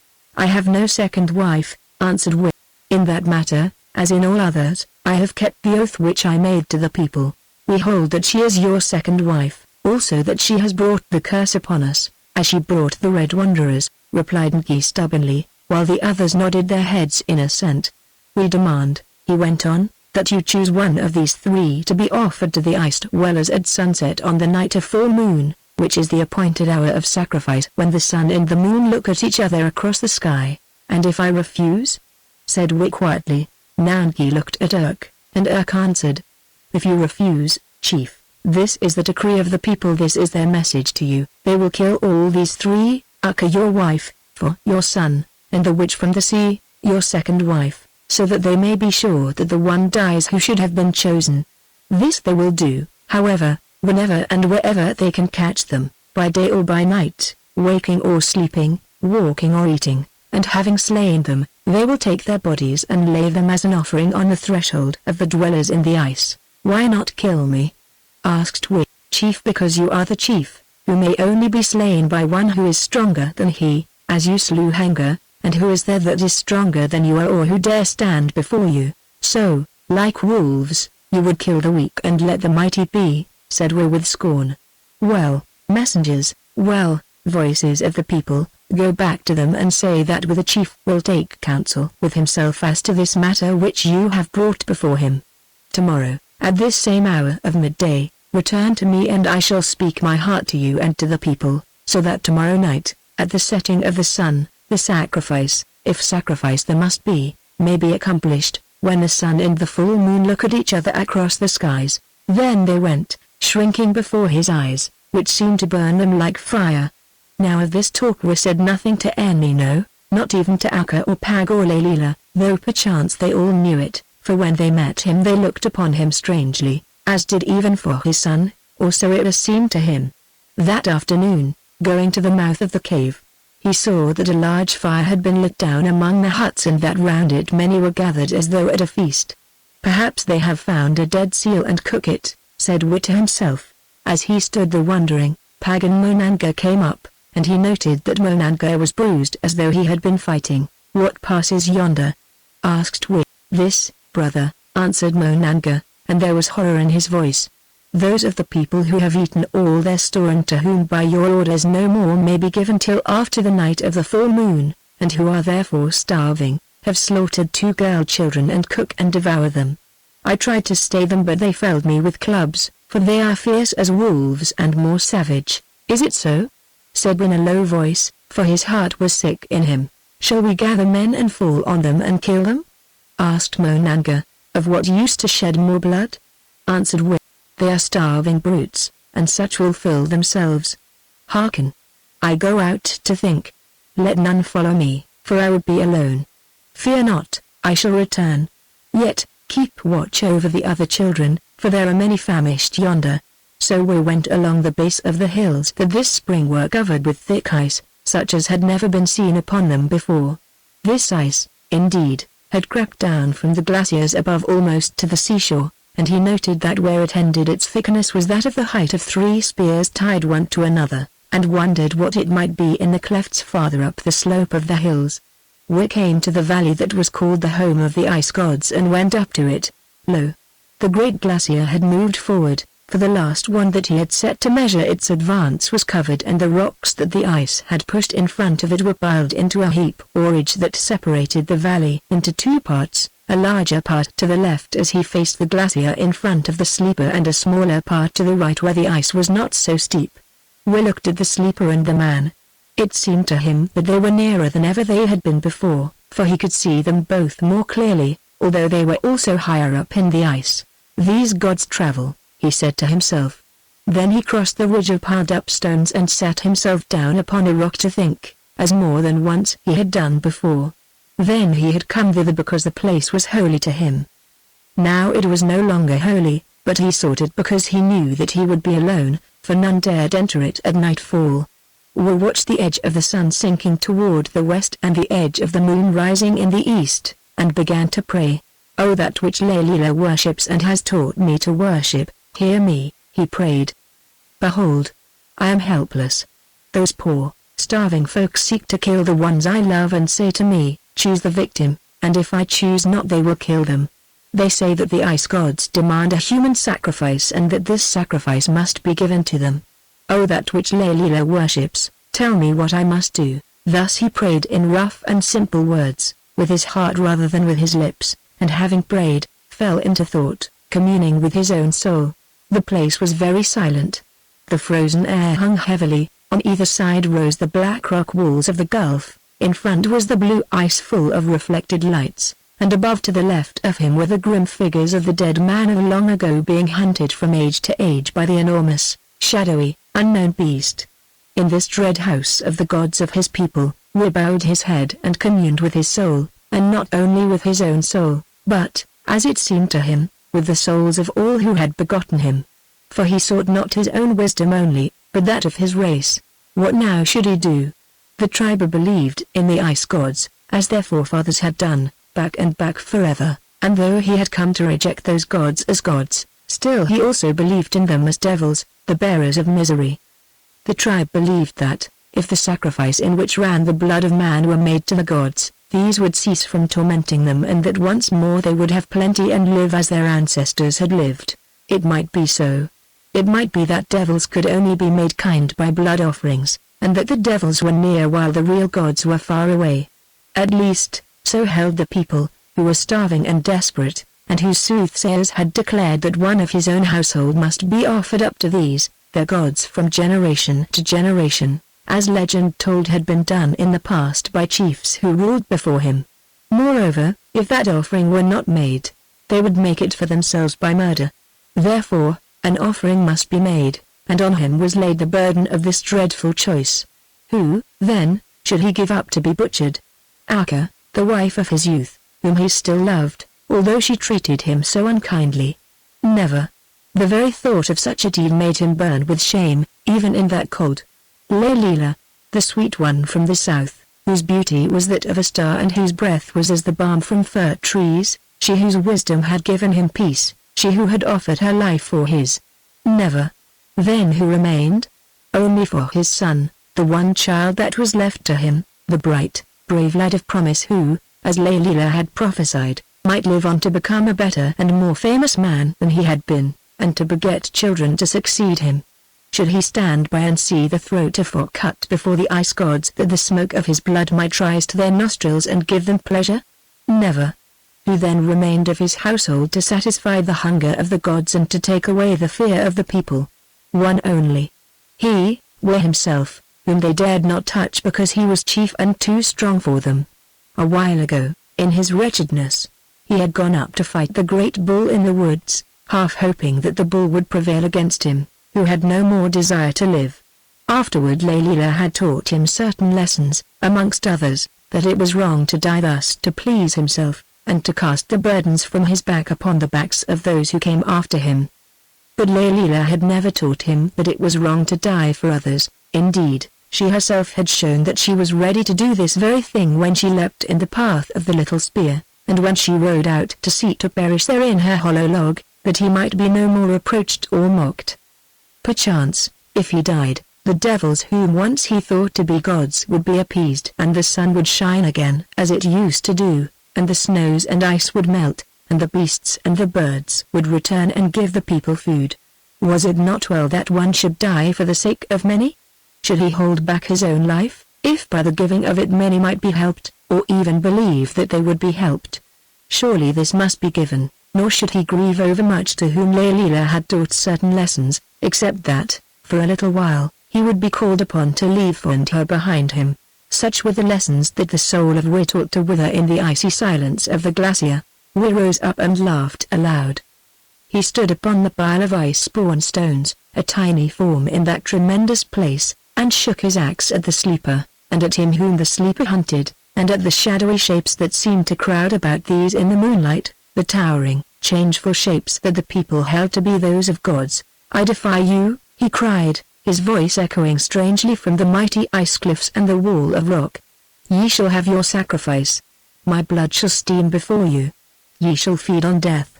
Then, being full, ye and those that worship you, those from whom ye draw your strength, shall come face to face with that which is greater than ye are. Yes, ye, the demanders of sacrifice, shall yourselves be sacrificed to that which is greater than ye are. Thus cried Win his madness, scarce knowing what it was he said, or why such words broke from him. But from the ice gods there came no answer, still the hunter and the hunted stared at him, still the frost bit and the deep silence reigned, and the moon shone on above, as he, a defeated, desperate man, crept, half frozen, back to whence he came. When we reached the cave, he saw crouched in front of it a single figure wrapped up in furs. It was Pag who awaited him. What counsel from the ice dwellers? Asked Pag, eyeing him strangely. Out of nothing comes nothing, answered Win. What do you hear? There are 3 within whom I watch, said Pag. Hearken, I know all as do the others, and if the ice dwellers are dumb, I have counsel. It is that we 3 you, Monanga, and I fall upon certain ones whom you know, those who spoke with you today, now in the night, and slay them. Then, lacking leaders, the rest will scatter and hide their heads, for they are cowards. I will shed no blood, said Win. Not even that of those who hate me, for misery makes them mad. Then other blood will be shed, that of those who love you. I think not, said Win. Still, watch them well who walk in the midst of hungry wolves. Then he entered the cave and laid himself down between Fo and Akka. For he had sent command to Akka that she must no more sleep alone in her hut. Chapter 18 The Sacrifice. Next day at the hour of noon Winnie came and, as before, blew 3 blasts upon his horn. We went to the mouth of the cave, and there without stood old Urk and the messengers, they who spoke as the tongue of the people. What of the sacrifice? Asked Urk. Chief, we await your word. It seems that one has been offered, yonder among the huts, and that the bellies of some of you are full of strange meat, answered Wi sternly. They cowered before him and muttered together. Then Hotoa the slow-speeched spoke, and the words fell from his lips heavily, like stones thrown into water one by one. Chief, we starve and must have food. The old gods, whom you deny, starve also and must have blood. Name the sacrifice from among the chosen 3, or we will kill them all and thus be sure that the appointed one has died. Am I not also of the household of the chief, Hotoa? Asked Wi. And if you would make sure, should I not be killed with them? See, I am but one while you are many. Come, kill me that your gods may have their sacrifice. One leapt out of the darkness of the cave and stood at his side. It was Akka. Kill me also, said Akka, for I would go with my man. Shall we who have slept together for so many years lie in different beds at last? The messengers shrank back before him. Indeed, Hu and Akka ran away, for they were cowards. Hearken, dogs, who like dogs devour the flesh of men, said Win a great voice. Get you back to the people and say to them that, since they will have it so, I will meet them at sunset in the home of the gods. There we will stand together before your gods, I and my household upon the one side and you and the people upon the other. There, too, perchance shall a sacrifice be named and made. Till then I am silent. Dogs, begone. For a moment they stood staring at him and he stared back at them, with flashing eyes. A mighty man he was in his robe of tiger skin and gripping the heavy axe so mighty that their hearts turned to water and their knees shook. Then they slunk away like foxes before a wolf. Akka looked at him, and there was pride in her face. Tell me, she said, are you born of the same blood as these 2-legged beasts, or did some god beget you? Tell me also, what is your plan? I tell you nothing, wife, he answered sternly. Is it so? Then perchance the sea witch has your counsel ? For, as we all know, she is wiser than I am. Upon this matter, I take no counsel from Leila, wife. Then perchance it is Pag who whispers in your ear, Pag the wolf man, who is my enemy and your friend, who teaches to your heart the craft of wolves. That stone was ill-aimed, said Pag who stood by. Last night I whispered such counsel as I think would have pleased you, but we would have none of it. Akka, what counsel? She asked. The counsel of axe and spear, the counsel of dogs left dead before their own doors as a warning to the pack. Wolf's counsel, Akka, here is wisdom where I little thought to find it, she said. Then, before Pag could answer, Wi stamped his foot, crying, have done. Before the moon rides high tonight all shall learn who is wise and who is foolish. Till then, give me peace. We went into the cave and ate, talking with Fo as he ate and telling him tales of wild beasts and how he had slain them, such as the lad loved to hear. But to Aku and Layla he spoke no word, nor to Pag either, for, spear in hand, Pag kept guard at the mouth of the cave, and Monanga with him. Yet Layla, watching him from far off, wondered what his soul had said to yonder in the home of the gods. Or perhaps she did not wonder. Perhaps his soul had told her soul and she knew. After he had eaten, we lay down and slept a while. When it drew toward sunset, he rose and called to Aku and Layla, to Fond to Pag, also to Monanga and his wife Tana, to cover themselves with their fur cloaks, for the air was cold, and to accompany him to the home of the gods. Then he wrapped himself in his tiger skin robe, took his axe, Pag's gift, and 2 spears, and led the way past the white hills that rose above the beach, to the gulf in the mountain where the blue ice shone and the sleeper slept. As he passed from the cave, he noted that the most of those who were left of the people were come together on the gathering ground where he had fought Haggard, and watched him, a strange and silent company. Presently, looking back, he saw that they were following him, still silent, much as a pack of hungry wolves follows a little herd of deer. Yes, that was what they looked like upon the white snow which this season would not melt, a pack of wolves creeping after a little herd of deer. Wick came to the glacier gulf and climbed up it, followed by his household, till he reached the foot of the ice. Then he bade them stand on the right of the little ridge of stones that the ice had pushed before it, where there was a narrow strip or bay of ground between these stones and the rock wall of the cleft which was not overhung by the ice.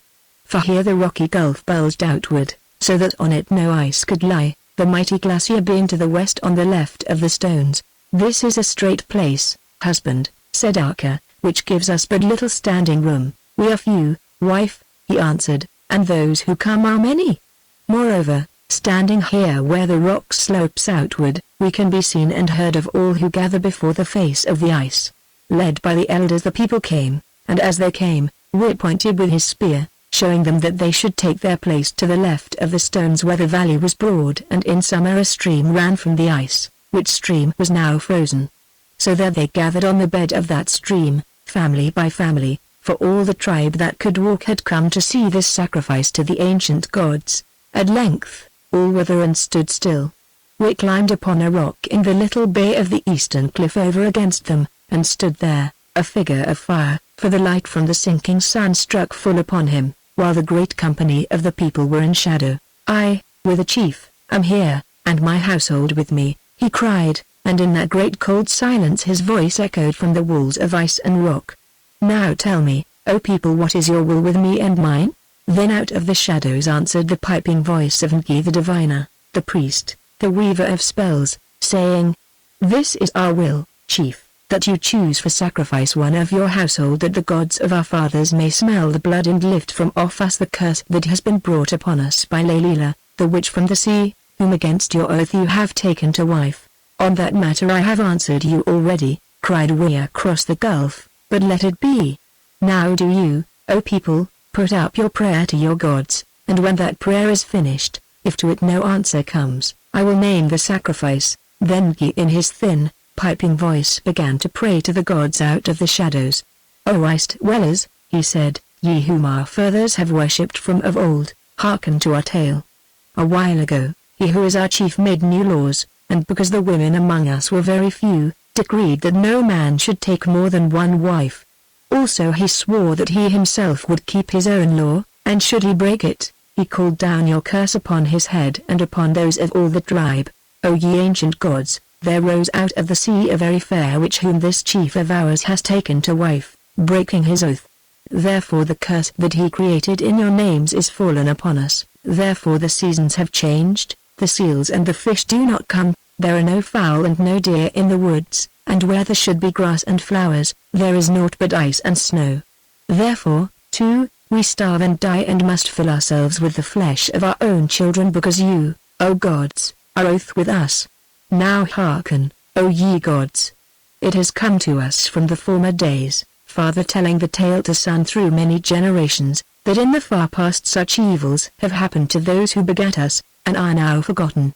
For then, too, you were wroth with us because of the wickedness of those who ruled over us, turning their backs on you, ye gods. Yet afterward that wrath of yours was appeased by a sacrifice chosen from among the household of the chief. and thus the curse was lifted from us, and again we were full of food. But never did any chief of ours sin so greatly against you as does this one who rules over us today, and who is so mighty a man that none of us may stand against him to fight and kill him. Thus has he sinned, O ye gods from of old. Not only has he broken his oath, but, led of the witch from the sea, he has rejected you and reviled you, saying that ye are no gods, but devils, and that he worships another power without a name, to whose feet he has been led by the magic of the witch from the sea. Therefore we, your servants from the beginning, have made known and declared to him that no common sacrifice will satisfy his sin, but that the blood to be shed must be that of one of his own family, aye, the blood of a wife, or that of his son. Such is the case that we lay before ye, O ye gods, we, your servants of old. Now let with a mighty man, our chief who rejects you, make answer to it if he is able. And then let the sacrifice be offered that your curse may be lifted from off us, and that we who perish with cold and hunger, may live again. The piping voice of Enki died, and for a while there was silence. Then, standing on a rock, we made answer, O ye ice dwellers whom once I worshipped as good gods, but whom now I know to be devils and bearers of evil, hear my words. Your priest said that I have sworn an oath, and it is so. Yet he is a liar, for that oath I have not broken. True it is that a curse has fallen upon us because the seasons have changed their course, yet that curse began to fall ere ever the woman whom they name which from the sea set foot upon our shore. Now the tribe demands a sacrifice of blood to be named by me from among my household, believing that, by virtue of this shed blood, the curse will be lifted from them and spring and summer will return as aforetime, bringing plenty. O ye ice dwellers, that sacrifice is ready to be offered.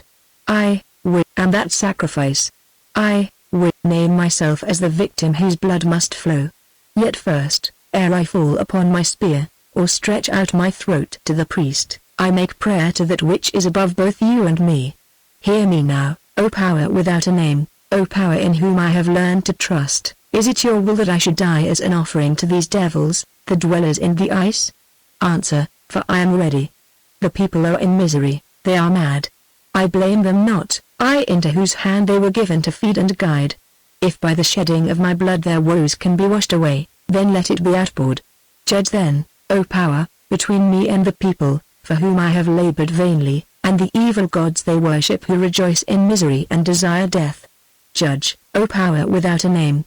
Turn the hearts of these men, if they can be turned, and break the bonds that bind them. But if this may not be, if, having heard me, still the people desire sacrifice, or by my blood their miseries can be washed away, then let me die for them. Thus prayed Wit to the strength that dwelt above and to the folk whom he had cherished here upon the earth, asking for no sign nor for any vengeance, putting up no plea for pity, yet hoping that this strength might find a way to turn them from their bloody purpose, so that no longer in the name of their gods they should demand the life of him or his. As he prayed, the light of the dying sun faded from him standing there in the bay of the cliff, so that his last words were spoken out of the deep gloom, while the light of the rising moon grew and gathered upon the glacier's face and upon the savage horde beneath who stared up toward him upon the rock. He ceased, and for a while there was a great silence, and through that silence there came home to the heart of the hunter, with the wild man, knowledge that he played his part in a war of gods, yes, in the eternal fight between the evil and the good. Suddenly he knew that those ice dwellers whom the people worshipped, as once he had done, were naught but the evil in their own hearts given form and name, and that the unknown one whom now he worshipped was the good in their hearts, and his heart of which Leila had opened the doors so that it might enter the good which now he saw and felt but which as yet they did not understand. Which, then, would prevail?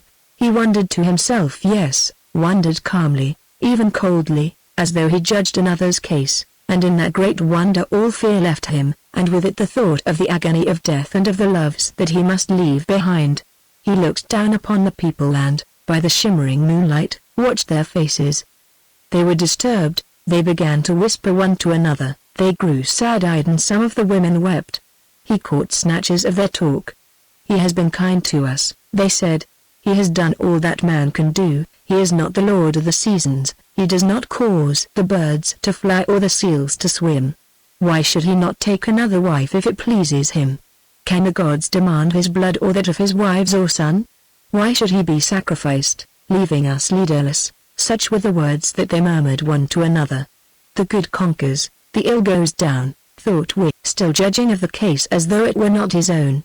Bungi, the weaver of spells, who hated him, also saw and heard. He ran out from among them.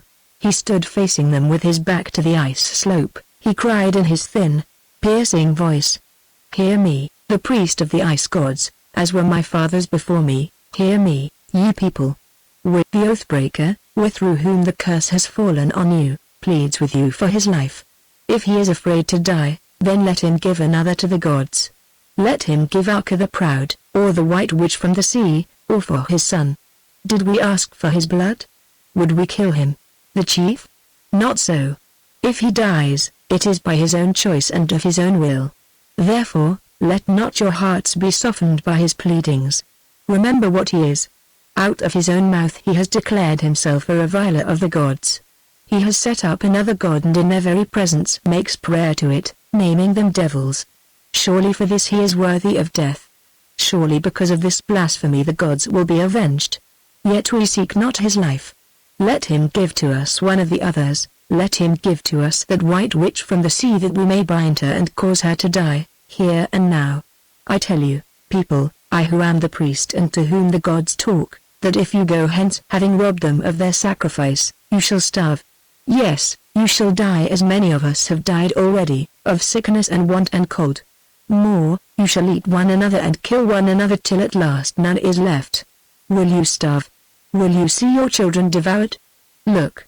And he turned, pointing behind him at the shadows which the moonlight caused to appear in the deep clear ice. The gods are moving, they gather, waiting for their feast. Will you dare to rob them of their feast? Do so and you shall become, every one of you, like that dead one who flies before the sleeper. Do you not see them moving? Now a groaning cry went up from the people, we see them. We see them, and will you rob them of their feast? Asked the fierce-faced Ngi again. Nay, they shouted, taking fire. Let the sacrifice be sacrificed. Let us see the red blood flow. Let the ice gods whom our fathers worshipped smell the red blood. You have your answer, piped Ngi, as the shouting died. Now come hither and die if you dare. Or, if you dare not, then send us one of your household. Akka, holding for by the hand, Leila, Pag, Monanka and his wife clustered together as though to take counsel. Were prepared to descend from his rock, perchance to fall upon his spear, perchance to give himself up to be butchered by the people and their priest. Then it was that something, at first none knew what, began to happen that caused all to stand silent, each in his place, like men that had been smitten to stone. From high up in the air, although no wind blew, there came a moaning sound, as if out of sight countless great winged birds were flying.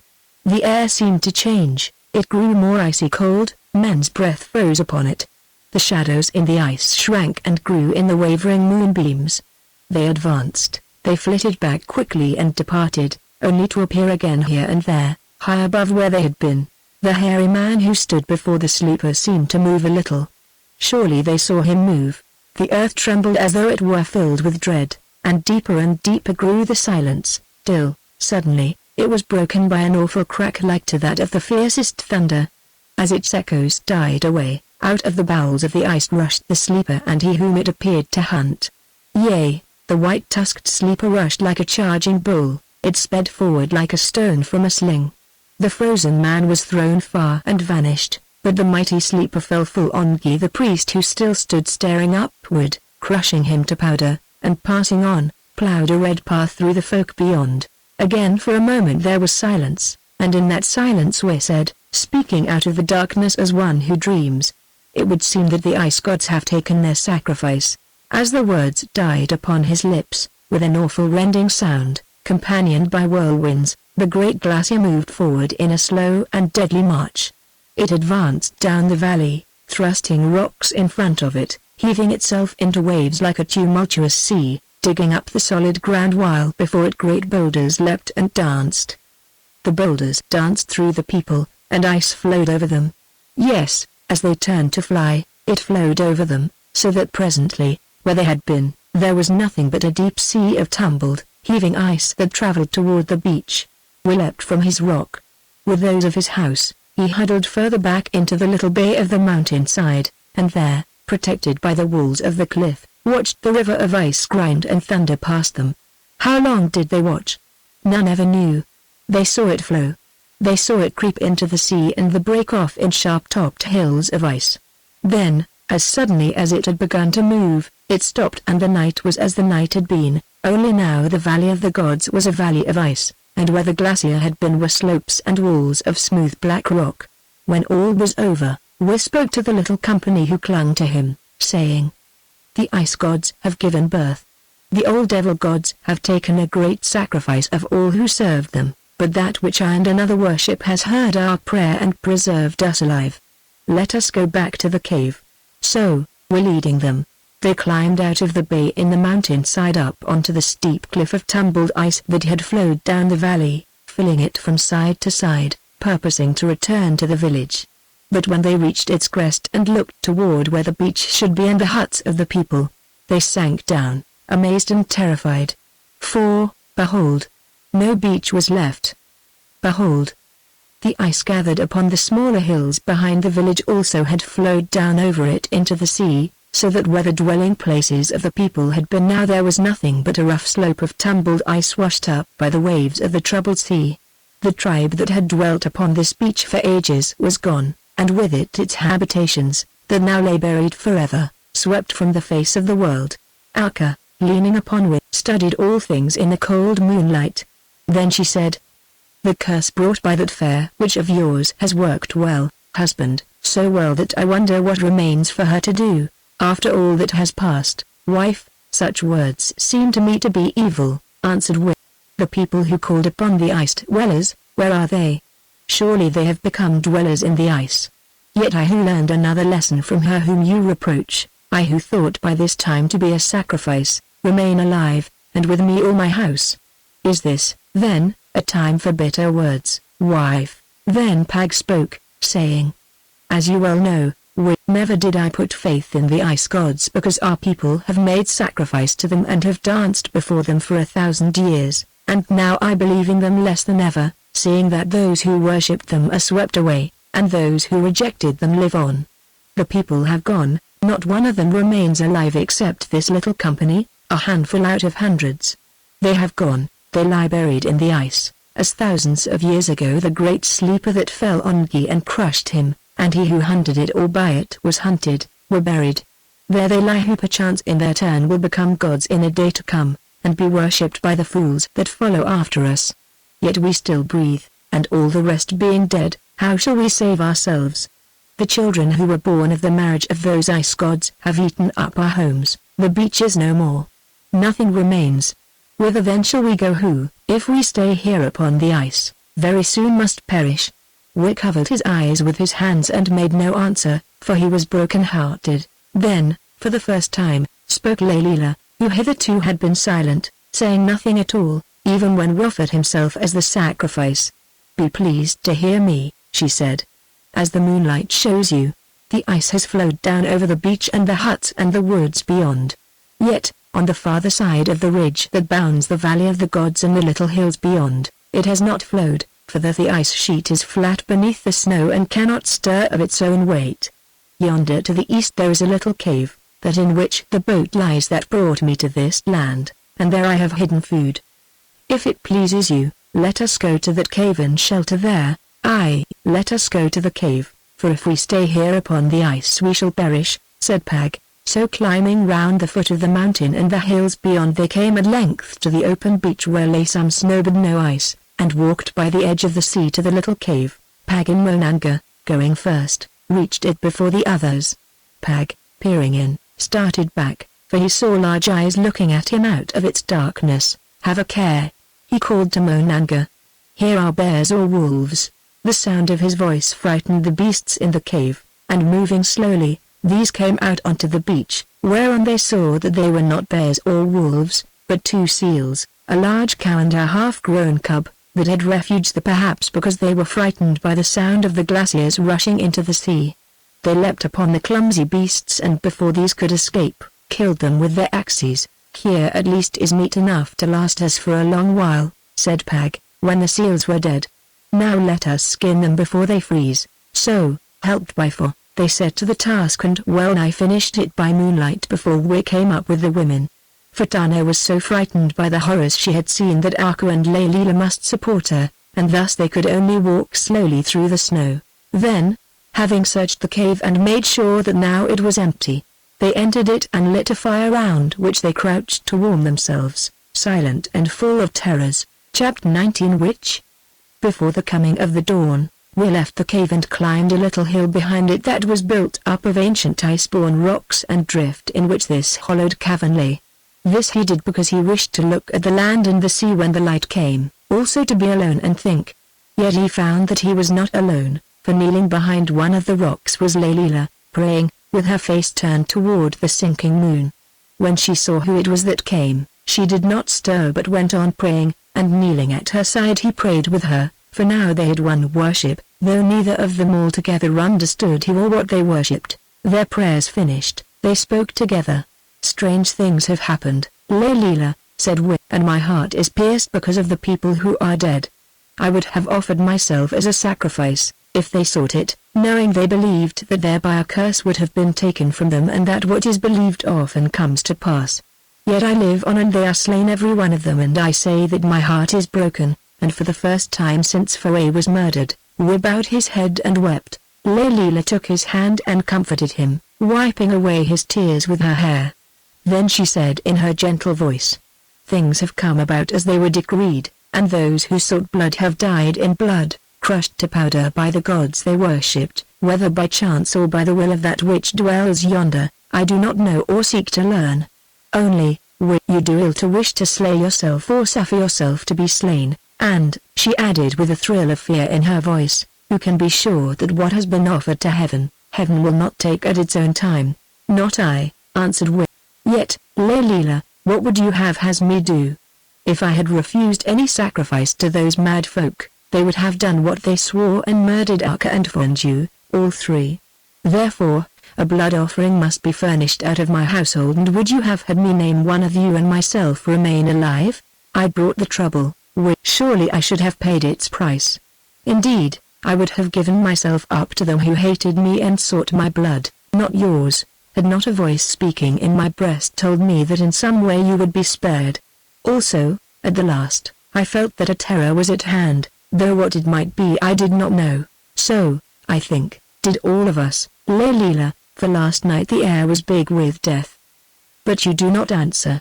What would you have thought of me when the spear was at your throat, had I said, 'Take yonder Leila whom you declare a witch. Offer her to your gods and be content'? I should have thought you a wiser man than you are, she said, smiling sadly. Yet, believe me, I thank you who are noble, nor, should I live 10,000 years, shall I forget. No, never, never shall I forget. If you live 10,000 years, Leila, perhaps I shall also where there is less trouble. I am sure that it will be so," she replied simply. The dawn came, and, standing side by side in silence, they watched it come. It was a strange and splendid dawn, full of red light which shone upon the little clouds that floated in the quiet sky and turned them to shapes of glory. Yes, it was as though nature, having done her worst, now lay resting in perfect peace. But, oh, what a sight was revealed to them! Where the village had been was ice piled so high that they could see its tumbled mass and pinnacles over the shoulder of the hill between. The great woods also, where we had killed the aurochs bull, that swelled upward from the beach westward, had vanished beneath the flood of ice which flowed down upon them from the mountains that lay behind, which now showed black, robbed of their white cloak. In front, too, far as the eye could reach, the sea was covered with a sheet of solid ice, so pressed together by the weight of the glaciers that had plunged into it from the hills and the valley of the gods, that it seemed quite smooth and immovable as rock, being held in place by the headland round which the red wanderers had come in their canoes. All the white world was a desolation and a waste. "What has chanced?" said Will, staring about him. "Is the world about to end?" "I think not," answered Leila. "I think that the ice is moving south, that is all, and that where men lived, there they can live no more, neither they nor the beasts. Then we must perish, Layla. Why so? My boat remains and a store of food, and I think it will hold us all. Your boat cannot float upon ice, Layla. Nay, but being hollowed from one tree, it is very thick and strong, so that we can push it before us until at length we come to open water, over which we can row away. Where to, Layla? Down yonder to the south, across a stretch of sea that lies beyond that headland, is the home of my people. It lies in a very pleasant land, full of woods and rivers where I think the ice will not reach, because that sea which borders it, even in winter, is always warm. Indeed, sometimes ice mountains from the north float into it, for I have seen them from far away, but there at once they melt. My people are not as your people, for they have tamed creatures like to the bull and others, from which they draw milk and on whose flesh they feed. Also they are a peaceful folk who, for a long while past, have waged no war and live quietly till death takes them. Yet you fled away from these people, Layla. Yes, and now I understand why I fled. But let that be. Also, although I fled, I think that, should I return, they would welcome me who am a great woman among them, and any whom I brought with me. Still, the way is far, and yonder ice is rough and cold, and who knows? Perchance it would be better to bide here. That we cannot do, answered Will. Look, all the shore is ice, and all the woods are ice, and all the sea whence we won the most of our food is ice, while behind us is nothing but a wilderness of black rock upon which nothing grows, as I am sure who in past days have hunted the reindeer across it. Also to the east yonder is a wall of mountains that we cannot climb, for they are steep and on them the snow lies thick. Still, let us talk with the others. So they descended the hillock of piled up stones, and at the mouth of the little cave found Akka standing there like one who waits. Are your prayers to the new god finished? She asked. If so, I would learn whether its priestess gives us leave to eat of the food which she has stored here, while so many who now are dead were starving. Hearing these words, bit upon his lip, but Layla answered, Akka, all in this place is yours, not mine. Yet of that food, know that I saved it out of what was served out to me, for a certain purpose, namely, to store in my boat when I fled away from where I was not welcome. Now, Pag, who was standing by, grinned, but we said only, have done and let us eat. So they ate who had tasted nothing since noon on the yesterday, and when they had filled themselves after a fashion, we spoke to them, saying, the home of our forefathers is destroyed, and with it all the people, of whom we alone are left. Yes, the ice that has piled itself above us for many years has broken its bounds and, rushing to the sea, has buried them, as I for one who marked its course from winter to winter, always thought that it would do one day. Now what is left to us? We cannot stay here, there is no food.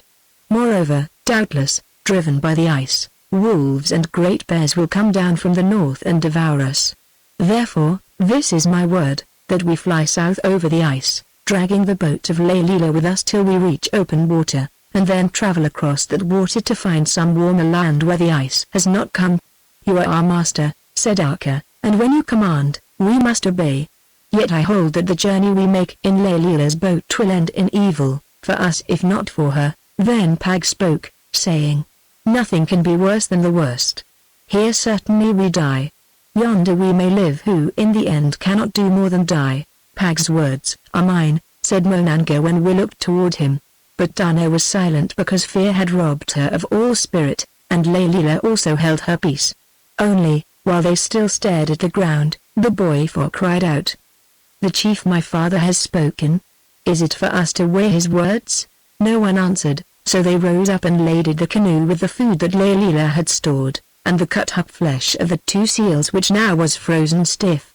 The skins of the seals they used, although these were undressed, for coverings, lashing them over the food with the paddles and somewhat of which others might be made.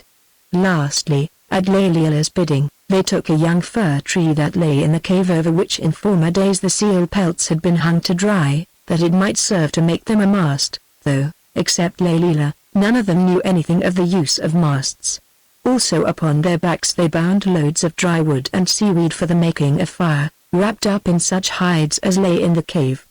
These things done, they dragged the boat over the snow to the ice that covered the sea and away out onto the ice southward, Layla walking ahead to guide them and carrying a pole in her hand with which she tested the ice. Thus then did Weir and the others bid farewell to the home of their fathers, which they were never to see again. For some hours they dragged the boat thus, making but little progress, for the face of the packed ice was much rougher than it seemed to be when looked at from the shore, then rested a while and ate some of their food. When they rose to try to go forward, though by now most of them thought the task hopeless, Four cried out, "Father, this ice moves." When we stopped, those rocks on the headland were over against us, and now look, they are behind. It seems that it is so, but I am not sure, said Will. While they discussed the matter, Pag wandered back upon their track. Presently he returned and said, "Certainly it moves. The ice sheet has broken behind us and there is water filled with hummocks that grind against each other between us and the shore, to which now we cannot return." Then they knew that a current was bearing them southward, and some of them were frightened. But we said, "Let us rather be thankful, for so shall we travel faster." Still they continued to push and drag the boat over the rough ice, though this they did chiefly that they might keep themselves warm, who feared that they would freeze if they remained still for too long. So they toiled all day till, toward nightfall, they came to ice upon which snow had fallen and lay deep. Moreover, it began to fall again, so that they must stop and make themselves a kind of hut of snow blocks, as they knew well how to do, in which hut they crouched all night to protect themselves from cold. Next morning they found that the snow had ceased, also that now they were out of sight of the mountains that stood at the back of the beach which was their home, though they could still see snow-covered peaks on the headland to the east of them, very far away. Leaving the hut, they dragged the boat forward over the surface of the snow which had frozen, so that now it was easy to travel, and thus made good progress. All that day, resting from time to time, they went on thus, till, late in the afternoon, the snow began to grow soft and it was difficult to draw the boat through it. Therefore they stopped, being tired, and built themselves another snow hut outside which they lit a fire. On that fire they cooked some of the seal flesh and ate it thankfully, and then went into the hut and slept, for they were very weary. Next morning they found that the snow was still soft and that, if they tried to walk on it, they sank into their ankles, so that it was no longer possible to drag the boat forward. "We cannot go forward and we cannot go back," said Will. "There is but one thing to do to stay here, though where that may be I do not know, for the mountains on the headland have vanished." Now Tana broke into weeping and Monange looked sad. But Alko said, "Yes, we stay here till we die. Indeed, what other end could be looked for on such a journey, unless we have a witch among us who can teach us to fly like the swans?" And she glanced at Layla. "That I cannot do," answered Layla, "and the journey was one that must be tried, or so we all thought. Nor need we die for a long while, seeing that here we have shelter in the snow hut and enough seal's flesh to last for many days if we are sparing, and snow that we can melt to drink. Also I hope that always the ice is bearing us forward, and it seems to me that the air grows somewhat warmer." "Those are wise words," said Pag. "Now let us make the hut bigger, and since we can do nothing more for ourselves, trust to the ice gods, or to those that Layla and we worship, or to any others that there may be." So they did these things. Also, while their fuel lasted they cooked the most of the seal flesh after a fashion and set it aside to eat cold together with the fat, which they swallowed raw. That day Pag and Monange spoke much with Layla, questioning her as to her journey northward and how long it had taken, about her own land also, and where it lay, to which she answered as best she could. But Weir and Layla talked little together, for whenever they did so Akka watched them coldly, which seemed to tie their tongues. 4 more days and nights passed thus, and during this weary night there was no change, save one, namely, that always the air grew warmer, by which they knew they were being borne southward, so that at last the snow began to melt and the walls of their hut to drip. On the 4th day also they saw behind them, but somewhat to the west, a mountain of ice that they had not noted before. This mountain seemed to grow bigger and nearer, as though it were heading toward them, or they toward it, which told them that all the ice still traveled though they could not see or feel it move. During that night they heard terrible rending sounds and felt the ice shake beneath them, but, although it was melting, they did not dare go out of the snow hut to look whence the sounds came, for a strong wind had begun to blow from the north, bringing with it clouds that covered the moon. Toward dawn the wind fell, and presently the sun rose, shining brightly in a clear sky. Thrusting aside the block of snow that sealed the entrance hole of the hut, Pag crept out. Presently he returned and, finding Wiz's hand, without speaking, drew him from the hut, pushing back the snow block after him. "Look," he said as they rose from their knees, and pointed to the north. We looked and would have fallen, had not Pag caught him. For there, not more than 100 paces away, wedged into the thick floes whereon they floated, was that great ice mountain which they had seen before they slept, a tall pinnacle ending in a slope of rough ice. And lo! there, halfway up the slope, held up between blocks of ice and stone, stood the great sleeper. Oh! There could be no doubt, for the light of the rising sun struck full upon it. There stood the sleeper as Wa had seen it for all his life through the veil of ice, only now its left foreleg was broken off below the knee. Moreover, this was not all, for among the stones and ice lay strange, silent shapes shrouded in a powder of snow. "Here be old friends," said Pag, "if it pleases you to go to look upon them. Ngi no, not Ngi, for of him on whom the sleeper fell little would be left, but Urk the aged and Pitakiti and Hotoa and Waka, though no longer will he croak of evil like a raven, and many others. It does not please me," said Wi. Then he heard a voice behind him, that of Waka, who said, "You thought you had left the old gods behind, but see, they have followed after you, husband," which I think means no good to Pag and you, who were the first to look upon them whom both of you have rejected. "I do not know what it means, wife," said Wi, "nor do I ask. Still, the sight is strange." Then the others came. Monanga was silent, Tana lifted her hands and screamed, but Lalila said, "The evil gods may follow, but we go before them, and never shall they come up with us." "That remains to be learned," said Pag. As he spoke, the ice peak on which they were looking, whereof the base had been melted by the warmer waters into which it had floated, began to tremble and to bow toward them. Thrice it bowed thus, then, with a slow and noble motion, it turned over. Bearing the sleeper and its company with it, it vanished into the sea, and where its head had been appeared its foot, spotted all about with great rocks that it had brought with it from the land. "Farewell to the ice gods," said Lalila with a smile, but Wi cried, "Back! Back!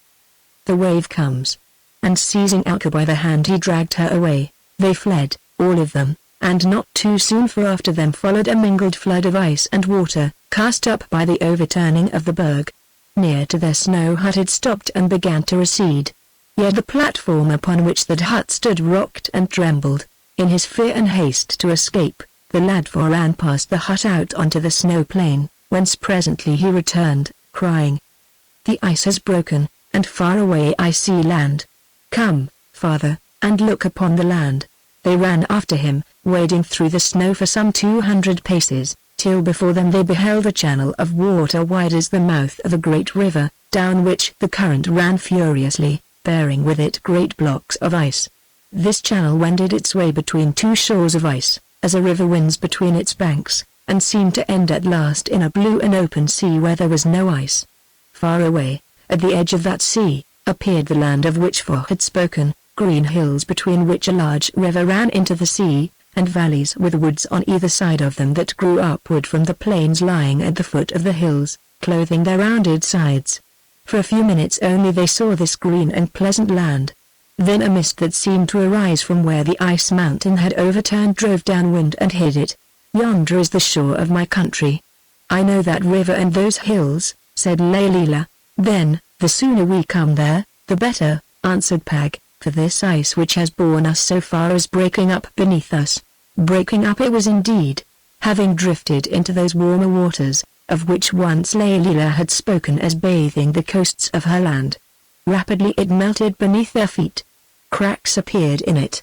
One opened beneath the snow hut, which fell to a shapeless heap, to the boat. Cried Wi. They ran back, they took hold of the canoe and dragged it forward toward the edge of the ice, that here and there began to yawn. They came to the edge. The women and Fo were thrust in, Monanga followed, and Pag also by the command of Wi, who held the stern of the boat to keep its bow straight in the stream, while Lalila and Monanga got out the paddles. We looked at it and saw that it was very heavy laden, saw that the water almost ran over the edge of the great hollowed log whereof it was fashioned, saw, too, that if another man entered into it and the wind blew a little harder, or if it were struck by one of the blocks of ice that floated past on the swift current, it would fill and overset so that all would be drowned. "Come swiftly," cried Akka, and the others also cried, "Come!" For they found it hard to keep the boat steady. I come," answered Wick, and with all his strength thrust at the stern so that the boat darted out into the midst of the channel, and being seized by the fierce current, turned and sped away. Will went back a few paces and sat himself down upon a floe that was bedded in the sheet ice, watching. As he went, he heard a splash and, turning, saw Pag swimming toward the ice. Being very strong, he reached it and by the help of Wick climbed onto its edge. "Why do you come?" asked Wick. "The hollow log is very full," answered Pag, "and there are too many women in it. Their chatter troubles me." Now we looked at Pag, and Pag looked at Wick, but neither of them said anything. They sat upon the floe watching the canoe being borne down the race between the shores of ice, its head pointing first this way and then that, as though the paddlers were trying to turn it round but could not. The mist grew thick about it. Then, just before it was swallowed up in that mist, they saw a tall woman's shape stand up in the boat and plunge from it into the water. "Which of them was it?" asked we of Pag in a hollow groaning voice. "That we may learn presently," answered Pag. Then he threw himself down on the ice and shut his eyes like one who wishes to sleep. Thus the vision ended. Chapter 20. The sum of the matter. I, Allan Quatermain, woke up, to notice that, as on the previous occasion when Lady Ragnall and I took the Taduki together, my trance must have been brief. Although I had forgotten to look at the time, as it chanced, I could measure its duration by another method. The Taduki herb, as I knew, soon burned itself away, yet, when I awoke, the last little vapor, so thin and faint that it could scarcely be discerned, was rising from its embers. Good gracious! I thought to myself, how could all those things have happened in that unknown land and age in much less time than it takes the stump of a cigarette to die? Then I remembered Good, for, although my head seemed rather heavy at first, my brain was clear enough, and looked at him, not without alarm, or rather anxiety. For if anything had happened to Good, what would my position be? There he was in his armchair, his head lying back, staring at me with his eyes half opened, much as a cat does sometimes when it is pretending to be asleep, but is really very wide awake indeed. Also he resembled something else, a man who was drunk, an effect that was heightened presently by his trying to speak and producing only prolonged stutterings and a word that sounded like whiskey. "No, you don't," I said. "It is far too soon to drink." Alcohol and Taduki might not agree. Then Good said a word that he should have left unsaid, sat up, shook himself, and remarked, "I say, Whiffer, you are aren't you? How in the name of the Holy Roman Empire or of the ice gods and the sleeper did I get out of that canoe, and where's Layla? Before I answer your questions, which seem absurd, might I ask you, Good, what you considered your name to be when you were in the canoe of which you speak?" "Name? Why, Monanga, of course. Dash it all. You haven't forgotten your own brother, have you, who stuck to you through thick and thin? Well, like a brother in a book. Then if you were Monanga, why do you not ask after Dana instead of Layla?" "I wonder," said Good reflectively.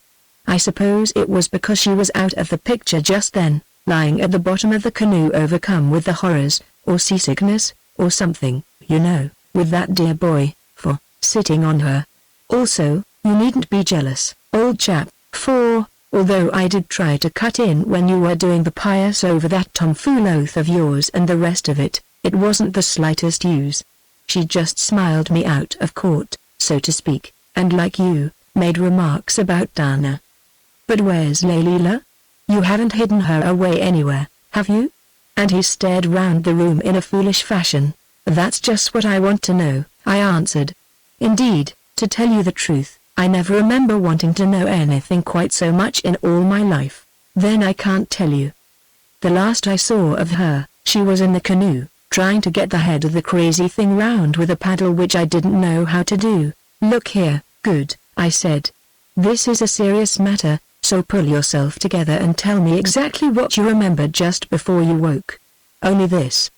The canoe was bobbing about, being carried shoreward down that infernal tide race or current between the two banks of ice, at, I should say, not less than 8 or 9 knots. Moreover, it was rocking because that fiddle-headed dwarf, Pag, nearly overset it when he jumped out like a seal from a rock and began to swim toward the ice bank we had left, because he thought we were all going to be drowned, I suppose. So there remained only Akka, Leila, Tanner, and myself.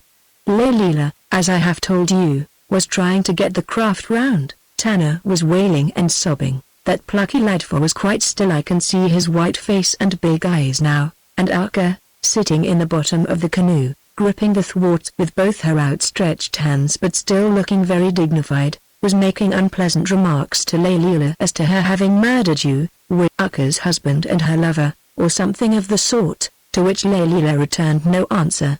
Then, just as I was shoving away a cake of floating ice which cut my hand, everything went out like a candle, and here I am. For heaven's sake, tell me, where is Leila? I am afraid, old fellow, we shall ask ourselves that question for the rest of our days yet never learn the answer, I replied solemnly. Listen, I saw a little more than you did. Pag reached the ice bank and I pulled him to my side. He said that he had jumped out of the canoe because it was too full and there were too many women in it for his liking. But what the dear chap really meant was that he preferred to return to die with me. Good old Pag! Ejaculated Monanga. I mean, good. After that, I went on, the canoe ran into the spindrift which the wind lashed up, and the sea fog, always gutted with thawing ice, interrupted Good.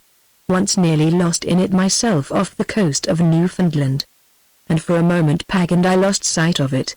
It reappeared between two billows of fog 100 yards or more away, and then then we saw a tall woman spring suddenly from the canoe into the sea. But, as you will remember, both Akka and Leila were tall, exactly of a height indeed, and neither of us could tell which of them it was that the sea took. Next instant the mist closed in again. Did you see the woman rise up in the canoe? Akka was sitting down, you remember. No, we only saw the spring. That sounds like Leila, said Good, for she was standing. And yet I do not think it can have been, for she was doing all she knew to try to bring the craft round, thinking to creep back to fetch you by the edge of the ice where the current did not run so fiercely. The last thing she said was to call to me to get out the other paddle and help. Indeed, I had it in my hand but, being a landlubber, hardly knew how to use it. I don't think Leila could have done such a thing. Good. Suicide was against her principles. Indeed, she reproached me upon that very matter.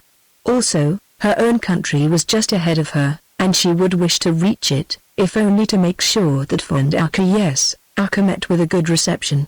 Yet who knows, Akka had a very bitter tongue, remarked Good. Also, by then, Leila saw that we could never get back against that race, and she was mad with grief, so, as you say, who knows? And he groaned, while I never mind what I did. For a time there was silence between us, a very depressing silence, because both of us were overcome. It was broken by Good asking humbly enough if I thought he might have some whiskey now. I don't know, and I don't care, but for my part one mean to risk it, I said, and going to the side table I helped myself freely, as did Good, only more so. Teetotalers may say what they like, but alcohol in moderation often is a friend in trouble. So, at least, we found, for, as we put that whiskey down, our spirits rose considerably. Look here, said Good presently while he lit his pipe and I occupied myself in hiding away that confounded Taduki outfit, which I both hated and blessed. I hated it because it seemed to be possessed by an imp which, like a will-o'-the-wisp, led one on and on to the edge of some great denouement, and then, in the very moment of crisis, vanished away, leaving one floundering in a bog of doubt and wonder. I blessed it because these dreams it gave were, to me at any rate, so very suggestive and interesting. Look here, repeated Good. You are a clever old boy in your way, and one who thinks a lot. So be kind enough to tell me what all this business means. Do you suggest that you and I have been reading some chapters out of a former existence of our own? I suggest nothing, I answered sharply. The thing is beyond me. But if you want to know, I don't much believe in the former existence solution. Does it not occur to you that we must all of us, perhaps 50,000, perhaps 500,000 years ago, have had just such ancestors as we are and the rest of them? And is it not possible that this drug may have the power of awakening the ancestral memory which has come down to us with our spark of life through scores of intervening forefathers? Yes, that's right enough. And yet, Allan, in a way, the thing is too perfect. Remember that we understood and used the language of those prehistoric beachcombers, although we have forgotten every word of it now, or at least I have. Remember that we saw, not only our own careers, but those of other people with whose ancestral memories we have nothing to do. Moreover, that some of those people reminded us, or at any rate me, of folk whom I have known in this life, just as though the whole lot of us had reappeared together. That's the very point. Good. Men are queer bundles of mystery. For the most part, they seem quite commonplace, what might be called matter of fact, yet I believe that inside there are few who are not stuffed with imagination, as our dreams show us. Supposing that we are dealing with our own ancestral pasts, if that be so, we could quite well invent the rest, using the staff that lies to our hands, namely our knowledge of others with whom we have been intimate in life. These would be the foundation upon which the dreams were built up, the bits of glass that make the pattern in the kaleidoscope. If so, all I have to say is that your kaleidoscope is an uncommonly clever machine, because anything more natural than those dirty people upon the beach I never knew, Allan. Still, one thing seems to support your argument. With the great hunter of the tribe, who by birth and surroundings was a most elementary savage, showed himself much in advance of his age. He made laws. He thought about the good of others. He resisted his perfectly natural inclinations. He adopted a higher religion when it was brought to his knowledge. He was patient under provocation. He offered himself up as a sacrifice to the gods in whom he no longer believed, because his people believed in them, and he thought that his voluntary death would act as a kind of faith cure among them, which is one of the noblest deeds I have ever heard of among men. Lastly, when he saw that a confounded hollowed-out log, which by courtesy may be called a canoe or a boat, was overcrowded and likely to sink in a kind of ice-packed mill race, he thrust it out into the stream and himself remained behind to die, although it contained all that he cared about his wife, another woman who loved him, his son, and perhaps, I may add, his brother. I say that the man who did these things, not to mention others, was a hero and a Christian martyr rolled into one, with something of the saint and Solon, who I believe was the first recorded law-giver, thrown in. Now, I ask you, Allan, could such a person by any possibility have existed in Paleolithic or pre-Paleolithic times at that period of the world's history when one of the ice ages was beginning? Also the same question may be asked of Leila. You must remember, I answered, that Will was not such a hero as you suppose. He offered to sacrifice himself chiefly in order to save his family, or one of them, just as most men would do in like circumstances. As regards Leila, she and everything about her were mysterious, her origin, her noble patience, and especially her self-control. But it is quite obvious that she belonged to another stratum of civilization, I presume that which we call Neolithic, since she told me I mean with that her people grew crops, kept cows, with other domestic animals, had some advanced form of religion with a divinity that was symbolized by the moon, and so forth. Well, there is nothing strange about all this, since now we know that in prehistoric days races in very different stages of advancement existed in the world at the same time. It is quite possible that Weir and his company lived in their Paleolithic simplicity, let us say somewhere in Scotland. Those red-headed wanderers who descended upon them suggest Scotland, while Leila and her people existed perhaps in the south of Ireland or in France, where the climate was much warmer and the ice did not come. Probably, Weir and company might have lived anywhere in a cold district and gone to any warmer shore, perhaps one washed by the Gulf Stream, answered Good. At any rate, one thing is obvious. If there is anything in this dream of ours, it tells of a tragedy that must often have happened in the world. I mean, the coming of an ice age. Yes, I said. All about the northern shores there must have been little collections of miserable people like to those over whom we're ruled, each of them perhaps thinking itself alone in the world, and time on time the ice at intervals of tens or hundreds of thousands of years must have descended upon them and crushed them out, except a few survivors who fled south. Doubtless, the tragedy of Will was common, though nobody thinks of such things today when, for aught we know, We may be living in an interval between two ice ages.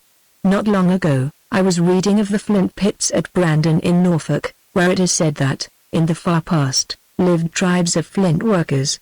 Then, it seems, came an ice age, and after it was over appeared other tribes of flint workers, separated from the first by untold epochs of time.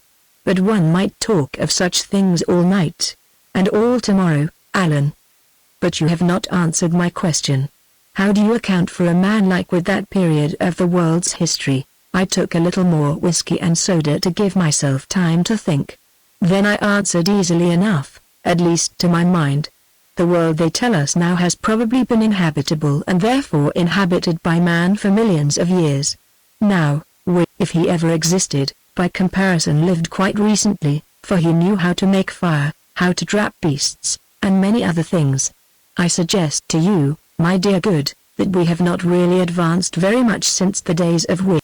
The skulls that are found of people of or before his period have the same, or sometimes an even larger, brain capacity than our own. All the first and more essential developments of the human race took place infinite ages before the birth of Wick. Some outstanding individuals must have conceived the idea of making and enforcing necessary laws and of putting a stop to infanticide. Why should not we have been one of these?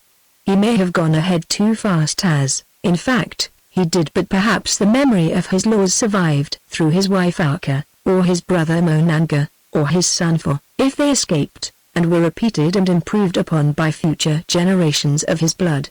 In short, Good, although I think that men have grown cleverer as a race, I do not believe that the high water mark of individuals among them has advanced greatly since the times of such as Wick, which, after all, in the history of the world, and indeed of the human race, are but yesterday.